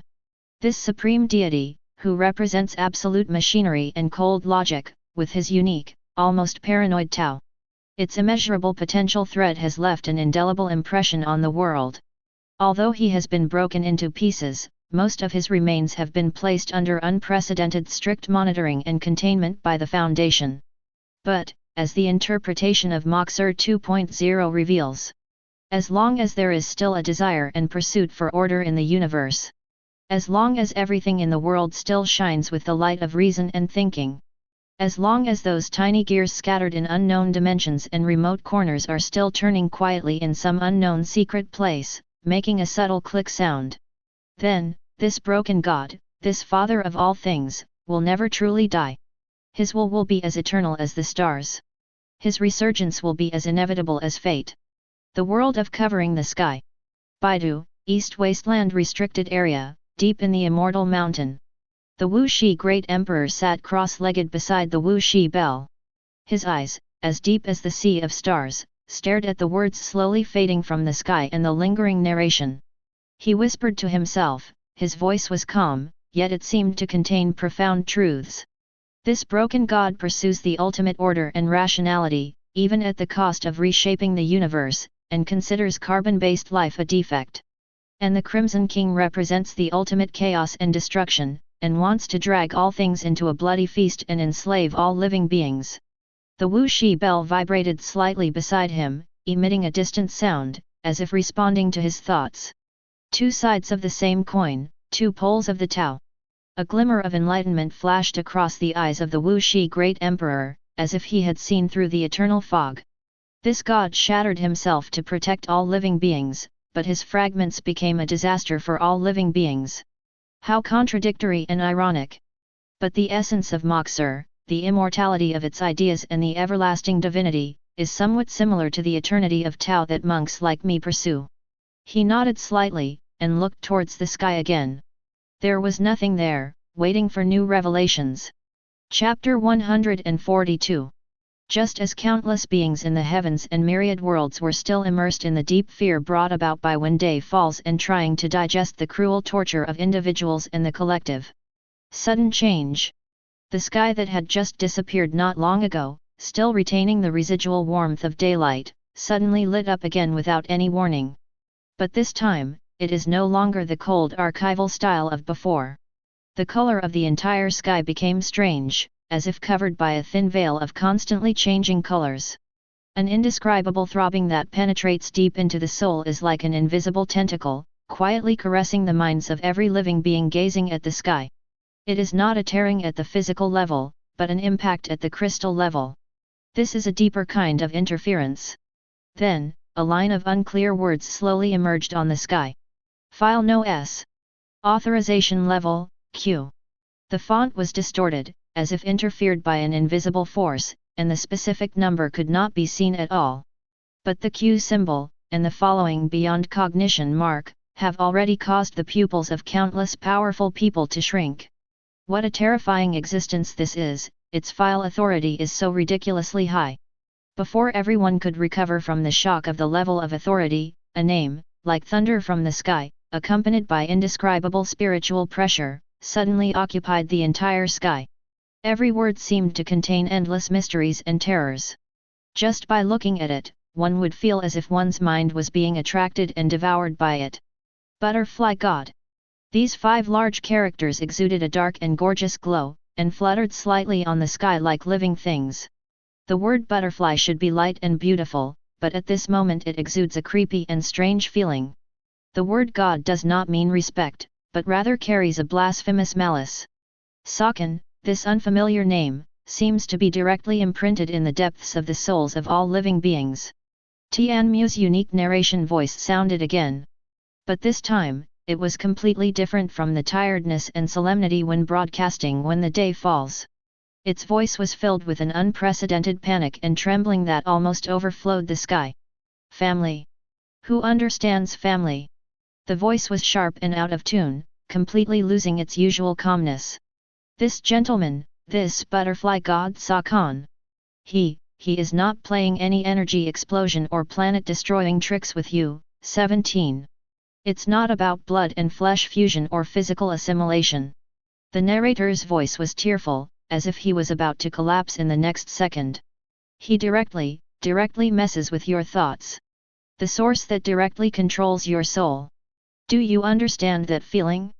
Whatever you think in your head, why you think that way, maybe it's all set by him. As soon as these words came out, countless beings in the heavens and the myriad worlds, no matter how high or low their cultivation was, no matter how firm their minds were, all felt a chill rushing up from the solace of their feet straight to the bed cover at this moment. The source of thought? The leader of the soul? This is 1,000 times more terrifying than physical destruction. The narrator's voice continued to tremble, and he shouted in despair. The files say that this butterfly god Sakan comes from a place that we cannot understand or imagine at all. They call it the ultimate place. What the hell is that place? Just hearing the name gives me chills. What's even more outrageous is his followers, those beings who worship and believe in him, actually secretly, or in their core doctrines. Call this butterfly god a devil. Oh my god! Their own followers call their own god a demon. Think about this carefully. Think about it carefully. This is not just a chill down your spine. This is throwing your soul directly into the ice cellar of the 18th level of hell and frying it repeatedly. The source of spirit and thought, the leader of the soul's will. Doesn't it sound very noble? Especially continuous one. But what if this source, this leader, is a devil itself? Then all our thoughts, emotions, and wills have become the devil's playthings. Help! I don't want my brain to become someone else's backyard. The wailing of the narrator on the sky screen, like the most horrific curse, echoed in every corner of every world. At this moment, countless creatures felt unprecedented fear for the first time about their own act of thinking. Perfect world. Ishimura. Shihao was just savoring the warmth of being with Huolinger, and thinking about how to protect himself, when he was suddenly shocked by Mu's shocking remarks. His eyes suddenly widened, with horror on his face. What the hell? An exclamation very characteristic of Ishimura came out of his mouth. Thoughts belong to him. Shihao felt his soul was buzzing, and his sea of consciousness seemed to be stirred by an invisible hand. He was almost completely seen through. Then why would I want to drink animal milk? He subconsciously hugged his head, as if there was some priceless treasure hidden there. No, no. This is too scary. If even the flavor of animal milk I want to drink is controlled by that butterfly god, then what's the point of living? I have to add a lock to my soul. No. Add 100. 1,000. He immediately sat cross-legged and began to frantically practice the soul-refining method in the original true solution, trying to build layers of protection around his sea of consciousness. Huolinger was also frightened and clutched the corner of Shihao's clothes tightly, her eyes full of fear. The willow god's huge willow branches also trembled slightly, as if it felt unprecedentedly difficult to deal with this soul-level interference from the ultimate land. The world of covering the sky. In the starry sky of the universe, Ye Fan was discussing the future path with the Holy Prince, Pangbo, and others. The sudden change in the sky made his expression suddenly freeze. When he heard the words butterfly god, source of thought, and devil, his brows furrowed tightly. An invisible sense of being watched seemed to penetrate the endless star field and land directly on his immortal platform, causing ripples in his Dao heart. The source of the spirit? The leader of the soul. Ye Fan muttered to himself in a deep voice, his eyes becoming extremely deep. You are actually called a devil by your own followers. This guy is probably even more bizarre and more difficult to deal with than those Forbidden Zone Supremes who started the dark turmoil. No matter how terrifying the Forbidden Zone Supreme is, he is only pursuing longevity substances and devouring life essence. Although his methods are cruel, they are at least within the scope of understanding. This butterfly god directly starts from the conceptual level and the root of thought, which is simply impossible to defend against. If such a being really exists, then how much of our thoughts, ideas, and enlightenment are from ourself, and how much is from the setting of him? This question made Ye Fan, the future Emperor of Heaven, feel a deep chill. The Black Emperor standing by was even more furious. Woof!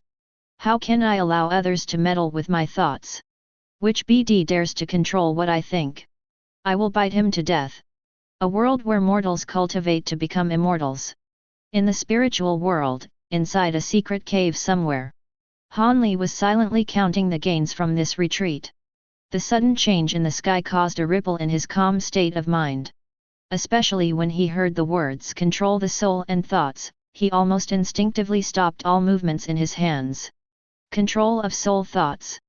Han Li's eyes became extremely solemn, and alarm bells rang in his heart. He silently practiced the soul-refining technique that he had already perfected, and concentrated his spiritual power to a high degree, carefully placing layers of mental defense around himself. This kind of existence is something I have never heard of or seen before. If it's a physical attack, I still have magic weapons and magical powers to resist it. But if we directly target the soul's origin and tamper with its thoughts and will. A trace of cold sweat broke out on Han Li's forehead. Once you are targeted by it, you may not even know how you died, or how you are no longer yourself. It's impossible to prevent it, and it's impossible to avoid it. He took a deep breath, and a hint of determination flashed in his eyes. It seems that it is not advisable to stay here for long. We must find a more secret place as soon as possible, which can be isolated from all investigations. Slip away, I, the old demon, will not get involved in this muddy water. When faced with this terrifying existence that is far beyond his ability to deal with, Han Li's first reaction is always to avoid danger and seek good fortune, and to save his own life first. The world of Qin's moon. The headquarters of the Yin-Yang school is above the mirage. Dong Huang Tai stood on the observatory with his hands behind his back, his eyes hidden under the black mask staring at the sky. When the name of the butterfly god appeared and the narrator's fear-filled description reached his ears, his body trembled slightly. The master of the soul, the source of thought. Dong Huang Tai's voice was low and hoarse, carrying an indescribable complex emotion. There is a yearning for supreme power and a desire for the unknown, but more importantly, there is a fear and vigilance from the depths of the soul. If I could get a glimpse of it, my yin-yang technique might be able to truly reach the legendary supreme realm, knowing life and death, and controlling reincarnation. There was a gleam of fanaticism in his eyes. What the Yin-Yang school pursues are the ultimate principles of heaven and earth and the mysteries of the soul. The butterfly god before them undoubtedly touched the ultimate goal they were pursuing.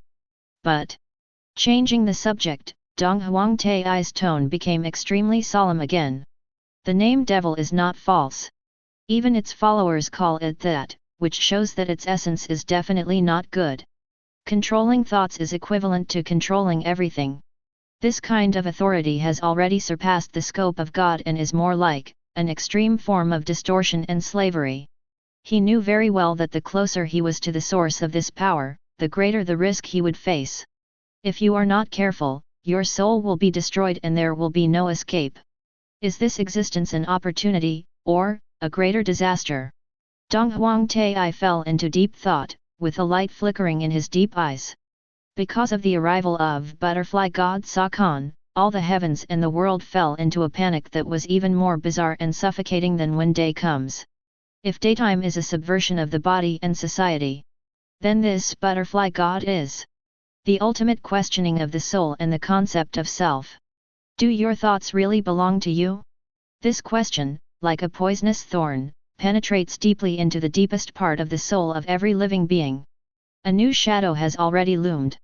Just as the terrifying shadow of butterfly god Sakan, who controls the mind, covers the heavens and the world like an invisible net, causing countless creatures to have extreme doubts about self. Among them, the sky changes color again. This time, it was no longer the dark and gorgeous color from before, but a sudden flash of dazzling scarlet. Warning: the images ahead may cause extreme discomfort, and some content has been blurred. It is recommended that minors watch the video with their parents. A line of bloody warning text flashed across the scarlet sky, and then the scene switched. It was a crazy picture that was hard to describe in words. In the dim sky and earth, countless figures were crawling on the ground, their faces showing a mixture of fanaticism, fear, and extreme excitement, mumbling something and making noises. An ambiguous roar. The altar is high, and the blood is flowing like a river. Countless girls in thin clothes were pushed to the altar like sacrifices, their eyes filled with despair and numbness. Before they could even cry out, they were dragged away by the crazy believers. They sacrificed their fresh lives. The blood soaked the earth and gathered into strange runes, emitting a disgusting stench and an indescribable sweet smell. The one who presided over this bloody sacrifice was an old man wearing a gorgeous robe, but with a haggard face and eyes like will-o'-the-wisp burning. He held high a strangely shaped bone blade, and spoke in a hoarse and sharp voice, as if it came from the depths of hell. Great Sakan! The supreme ruler of the ultimate land. The source of thought, the controller of the soul. Your servant, I offer this humble flesh and soul as fuel for your coming. Please listen to our call. Please look at the feast prepared for you. As soon as he finished speaking, the old man laughed wildly and stabbed the bone blade in his hand into his heart. His last look towards the sky was filled with extreme enthusiasm and expectation. Puff! It was as if some invisible barrier was broken. At the moment when the old man who presided over the sacrifice fell down, the whole world, or rather, the world displayed by the entire sky, suddenly became quiet. Next. Baiu. A strange sound so slight that it was almost imperceptible, yet resounded clearly in the depths of the souls of all viewers. Billions of butterflies. Countless butterflies suddenly burst out from the center of the bloody altar and from beneath the blood-soaked ground. They are colorful, and the wing patterns of each one are complex and gorgeous, sparkling with an enchanting luster. Red like blood, blue like a dream, gold like an illusion, black like the abyss. These butterflies covered the sky and the earth, and instantly decorated the bloody world into October, a beautiful and strange sea of butterflies. Every time they flap their wings, there seems to be some strange rhythm, which makes the observer's mind sway with it involuntarily, and the soul seems to be attracted by the gorgeous colors. Go in. The voice of the narrator on the sky screen sounded again, with a gasp as if he had survived a disaster and a trembling of pretending to be calm. Ahem. Dear viewers, family members, that scene just now was too bloody. We can't broadcast it. We can't broadcast it. It's mainly to show everyone the atmosphere and the grand occasion. See those millions of colorful butterflies? Are they beautiful? Are they weird? I'm telling you, this is just the appetizer. It's just a small event, just a drizzle. The narrator's voice was slightly higher, as if he wanted to use this method to dispel the fear in his heart. Master Sokka-en, the butterfly god, what level of existence is he? His appearance fee is too expensive. This wave, these 10 waves, song is telling everyone that Wang, butterfly god, is online. Yes, you heard it right. Just like you guys playing games, he is hanging out in the background right now. It's just like that, the anchor is online, but hasn't started broadcasting yet. The narrator paused, as if to organize his words, and then said in a mysterious tone, I want this big guy to officially come to our large-scale live interactive broadcast room of all heavens and myriad worlds. That requires a very special guide. In the archives, this kind of guide is called a traveler. Chapter 143. This explanation, which was a mixture of clichés from the internet and horrifying truths, caused the universe, which had just taken a breather from the fear of "he controls our thoughts," to once again fall into deeper confusion and anxiety. Blood sacrifice summoning. Billions of butterflies are just a warm-up. Gods are online and on hold. Waiting for the traveler to swipe their rockets before they can descend? What the hell is going on here? How could this be the arrival of a god? This was clearly a carefully planned horror broadcast to the entire world? And what kind of key role will the so-called traveler play? The world of immortals.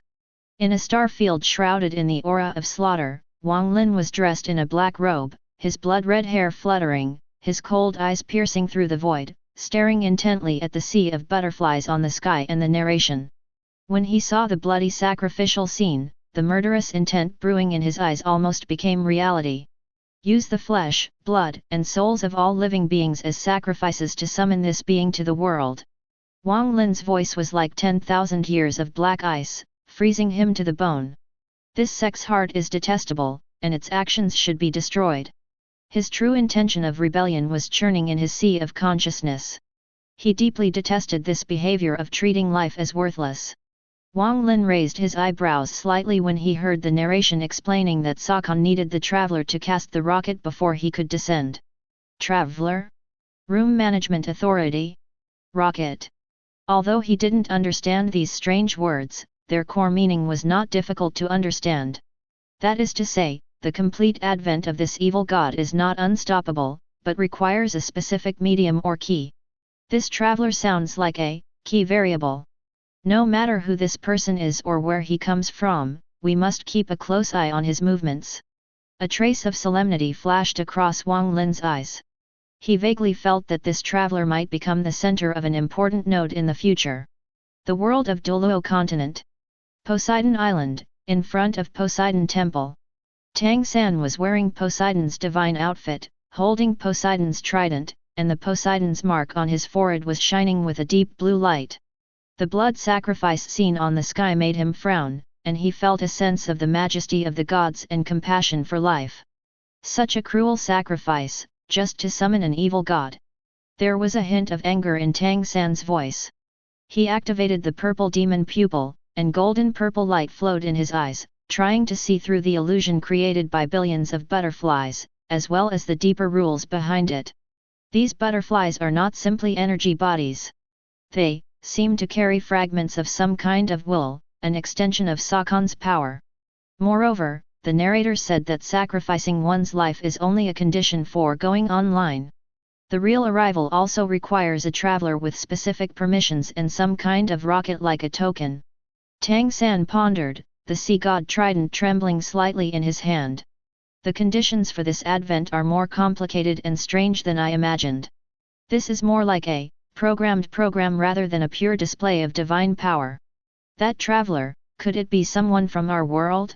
Or is it someone from some other, more distant existence, even one that is above the gods? Xiao Wu snuggled up to Tang San, looking at the beautiful but deadly butterfly on the sky, her eyes filled with worry. Third brother, this butterfly god, sounds more terrifying than the previous enemies. Tang San patted her hands gently, his eyes firm. No matter how terrifying he is, as long as he dares to threaten our world and our loved ones, I will do everything I can to stop him. Naruto World. A dark and damp underground space. Black Zetsu's unique, half-black, half-white figure slowly emerged from the ground, its pupil-less eyes staring at the scene on the sky with interest. When it saw the blood sacrifice and billions of butterflies, it let out a low and strange laugh. He he he. What an interesting festival. Such beautiful and deadly butterflies. Black Zetsu's voice has a sticky texture that makes people shudder. So many lives need to be sacrificed to allow the so-called butterfly god Saka-en to be used. Moreover, a complete descent requires a specific key, a traveler with room management authority and a super rocket. Black Zetsu's body twisted slightly, as if he was thinking about some conspiracy. He he he. This is really interesting. In other words, as long as we control this traveler, or in other words, as long as we can become that traveler, wouldn't we be able to influence, or even utilize the power of this butterfly god? With the resurrection of my mother, perhaps, there will be a new turn of events. Greed and calculation flashed in Black Zetsu's eyes. It had already begun to think about how to gain the greatest benefit for itself and its mother Kaguya in this disaster that swept across the heavens. This butterfly god, this traveler. He he he, the game is becoming more and more interesting. The world of Fox Spirit Matchmaker. Wang Quan Villa, outside the Sword Tomb. Wang Quan Fugui was dressed in white, holding the Wang Quan sword in his hand, his brows furrowed as he stared at the group of strange butterflies on the sky. The scene of blood sacrifice made his cold eyes flash with a barely perceptible disgust and compassion. At the cost of the lives of innocent creatures, in exchange for the favor and coming of the so-called gods. Wang Quan Fugui's voice was as cold and clear as moonlight, with a hint of determination that brooked no room for questioning. How is this behavior different from that of evil? It is absolutely not what the righteous path is doing. He couldn't help but tighten his grip on the Wang Quan sword, and the sword was awe-inspiring. When millions of colorful butterflies emerged like a tide, blocking out the sun, Wang Quan Fugui's eyes flashed with a complex emotion, even a hint of painful memories. This sky full of fluttering butterflies is such a gorgeous yet deadly sight. In his mind, some forgotten images emerged uncontrollably, some butterflies-related pasts filled with blood and tears. It reminds me of some bad memories. The low muttering dissipated in the wind, carrying with it a hint of indescribable heaviness. Qing Tong, who was standing by, seemed to have sensed Wang Quan Fugui's mood swings. She reached out her little hand worriedly and gently pulled his sleeve. After witnessing this bloody summoning ceremony and the bizarre explanation of Butterfly God Sakon going online and waiting for rewards, the original pure fear of having one's thoughts manipulated was quietly mixed with a hint of absurdity and endless speculation about the unknown traveler. The doomsday gods are already online. He waited quietly in the background, waiting for the traveler who holds the housing management authority to present him with the super rocket that will start the final arrival. When will this rocket be launched? Who will launch it? The new mystery, like billions of butterflies, enveloped all the worlds, making it hard for all living beings to breathe. Just when countless beings in the heavens and the worlds were still breathing a sigh of relief and feeling strange anticipation for the absurd setting that the butterfly god Sakon needed travelers to cast rockets before he could descend. The sky camera suddenly pulled away, no longer focusing on the bloody altar and billions of butterflies, but on the boundless, deep, vast universe that should have been dotted with billions of stars. However, just a few seconds later, all the creatures looking at the sky, regardless of their level of cultivation or race, cried out in surprise from the depths of their souls. What the hell? Where are the stars? How come such a huge group of stars of mine disappeared? Yes, no more.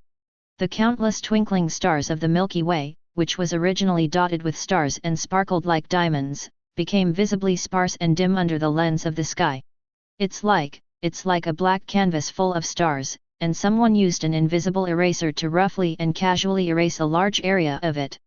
This change was so abrupt and incredible that many creatures even rubbed their eyes subconsciously, wondering if they were hallucinating. Emergency alert! Emergency alert! The cosmic background radiation has experienced a violent and unexplained change. Warning! The current observed cosmic star map is seriously inconsistent with the existing data. A line of scarlet and more shocking warning words flashed wildly against the dim starry sky, almost blinding everyone's eyes.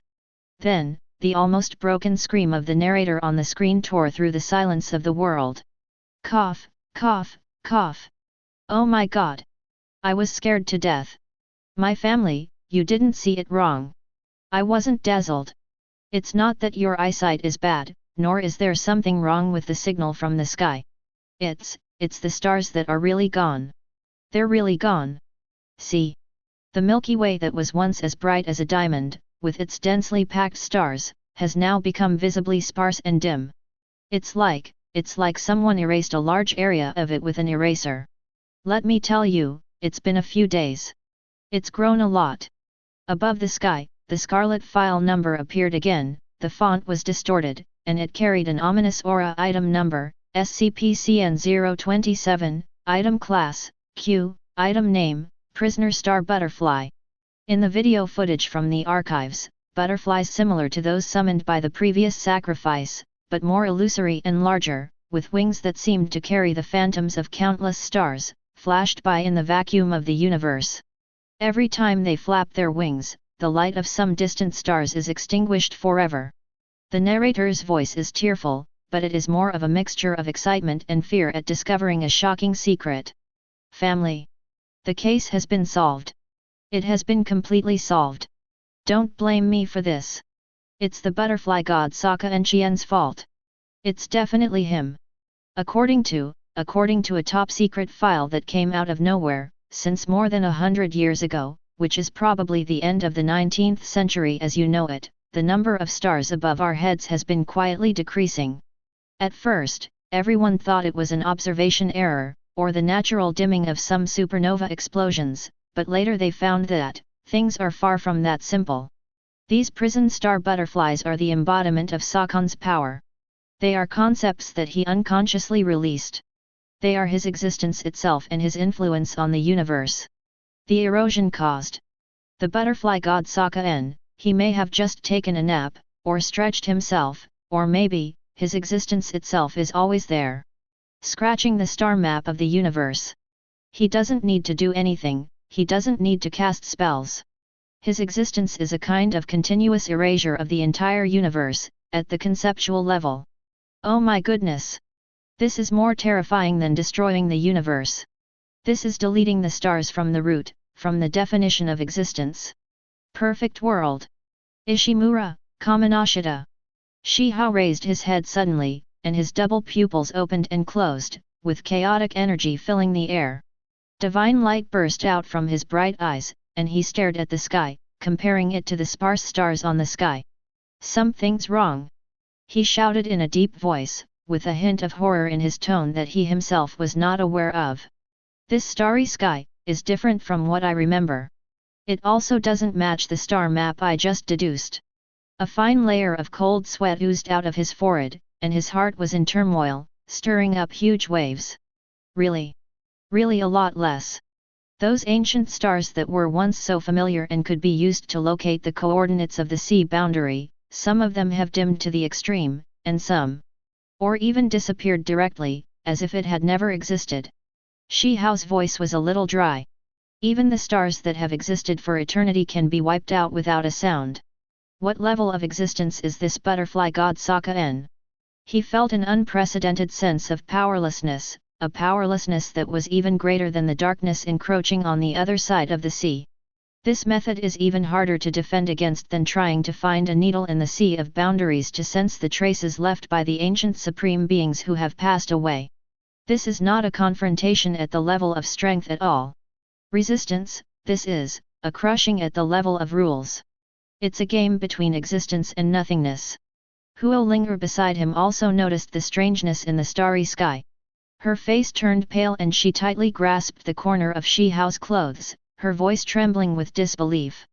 Brother Wu, the stars in the sky, seem to have really become much fewer, it wasn't like this before. The starry sky she looked up at in her childhood was much more prosperous and brighter than it is now.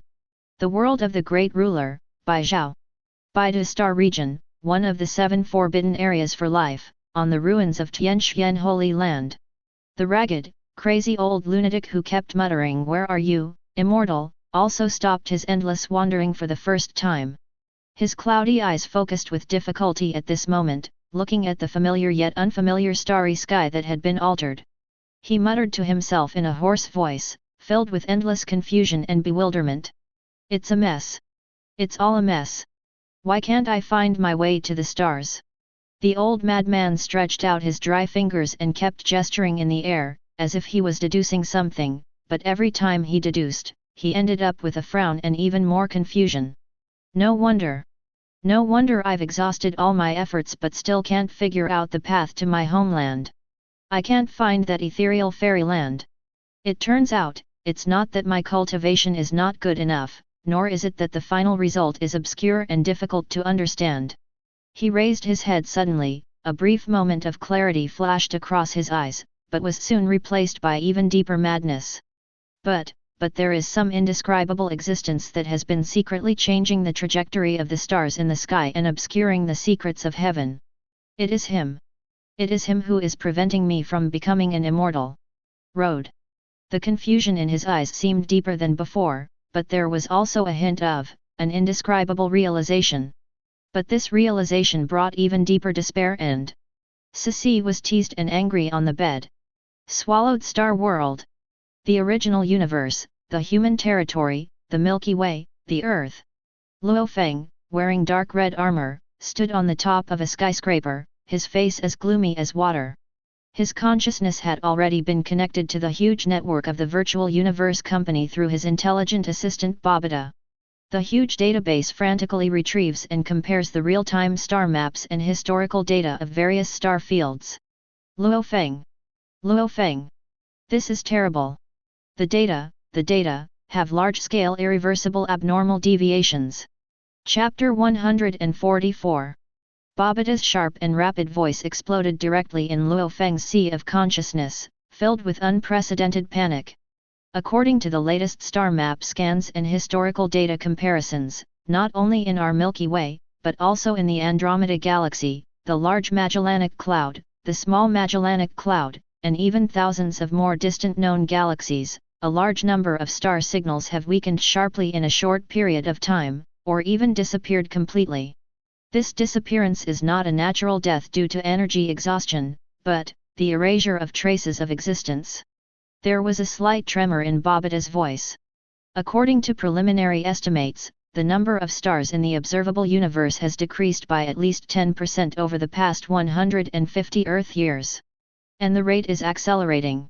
Luo Feng's expression instantly turned extremely ugly, and he unconsciously clenched his fists, his knuckles turning white from the force. How is this possible? 3%. The scope of this impact, the magnitude of this impact, is too wide and too deep. He couldn't believe his ears. The universe was so vast, and if 3% of the stars disappeared, that was an astronomical number. It would be enough to change the structure of countless star regions. This is no longer a problem of a certain galaxy or star region. This is simply a disaster that shakes the foundation of the universe. Luo Feng's voice was a little hoarse due to extreme shock. Babada, immediately send the highest level red alert to the core layer of the virtual universe company through the highest authority channel. No. Report it directly to the founder of the Great Axe and the Lord of Chaos. This matter is completely beyond our ability to handle. He took a deep breath and forced himself to calm down, but the chill in his heart could not be dispelled. If even stars can be erased from the universe so easily, then the territories on which our human race depends for survival, the cosmic countries and star regions that we have built with countless efforts, won't they be wiped out at any time without our knowledge? And the lives within them will also be erased together. Super Seminary World. Styx Galaxy, Death Song Academy. The god of death Karl was still sitting on his throne made of countless bones, one hand gently holding the time and space gene encyclopedia that was emitting a dim light, and the other hand rhythmically tapping the armrest of the throne.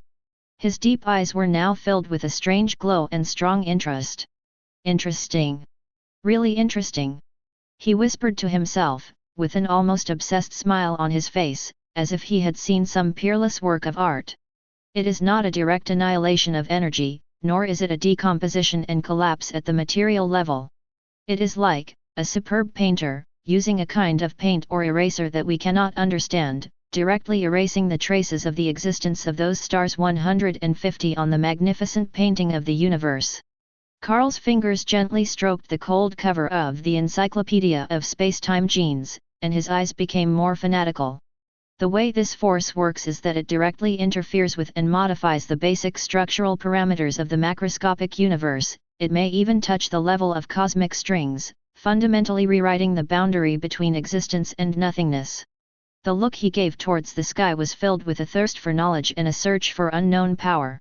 This may be able to explain some of the so-called areas outside the void that we have not been able to observe and touch so far. Are they also erased or hidden by some higher dimensional existence using similar methods? Or is the void itself the product of this alteration behavior?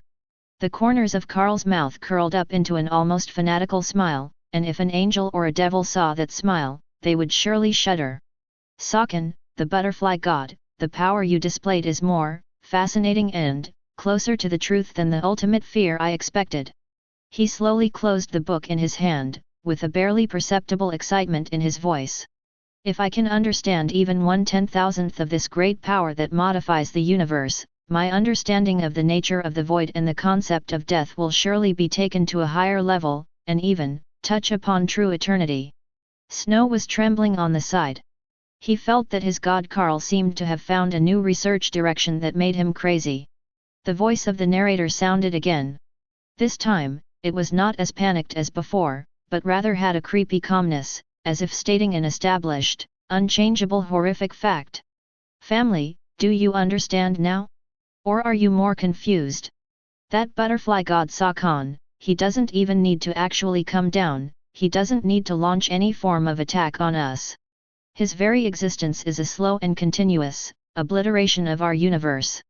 A silent formatting. He is like a highly skilled but somewhat careless painter, and our universe is a huge piece of drawing paper in front of him. If he is happy, he may add a stroke somewhere and create something. If he is unhappy, he may just unconsciously move the eraser and easily erase something from the drawing paper.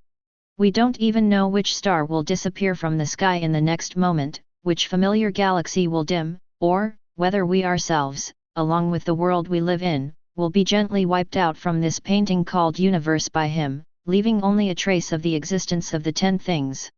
And now, this great cosmic painter is still hanging up in the background, quietly waiting for the unknown traveler to present him with the ultimate universe super invincible supreme creation butterfly rocket that will start the final creation, or the final destruction. So, everyone, before you wait for that big brother or big sister to send out the rocket that will decide the fate of the universe, take a good look at the starry sky above your head. Because, maybe every star you see now may be the last one. During this period of time while waiting for the final arrival, how many things will he use this prison star butterfly to erase from our universe? It's terrifying to think about it, my family. Really, I have goosebumps. The voice of the narrator on the screen which had just had a few tremors and tried to create a tragic atmosphere, suddenly made a 180-degree turn and took on a strange tone that was both thrilling and gossipy, as if he had discovered a new world. Family members! Family members! Don't be too quick to mourn for the lost stars. Let me tell you, there's a lot going on here about the decreasing number of stars. How deep is it? It's deep enough to drown a blue whale, the Titanic, and maybe a few ancient gods from the Thulhu mythology. Just now, right under my nose, a top-secret file marked as burn after reading, and then physically destroyed 100 times after burning. It popped up by itself. Guess what's written here? Above the sky, the picture suddenly changed. It is no longer the desperate giant butterfly in the void, nor is it the star map that is being erased by the eraser 10 points at a time. Instead, there are yellowed projections of top-secret documents with a heavy sense of historical dust. The header of the document was printed with a mysterious and majestic emblem, a circle consisting of 3 inward-pointing arrows, with the same name written in multiple languages below. Warning! The following content involves the Q-level information shielding agreement. Non-designated personnel are prohibited from reading. The scarlet warning pop-up window flashed by, but Tianmu seemed to have some kind of authority that transcended everything. It simply ignored it and began to display the core contents of those documents line by line. Project Proposal, Codename 271 Skylock Protocol Project Skylock. Proposal Department, Strategic Deception and Information Confusion Department directly under the O5 Council. Proposal Date, 189x year x month x day. Core Issue, the unexplained large-scale continuous disappearance of stars and its potential social panic and cognitive hazards. Solution. 1. Comprehensively tamper with and uniformly seal all verifiable astronomical observation records, star map data, academic papers, and folk legends in the past 100 years since the date of entry into force of the agreement. Correct or physically recover the private observation notes of key historical figures. 2. Vigorously promote the concept of urbanization process and encourage population to gather in large cities. 3. Accelerate the development and popularization of high-intensity, wide-coverage artificial lighting technology, including but not limited to street lighting, commercial advertising lighting, and landscape lighting. 4. The concept of light pollution is implanted systematically, through multiple channels, and over a long period of time. It is defined as the inevitable price of the development of modern civilization, and the phenomenon of the dim starry sky and the decrease in the number of stars is attributed to this. 5. Establish a special fund to support astronomers, sociologists, and media outlets that support the light pollution theory, suppress all questioning voices, and define any individual or organization that attempts to reveal the truth as anti-science, conspiracy theorists, or potential disruptors of social order. 6. Using the educational resources controlled by the Foundation, starting from the basic education stage, subtly instill the idea that it is common sense that it is difficult to see a clear starry sky in modern cities. O5 Command, agreed in principle. Details to be reviewed by the Ethics Committee. Ensure that the execution of the Skylock Protocol leaves no traces. We must preserve a world that is understandable for humans, even if this understanding is false. The voice of the narrator sounded again, and this time, it was full of incredible absurdity and a kind of exclamation of "I really opened my eyes. Oh my God. Family members, did you all see it? Did you all understand? The Foundation.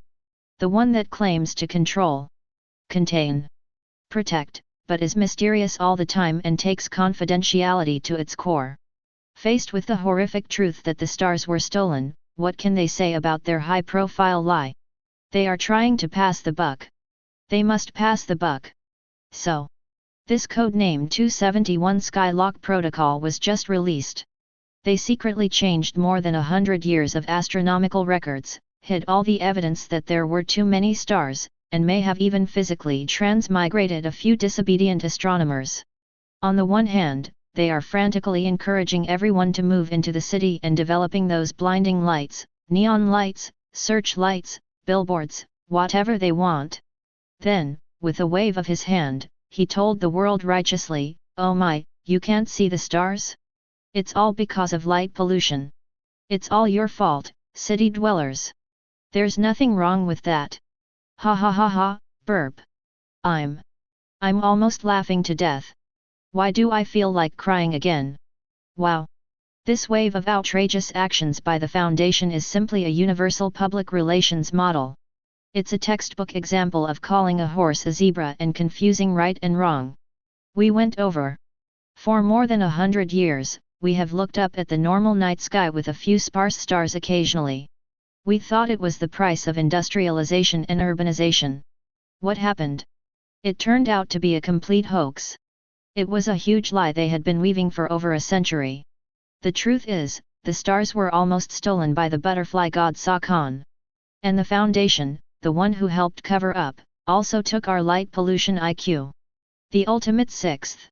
They used the perfect excuse of light pollution to successfully cover up the horrific fact that the universe is being formatted, and lightly turned a world-destroying disaster into an environmental issue. Oh my god! What's wrong with these people's brain circuits? With this kind of mentality, it would be a waste of talent if they don't become movie kings. This earth-shattering revelation was like throwing a red-hot iron into a calm frying pan, instantly causing an uproar in the heavens and the worlds. Countless lives were worried about the future of the universe 1 second, but the next second they were shocked by the Foundation's brilliant move, and their worldviews were shattered. A world where mortals cultivate to become immortals. In the Chaos Star Sea, inside a secret cave somewhere. Han Li sat cross-legged with several jade slips floating in front of him, and seemed to be deducing something. When the Foundation's Skylock protocol was revealed, the corners of his mouth, which had remained unchanged for thousands of years, could not help but twitch slightly. With the power of mortals, or rather, with the means of a mortal organization, they were able to deceive the entire world for 100 years. Han Li slowly opened his eyes, and a complex look flashed in his eyes, showing both surprise and vigilance. Falsifying history, manipulating perceptions, and guiding public opinion. The execution capabilities and resources at the disposal of this Foundation are truly terrifying. He asked himself, if he were in the position of a senior executive of the Foundation and faced with the truth that could overthrow civilization, would he make a similar choice? But Han Li gently stroked his chin, his eyes flashing, a lie is a lie after all. Even if it can deceive for a while, or even 100 years, when its accumulation. The moment the potential energy reaches its peak and is exposed, the backlash it triggers will probably be more violent than the truth itself. The threat from the butterfly god Sakon is real, and the disappearance of the stars cannot be covered up. The Foundation's move may seem clever, but in reality it is just a temporary solution and a way to buy time. I just don't know why they delayed for 100 years. Could it be that they have a trump card to fight against the butterfly god? Han Li frowned slightly, his thoughts racing in his mind, and he had already listed this Foundation as an unknown variable that required close attention. Sword comes to the world. In the small town, beside Shijian Lake, the spring breeze is warm. Qi Jingchun was dressed in a blue shirt, holding a scroll, and was explaining the changes of the stars to the children in the yard. When the sky revealed the Foundation's century-old scam, he was slightly startled, and then a gentle smile appeared on the corner of his lips, but deep in that smile, there was a hint of sharp insight into the world. Disguising the truth with falsehood may temporarily alleviate the chaos, but it is not the way to long-term peace. He sighed softly, his eyes cast towards the starry sky that had become sparse because of the prison star butterfly and was misunderstood by mortals because of the Skylock agreement. The Foundation's move was well-intentioned and its methods were brilliant. It is not easy to unify cognition and maintain order for 100 years in such a wide range. However, even though the starlight may be dimmed by external forces, or even obscured by human beings, the spark of pursuit of truth and yearning for light in the human heart is not easy to extinguish.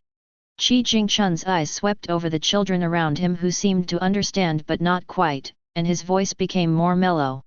When the curtain of lies is lifted, when people discover that they have been living in a carefully constructed falsehood, the anger of being deceived and the desire for the real world may. On the contrary, it can shine brighter and gather more powerful power. I hope this is not the beginning of another despair. He closed the book slightly, but in his heart he was thinking, what is the relationship between this foundation and the butterfly god? Is it a protester? Or, a deeper level of the two? Game Player? Chapter 145. One Piece World.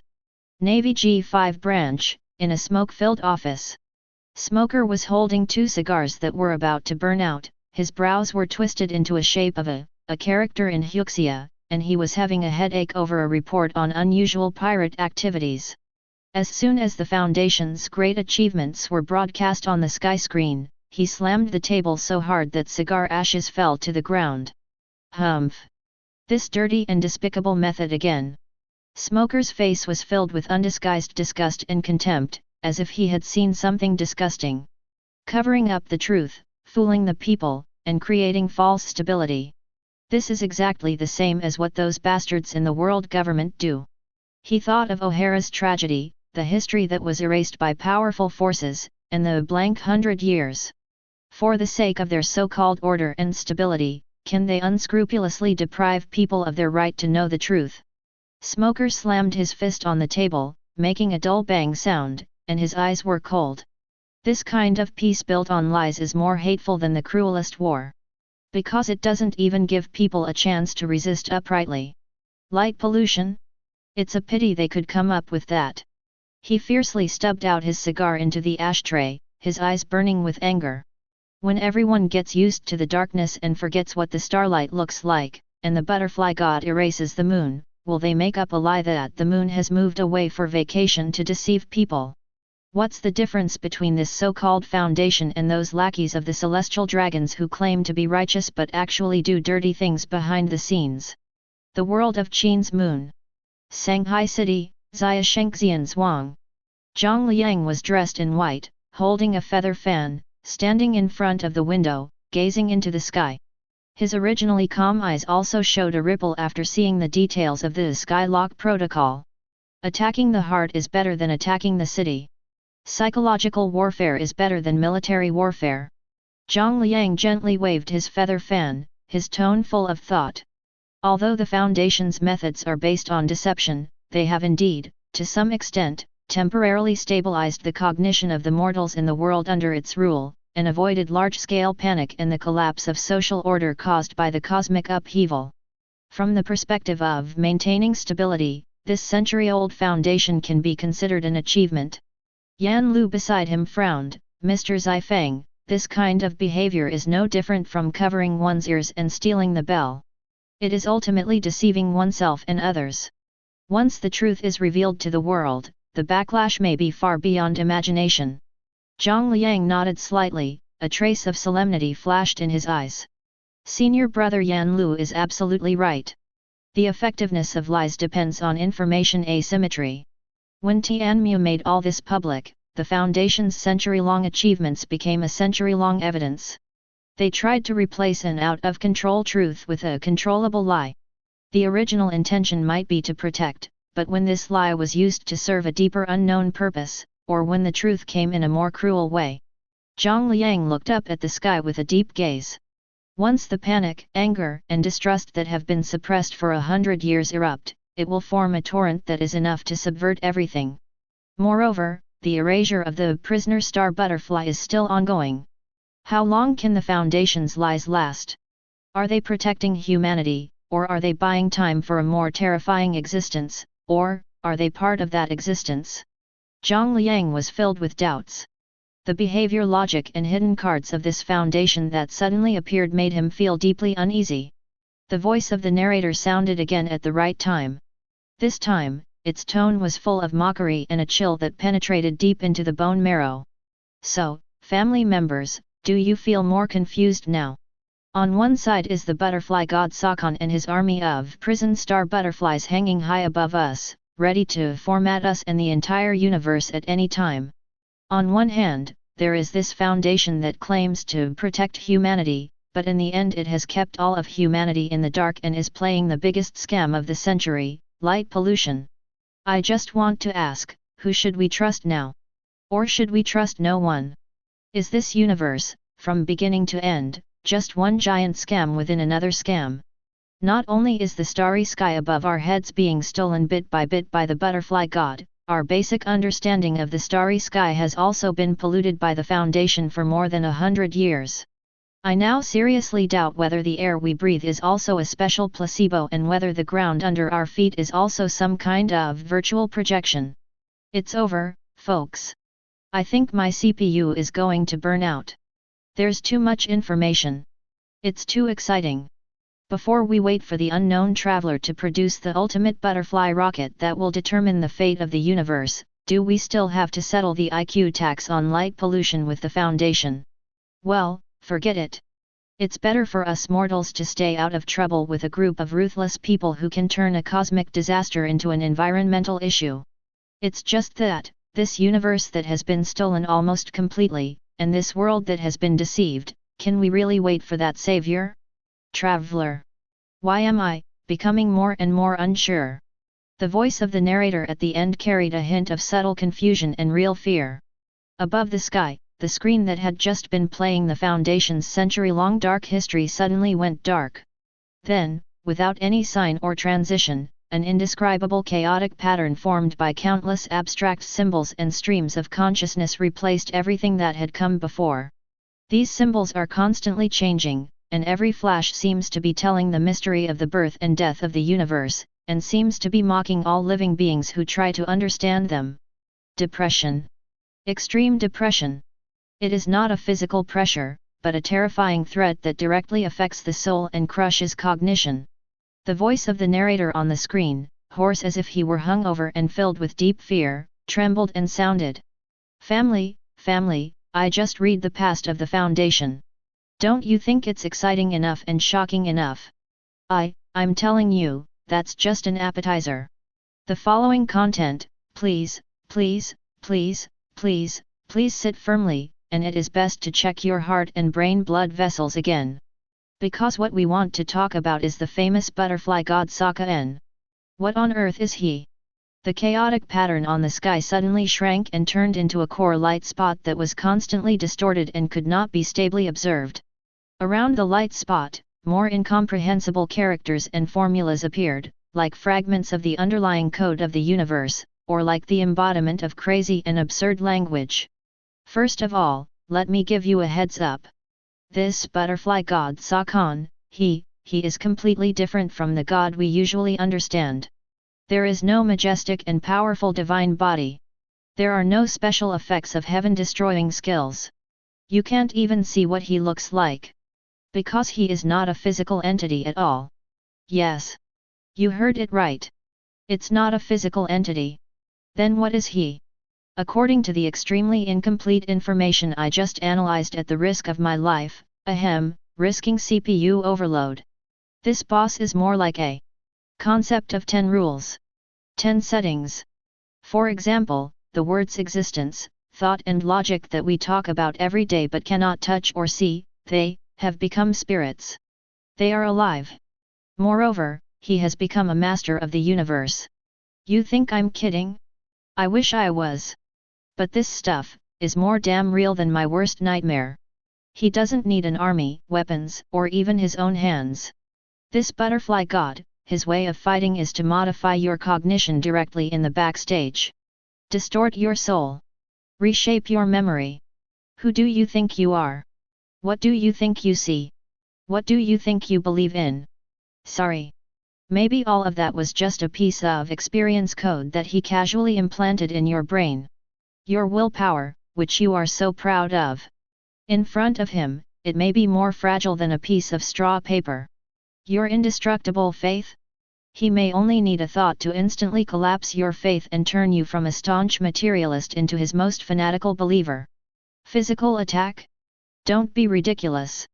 How do you attack a concept? How do you smash a thought with your fists? Your most powerful magical power, your most powerful magic weapon, might not even be able to touch a hair of his. Oh no, he won't even have a hair. You can't even touch a piece of his code. Because his existence is not in the same dimension as our carbon-based life and energy life.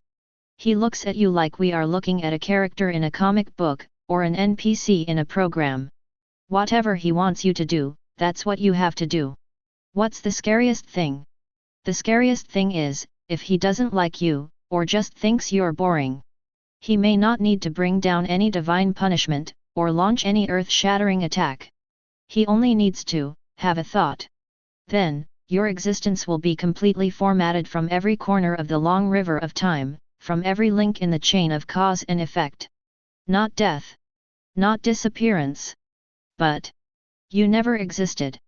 Your family will forget you, your friends will forget you, and history will erase all traces of you, as if you were really just an illusion that appeared out of thin air. Now the illusion is over. This is the butterfly god Sakaon. A walking conceptual disaster. A being that cannot be understood, resisted, or even accurately described. Q. Please give me flowers. The voice of the narrator on the sky screen has become tearful and full of despair. This hardcore and breathtaking popular science is like a cognitive nuclear bomb detonated in the heart of every living being. If the Foundation's scam is infuriating and disgusting, then the essence of the butterfly god directly brings the purest and most primitive fear. Perfect world. Shi Hao sat cross-legged in the void, divine light flowing around him. He was originally deducing some unparalleled magic, but suddenly he opened his eyes. Opened my eyes. He felt his soul, and when the narration on the screen described the characteristics of the butterfly god, he felt a series of stabbing pains like needles. It was as if some invisible force wanted to penetrate his sea of consciousness and distort his will. Buzz! Shi Hao let out a low roar, and his soul glowed brightly and dazzlingly. He tried his best to stabilize his mind and resist the invisible corrosion. Concept god? How can it be so mysterious? Fine beads of sweat oozed out of his forehead, and for the first time, his face showed such a solemn expression. It does not rely on entities, but directly affects the mind and cognition. This method is unheard of. It can't be killed even with a beating, and it even has this weird mental attack. Shi Hao gritted his teeth, feeling an unprecedented difficulty. This thing is probably 10,000 times more difficult to deal with than those immortal kings or even the burial master. He tried to analyze that feeling with his own way, but found it was like a drop in the ocean. The other party's level was too high and he had no idea where to start. Eradicate existence from the source? How can we fight this? The world of covering the sky. At the edge of the universe, the peerless figure who stood alone for eternity had his eyes slightly wavered. The ruthless emperor stared at the chaotic and distorted light spots on the sky, as well as the abstract symbols that kept appearing and disappearing. She was dressed in white as snow, and was extremely beautiful. She quietly experienced the terrifying power that transcended the material level. Everything can be the Tao, and the spirit shows it. She whispered to herself, her voice was cold, but it carried a wisdom that penetrated the essence of things. When spirit, will, or even a concept reaches its extreme, it can turn the virtual into the real, and in turn interfere with, distort, and even define the real world. This butterfly god has obviously reached this state, and even has surpassed the simple state of mind. Her eyes were deep, as if she saw the deepest mysteries of the universe. Manipulating cognition, tampering with existence, an interesting method. If it weren't for the revelation today, all living beings would probably not know how they disappeared until they died. At the fingertips of the ruthless emperor, an illusory fairy flower was looming, as if it was silently resonating and confronting with the conceptual power on the sky. The world of immortals. In the starry sky, Wang Lin's white hair fluttered, and as his eyes opened and closed, a sense of reincarnation flowed. He silently sensed the original power within himself that had been condensed after going through countless life and death tribulations. When he heard the narration in the sky curtain describing the formatted existence of the butterfly god, even a monk with a will as strong as a rock like him couldn't help but feel a chill. Control the cognition of living beings and distort their soul memories. Wang Lin's eyes flickered as he recalled the many restrictions he had mastered, as well as the avenue of reincarnation that he had touched upon its edge.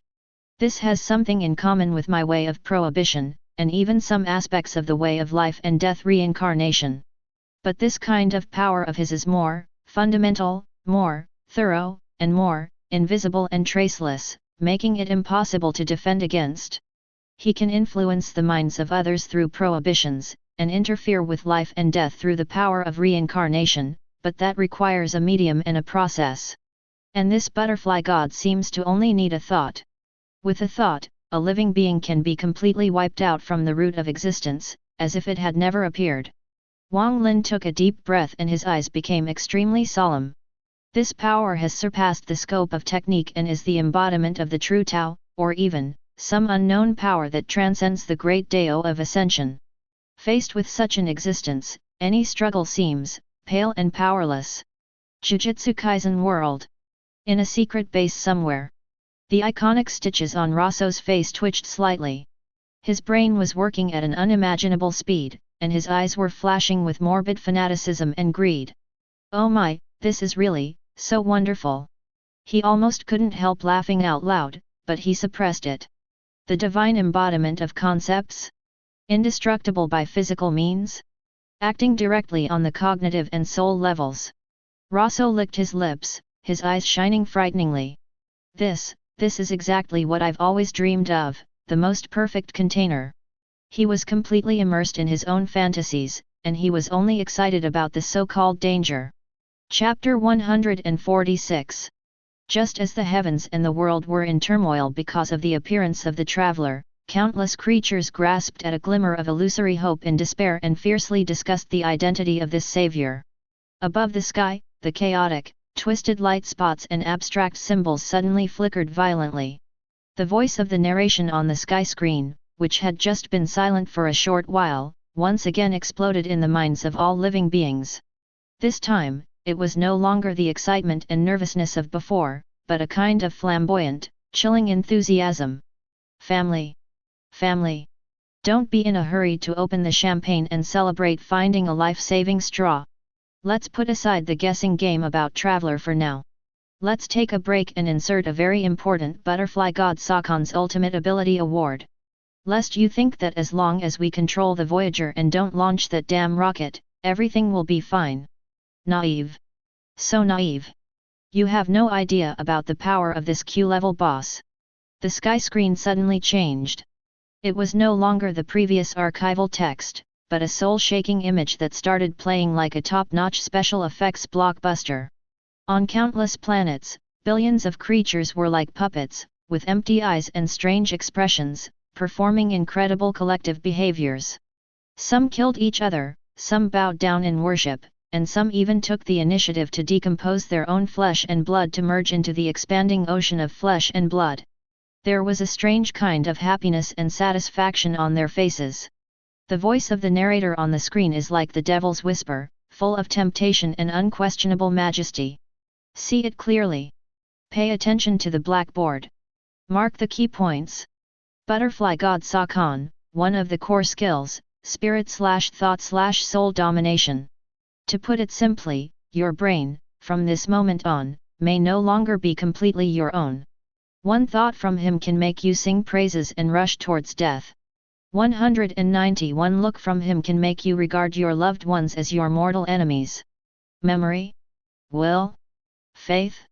In front of him, they are nothing but characters that can be erased at will. She has the final say on the ownership of the soul.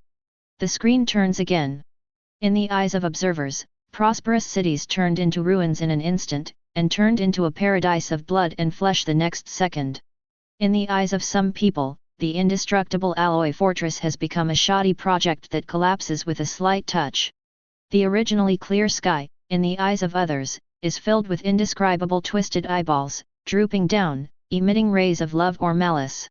The laws of reality are like being arbitrarily kneaded and modified by an invisible hand. The voice of the narrator on the screen was a little teasing. Core Skill 2, Reality/Cognitive Deep Intervention. Is the world you see really the way it really is? Or was it just the butterfly god Sakon who showed you that? He can reshape everything you know about reality. Black can turn into white, good can turn into evil, water can flow upwards, and fire can stop being hot. As long as he wishes, he can make all living beings in the universe live in the real dream he has woven. What you think is real may just be his canvas. Then, an even more desperate scene appeared on the sky. All kinds of devastating attacks, energy cannons that tear apart the stars, magical powers that sever cause and effect, the power of laws that annihilate all things, blasted at those fluttering butterflies and at the light and shadow of the moon. However, all the attacks were like a drop in the ocean, passing right through without causing even the slightest ripple. It was as if those butterflies, those lights and shadows, did not exist in the same dimension at all. The voice of the narrator on the screen was full of ridicule and pity. Core Skill 3, Conceptual Avatar. Physical attack? Energy attack? Law attack? Soul attack? Forget it, family members. How do you attack a concept? How do you kill a definition? He is non-entity, non-matter, non-energy, and even transcends most known laws. He is the concept of Sakaon, the butterfly god itself. Unless you can completely erase his existence from a conceptual level, any attack will be meaningless. You can't even hit me, are you angry? The sky screen pulls away and returns to the boundless starry sky. Countless stars that once shone brightly are now dim, like erased ink spots. And those strange butterflies are still dancing in the darkness, and every flap of their wings seems to correspond to the quiet extinction of a star deep in the universe. The voice of the narrator on the screen became somewhat careless, as if he was talking about a trivial matter. Remember what I said before, that the number of stars has been decreasing since the end of the 19th century. That was just a tiny bit of the butterfly effect caused by this big guy stretching his wings when he was bored. For him, making a few, well, hundreds of millions of stars disappear is as easy as blowing away a few dust particles with our breath. Those are just appetizers, understand? Side dishes. The real horror is when he feels that the experience server is not fun and wants to get serious. He will completely cover the entire reality with his polluted, twisted, crazy spirit. By then, the entire universe will become an extension of his will and a petri dish for his thoughts. All life, all matter, and all laws will be contaminated by his spirit and become part of his concept. It will no longer be a simple death or destruction, but a higher level of assimilation and distortion. Imagine that the entire universe has become a giant, living madhouse filled with indescribable delirium. That is the butterfly god Sakaon, the real ultimate terror. Finally, a line of blood-red characters appeared on the sky screen, with distorted special effects, as if burning the soul of the viewer. Warning: Sakaon's cognitive oppression has a mimetic effect. Continuous attention may cause individual cognitive loss. Please watch with discretion. Warning: you cannot understand Sarkon, you cannot fight Sarkon, and you cannot escape Sarkon. The world of fights breaks fear. Soul Realm, inside the Soul Clan Hall. Emperor Hun Tian was wearing a blood-red imperial robe. His mood, which had been slightly disturbed by the traveler, was now completely ignited by the butterfly god power displayed at the opening. His eyes burned with unprecedented passion and greed, even crazier than when he saw the Tushi ancient Emperor Jade. Control souls. Distort cognition. Even change reality according to your will. He stood up suddenly, his blood boiling, and his voice trembled slightly with excitement. This is the true method of the Emperor realm. No. This has already surpassed the Do Emperor. What soul power, what strange fire, in front of such great power, they are all just fireflies. If I can master even 1/10,000th of this power, why should I worry about not being able to become a Doubty? Why should I worry about not being able to conquer the world and dominate all living things? Ancient Emperor's Cave? This emperor will make the entire Duki continent believe that the Soul Clan is the legitimate clan. Xiao Yan is the source of all evil. Void-devouring flame remained silent at the side. The flame that devoured everything seemed to feel some higher level of devouring and pollution at this moment, and it seemed a little dim. One Piece World. Krakena Island, a damp, cold and eerie castle. Hawkeye Jorakol Mihawk sat in front of the huge cross, his eagle-like eyes fixed on the screen without blinking. When he saw those distorted cognitions and those butterflies that could not be touched by physical attacks, he tightly grasped the Supreme Sword Knight beside him. Spiritual intervention. His voice was low and hoarse, with a rare hint of solemnity. Even the most powerful swordsmanship cannot cut through invisible thoughts and cannot touch tampered cognition. The domineering aura may shock the mind, but facing this kind of power that directly modifies reality and self from the root, He slowly pulled out the black knife night an inch, the blade flashed a cold light in the dimness, but he put it back silently. What a troublesome opponent! If this world is targeted by such a being, what can my sword protect? Dragon Ball World! Destroy the divine world! Beerus was scratching his ears with his little paws, his face full of impatience. After all this time, you're still just playing around with these nonsense things about spirit and cognition. He yawned loudly and his tail twitched unhappily. What concept is incarnation, not grasping? What a hassle! He licked his paws, a hint of cruelty flashing in his eyes. I don't care what your concept is, as long as you make me unhappy. Just one destruction, and you and your concept will be wiped out completely. Hawkeye! He gestured, as if he had completely wiped out the butterfly god. The angel Weiss next to him still maintained his elegant smile and gently tapped the scepter in his hand. Oh wow, Lord Beerus, you make it sound so easy. The existence of this butterfly god Sakon has surpassed the matter or energy that we usually understand. Destructive energy is certainly powerful, but whether it can have a decisive impact on the source of a pure concept probably still needs actual verification. Moreover, the cosmic chain reaction caused by forcibly erasing a concept of this level may be more interesting than the concept itself. Sun Wukong was confused by what he heard, but his eyes sparkled. It sounds really amazing. It would be great if he could turn the planets into delicious food. Vegetas' forehead was bulging with veins. Cockroach. Can you focus a little more normally, idiot? But he couldn't help but feel heavy in his heart. Against this kind of enemy, even the Sun strength that he was so proud of seemed to be unable to find a point of force. Super Seminary World. Merlot Heaven, a treasure house of sacred knowledge. The holy Kesha sat on the throne, and the wings behind her, representing computing power, flapped at an unprecedented frequency and speed, making a subtle humming sound. In her eyes, countless streams of life were refreshing like waterfalls. Warning! Supersized high-dimensional information pollution detected. The target, butterfly god Sakon, has the ability to dominate the mind and intervene in cognition, causing irreversible structural damage to the known universe model. Kesha's. The voice remained calm, but the speaking speed was several times faster than usual.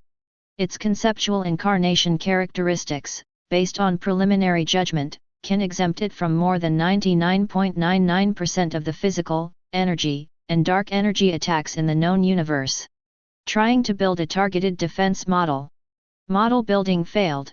Logical paradox. Unable to define its weaknesses. Warning! This entity's cognitive oppression has strong mimetic pollution characteristics and is trying to bypass the mental wall at the angel gene level.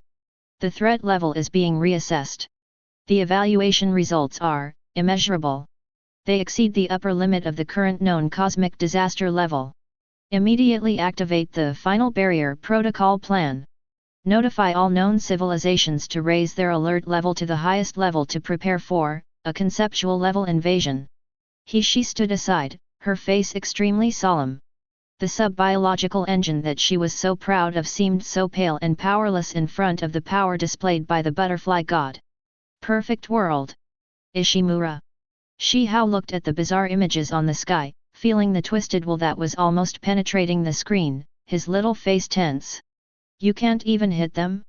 How can you change other people's minds and turn black into white? He scratched his head, feeling a little tricky. This is more difficult to deal with than those immortal kings. At least they can fight, but how can we fight this thing?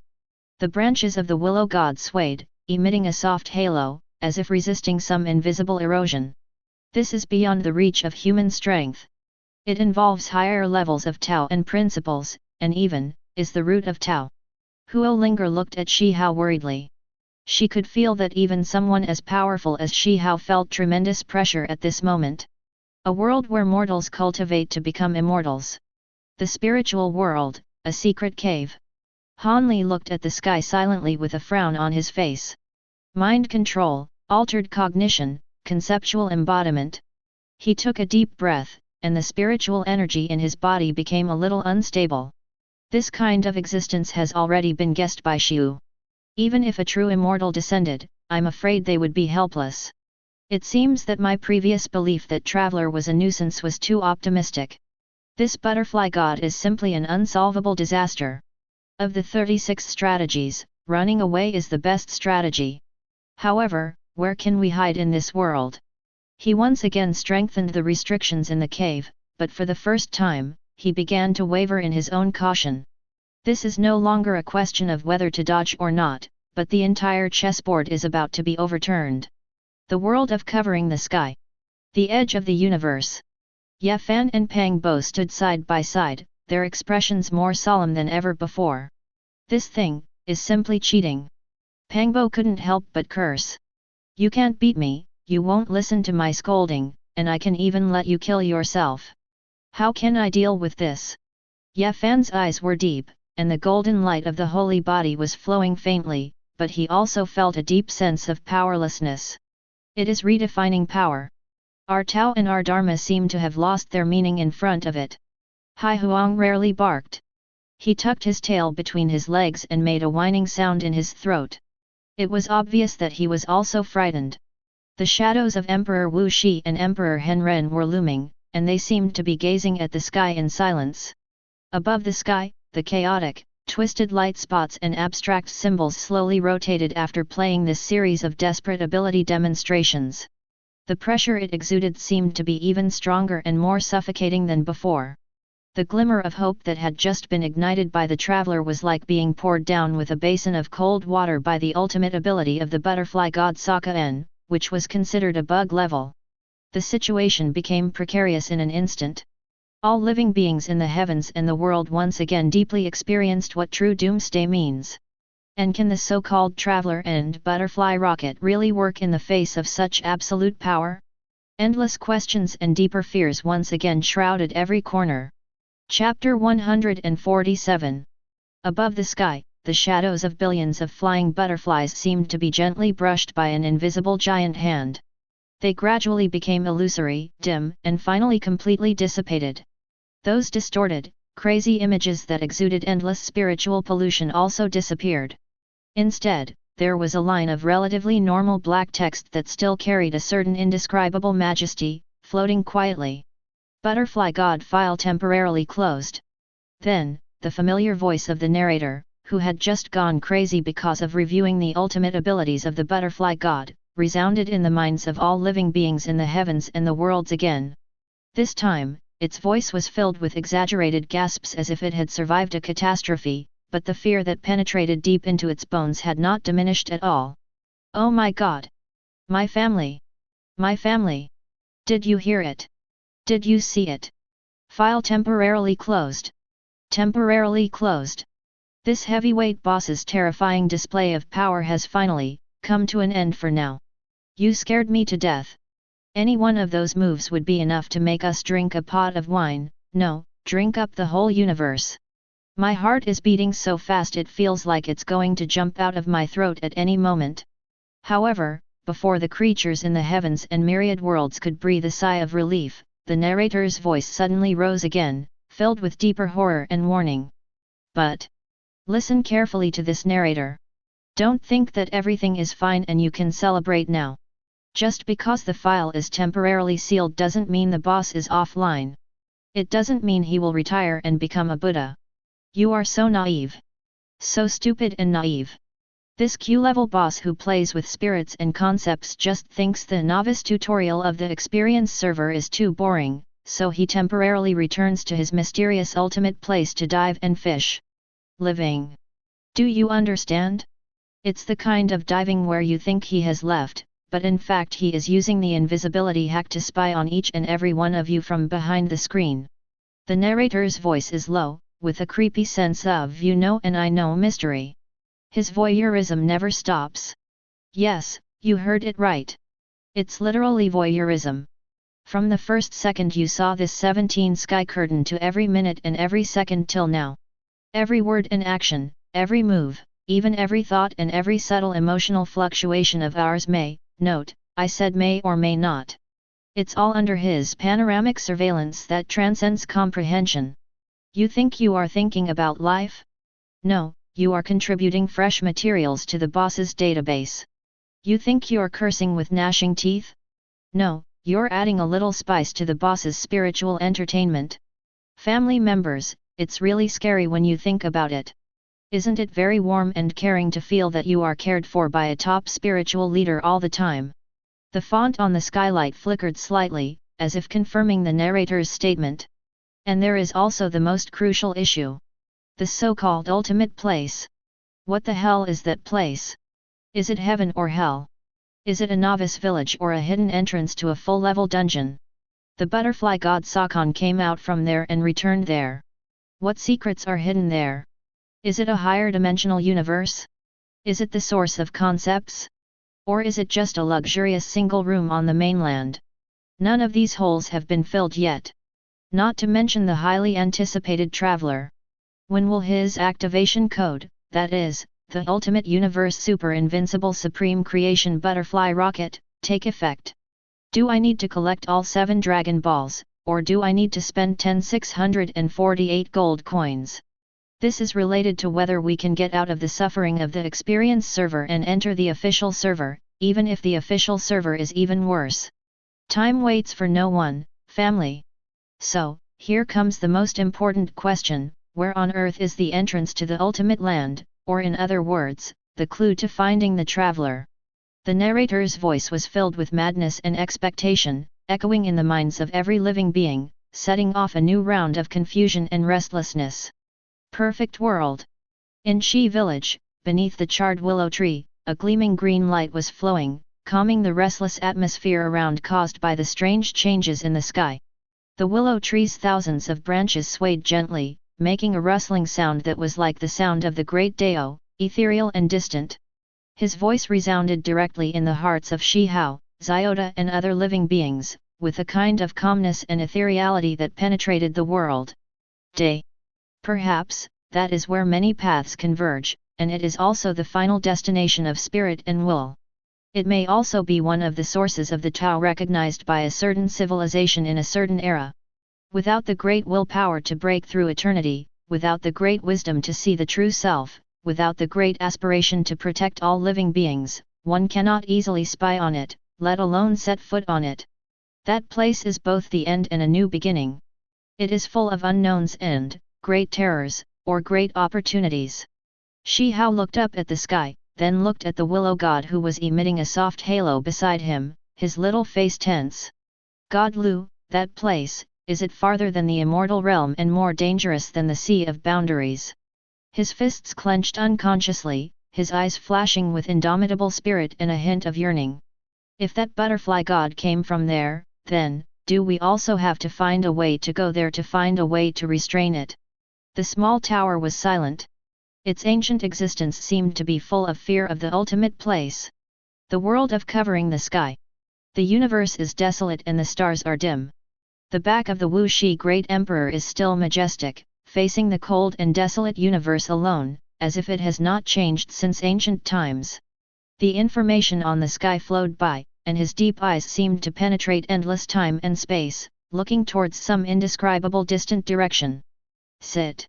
His low and magnetic voice sounded slowly, with a kind of indifference and heroism that saw through the ancients. The way has no limit, the Dharma has no end. The so-called ultimate is nothing more than a limit under current cognition. If there really is such an ultimate place, for monks like me, it is just a new starting point for another more magnificent journey.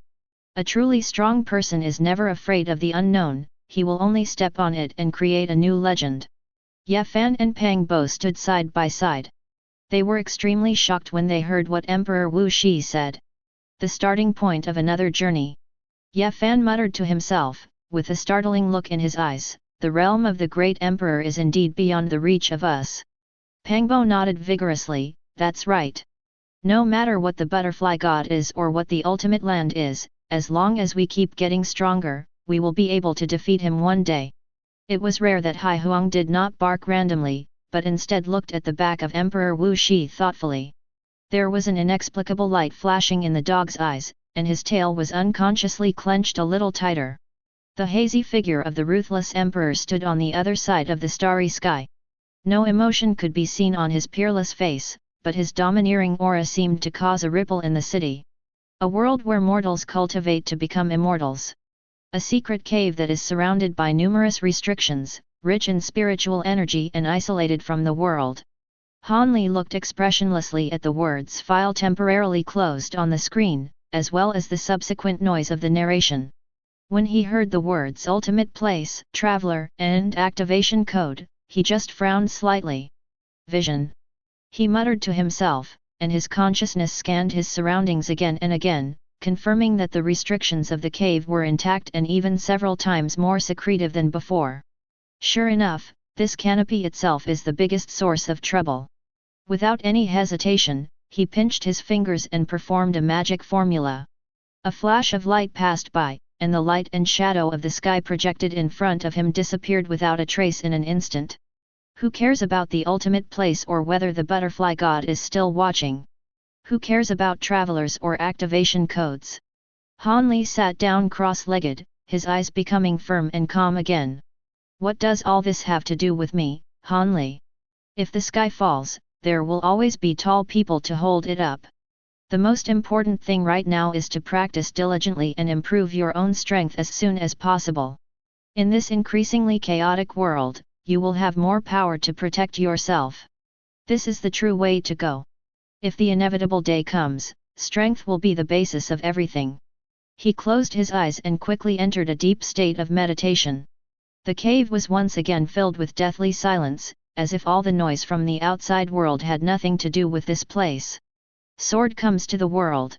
A simple thatched academy, under the old locust tree in the courtyard.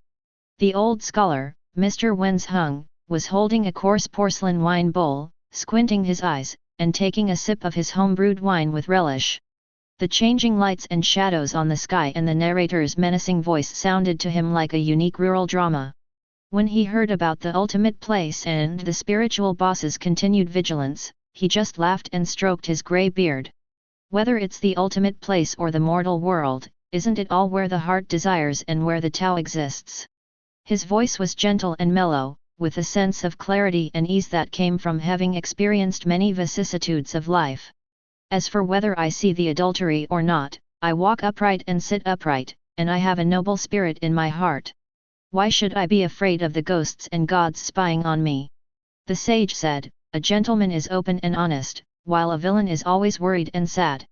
As long as you and I have that unbreakable morality in our hearts and those insurmountable rules under our feet, no matter where we go, whether it is a peaceful and prosperous age or this bizarre doomsday scene, when we look up, we will see a bright and clear world. He drank the wine in the bowl and breathed a sigh of relief. Instead of being anxious all day long, guessing where the entrance to that dungeon is, it's better to take care of your own little piece of land and be true to your heart. The road is naturally under your feet. Qi Jingchun, Ziuiu, Ale Yang, and others nearby listened to the old scholar's words with different expressions. Some were thoughtful, some were filled with heroic spirit, and some still frowned, but the huge sense of oppression coming from the sky seemed to have quietly dissipated a little in these words. Above the sky, the words "butterfly god file temporarily closed" were still hanging. The final cry of the narrator on the screen was like a huge question mark, hitting the hearts of all living beings in the heavens and the worlds. Where is the entrance to this dungeon? Traveler. Who are you? The despair that had just been caused by the display of the butterfly god's power was now replaced by a new unknown and the ubiquitous sense of being watched. Hope and fear are intertwined, confusion and exploration coexist. At this moment, the gears of fate of the universe seemed to turn in an even more confusing direction. A new storm is already brewing. The brief tranquility brought by the sealing of the butterfly god files was instantly torn apart, like the dead silence before a storm.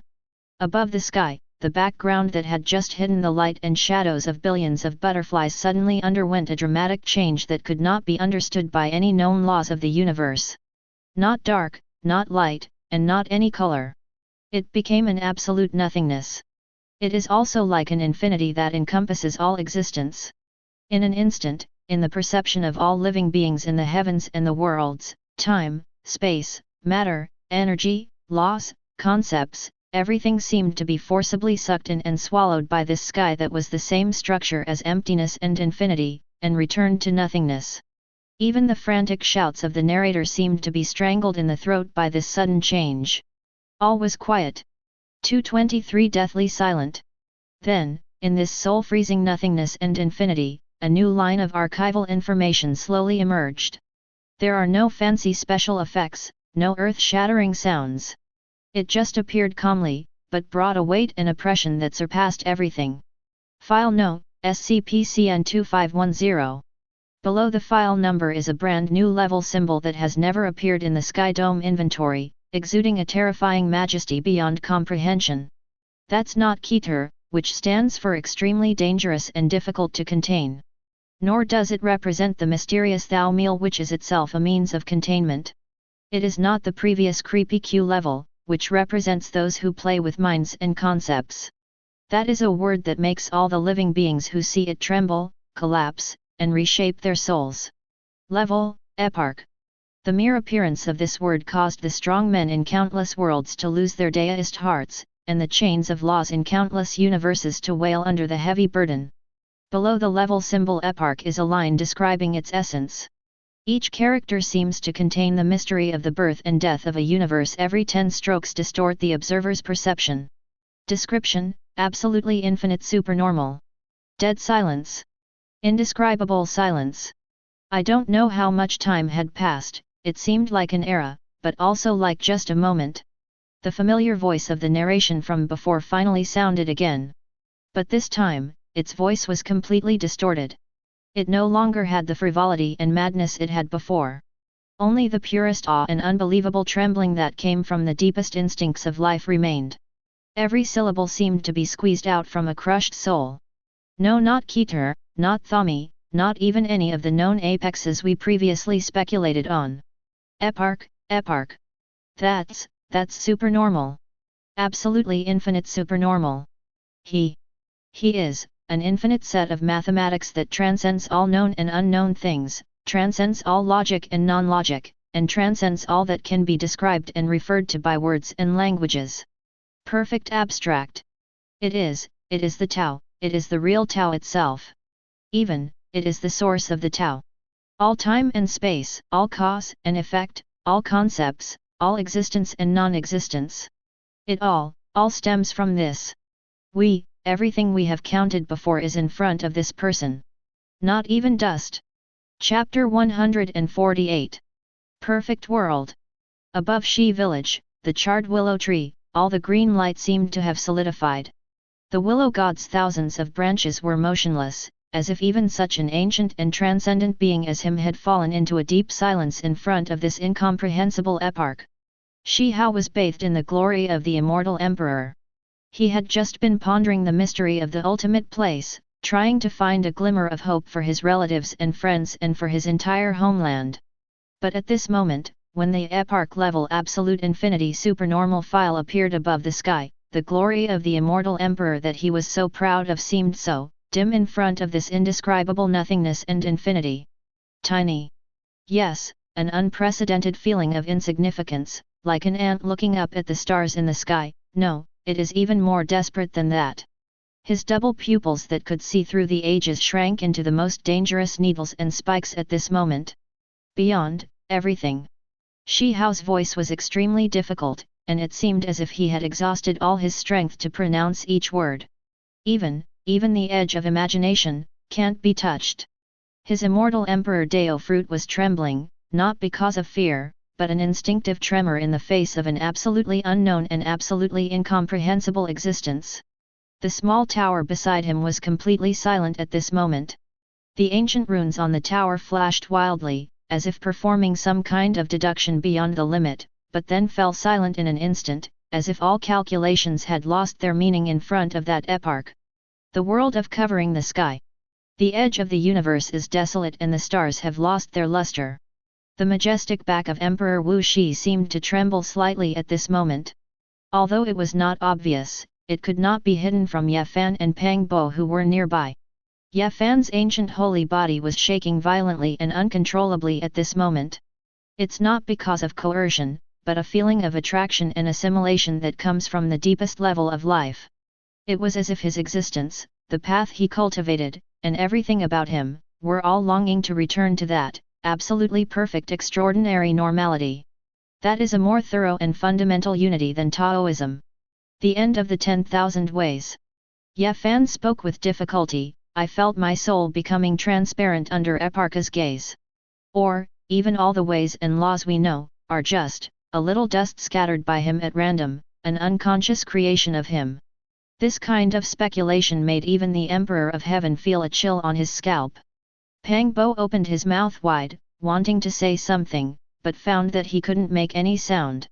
The Demon Emperor's heart was beating wildly, as if it was about to explode.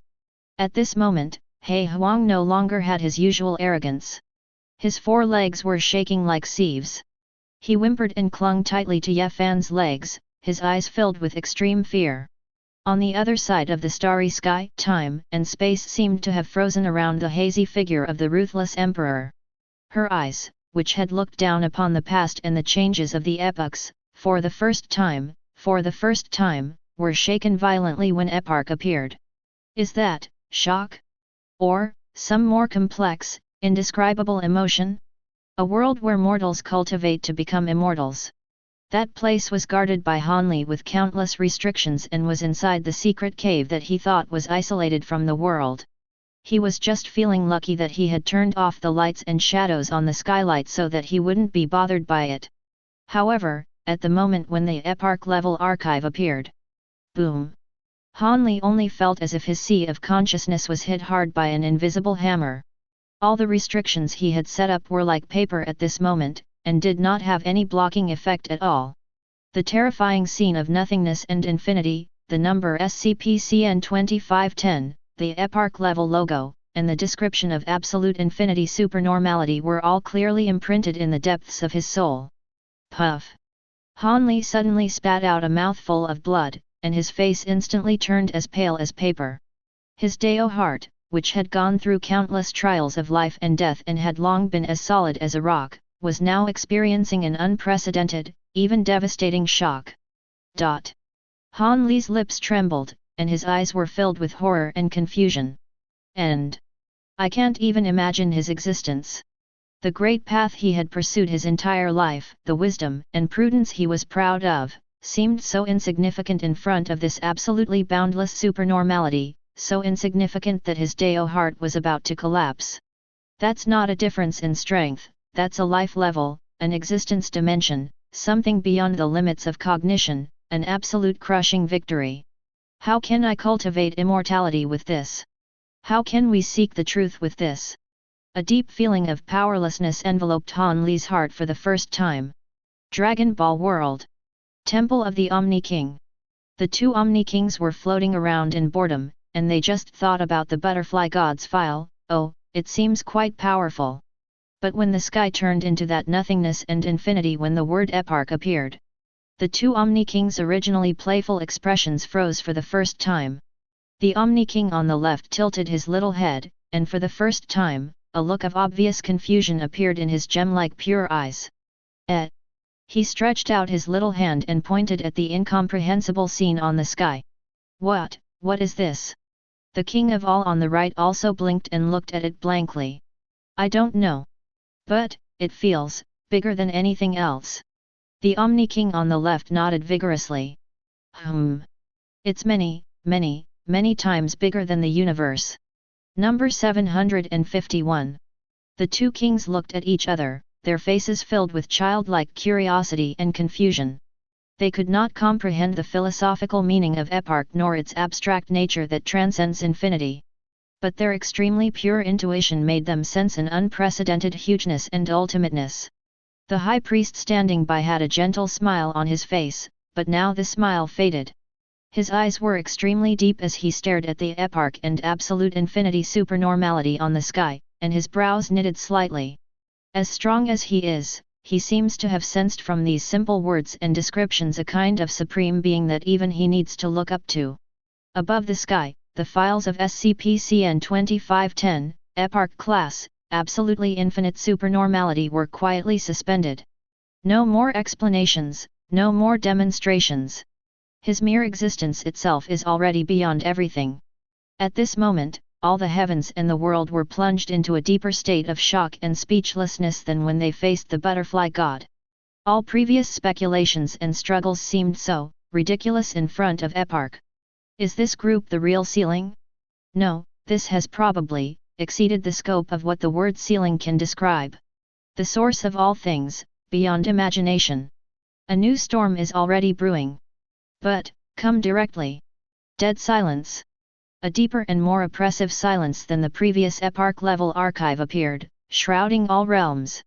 Every living being, whether mortal or god, felt the emptiness and insignificance of their own existence in front of the archives of absolutely infinite supernormality. Above the sky, the background that is the same structure as nothingness and infinity still exudes a majesty that transcends all understanding. Sudden. The background fluctuated slightly. It's like an invisible stone was thrown into a calm lake. Then, an extremely blurry, extremely dim, and almost unrecognizable outline flashed across the sky. Fast to the extreme. Extremely small. If the powerful beings in all the heavens and worlds had not raised their perception to the limit, they would probably not be able to capture that fleeting phantom. That silhouette seems familiar? Like a crude statue made of concrete and rebar? A disproportionately large head dotted with crude spray-painted graphics? Before any living being could think carefully, the vague outline disappeared completely as if it had never appeared. It was completely swallowed up and assimilated by the background of nothingness and infinity, leaving no trace.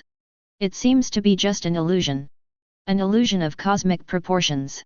FL 7-722/711.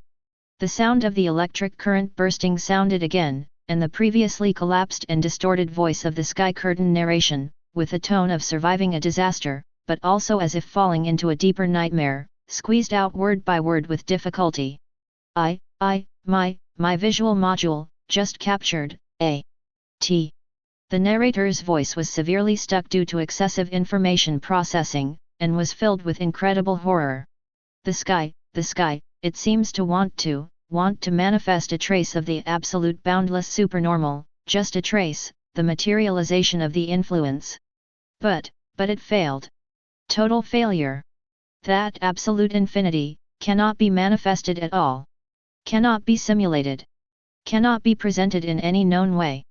And that fleeting, blurry outline. The narrator's voice suddenly rose, with a kind of horror that comes from discovering a new continent, only to find that the continent is the entrance to hell. My database has a record. Yes, it's him. SCP-173. Statue, the first work. That little peanut who will break your neck if you look away.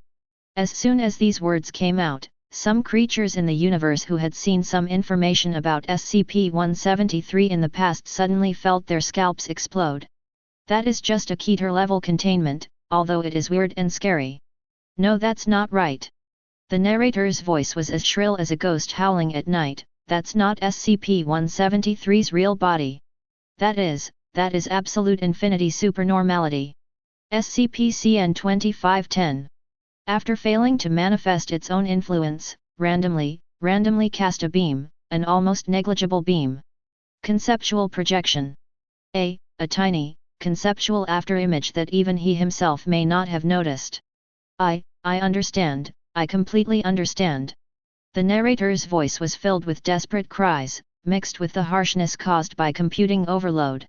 The Keter-class anomaly we are all familiar with, the little peanut with a twisted neck that made countless D-class personnel and countless parallel worlds tremble. SCP-173. The very concept of it, the source of its existence. It's just a little bit of this epoch-class paranormal that was randomly scattered. It's almost unobservable. SCP-CN-2510-U. F. SCP-173. It's not even a nucleus, in a speck of dust. Pixels? No. It's not even the probability of a random fluctuation in an infinitesimal quantity that cannot be defined. How can we count this? How can we count this with our heads? All the dangers, all the terrors, all the powers, of the king, that we knew before, all, became a joke in front of this. 12 universe-level black humors. The voice of the narrator suddenly stopped, as if it had completely crashed. Above the sky, only the epoch-level archives and the empty and infinite background remained, quietly proclaiming an absolute that was beyond comprehension. All the heavens and the worlds are completely silent. If the previous eparch class brought about the fear of the unknown and the awareness of one's own insignificance, at this moment, the fact that SCP-173 is only its projection is like a heavy hammer containing the ultimate truth of the universe, which ruthlessly smashes the last bit of luck and fantasy of all living beings. The boundary between the known and the unknown was infinitely blurred at this moment, and then completely erased. Perfect world.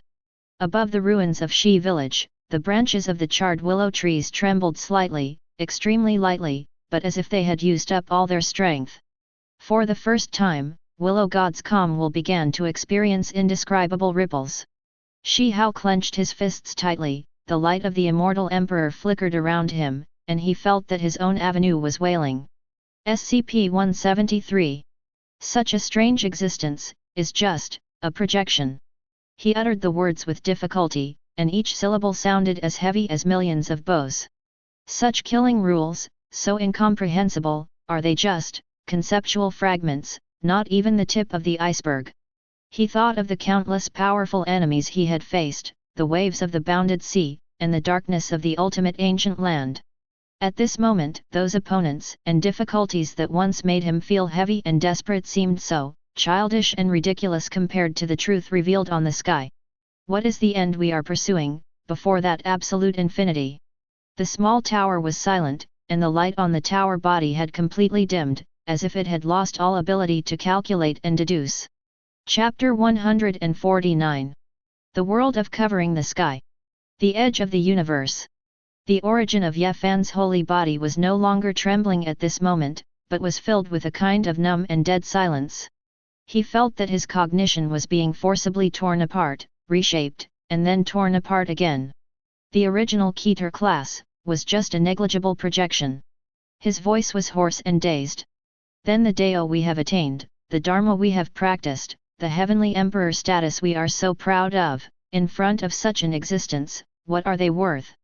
A grain of sand? A drop of water? No. Not even these.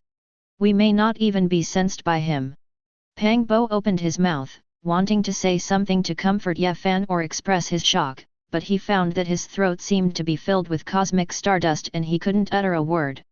Hai Huang had already collapsed to the ground, trembling and trembling. He couldn't even whimper. His eyes rolled back and he was foaming at the mouth. It seemed like he would faint at any moment. Deep in the starry sky, the figure of the ruthless emperor was still hazy, but the solidified time and space around her was now rippling with visible ripples, as if even her calm state of mind had set off a huge wave in the face of this horrifying truth.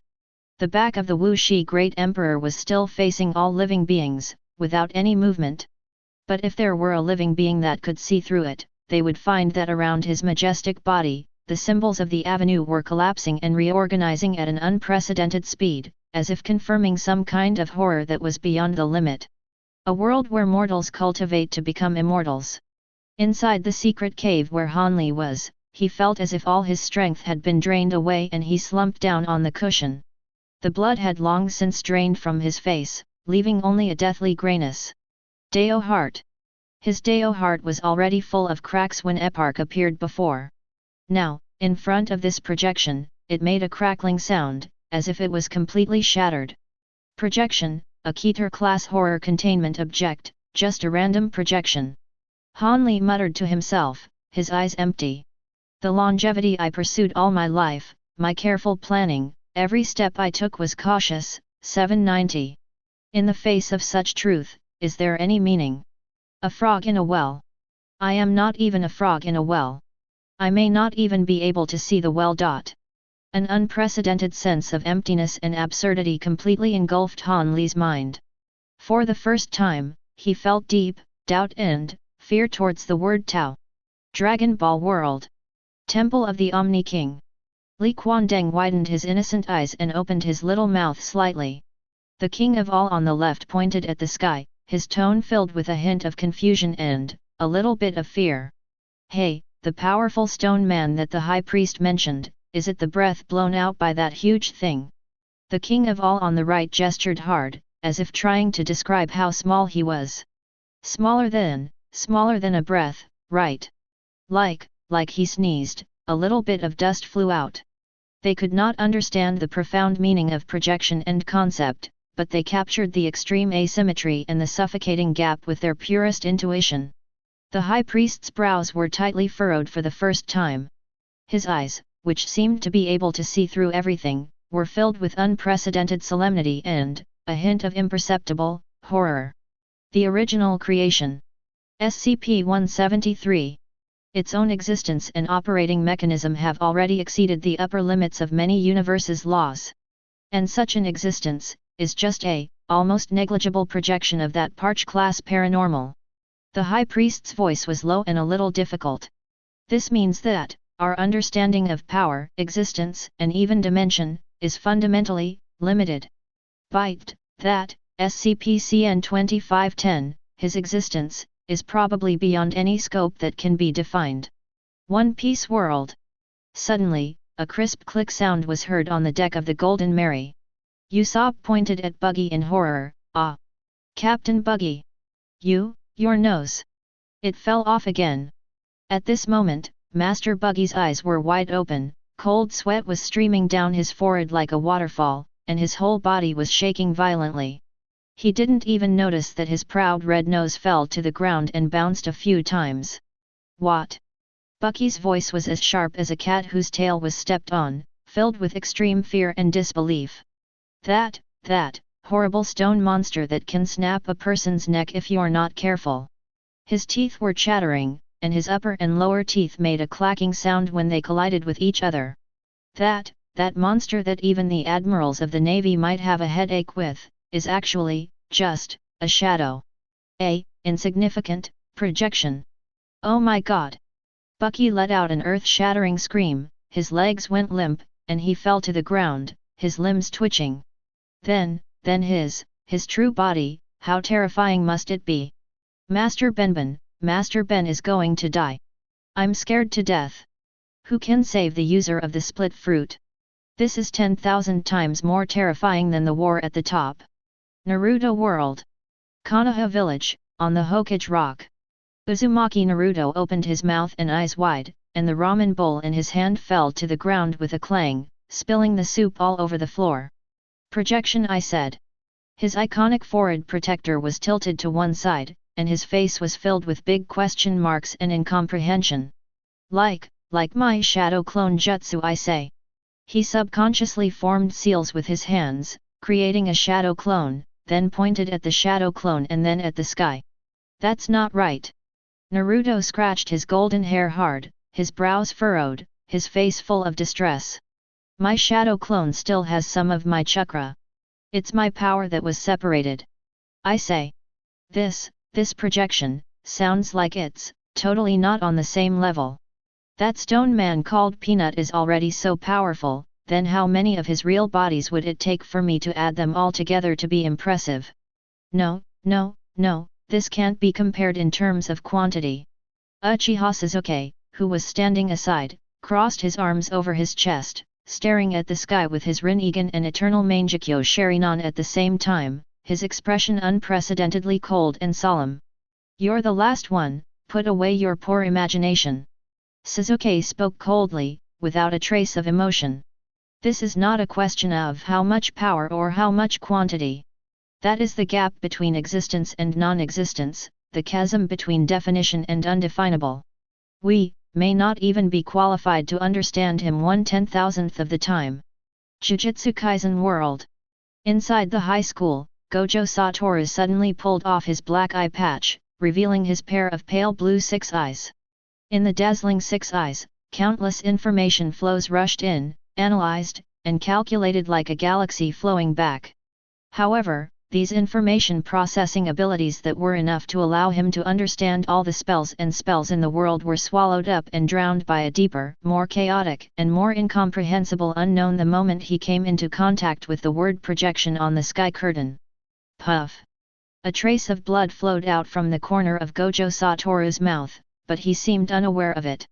He just grinned, revealing a smile that was a mixture of extreme excitement and extreme solemnity.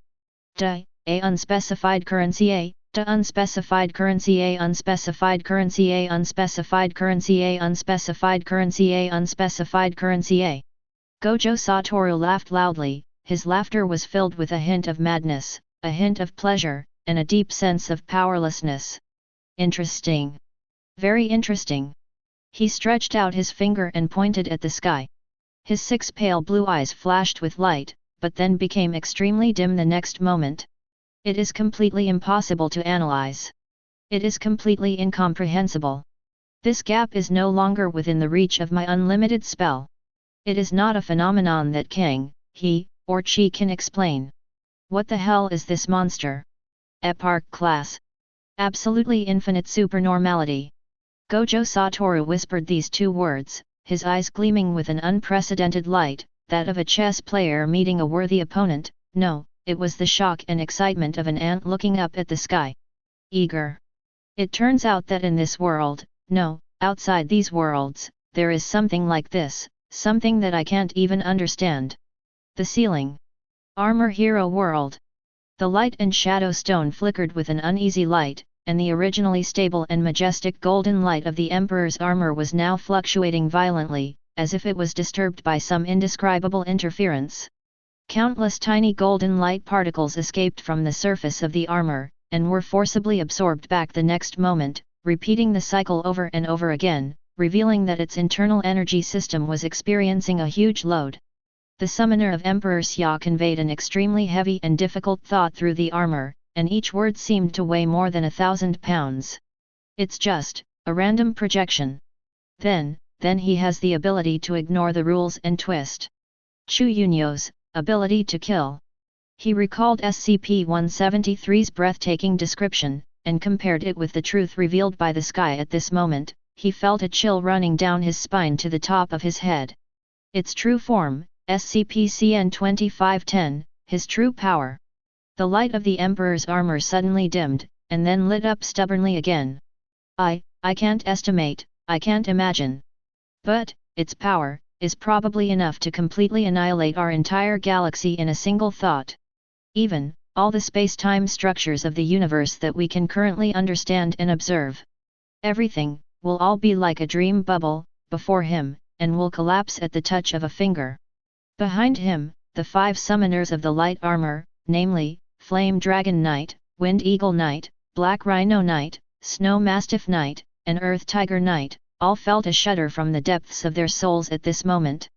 The armor strength they were so proud of seemed so insignificant and so vulnerable in front of this incredible projection theory. Above the sky, the previous background of nothingness and infinity began to distort and evolve. More abstract, larger, and more incredible maps were forcibly unfolding in the consciousness of all living beings. It is a narrative ladder that seems to have no beginning and no end, climbing upwards continuously, and each 10 steps contain countless next levels. It is an ocean that cannot be described by any known depth or width. What is surging in it is not water, but pure existence probability, which is the concrete form of the Hume Index. Symbolization Hume C. It is a towering tree whose height is beyond imagination. Its roots are deeply rooted in the foundation of all possibilities and impossibilities. Its branches extend infinitely, and every leaf is connected to a complete knowledge system tree of knowledge. Then, 4 different but interrelated multiverse structure models were roughly instilled into the cognition of all observers, from simple bubble universe clusters to complex multiverse structure models. From the complex high-dimensional membrane world to the incredible quantum foam reality collection, and the ultimate containing 10 walking meanings and undefined possibilities. The ultimate overall. These magnificent, profound, and complex cosmic structures are enough to make any god feel as small as dust. At the end of their maps, at the end of their logical chains, at their existence. At the most fundamental source of S**X. They all point to the same, unique, indescribable symbol SCP-CN2510. Absolutely infinite supernormal. Chapter 150. Perfect World. Shi Village, no, the former Shi Village, is now just a piece of nothingness crushed by an invisible force. Shi Hao's body shook violently, and the immortal emperor's blood boiled uncontrollably, but was suppressed by an even greater despair in the next moment. He tried to trace the origin of this world, the starting point of the sea of boundaries, and the changes and endings of each era with the body of the immortal emperor. His divine consciousness penetrated the endless time and space, crossed the dam, and went deep into the deepest part of the sea. He saw the beginning of ancient history and touched the source of the long river of time. Then, I saw a field that could not be understood, named, or observed. Outside that realm, it seems to be the narrative layers and Hume sea just displayed on the sky curtain. So, that's how it is. Shi Hao's voice was dry, with a sense of absurdity and coldness, as if he had just woken up from a dream. The origin of the Sea of Realms, those buried eras, those powerful men who passed away, those dark turmoils. He raised his head suddenly, looking at the sky that seemed to be eternal and unchanging, his eyes filled with bloodshot. Could it be that this is all just a game in his hand that he is just randomly playing with? All the blood and fire we have experienced, all the sacrifices we have made, all the beliefs we have upheld. Is this all just a preset script? Emperor Huangtian, who had fought all his life and never surrendered, now felt a sense of powerlessness and coldness from the deepest part of his soul. The vague will of the willow god fluctuated, conveying an indescribable sigh, as if saying, yes. The little tower was completely silent, even the last bit of light disappeared, as if it had given up thinking. The world of covering the sky. The edge of the universe is desolate and the starry sky is dead silent. The great Emperor Wu Shi still had his back to all living beings. His tall figure was bathed in the starlight, yet he looked extremely lonely. The narrative layer, Hume sea and Tree of Knowledge displayed on the sky were like irresistible brands, deeply engraved in his heart of Taoism. He saw the extension of the Tao that he had realized, and saw the end of the Tao. Beyond that end, there was still that absolute infinity. Who is the peak at the end of the immortal road? Once you see the beginningless path, it becomes empty. This sentence, at this moment, is so ironic. The starting point of the Tao is also the end point of the Tao. The great Emperor Wu Shi whispered to himself. His voice was no longer full of his former dominance and confidence, but only a deep understanding and. He slowly raised one hand, as if trying to grab something, but ultimately fell asleep helplessly. Ye Fan's holy blood almost solidified. He looked at the sky and the back of Emperor Wu Shi. An unprecedented sense of nothingness overwhelmed him. We thought we had reached the pinnacle of cultivation, and that we had created a glorious era. In the end, we may even be just an inadvertent setting in a higher narrative level. Pang Bo had long lost his words. He just stared blankly at Ye Fan, then at Wu Shi in the distance, and then at the sky. His mind was blank. The Black Emperor collapsed on the ground, without even the strength to twitch. He just opened his dog eyes and stared at the starry sky in despair. The fragments of time around the ruthless emperor flew even more chaotically, and for the first time, her eyes, which had never wavered, reflected a clear confusion. The world of immortals. Wang Lin sat cross-legged in the starry sky, his hair floating slightly in the void. He went against the will of heaven all his life, understood reincarnation, controlled life and death, and thought he had insight into some fundamental aspects of the universe. However, when the sky reveals that even the concept of reincarnation itself, and even the boundary between existence and non-existence, may originate from that absolutely boundless supernormality. His way, his obsession, everything about him, all seemed so small and pathetic at this moment. Existence or not, in Wang Lin's eyes, the brilliance that once penetrated life and death now turned into a bottomless void. Is it all just? His thoughts. The countless reincarnations I've experienced, the path to heaven I've pursued, everything I've protected. Could it be that, all of this is just ripples of a certain thought of his? He thought of Situ Nan, Li Muan, and those lives who were struggling to change their fate. In the face of such reality, all their efforts, including his own, seemed like a joke. An extreme sense of absurdity almost made him lose his mind. Swallowed Star World.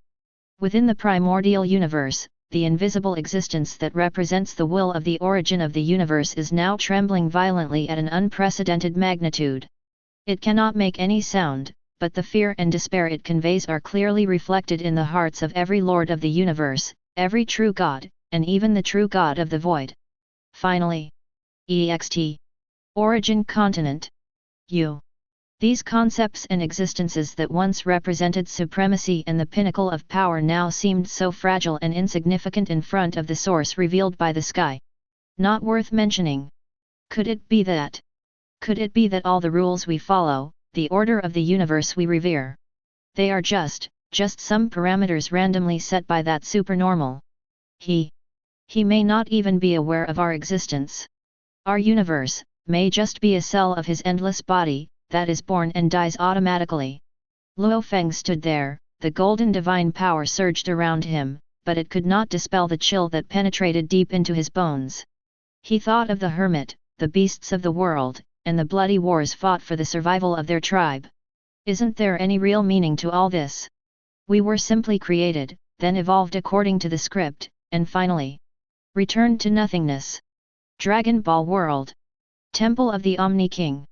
The High Priest looked at the cosmic models that were constantly being born and destroyed on the sky, and at the final arrow pointing to SCP-CN 2510.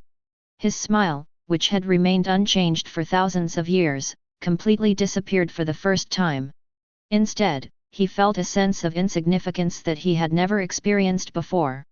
So, the power of Omni King, the power of clearance, also only operates within a certain permitted framework. There was a barely perceptible tremor in his voice. This world we live in, as well as 12 other universes, and perhaps even more universes that we have never perceived. They are just a part of what is flowing out from that existence.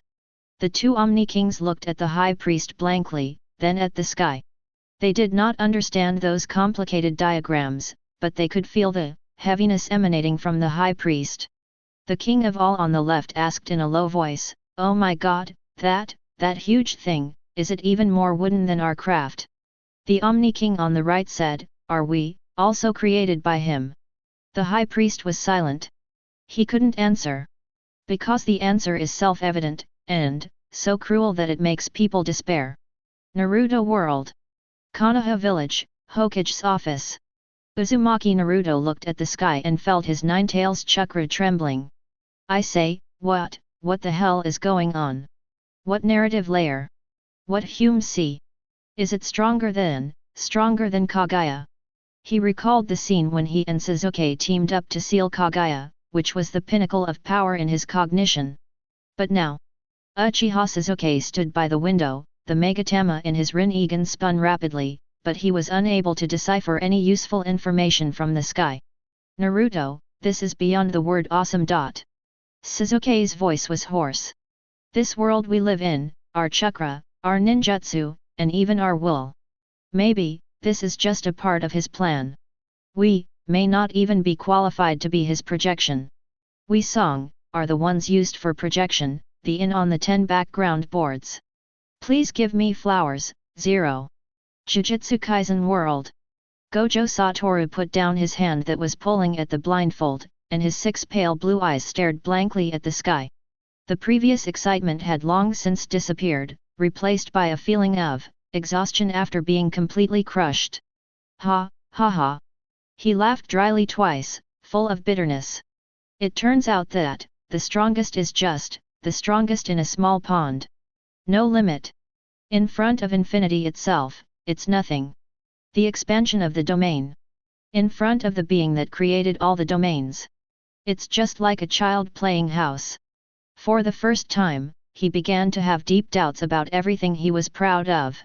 We, the cursed spirits we exorcise, the humans we protect, the meaning of all this. Determined by a higher level setting. Armor Hero World. The brilliant golden light of the Emperor Night was now extremely dim, as if it would go out at any moment. We, our universe, our galaxy. The summoner's thoughts were filled with despair. Is it just a tiny branch of the multiverse structure? And this structure itself originates from him. The justice we defend, the evil we fight against. Is it just a set of game rules? Flame Dragon Knight, Wind Eagle Knight and other armor warriors all felt the collapse of their faith at this moment. Their power and their mission, at this moment, have lost their original importance. The silence deeper than death, like an invisible tide, submerged every once noisy world and swallowed up the last glimmer of hope of all living beings. The previous sky of nothingness and infinity, the desperate narrative ladder, Hume's sea, tree of knowledge and multiverse structure model have not disappeared. They are like a perpetual backdrop, mocking all meaning. But just before this background, the new picture began to focus in a more direct and violent way. Two enormous concepts, composed of countless lights, shadows, and symbols, appeared brilliantly in the center of the sky, opposing each other, yet seemingly interdependent, emitting heart-pounding fluctuations. Normal. Abnormal. In an instant, the sky's scene reached its limit. Countless images emerge, collide, and interweave like fragments. The cold steel containment unit, with twisted geometric shapes inside, emits unspeakable whispers, trying to corrode the observer's rationality. The red alarm lights tore through the dark corridors. Fully armed mobile task force members ran in the firelight, their guns spewing desperate flames facing the unspeakable horror.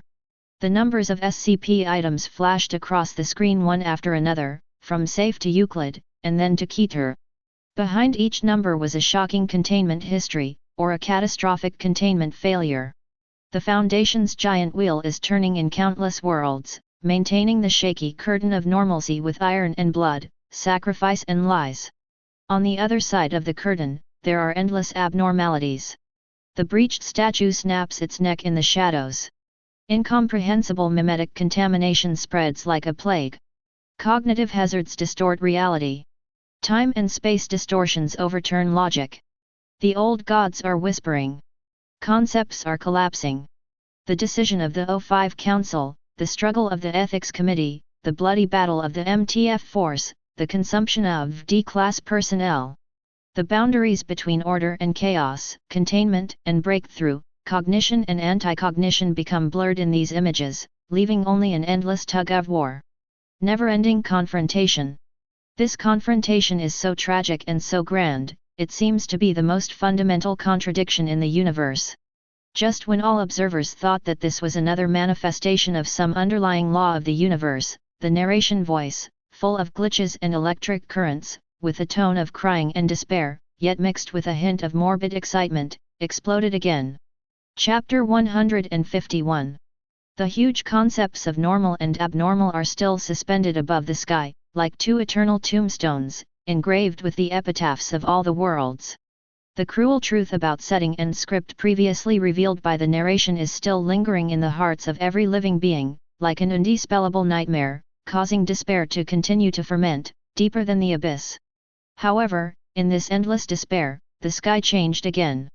The background of the opposing concepts of normal and abnormal did not disappear, but its light seemed to be suppressed and penetrated by an even more indescribable force. A new picture, or a new attempt, begins to unfold further ahead of the sky, or at a more essential level. This time, it is no longer a specific containment scene, nor an abstract cosmic model. The concept itself. Symbols representing the most basic logic of the universe and the limits of human thinking began to emerge one by one. Exist. A symbol made of pure light, symbolizing existence and everything that is perceived and defined. Non-existence. A symbol composed of absolute nothingness, symbolizing nothingness, the opposite of existence, emptiness, and extinction. The two are clearly distinguished, like the yin and yang fish in the Tai Chi diagram, defining each other. Soon after, more opposing concept symbols emerged. Yes and no. True and false. One and many. Finite and infinite. Binary and non-binary. Each of these symbols represents a philosophical acme and a logical cornerstone. They slowly flowed across the sky, trying to outline, depict, and define the SCP-050 and 2510 hanging high above everything, the absolute boundless supernormal. However, just when these symbols representing definition and understanding touched the edge of the indescribable absolute openness. Sudden change. The symbol representing existence began to distort and dissipate the moment it came into contact with the supernormal, as if the concept of existence itself had lost its qualification to exist in front of him.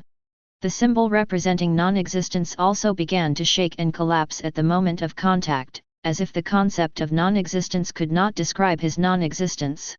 Existence and non-existence, these two concepts that should be the most fundamental opposition in the universe, actually began to merge in the face of supernormality. No. Not fusion. It is elimination. It is transcendence. They lost their boundaries, their meaning, and eventually turned into an incomprehensible chaos, and then completely returned to nothingness. It's not just existence and non-existence. Yes and no have lost their basis for judgment in front of him. The distinction between truth and falsehood loses its meaning in front of him. Duality and non-duality cannot even constitute a valid question in front of him. All the symbols, concepts, and logic that try to define, describe, and understand supernormality are like ice and snow exposed to the scorching sun in front of him, and they quickly melt into nothingness. Tian Mu's attempt this time failed in a more thorough and more desperate way. This is even more powerless than a direct display of power, because it directly denies the possibility of understanding itself. Perfect world. Shi Hao stood alone in the void, surrounded by broken fragments of time and cracks in space. His eyes, which had seen through the ages and witnessed the change of eras, were now filled with unprecedented shock and confusion. The previous normal and abnormal were all set truths, which had already made his mind unstable. At this moment, this display that went beyond existence and non-existence made him feel that the foundation of his great path was crumbling inch by inch. Existence, and non-existence. Shi Hao murmured in a hoarse voice. This is no longer a realm that can be reached through cultivation. His immortal emperor body was trembling slightly, not because of fear, but because of a huge impact brought about by a completely new understanding of Tao. The Dharma I practice, the way I realize, the transcendental truth I pursue. They are all struggles under the premise of existence. But if even existence itself loses its meaning in front of him, Shi Hao felt that his Dao heart, after being extremely shattered, actually began to, in an incredible way, to reorganize. That was not a restoration to the original state, but a creation of a prototype that was closer to the real form on top of the ruins. So, the ultimate of the so-called Tao is not to become the strongest existence, but, beyond existence and non-existence itself. He suddenly raised his head and looked towards the sky, his eyes bursting with amazing brilliance, with a hint of enlightenment and a deeper awe. Is this the true face of the Tao? He is the source of the Tao? He is the premise for the existence of the concept of the Tao. He is the word itself. At this moment, Shi Hao felt that he had touched some forbidden truth. The world of covering the sky. Baidu, deep in the ancient forbidden land. The ruthless emperor was dressed in white clothes as white as snow, with flying black hair. She quietly set up a place where the chaotic energy was entangled. Those peerless phoenix eyes seemed to see through endless time and space, and were now staring at the scene where the symbols of existence and non-existence on the sky were disappearing. There wasn't much emotion in her eyes, only a kind of calm depth that seemed to confirm something.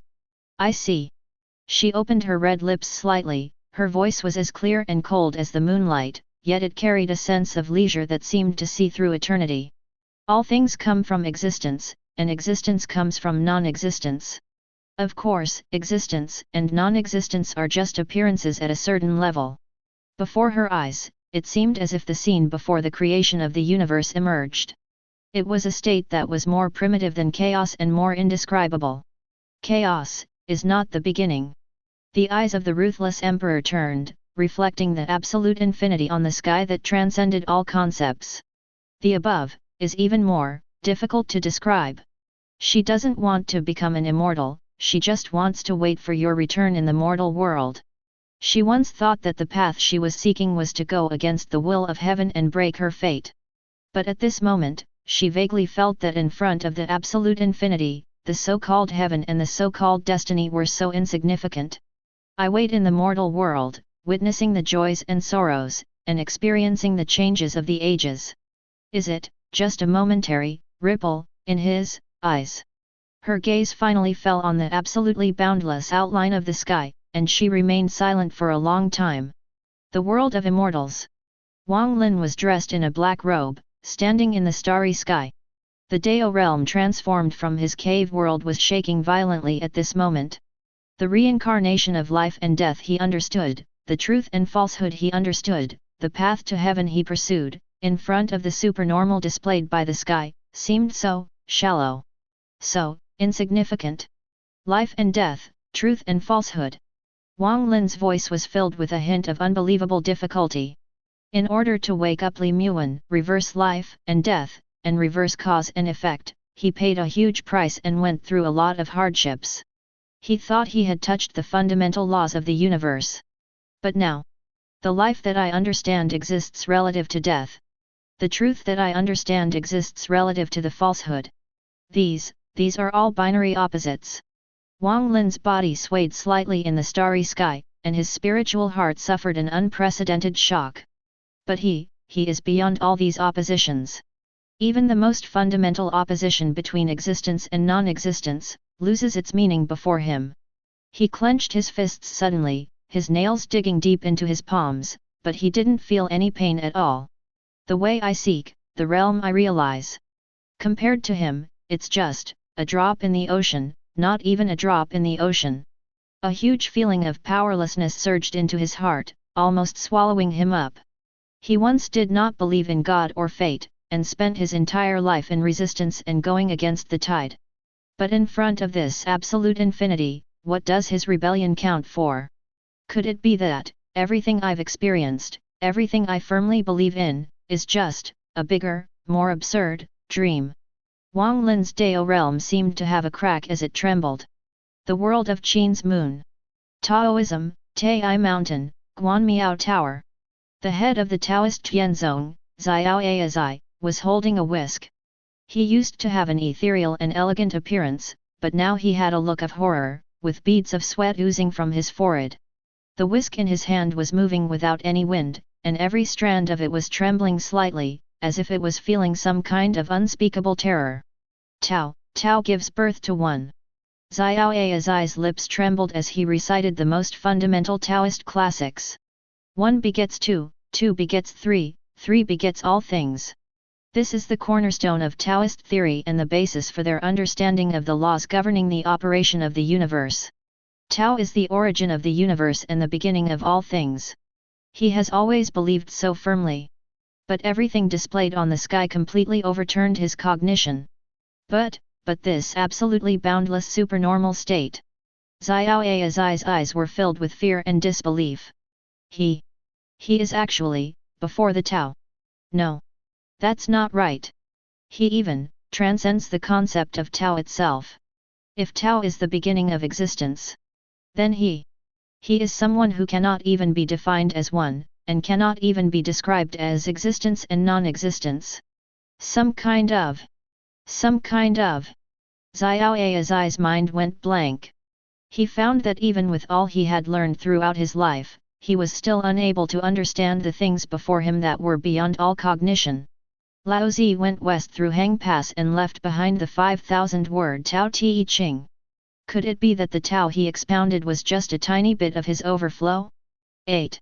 How is this possible? He staggered and almost lost his balance. The dust strands of the whisk in his hand trembled even more violently, as if it would collapse in the next moment. The Taoist pursuit of Tao follows nature, and harmony between man and nature seems so pale and powerless at this moment. Because even nature and heaven, and even Tao itself, have lost their original meaning in the face of the absolute infinity.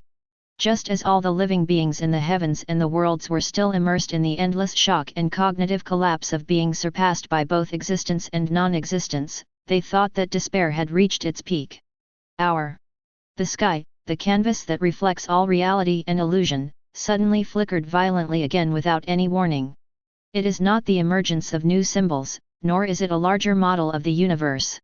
This time, above the sky, light and shadows flowed rapidly, as if time was going backwards, and a key historical image that had been sealed away began to be forcibly played. The picture focuses on one, no, it can't even be called 10 things. It has no form, no mass, no energy response, and cannot even be captured by any known sensory hand of 0.7 segment. The markings on the sky dome gave it a code name, SCP-2165. Unperceivable conceptual existence. Next, there is the video recording of SCP-2165 in action.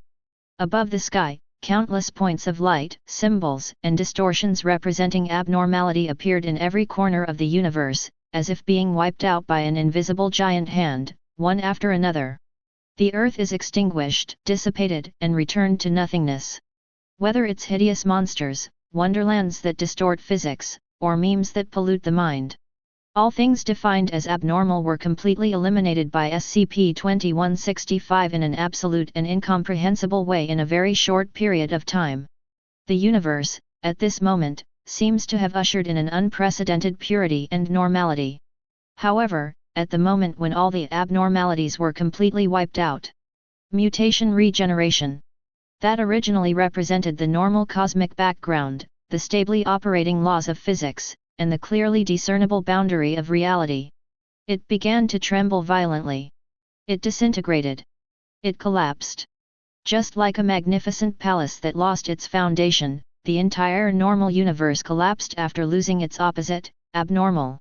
The texture of reality broke inch by inch, countless worlds wailed, and then exploded, turning into the purest torrent of energy and information. In the end, all the fragments, all the traces of existence, like a weary bird returning to its nest, irresistibly rolled back. They rushed to the original source, the absolutely rootless supernormal that transcended all concepts. The entire universe seemed to have been reset, formatted, and returned to its original starting point. Chapter 152.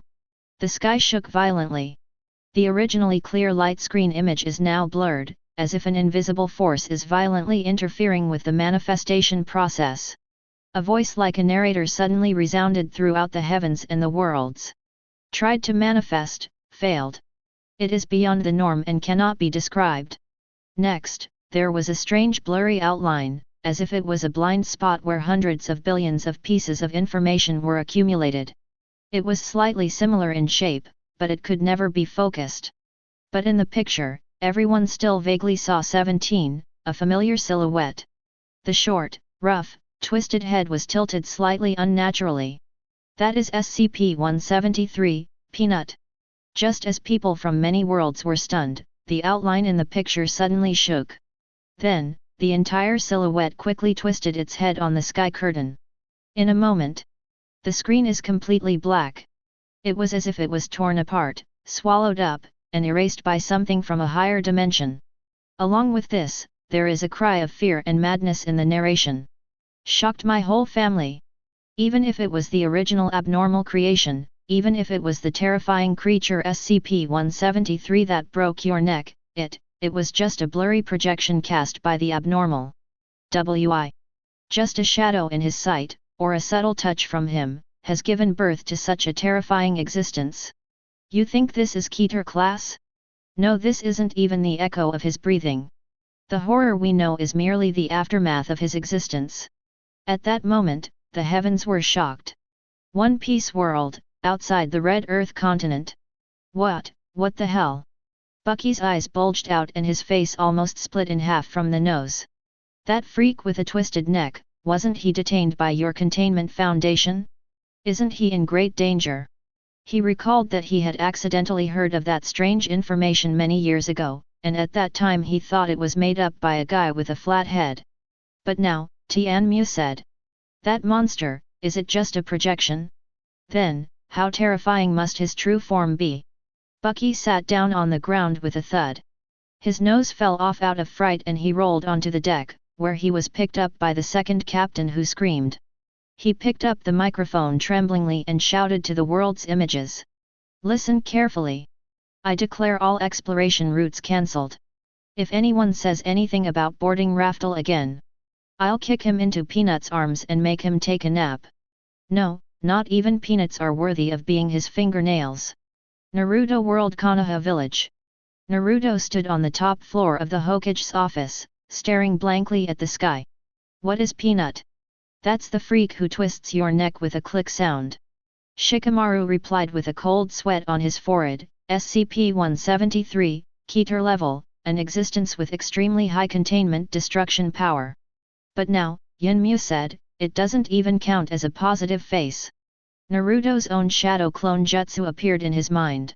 "You said it was his shadow clone." "No, Hokage-sama, it's probably not even a shadow clone." "What is that?" "Perhaps, a faint reverberation of the shadow? A vague trace of will. But it can kill people." Naruto clenched his fist and roared, "How can our world defeat this kind of existence? This kind of existence does not belong to our time and space at all." Behind him, Tsunade stared at the sky in silence, muttering. "Konoha needs to update its tactical system. Our ninjutsu may not even be considered movement to him. It's not an enemy. It's a phenomenon." Jujutsu Kaisen World, High School Underground. Gojo Satoru stood in the deepest part of the high school, the light of his 6 eyes running more violently than ever before. The blurry figure in the sky flashed by, and the scene returned to silence. "What's going on?" Syayuja approached with a serious look. "I can't see clearly." Gojo Satoru's voice was unusually weak. 6 eyes. 6 eyes can't analyze. What is that? Not a thing. His hands trembled slightly, and he whispered. That is a perturbation of reality by a higher dimension. Can you imagine? What we see as abnormal is the fingerprint left by him unconsciously. Fingerprint? You mean, that little peanut is residues? Gojo Satoru closed his eyes. The real him wouldn't even care if we saw him. We are just a byproduct of its concept. But we still have to fight against it. He took a deep breath, and the cold light returned to his eyes. Even if you are destined to fail, you must look straight ahead. Armor Hero World Emperor Base. The Emperor sits quietly on the altar. Just a moment ago, the energy fluctuations throughout his body were disordered, and the armor's self-regulating system was interrupted for a time. The core of light is suppressed by the unknown. The doctor was horrified and hurriedly adjusted the coordinate stabilization device. This is impossible. The Emperor system is a cosmic level order node. But even the electronic analysis system could not detect any data about the scene on the screen. The only thing recorded is a string of vague data. The direction of light falls on his work. Emperor Xia slowly opened his eyes. If it is only his shadow, it can shake the galaxy, the real body. It is beyond the reach of all phenomena. If he opens his eyes, all light will be extinguished. He stood up and said in a deep voice. Pass the order down, the disaster response level for the entire universe has been raised. It is classified as non-negotiable. Emperor Armor, for the first time, admitted, there is something that cannot be contended with. Sky screen restart. Everything returned to darkness, leaving only a string of shocking slogans on the screen. SCP-173. Projection Class Instance. Source, Supernormal Fragmentation Manifestation. Current rating, unable to be rated. Reason for manifestation failure, he cannot be described. He cannot be defined. Then, the last sentence of the narration. Do you think you are at the top of the abnormal world? What you are standing on is nothing but the ashes left after he opened his eyes. This is just the beginning. Worldview, falling into panic. The strong, wise, and gods from many worlds fell silent. For the first time, some people began to wonder, is the meaning of our existence nothing more than a dream of some greater will? Some people collapsed and screamed, we are experimental subjects. We are ants. We are illusions in the projection. Others calmed down and just looked at the invisible figure in the sky. Then, muttering to himself, this is the Supreme Godhead. Even the failure of manifestation can scare the worlds mad. And this is only the 10th place. Current ranking, 10th place projection manifestation touch of blur. Unlock the next section of information, supernormal conceptual pollution source original fragment. The sky curtain opens again. No roar. No flash. There were no visible outlines either. Only concepts, like a torrent, poured into the eyes of the observer of the heavens and the worlds. That's not an entity. It is the manifestation of logic itself. It is the map behind existence, projected from the indescribable realm onto the retina of all worlds. The first picture is a spiral staircase, each step is like a narrative level, and each level contains a world. The world of immortal cultivation, the technological universe, the world of spells, the civilization of stars, and even the fairy tale world, are all suspended in it, revised, determined, and rewritten by a higher level of brush strokes. Label display. Narrative ladder infinite nesting arranger structure. The second picture is a slowly surging sea. That's not water, that's the probability fluctuation of existence. Whether you are born, awakened, have the aura of a protagonist, or die in a corner, are all selected by the random beating of this sea. It was beating, but without any regularity. It is born and dies, but there is no logic. Hume C probability engine existence oscillation surface. The third picture is a giant tree that runs through countless dimensions. It has no leaves, only branches that grow endlessly. Each branch carries a concept. Cause and effect, gravity, magic, fighting spirit, system, time, talent, godhood, age. The starting point of this knowledge is not wisdom, but the leaked code mounted on the tree king. Giant tree knowledge structure projection. The fourth picture is the most terrifying. Countless universes intertwine and rotate, overlapping each other, as if four fully covered universe systems are running at the same time. Bubble universe, simulated universe, nested universe, scripted universe. You think you are free? In fact, your world is just a line of comments in the data segment. Do you think you are practicing Taoism? In fact, that is a field in the power parameter setting table. Multiple pillars, 4 interwoven models, unclosed structure. Final. All maps collapse towards the center. That point has no name, no color, and no shape. But Wanja understood instantly. That is him. Not God. Not the creator. But it is the source of setting. Supernormal. The narrator almost collapsed at this moment. Stop guessing. This is not a metaphor. This is not personification. This is not a mythological structure that you can understand. You think you are cultivating the law, the art, the bloodline, the technology. In fact, you are just a subnode of existence permission in his logic. Our worldview, cultivation system, system template, are all his byproducts. Time, space, quality, emotion, cognition, destiny, all of these are his overflowing templates. Perfect world. The desolate Emperor Shihao stood at the top of the Rift of All Realms, looking quietly at the strong spiral staircase. Xiota, did you see that? He asked in a low voice. Xiota responded hesitantly, this is not the way of heaven, not even chaos. That ladder does not belong to the logic we understand. Shihao slowly clenched his fist. I thought I had gone against the ancient times, crushed the heavens, and reached the source. I now know that the so-called source might have been created by someone just for your entertainment. The world I worked so hard to build turned out to be just a series of version numbers left behind by someone else. Xiota responded with difficulty, it is the source of the setting setter. Shihao smiled, his eyes wild, then I will go up again. Walk up to the guy who wrote the settings. Let him also revise the script and see how it goes. The world of Shade Heaven. The end of the fairyland. The great Emperor Wu Shi stood with his hands behind his back. When the stairs appeared, a crack appeared in his heart. So, it was also written for me. He did not turn around, and the ruthless Emperor behind him whispered, Wu Shi, what have you realized? Wu Shi closed his eyes. I used to think that the way of heaven is ruthless and that the way can prove eternity. But now, I know that the Tao itself is just a rational commentary by the narrator. He didn't need logic, but he gave it to us, and we worked hard to use it. The werewolf sighed softly, we are annotations, not subjects. That's fine. Wu Shi opened his eyes, since he set the script, I will break it. I have no beginning, and I have never played the role of destiny. I myself am the period outside the annotations. The immortal world.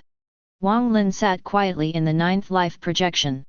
When the towering tree came into his sight, his 800-point reincarnation seal completely collapsed. That's the concept tree. I have reincarnated for thousands of lifetimes. The truths I have realized in each lifetime and the Dharma lines I have walked out of are all fruits that have fallen from his branches. Su Qing came over, looking serious, "Are you still practicing?" Wang Lin looked at his hands and shook his head slightly. "I won't do it anymore. I stole. I do not seek truth within his structure. I want to pluck the forbidden fruit from his tree that does not belong to my class.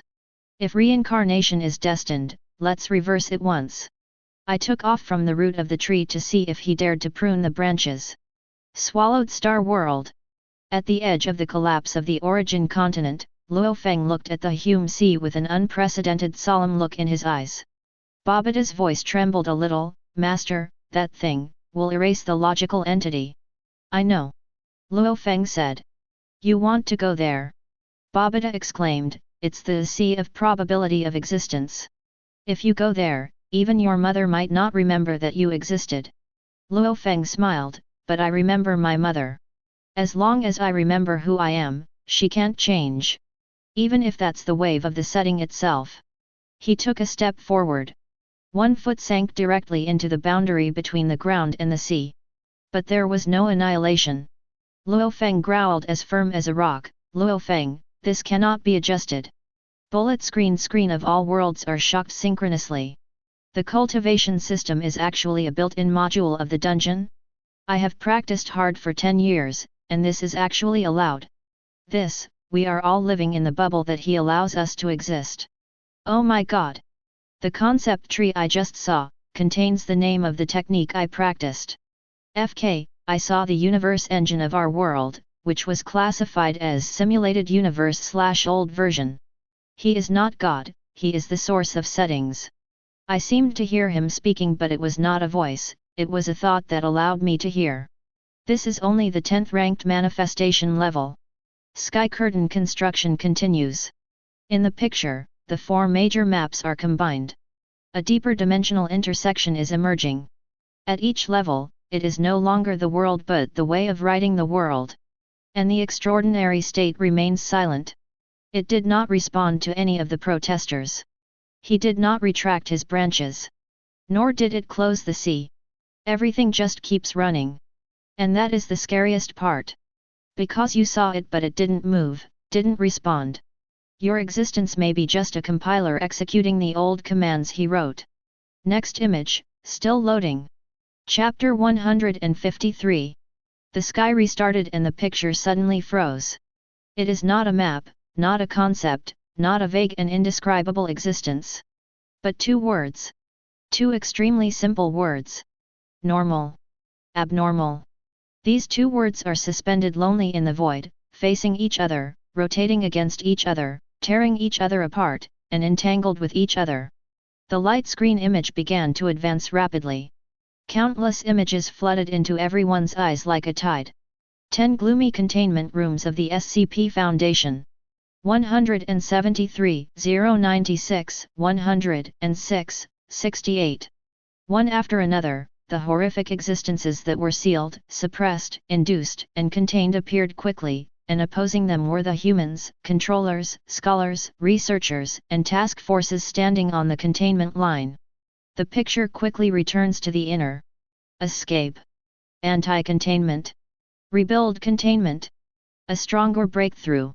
More and more abnormal forms, more and more strict normal control logic. This is not a simple battle, but a metaphysical tug of war. Then, Tian Lang suddenly typed a sentence. The confrontation between normal and abnormal is the foundation of the world. Then, the narration sounded again, speaking very quickly and with extremely high emotions, as if some great secret comparable to the underlying code of the universe had been discovered. Family. Listen up.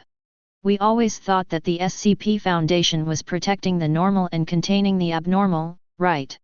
We thought this was a game of justice and madness, right? But you are wrong. We are all wrong. Normal is defined by abnormality. Abnormality is the opposite structure deduced from normality. This pair of hostile yet interdependent concepts were actually set by him. He's not on one side. He's the one who wrote the script. He creates normality, and then allows abnormality to constantly break it. He establishes order and then sends chaos to shake it. All this confrontation is the joy of watching the code run. Shock. What we thought was justice and evil turned out to be a system thread set by him. SCP's containment logic is actually a paradoxical core of self-calculation. Normal and abnormal are not enemies, they are his operating format. The classification system of Keter, Euclid, and SAFE is essentially the distribution of variable weight parameters. At this moment, the whole world was shocked. The foundation of worldview of many top powerhouses began to shake. Naruto world. What did you say?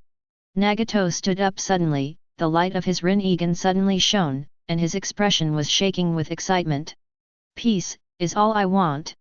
I established Akatsuki to fight against the abnormal beings that keep appearing in the ninja world, the Nine Tails, the Jinchuriki, the Warmongers. He stared at the sky in a daze.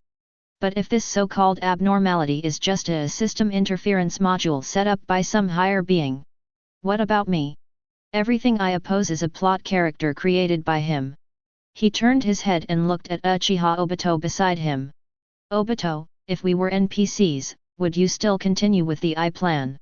Obito was silent for a while, then suddenly chuckled, no, we are variables. Since he set the anomaly, I will let him see clearly that the anomaly can also kill the one who set it. One Piece world. Normal and abnormal. At the Revolutionary Army headquarters, Monkey D. Dragon looked heavier than ever before. He is the chief director. We rebel against the world government for freedom, we overthrow the celestial dragons to tear apart the hypocritical order. But if this order and chaos is the structure of the script, then our revolution.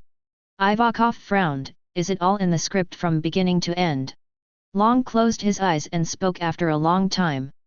FO. If this is a script, then we will let him change the plot. Let the revolution become an unexpected event in his plan. I, Monkey D. Dragon, am not rebelling against the world.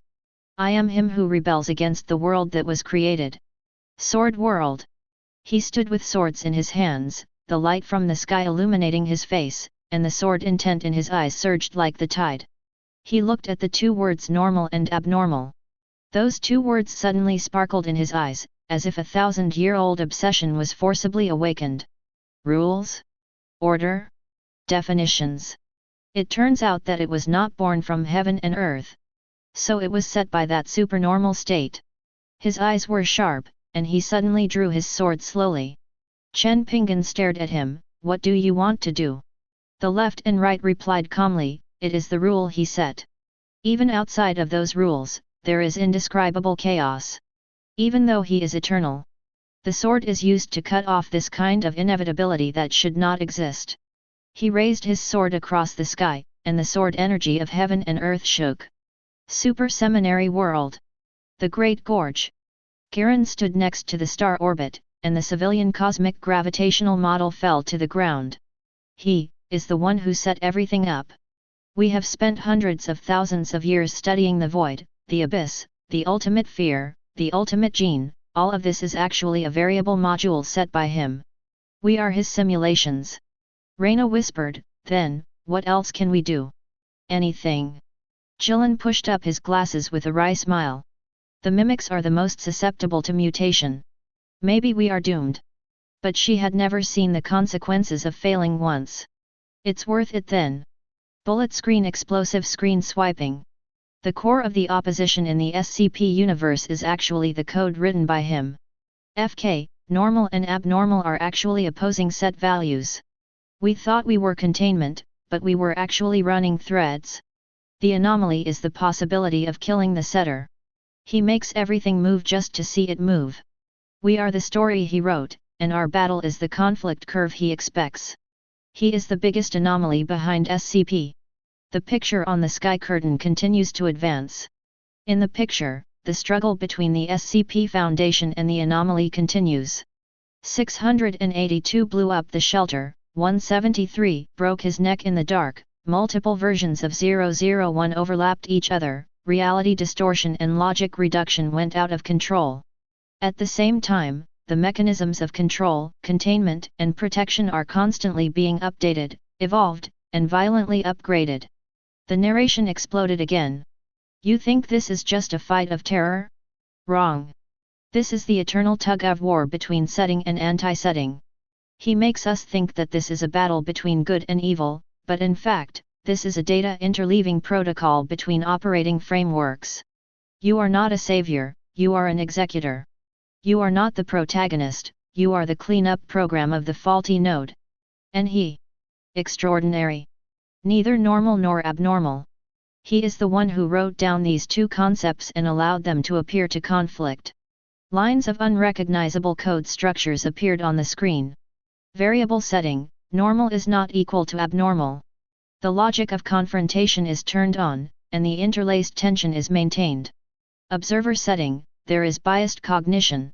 Operator behavior equals simulation data deviation rightward arrow update template. Conclusion, he does not choose positions, he writes them. The world was in shock. No longer a spectator, but the awakened one. From the role that is written into, gradually approaching the edge of perceiving the plot. The sky curtain reappeared. But this time, there was no image. No atlas. There were no recognizable outlines. There is only, the infinite seam between chaos and order. In the center of the screen, a series of strange symbols began to appear. 150. Yes and no. Existence and non-existence. Yes and no. Yin and yang. These symbols are not words, but structural expressions that symbolize abstract meanings. They are supposed to be opposed to each other. They are the basis of the structure of all things and the pillars of all cognition. But in the picture that appeared on the sky, these concepts that were originally at opposite poles began to slowly merge. The zero is deforming, seeping into the outline of the one like ink. The label of existence began to break apart, intersecting and overlapping with the concept of non-existence, and finally merged into an indescribable vortex of light and shadow. The yin-yang diagram rotates to its limit, and the clear boundary between black and white begins to blur. A crack appears in the center of the vortex. It seems that even the Tai Chi itself is collapsing into meaninglessness. All concepts, cognition, and language are completely destroyed.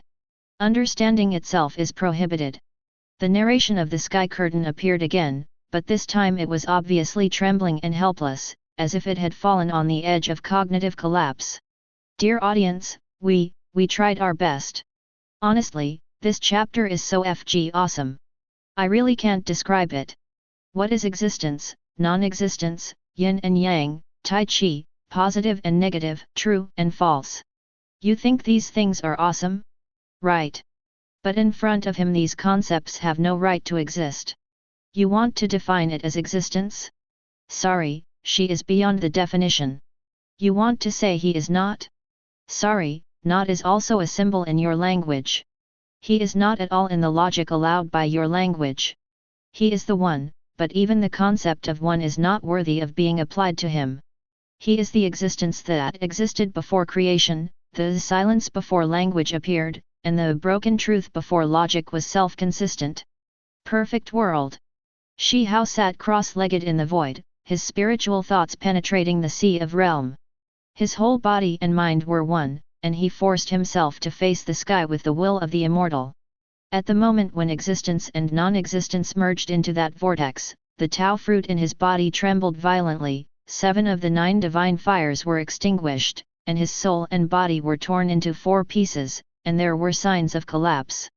This is not the Tao. This is not something that can be comprehended.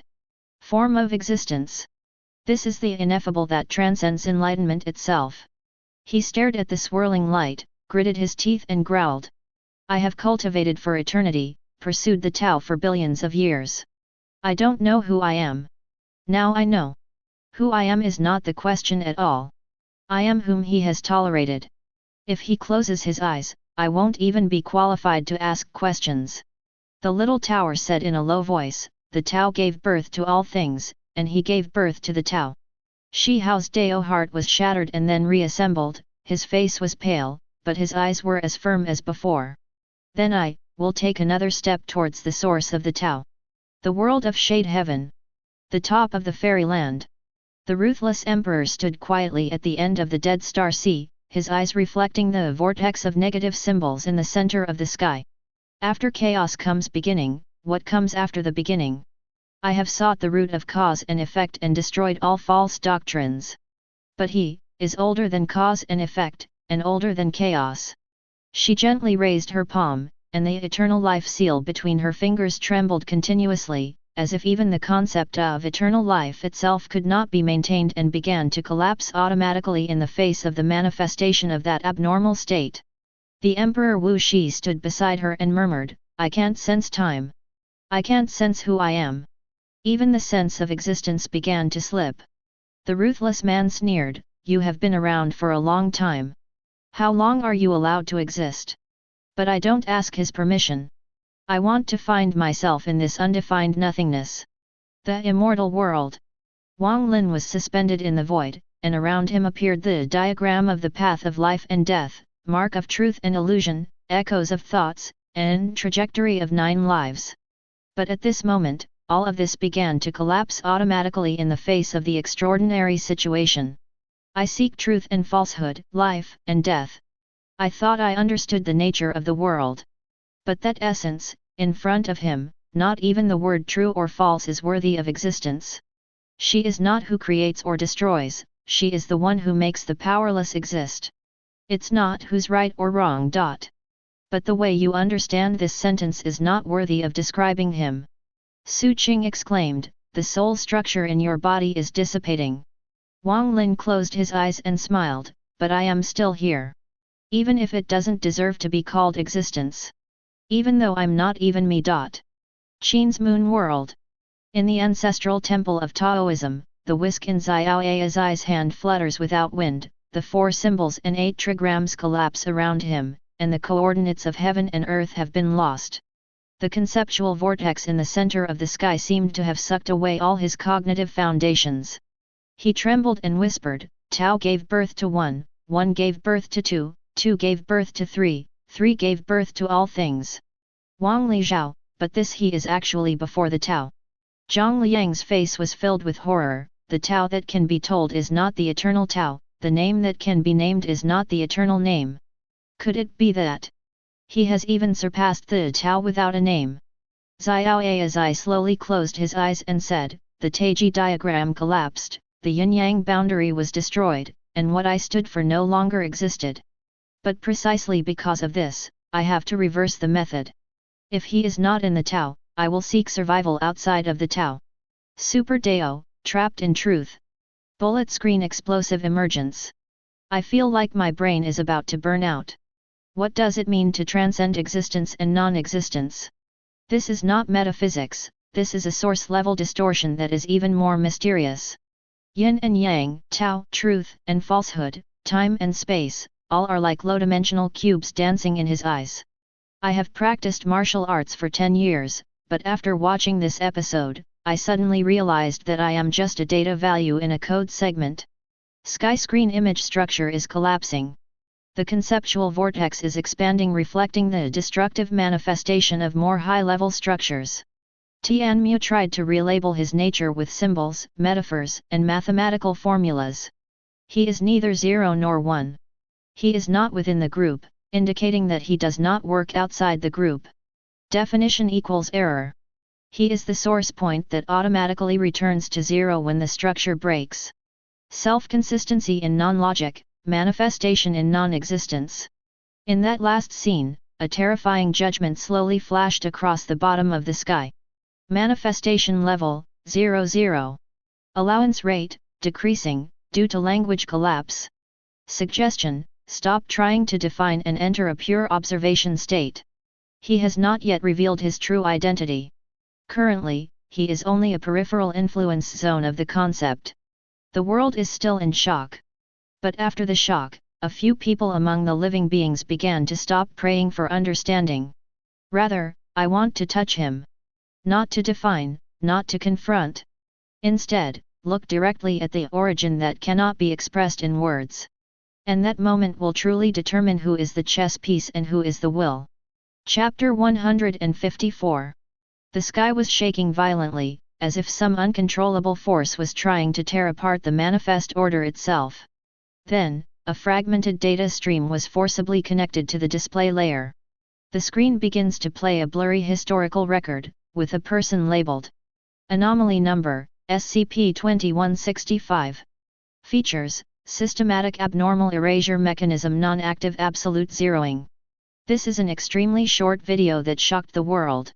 In the picture, a blurry, featureless, unnumbered individual walks quietly in the ruins of the shelter. No attack, no struggle, no negotiation. As long as he appears, all things related to abnormality will automatically become invalid in no more than 1 second, concepts will be dissolved, regularities will collapse, and cognitive structures will disintegrate. SCP-173 loses its breaking neck causal mechanism, becomes a pile of sculpture fragments. SCP-096 is no longer able to react to being stared at, as both the concepts of shame and triggering have been removed. SCP-682 stands still, its immortality attribute automatically resets to 0, and it is forgotten by reality.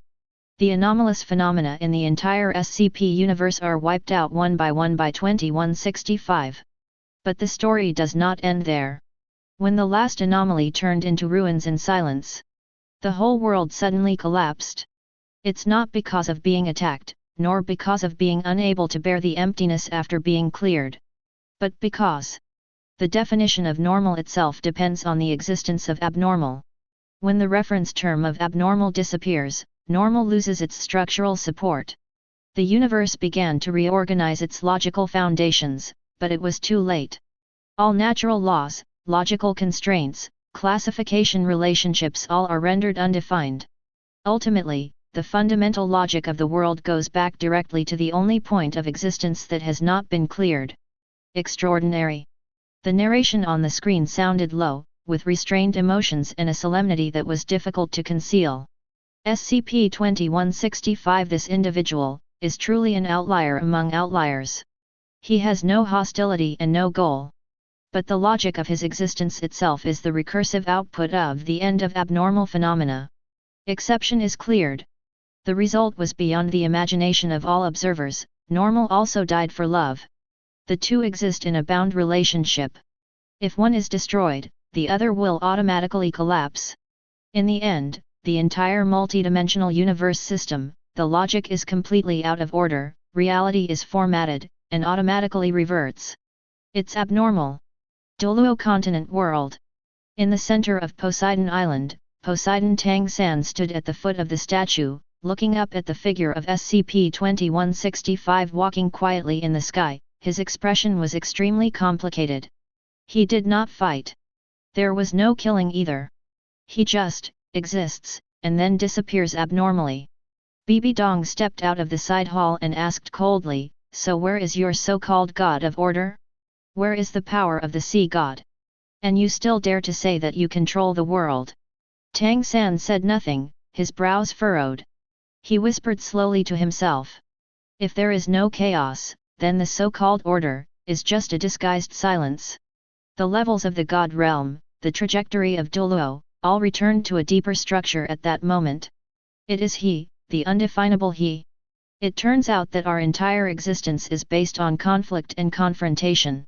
If there is no resistance, even existence itself will collapse on itself. Naruto World. Konoha Village Meeting Room. Nara Shikamaru stared at the light curtain cast from the sky with a heavy expression. He removes the anomaly. Then, normal, collapsed on its own. He gritted his teeth and rubbed his temple. It's so troublesome. This logical structure is not linear cause and effect, but duality. So, if we achieve a world without conflict, then this world will be doomed. Kakashi on the other side frowned, that is to say, peace is not the end. Shikamaru's eyes looked a little tired, but he also revealed a helpless sneer. Peace is a maintaining game that must be played with residual anomalies. Even if there is darkness, there must still be a ray of light as a reference. One Piece World. New World Vegapunk Research Floating Island. Logic collapses, structure loses focus, and returns to the original definition point. Vegapunk looked at the formatted image of the entire universe on the sky, and a rare expression appeared on his face, neither surprise nor joy, but a kind of deep silence after being completely convinced. Normaism cannot exist in isolation. It requires anomalies to construct their own boundary values. 2165 is just an adopted child. What is really triggered is the self-exclusion and dependence between the definition structures. He looked up into the empty void. The paranormal writes the structure of opposite existence. We are nothing more than the reference deduction of the reincarnation between the variables set by him. Super Seminary World. Skyblade number 7 Main Control Bridge. Angel Yan was still furious and asked coldly, without evil, justice would not exist. This theory is simply sophistry. The justice of my angel race never needs evil to set off. Hexie stood aside, with a complex and cold light flashing in his eyes. She spoke slowly. You are wrong. It's not that justice must have evil. Rather, the premise of knowing the word justice is that you know what evil is. If all opposition disappears, then even the word angel doesn't need to exist. Yan shouted angrily, then let all evil die, and it doesn't matter if I and this word disappear together. She looked at her and suddenly whispered, can you afford it? 2165 has demonstrated it. When the abnormal disappears, normality will also appear. Can you bet this price? Sky curtain data rollback. Above the perception of all the worlds, the sky picture collapsed and began to reverse at a high speed. Light, sound, cause and effect, dimensional structure all compressed into a scrolling text like source code. Abnormal value, 0. Normal variable, failure. Opposition structure, collapse. Logic support, removed. Observation status, redirected to abnormal source. Universe operation path, redeployment. And when all symbols are completely returned to 0. A line of symbolic configurations that transcend language emerges from the top of the sky. That is his ontological label. Not a name. Not identity. Rather, it is where the original components of everything in the world are located. No explanation, no account, no response. Just exist. The canopy still hangs above the heavens. But unlike the tremors and shattering in the past, now it seems surprisingly quiet. As if it had just experienced a logical earthquake that far exceeded the world's tolerance limit, this structural dome is slowly and autonomously rebuilding its operating order. Deep in the picture, the original chaos of Japanese films completely returning to 0 emerges. Color, light, configuration, dimension, everything no longer exists. The only thing that exists is a layer of extremely weak but extremely widespread fluctuations. Not a language. Not thinking. Rather, it comes from the resonance of the core instincts of all existence. Tianmu slowly named it. Universal Consensus United Will Reality Repair Factor. It has no center. There is no leader. No one created it. Rather, when the entire world is completely formatted and the structure of normal and abnormal completely collapses, all existences, in their origins that have not yet been deleted, instinctively send out the most primitive wish, we hope that the world will continue to exist. Silent, invisible, ownerless. But it is extremely powerful. When this consensus from all thinking individuals is unified on continue, a new form of existence is naturally nurtured. Global consensus. Not God. Not a rule. Not abnormal. Not a program. It is the only miracle condensed by the will of existences for existence itself. And he, that is, the supernormal, does not interfere. He just watched indifferently as this core of will light slowly rose from the bottom edge of his body. No scrutiny. There are no reviews. Because to him, this is not a fluctuation worthy of attention. But the logic of the entire universe began to restart because of this. New laws are activated. New logic is constructed. The most important thing is that in this restart, the final factor that once, BHFF, destroyed everything, SCP-2165, was automatically assimilated in this wave of consensus. Not defeated. Rather, it is removed from the world's system of definitions. That was an unprecedented consensus rejection reaction. You don't belong to the world we imagined together, so we all don't allow you to continue to exist. So, 2165 disappeared. Not death. Instead, it is deleted from the chain of existence. In contrast, normal and abnormal have re-established mutually defining boundaries. It is no longer a confrontation, no longer an imbalance, but coexistence. The logical structure was repaired, the stars reignited, time and space were reconstructed, and the light in the universe reappeared. Perfect world. Above the sea of boundaries, all paths converge into one. Shi Hao stood on the top of the world tree, watching the light of consensus slowly appear on the sky, and a flash of unprecedented enlightenment appeared in his eyes. It is not the transcendent who forge order. It is the beings of order who desire order, so they establish it themselves. Can the will of all living beings actually affect the rules themselves? The small tower whispered back, "This is neither magic nor authority. This is the superlogical unity that they produce from their instinctive maintenance of existence." Shi Hao pondered and said, "Perhaps, this is the true Tao. The world of shade heaven. Under the starry sky of the fairyland, the sound of Buddha can be heard. The shadow of a great emperor sitting cross-legged in the void of the universe quietly condensed, it was the legendary great emperor Amitabha. He put his hands together, the halo between his eyebrows moved slightly, and he chanted in a low voice. Good, good, good. One thought makes you a Buddha, one thought makes you a devil. The thoughts of living beings can both shape the world and destroy it. Sure enough, it's not God, it's not heaven, it's the heart." The stars behind him glowed faintly, and all the cultivators, Taoist masters, and demons in the entire fairyland were terrified. Respect. Once consensus is reached, good and evil will be determined. The world of mortal cultivation. In the abyss of the spiritual world, Han Li watched quietly in the crack of time and space. He looked at the wool stream of universal consensus emerging in the sky, and inexplicable waves arose in his heart. Is this a higher level power than the power of incense and vows? No altar, no God, no preacher. All living things still condense into a wave, enough to rewrite reality. His eyes were deep, a golden spiritual pattern appeared on his palm, and he whispered. I have been practicing asceticism all my life. I do not believe in gods or worship Buddha. I only rely on myself. But this power is not faith, but it is stronger than faith. Perhaps this is the real foundation of the building. Swallowed Star World. The core conference hall of the virtual universe.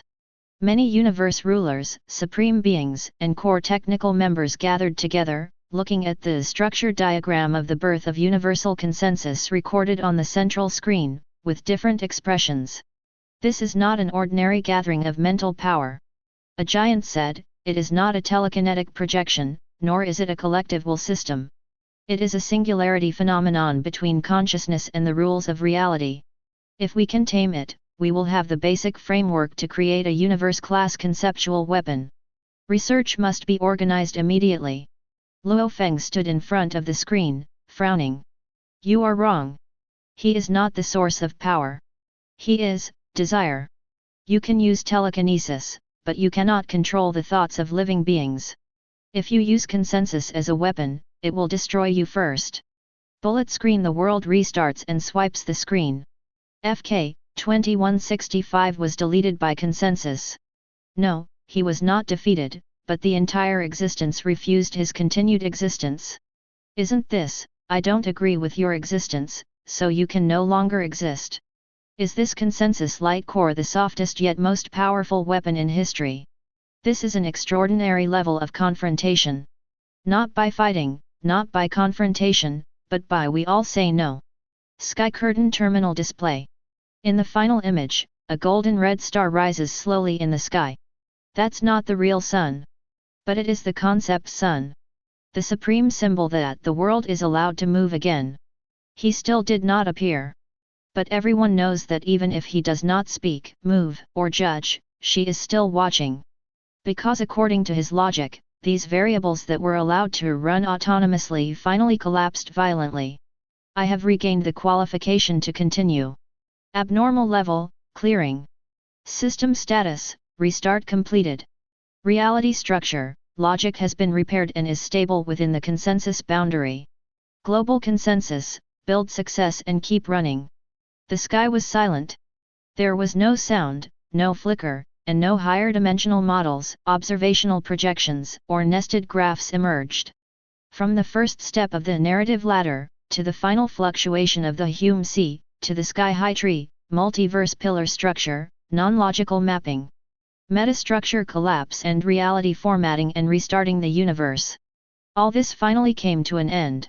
All data terminals slowly go off, all logical paths are automatically closed, concept pointers leave the calculation area, and cognitive mapping is interrupted.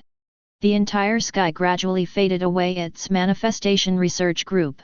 Only the center remains, with a single line of words quietly emerging. SCP-CN 2510 Extra Normal Inventory ended. There are no borders, no numbers, no level definitions, and no containment standards. Just that line of text. And its very existence is already the limit of the exceptional operation of the logical system. Even the word seal seems redundant. Because he cannot be sealed. You can't touch. You can't define. You can't even determine whether the him you see is a part of him. Perhaps even the understanding you have at this moment is not your own cognition, but a residual structure left by him, which makes you mistakenly believe that you understand. He. The narration in the sky is no longer high-pitched, shocking, fanatical, crazy, fearful, or disintegrating. It's a deep sense of relief. And eternal awe. Chapter 155. Along the way, we have seen diagrams, entities, and logical models, and even witnessed him rewinding the world and personally erasing all abnormal and normal setting templates.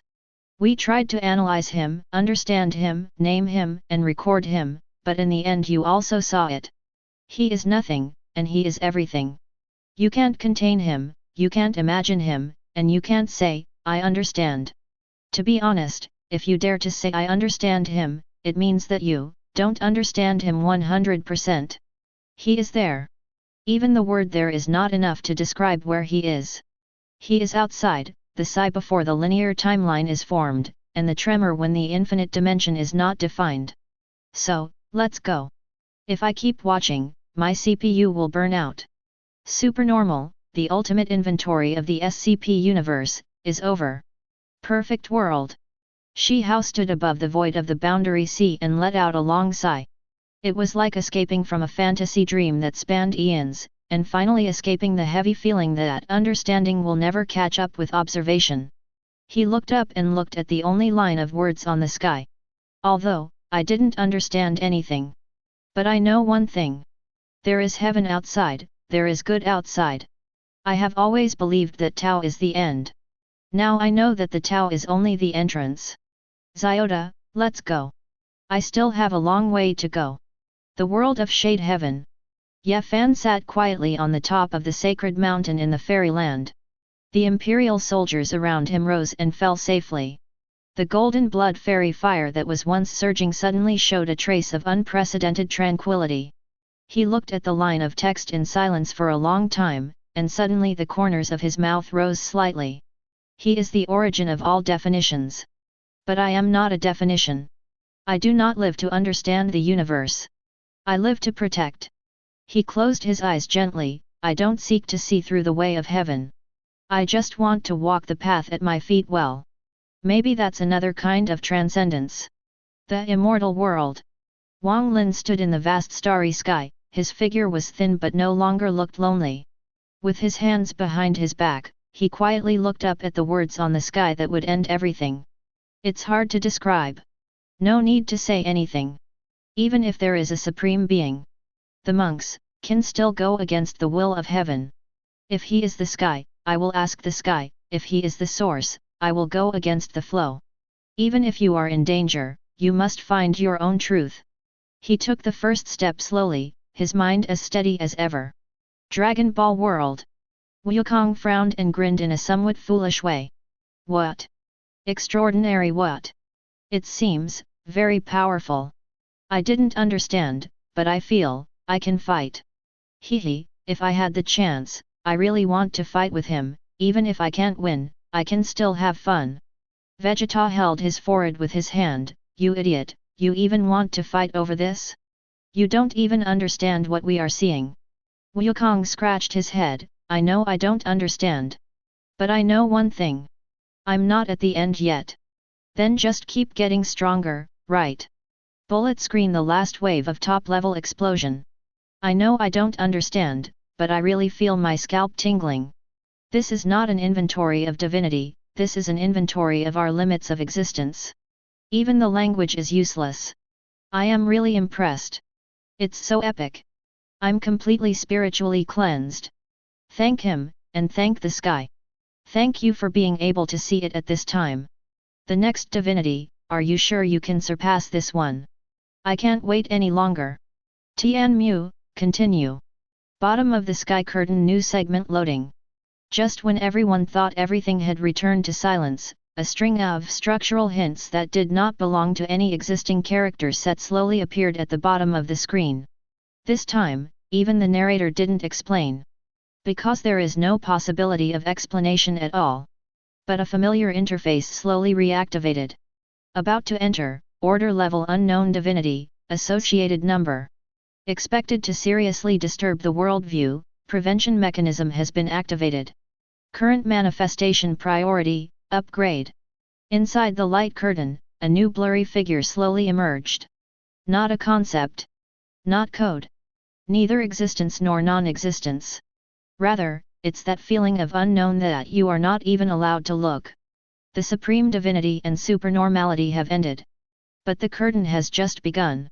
SCP-CN 2510 Final Chapter Archive completed. Next divinity loading. The sky curtain started up again. Just after the supreme divine supernormality completely returned to indescribable nothingness, everyone thought that the silence would last for a long time. But the next second, a completely different kind of existential pressure suddenly broke through the imaging boundary from the deepest part of the sky, and penetrated the entire sky structure with an irresistible force. That is not the light of the divine. Nor is it a logical construct. It was pure malice. A cold, oppressive, and indiscriminate foreign will is overlooking the civilization structure in all dimensions. This time, what appeared was not a map, a narrative ladder, or a Hume C, but a string of text annotations that chilled the souls of all observers. No, SCP-001. Proposal submitted by 05 Kalinin. Project name, Star of 1,000 Fingers. Class, Keter. Status, active impact level, multidimensional and cross-domain. In the center of the sky, black shadows rolled and surged, like a collection of billions of tentacles, limbs, eyeballs, and metals slowly rotating in a high-dimensional space. It is invisible, but it sees you. It has no words, but it is telling you its pain. Warning, the current manifestation of divinity is a hostile alien intelligent group. The core cognitive form is a clustered colonization virus. The goal is to reconstruct the structure of the universe using pain and abnormal pollution. Codename, Thousand Fingers Star. Feature 1, Invasive Abnormal Generation. It does not aim to attack, but can plant abnormal events anywhere in human society, infiltrating the network of civilization like seeds. Feature 2, Multidimensional Neural Resonance Control.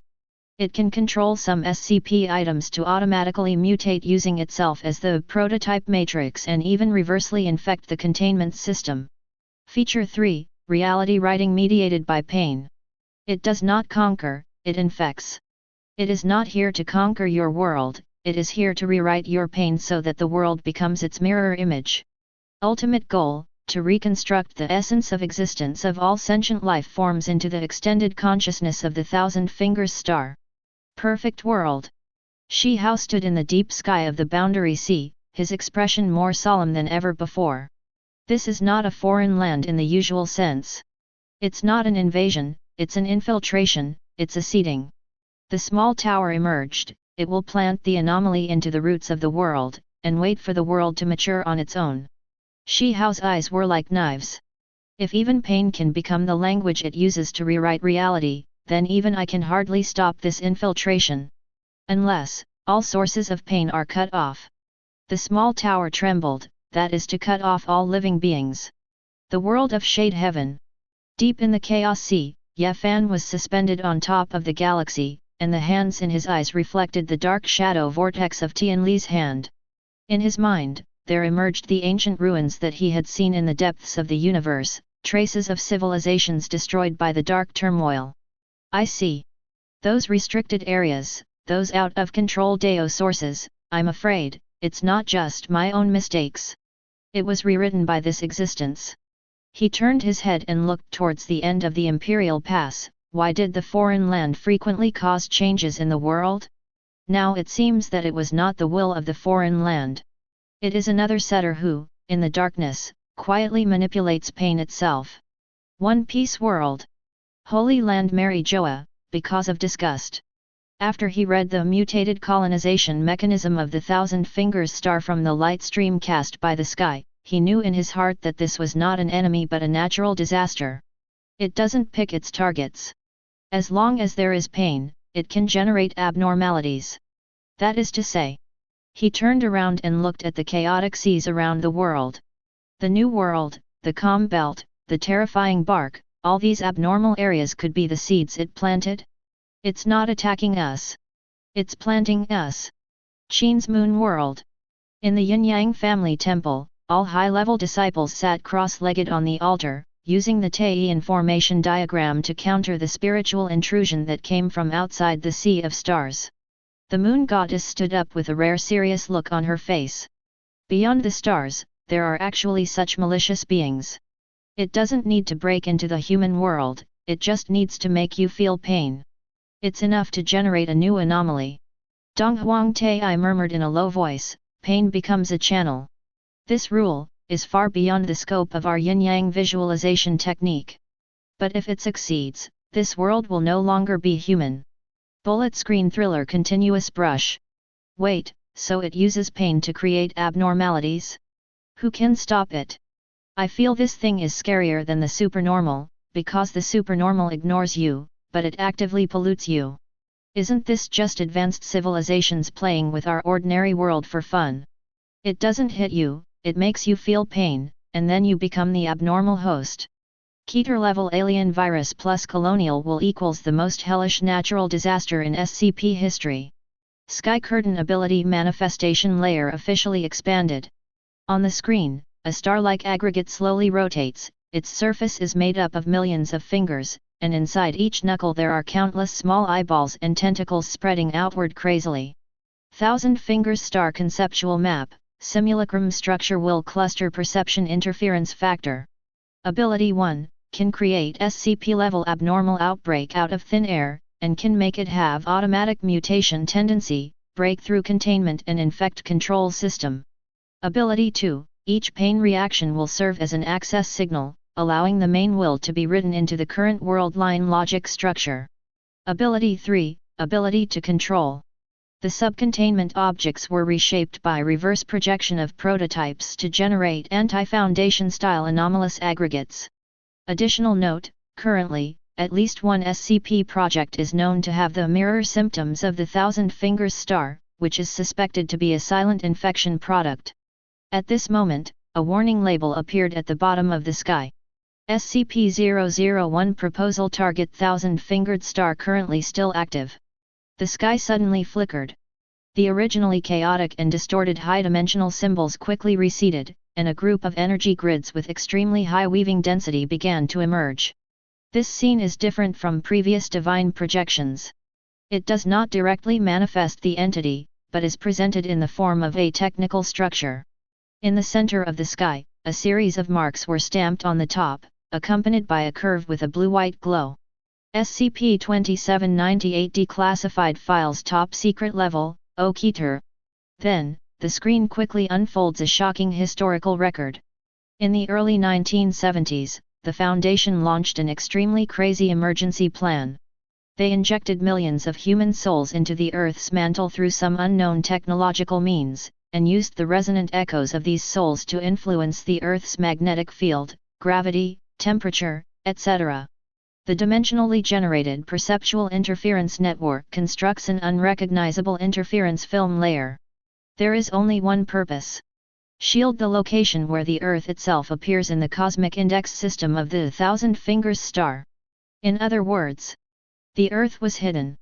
For 45 years, the Earth was wrapped in an anti-resonance invisibility cloak, hiding from the sight of the Finger Star.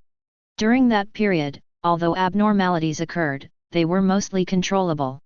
Under the sky projection, the Earth's energy spectrum is stable and the space disturbance is almost zero. Success.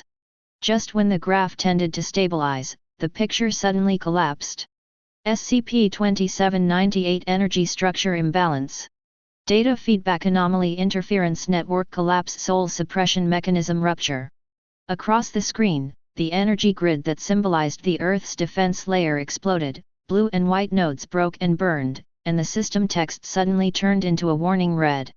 Then, the narration on the screen came with unprecedented horror. Oh no! SCP-2798 has failed.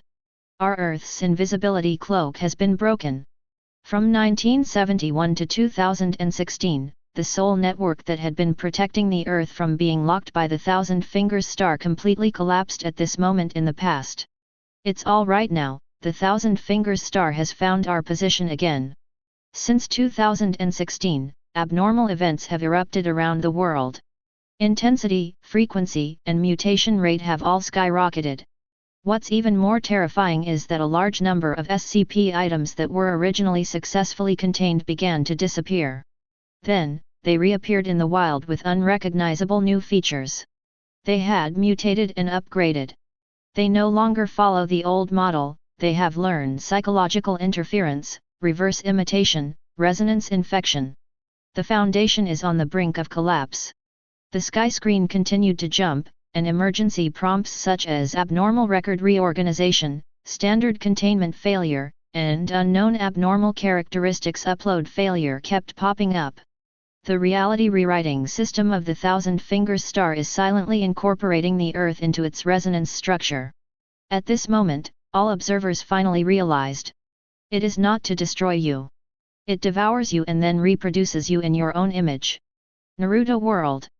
Konoha High-Level Conference Room. Uzumaki Naruto widened his eyes, looking at the shocking projection data on the sky, and his breathing suddenly became rapid. Injecting the human soul into the mantle. He could hardly believe his ears. Shikamaru interrupted him solemnly, "It's not too much, it's must. It's not that the Foundation didn't have a cost back then, but it has reached the point where it can only be this far. But now, the defense is broken." Naruto gritted his teeth and whispered, "In other words, the abnormalities we saw before were actually the product of repression. And now they are about to show their true colors." Shikamaru's eyes dimmed. Original form? No, it could be a new form. Doluo Continent World. Outside Shrek Academy, a holographic projection of the sky appeared in the sky, and Xiao Wu looked up in surprise. Can the soul be used, in this way? She held Tang San's hand, with an unprecedented sense of satisfaction in her eyes. Injected into the mantle, as a disturbance layer. So are they, still human? Tang San said in a deep voice, perhaps they no longer have self-awareness. But their existence has bought this planet more than 40 years of survival opportunities. Daimyo Bai clenched his fists, but it's ineffective now. Then, is all we can do just to fight? Chapter 156. Swallowed Star World. Earth Defense Command, the alarm continues to vibrate.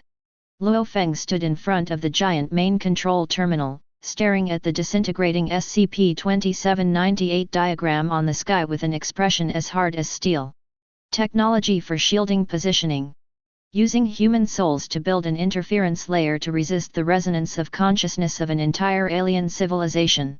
The technicians nearby were all silent. No one talks about any technological taboos anymore. Because they understand that the other side is not an enemy that technology can defeat. It is a virus, a resonance, and a form of will that rewrites the rules. Luo Feng murmured, "It's not hitting you, it's redefining you." Super Seminary World. Skyblade number 7 segment. Ge Zilun's mind hasn't yet come to its senses. Wait, you mean to? An external force caused the SCP to evolve. Just like in a game, at first there's an ordinary monster, but then it suddenly turns into a boss. Then how can we play? But Qiangwei said it simply, this is not an upgrade, it's a translation. The Thousand Fingers star is rearranging those anomalies in a way that we can understand. It doesn't make the anomalies stronger. It's an abnormal world that we need to get used to. Rui Mengmeng murmured, then, will it be rewritten if we continue reading? Bullet screen, panic screen, swiping. Soul injected into the mantle to block the signal. This is crazy. It turns out that SCP-2798 is an anti-alien calibration mechanism. It's not to prevent anomalies, but to prevent that star. After 2016, there was an abnormal outbreak, and now we finally know the reason. It turns out that we have been hiding, and now we have been rediscovered. 99.7. Does that mean that he also allows us to see the contents of the Sky Curtain? Sky Curtain 1000 Fingers Star Ability Upgrade Label Update. Name, Alienated Propagation Band. Form, Abnormal Evolution Trigger Factor based on the resonance of perceptual structure. Function, Activate the Abnormal Object Potential Undefined Module to produce unpredictable new features. Impact, the original containment protocol is completely invalid. Infection Level, Class Sigma, Reality Structure Distortion. Status Update, the Earth is in a repositioning state, and the Thousand Fingers Star has launched the second round of the seed infiltration plan. SCP-2798, confirmed totally failure. The abnormal ecological chain will undergo a qualitative change. Sky Dome Record Level Upgrade Warning Critical State. The sky opens. There is no sound. There is no narration. Only lines of cold text and images slowly emerged. SCP-001 Proposal Kalinin File Unlocking the Third Level Lock. Current Record Subject, Thousand Fingers Star. Project Status, Maintaining Activation. Observable form continues to evolve. The screen begins to show a highly corroded containment cell with unclear numbers, except for the fact that it is classified under the original Keter level safety standards. The internal environment was originally empty, but in the next frame, a tentacle-like neural network suddenly grew out and merged with the surrounding walls. As the footage unfolds, the anomalous entity is not identified, but a synchronous resonance pattern appears around it, similar to the wave pattern of multiple high-risk anomalies such as SCP-2317. Then, a line of text suddenly appeared. Resonance trigger, confirmed to be the projection source of the Thousand Fingers Star. Speculated behavior, using anomalies as a medium to erode the logic layer of the Foundation's structure. The next scene shows data loss in dozens of the Foundation's frontier laboratories. The experimental subject was originally in a stable containment period, but the following changes occurred in a short period of time. Containment protocols become unenforceable. Anomalous properties actively undergo mimetic transposition. Rationalization and reconstruction of automatic escape paths. The original containment document was written in reverse, resulting in information confusion and irreversibility. Screen pop-up tags. Setting pollution, non-original document authorization traces appear in the permission structure. Speculative conclusion, Thousand Fingers Star can implant itself into the document through anomalies. The screen rises, and a string of even more terrifying setting text appears. We thought the Foundation was recording anomalies. But in fact, the Foundation itself is part of the set. The Thousand Fingers Star is not in the containment file, it is being written into the containment file itself. The next page of documents slowly emerged. Ability Update Thousand Fingers Star Encoding Level Control Characteristics. Ability Name, Seeding Setting. Type, Nested Propagation of Exception Information. Manifestation, Step-by-step intervention in documents, containment logic, and personnel memory by manipulating anomalous objects. Effect, the project description, restrictions, and containment methods will continue to undergo reasonable modifications until the overall logic of the Foundation becomes its parent branch. Extended explanation, the security documents of some high-authority sites have self-rewriting behavior, containing newly generated abnormal numbers, which are suspected to be derived from the Thousand Fingers Star template. Naruto World. Inside the archive building of Konoha Village, Shikamaru Nara stared at the red mark on the projection screen that read the document can be written abnormally and fell into a terrifying silence. So it's not just infiltrating our world. Is it writing settings? Kakashi frowned, it is using the contained anomaly to contain the Foundation itself. It's like system decompilation of administrator privileges. Shikamaru took a breath and said slowly, it's not attacking logic. It's becoming logic. Doluo Continent World. In the core meeting room of Shrek Academy, Tang San and others were browsing the abnormal information flow that was constantly changing in the Sky document. Zhu Zuqing's eyes froze. I saw a piece of containment text being modified by itself. Is that the anomalous object writing its own description? Tang San whispered, it's not that the text has changed. It's a setting, it no longer belongs to us. Dai Mubai murmured, the Foundation itself has also become part of the anomalous project. Ning Rongrong took a breath and said, then how can we contain it? Tang San's eyes flashed. It can't be contained any longer.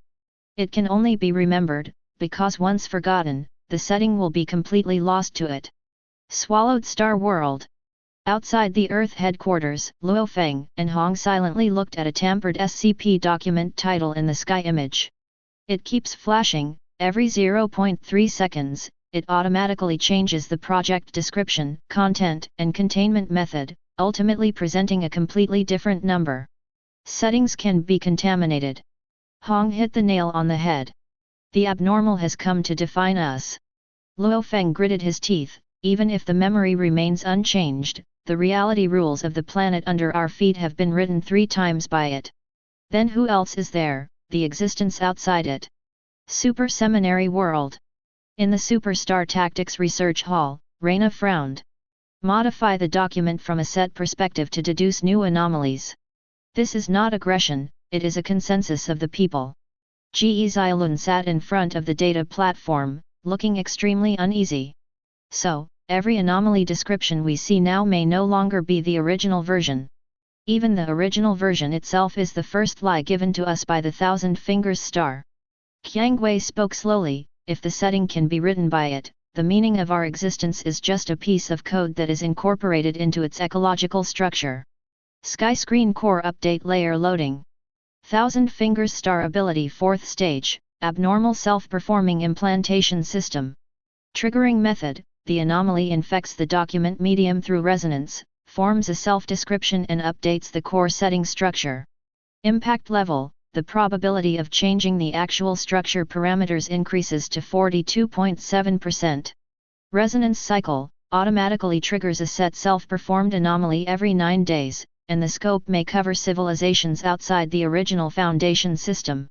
Note, at this stage, some modules of the Sky Screen have been affected by the Thousand Fingers Star, and there is a risk of document confusion and cognitive collapse. Containment Suggestion, invalid. Cognitive Suggestion, invalid. Existing suggestions, currently unblockable. Setting confirmed, the Foundation is not an independent system, but a self-enclosed Phoenix anomaly mechanism that evolved from the pollution chain of the ascending star structure == Anomaly no longer contained. Anomaly, start of containment itself. Chapter 10, Setting to Self-Destruct. Thousand Finger Star activates the abnormal evolution chain. Skydome loading completed. This time, no number, file blockage, or permission level warning appeared in the center of the screen.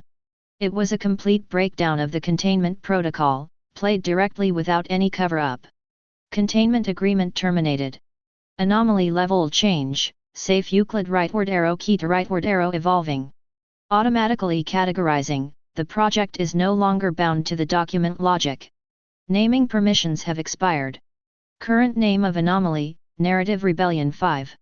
Immediately afterwards, the screen showed a surveillance video of the containment room. The originally stable anomaly rewrote its original state within tens of seconds, and induced mimetic links between 5 other SCP objects in the same site. These SCP entities do not share any common properties. But at this moment, they began to resonate, synchronize, and finally reshape themselves together. Clear text appears at the bottom of the screen. Thousand Fingers Star Ability Expansion Status, Abnormal Evolution Chain activated. Core mechanism of the evolution chain, using document narrative residue as a medium to induce abnormal items to enter self-definition. Dominant effect. The logical anchor point will be automatically found between exceptions to merge or activate the variant state. The original project features will be continuously rewritten to match the next stage template of the evolution chain. The document structure will be abnormally written back and then read into the system logic. all containment levels and control standards lose their objective effectiveness. Confirmed event. SCP-8352 gained the ability to predict the future by reading a possible future narrative in its own copy of the document.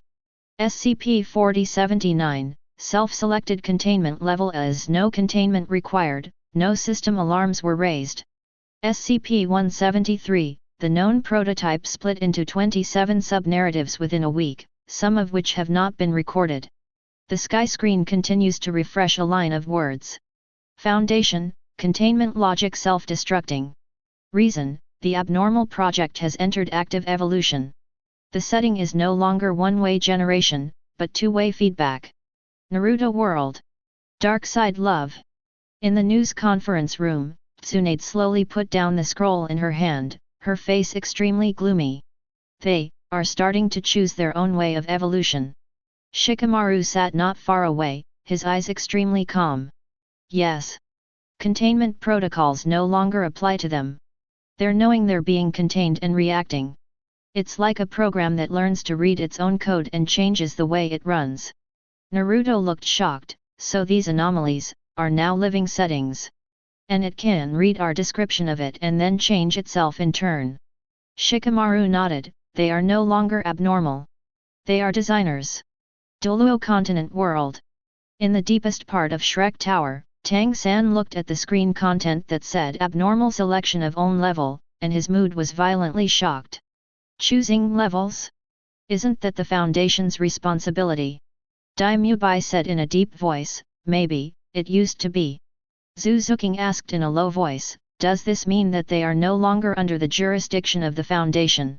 Tang-san shook his head, not just out of the jurisdiction, but, they are now the protagonists. Our rules are no longer the only rules. Even our judgment ability may also be set by the Industrial Star. Swallowed Star World. Luo Feng stood in front of the Universe Core Analysis Station, looking at the report summary of abnormality entering customization phase. Anomalies now write their own self-definition. He softly read the words displayed at the bottom of the screen. Abnormal number, self-abandonment. Name, I no longer accept being called abnormal. Project behavior, delete its own number and cancel the description content. Consequences, the item disappears from the system, but the entity still exists. 2.7. Note, other anomalies began to follow suit.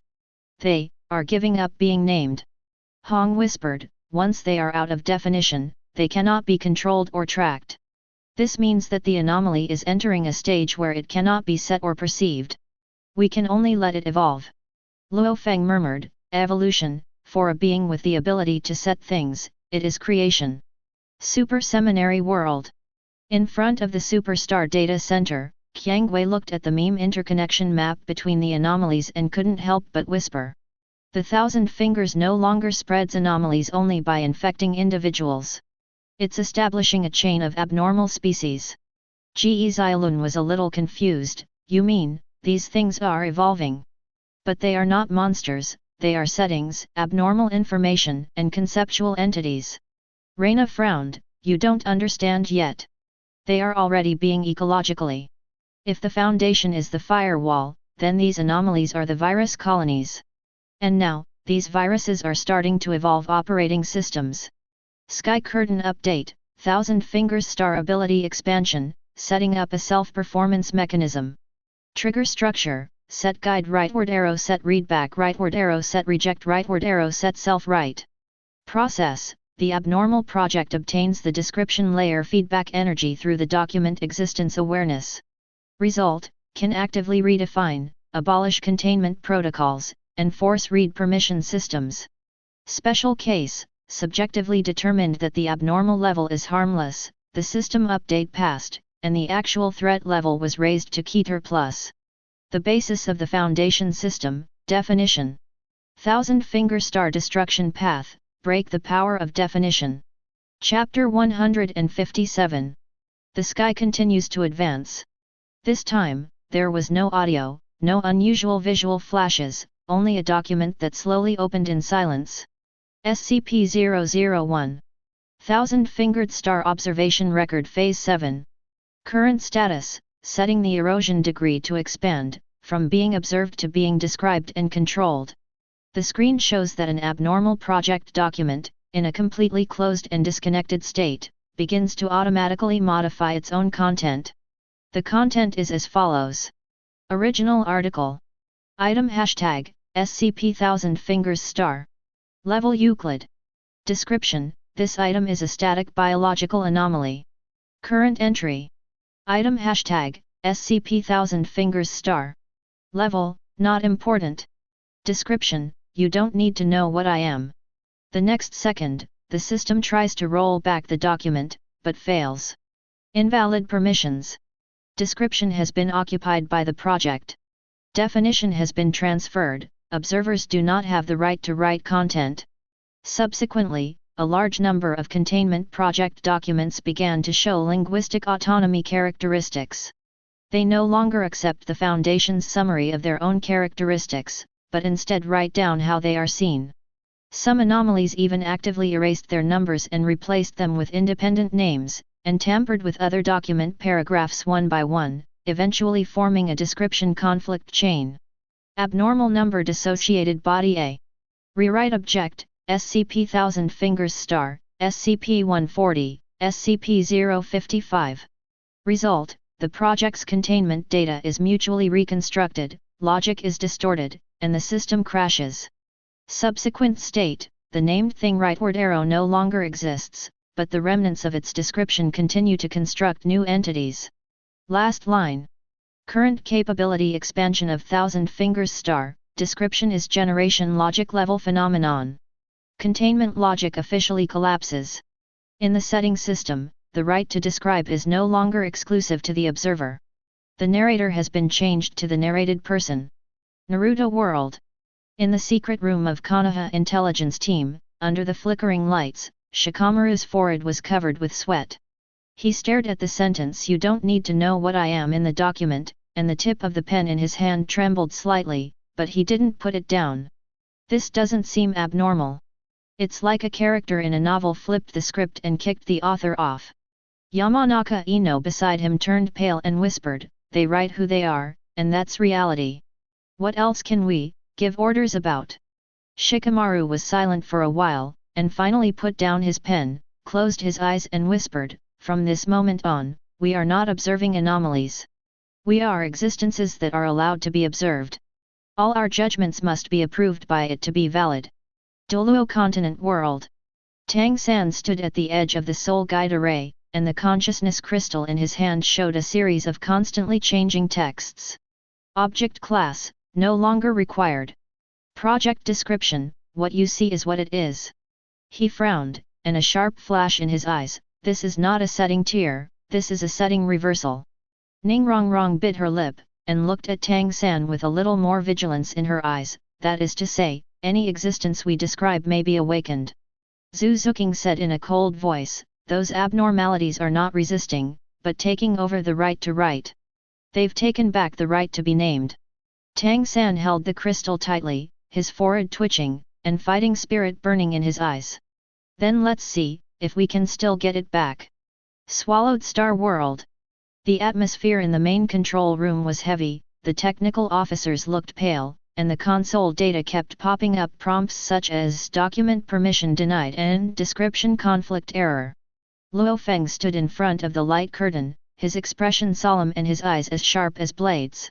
The line of text in the center of the screen was like a nail driven into his mind. "You want to define me? Then try to define yourself first." Hong looked downcast and frowned. "The 1000 fingers stars are more than just what's written into them. It's stripping all our defining behaviors away from us, strip by strip. In the end, we may not even be able to prove that we are human." Luo Feng exhaled slowly and clasped his hands together, "Then we can only let him define failure." Super Seminary World. A large amount of external permissions of the Skyblade mainframe were lost, and hundreds of files were in an irreversible editing state. Ge Zilun frowned, his heartbeat quickened, and cold sweat dripped down his forehead. "Qiangwei, these anomalies, can really modify the file? It's not an invasion, it's a serious problem." Qiangwei stared at the words, "They are not invading, they are taking back the right to describe. Before, we wrote what the anomaly was. Now, the anomaly tells us what you see. Rui Mengmeng whispered, so, once we look at it, what we see is what it becomes. Qiang Wei shook her head, no. It's what we should see. Sky Screen Definition Collapse Master Lock Update. Thousand Fingers Star Ability Update Phase 5. Call for Pollution System Activation. Core Mechanism, seize the naming rights through description. Right back rightward arrow. Extend the influence to the setting items. Accompanying phenomenon, some contained items are forced to change their names, levels, and target environment settings. Known results, SCP items are separated from the numbering system, and named entities such as I am the world, nameless divinity, and the undeniable appear. In the sky, an SCP document suddenly began to rewrite itself. The number of an abnormal project slowly appeared in the center of the screen, and then the text suddenly mutated. It was obviously electronic text, but it seemed as if an invisible hand was reshaping the handwriting bit by bit, rewriting the established description word by word. Item No, SCP-1473, deactivated. Current name, Narrative Denier. Description update, you are not the one who writes about me. I am the one who writes about you. Level change, no level, custom, main narrative. Authorization level, set by me. Then, several original documents were dragged into the projection, and the file pages collapsed and reorganized themselves in full view of everyone, with the existing descriptions completely swallowed up by the sentence "You don't understand me." In the deep data stream behind the sky, a large number of failure prompts popped up one after another. Describe permission conflict. Containment logic overflow. Language structure is unreadable. Setting system subject has been changed. Naruto world. Tsunade put down the teacup in her hand and frowned. The silent conference crystal next to her was still projecting the sky screen, repeatedly playing the clip of the document's self-rewriting. This is so wrong. She whispered, is this the self-destruction of the file? Or is it a self-acting? Shikamaru stood up slowly, his face more solemn than ever before. It's not just resisting being described, it is taking away the position of the describer. That is to say, he said in a low voice, scanning the scene, everything we see is not us reading it, but it is reading us. Naruto frowned, looking confused, so we can't write it. It's not that we can't write, Shikamaru looked at him, his voice as calm as iron, it's that as soon as we start writing, it already knows what you are going to write and decides whether or not to let you write it. Doluo Continent World. In the central library of Shrek Academy, Tang San's face was stern, and his mental power was projected onto a section of out-of-control files. The document no longer accepted external annotations, and all attempts to annotate were forcibly withdrawn. The pages even began to roll back the researchers' signatures, as if completely erasing their existence from history. Zhu Zuqing leaned against his side, her brows furrowed, it's not just changing the text, it's deleting people. Tang San closed his eyes slightly and exhaled slowly, it doesn't need us to acknowledge its existence, it only needs to deny our ability to describe it. Description is the source of power. It's cutting off our access to language. Dai Mubai pursed his lips and watched the sentence on the sky gradually turn into a blurry ball of light. You are not the narrator. You are just my intended audience. This isn't an anomaly, he whispered. This is a script. Swallowed Star World. In front of the central data core, Hong's face was as gloomy as water, and his fingers were trembling slightly on the keyboard. He had just tried to repair the format of a core containment entry, but the whole process was ineffective. The data was written back even faster than he typed. Luo Feng stood behind him, staring at the ending hint 12. You write about me, why don't I write about you? If you can't define me, don't define yourself. His Adam's apple rolled slightly, and his expression was calmer than ever before. It knows that we will try to correct the mistakes. But it has defined the act of error correction as part of it. Hong looked at him, his lips cracked, we are in its sentence. Instead of it being in our world. Super Seminary World. The data terminal displayed an abnormal document whose original number could no longer be identified. The entire page was blurred, with only the words at the top shining brightly. You are not allowed to define me, you are not allowed to understand me. Otherwise, I will define you. Ge Zilun stared at this sentence for a long time, and his throat seemed to be blocked. I am not sure whether our system can still read normal content. Qiangwei stood behind him, her expression so restrained that it was almost cold. Do you remember what we said before, that anomalies are wrong data blocks, wild values in the system? Ge Zilun nodded. But now, she pointed at the words that appeared automatically, do you think the definition of normal still counts? The sky did not pause at all, and the picture suddenly changed direction. The next section of content is no longer the document itself, but a real-time system screen of a certain containment site. In the screen, the abnormal item was originally numbered D, and name reconstruction is occurring outside the document. The number is no longer generated by the system, but submitted by the project itself, and the backend records are as follows. Application for updating the number, Foundation definition rejected. Apply for a new number, subject in the crack. Reason, I do not accept archiving. Archiving means that you have the right to write, and I do not agree with your language. Status, System default passed. Note, the system determines that the project has the high authority logic processing capability of custom number. At the same time, the document content changes as follows. The project description is collapsed line by line, leaving only the self-written paragraphs. Containment method changed by the object to no containment required. The researcher evaluation column was cleared and replaced with invalid observation.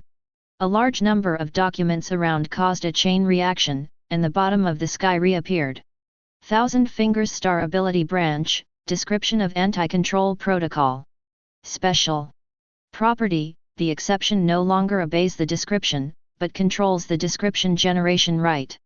Impact, Containment Protocol format collapses, text function fails. Consequences, document structure backfires to generate new anomalies. Status spreading. Naruto World. Shizun kicked open the door of the archive room, breathing rapidly, with a look of disbelief on her face. Tsunade-sama, Daogwen, it has changed its name. Tsunade's pupils shrank suddenly. Another one. Not one. Shizun's voice trembled. It was 13 people who changed it together.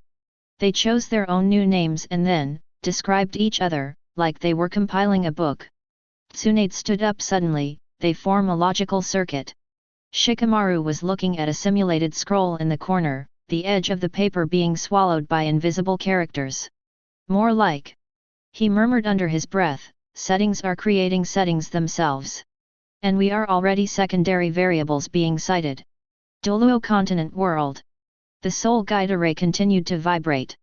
Zhu Zuqing listened attentively to the residual spiritual pressure echoing in the space, and frowned. I heard a whisper. She looked up at Tang San, it's saying that it doesn't want to be bound by numbers anymore. Tang San said nothing, watching a section of invalid document turn into light dust and dissipate in the fluctuation of soul power. He finally said, they have escaped from the definition. And we are still trapped in the footnotes we wrote. Swallowed Star World. Hong suddenly punched the console, causing the metal to deform. Report update failed, numbering system crashed 773. Luo Feng took a deep breath and stared at the words that kept flashing on the screen. If you try to name me, I will name you a loser. His fists slowly clenched, but his eyes were calmer than ever before. If this was all a game from the beginning, then it's fine. I just want to beat it until it doesn't dare to write about me. Super Seminary World. The terminal screen continued to jump as if it had consciousness, and dozens of self-named anomalies were added every second. Qiangwei slowly took off her headphones. They no longer accept the numbering system. Ge Zilun sat where he was and whispered, Qiangwei, you said, if they can define us, is it possible for us to define them back once? Rose didn't answer. But she turned around and began to write a letter. Target, Thousand Fingers Star. She wasn't going to leave it alone as the author. The sky was silent. The screen slowly stretched, revealing dozens of highly dense language sample curves, each representing a standard language configuration that a different civilization had used to describe anomalies. It has supported thousands of document systems and has been used stably and accurately for definition, containment, isolation, and recording. But now, every language waveform is constantly fissioning. Words began to twist themselves, syntax was divorced from semantics, subject and predicate no longer matched, and verbs lost their connection to meaning. The descriptions were like being torn, crumpled, and reassembled. It turned into a garbled combination that could not be parsed by any observer. SCP document language library motif damage, description anchor overflow. Exception naming logic failure. The object of containment cannot be tracked by language. Note, thousand fingers star is changing the common sense of language equals logic through high-dimensional input. Tianmu then added a short text. When language dies, description is lost. Once the narrative becomes entropic, reality will become disordered. Naruto World. Umbu General Intelligence Room. Shikamaru held a document in his hand that had just been sent back by an intelligence ninja. The content was supposed to be a record report of an unusual encounter. But he only read 3 lines before his face turned pale. This is not intelligence. Tsunade took the page and frowned. The paper was full of characters, but each character was like a dead body that had lost its meaning. There was no connection between them, no subject, no predicate, no action, no meaning. There is no word, not even direction. It's like someone talking in their sleep. It's not that we don't understand. Shikamaru whispered, his voice dry, we think we understand, but in fact, not a single line is written for us. He raised his head, his eyes empty. We use language to record things, but now, language itself is standing in the opposite direction of us. Doluo Continent World. Shrek Academy Conference Hall. Tang San stood in front of a soul guide projection board, trying to record the characteristics of the new containment with his mental power. However, every time a sentence is written, the content of that sentence automatically collapses back to the initial line. The sentence that is attempted to be completed will be counterattacked, causing the surrounding auxiliary soul guide equipment to fall into a temporary out of control. Chapter 158.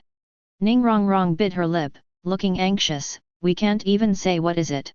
It's not that we can't say it, Zhu Zuqing said softly, her eyes full of coldness, it's that the world doesn't allow us to name it anymore.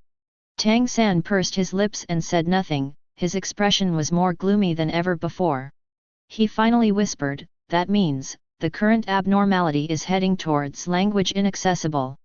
But if language collapses, then reality will also define it. Swallowed Star World. Inside the experimental monitoring room, Luo Feng stared at the abnormal individual that was repeatedly described in the projection, a mass of formless things that kept deforming and refusing logical structure. The researcher's voice was slightly distorted when he reported, it does not possess the state of yes, nor does it accept the negation of no. Hong was silent for a few seconds, and finally said a judgment that he was most reluctant to admit. It takes away from the basis of being narrated. It doesn't even have a subject structure anymore. Luo Feng said softly, we can't name it, we can't define it, and we can't tell others that it exists. Because as soon as we try to speak it, language itself breaks down. Super Seminary World. Main Terminal Language Logic Core Room. Ge Zilun stared at a semantic chain graph that had failed to load on the terminal with a stiff expression, as if it had been torn into pieces by an invisible hand. Rui Mengmeng said timidly, we tried to translate it, but it didn't accept any subject structure, didn't accept logic, and would actively change the perceptual form of the language. Qiang Wei said in a low voice, it's not avoiding language. It's killing the language. She looked at the system prompt flashing in the holographic projection on the sky. Semantic structure, nonlinear diffusion. Language anchor, completely ineffective. Abnormal cognition, cannot be named, cannot be told, cannot be transmitted. It no longer makes people talk about it, but once they open their mouths, they can't say anything. There was no pause in the sky as the picture was updated again. This time, it is a self-examination report. The report shows that based on the descriptive content of the Foundation's current standard document format, more than 71% of the paragraph structures have shown a narrative entropy phenomenon. Some paragraphs contain the following content. This paragraph is no longer recognized as language. The reader's cognition will be retraced to a context-free state. File loading error, but the technical level and language logic structure itself are known too. The language is dead. At the end of the report, a heart-shaking comment appeared on the sky. When language can no longer tell the truth will no longer exist. Naruto World. Tsunade looked at the silent aphorism at the end of the document, her fingertips trembling slightly. This statement is not a threat. Shikamaru's expression was as dark as night. It's a notice. Naruto opened his mouth, but found that he didn't know what to say. He wanted to say something, but found that the words that came to his mind were not enough. Doluo Continent World. Ningrongrong said nothing, and kept pounding the remaining diagram of the magic circle in her hand. Whatever we write, it destroys. Tang San slowly said, it knows that what we rely on most is not soul power, not divine thoughts. It's language. It's telling. Now, it has cut off our tongues. Swallowed Star World. Hong looked at the pale silence of the researchers and suddenly realized something. Every one of them was holding their breath. Because they are even afraid that if they say something wrong, their language will be taken away by the anomaly and become a new medium of attack. Luo Feng stared at the sky. This is the real silent era.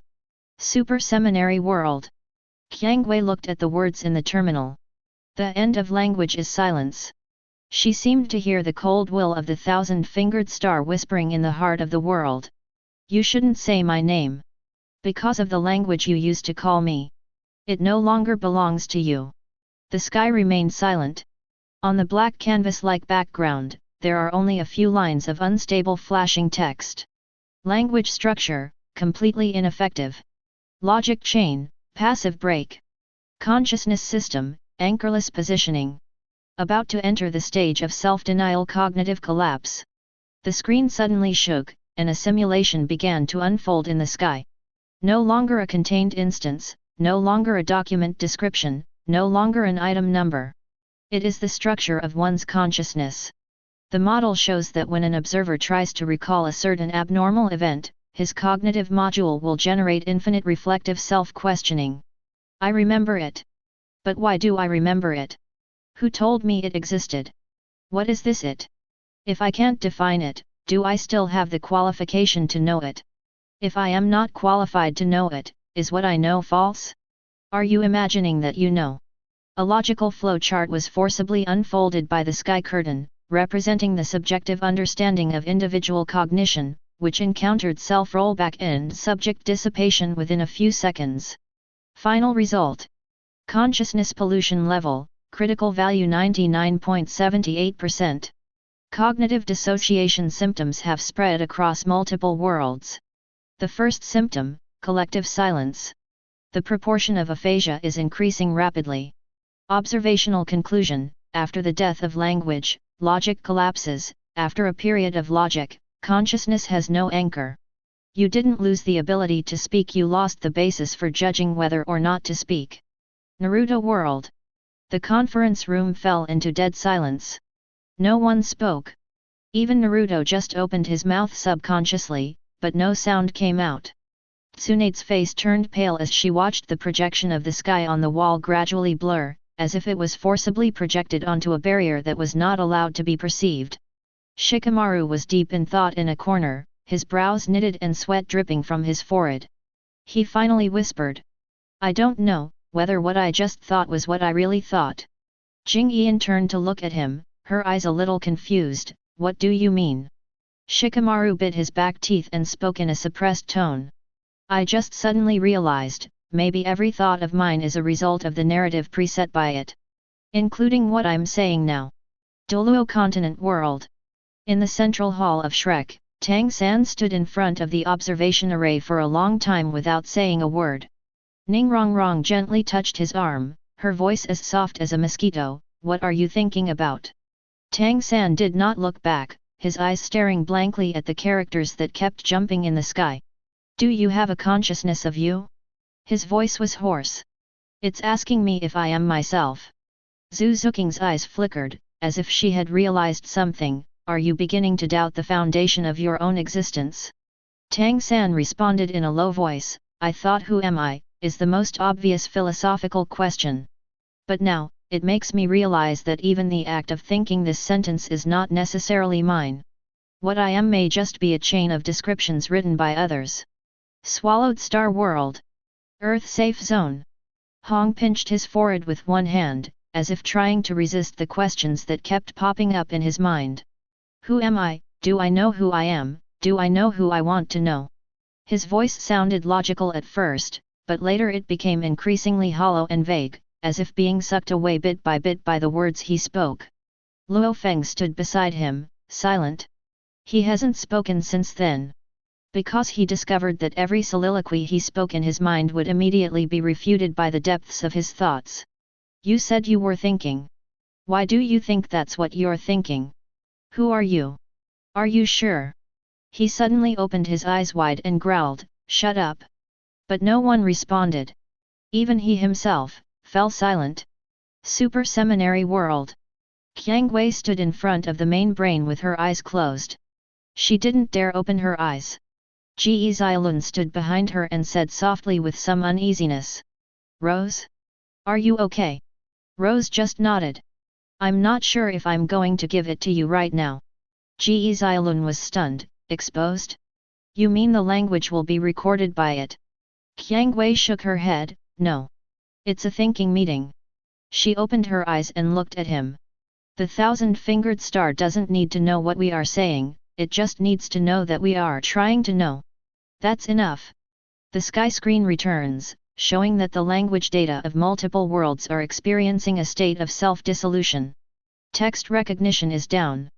Semantic load off-chain. Confusion of subjective consciousness. Logical directional collapse. Language is our last shield. The thousand-fingered star made us shut up. Now, it wants us to close our hearts. Next, there are synchronized projections of several worlds. The researchers were all silent, and all the documents turned into garbled text. The control personnel at the shelter were silent and autistic, refusing to speak. People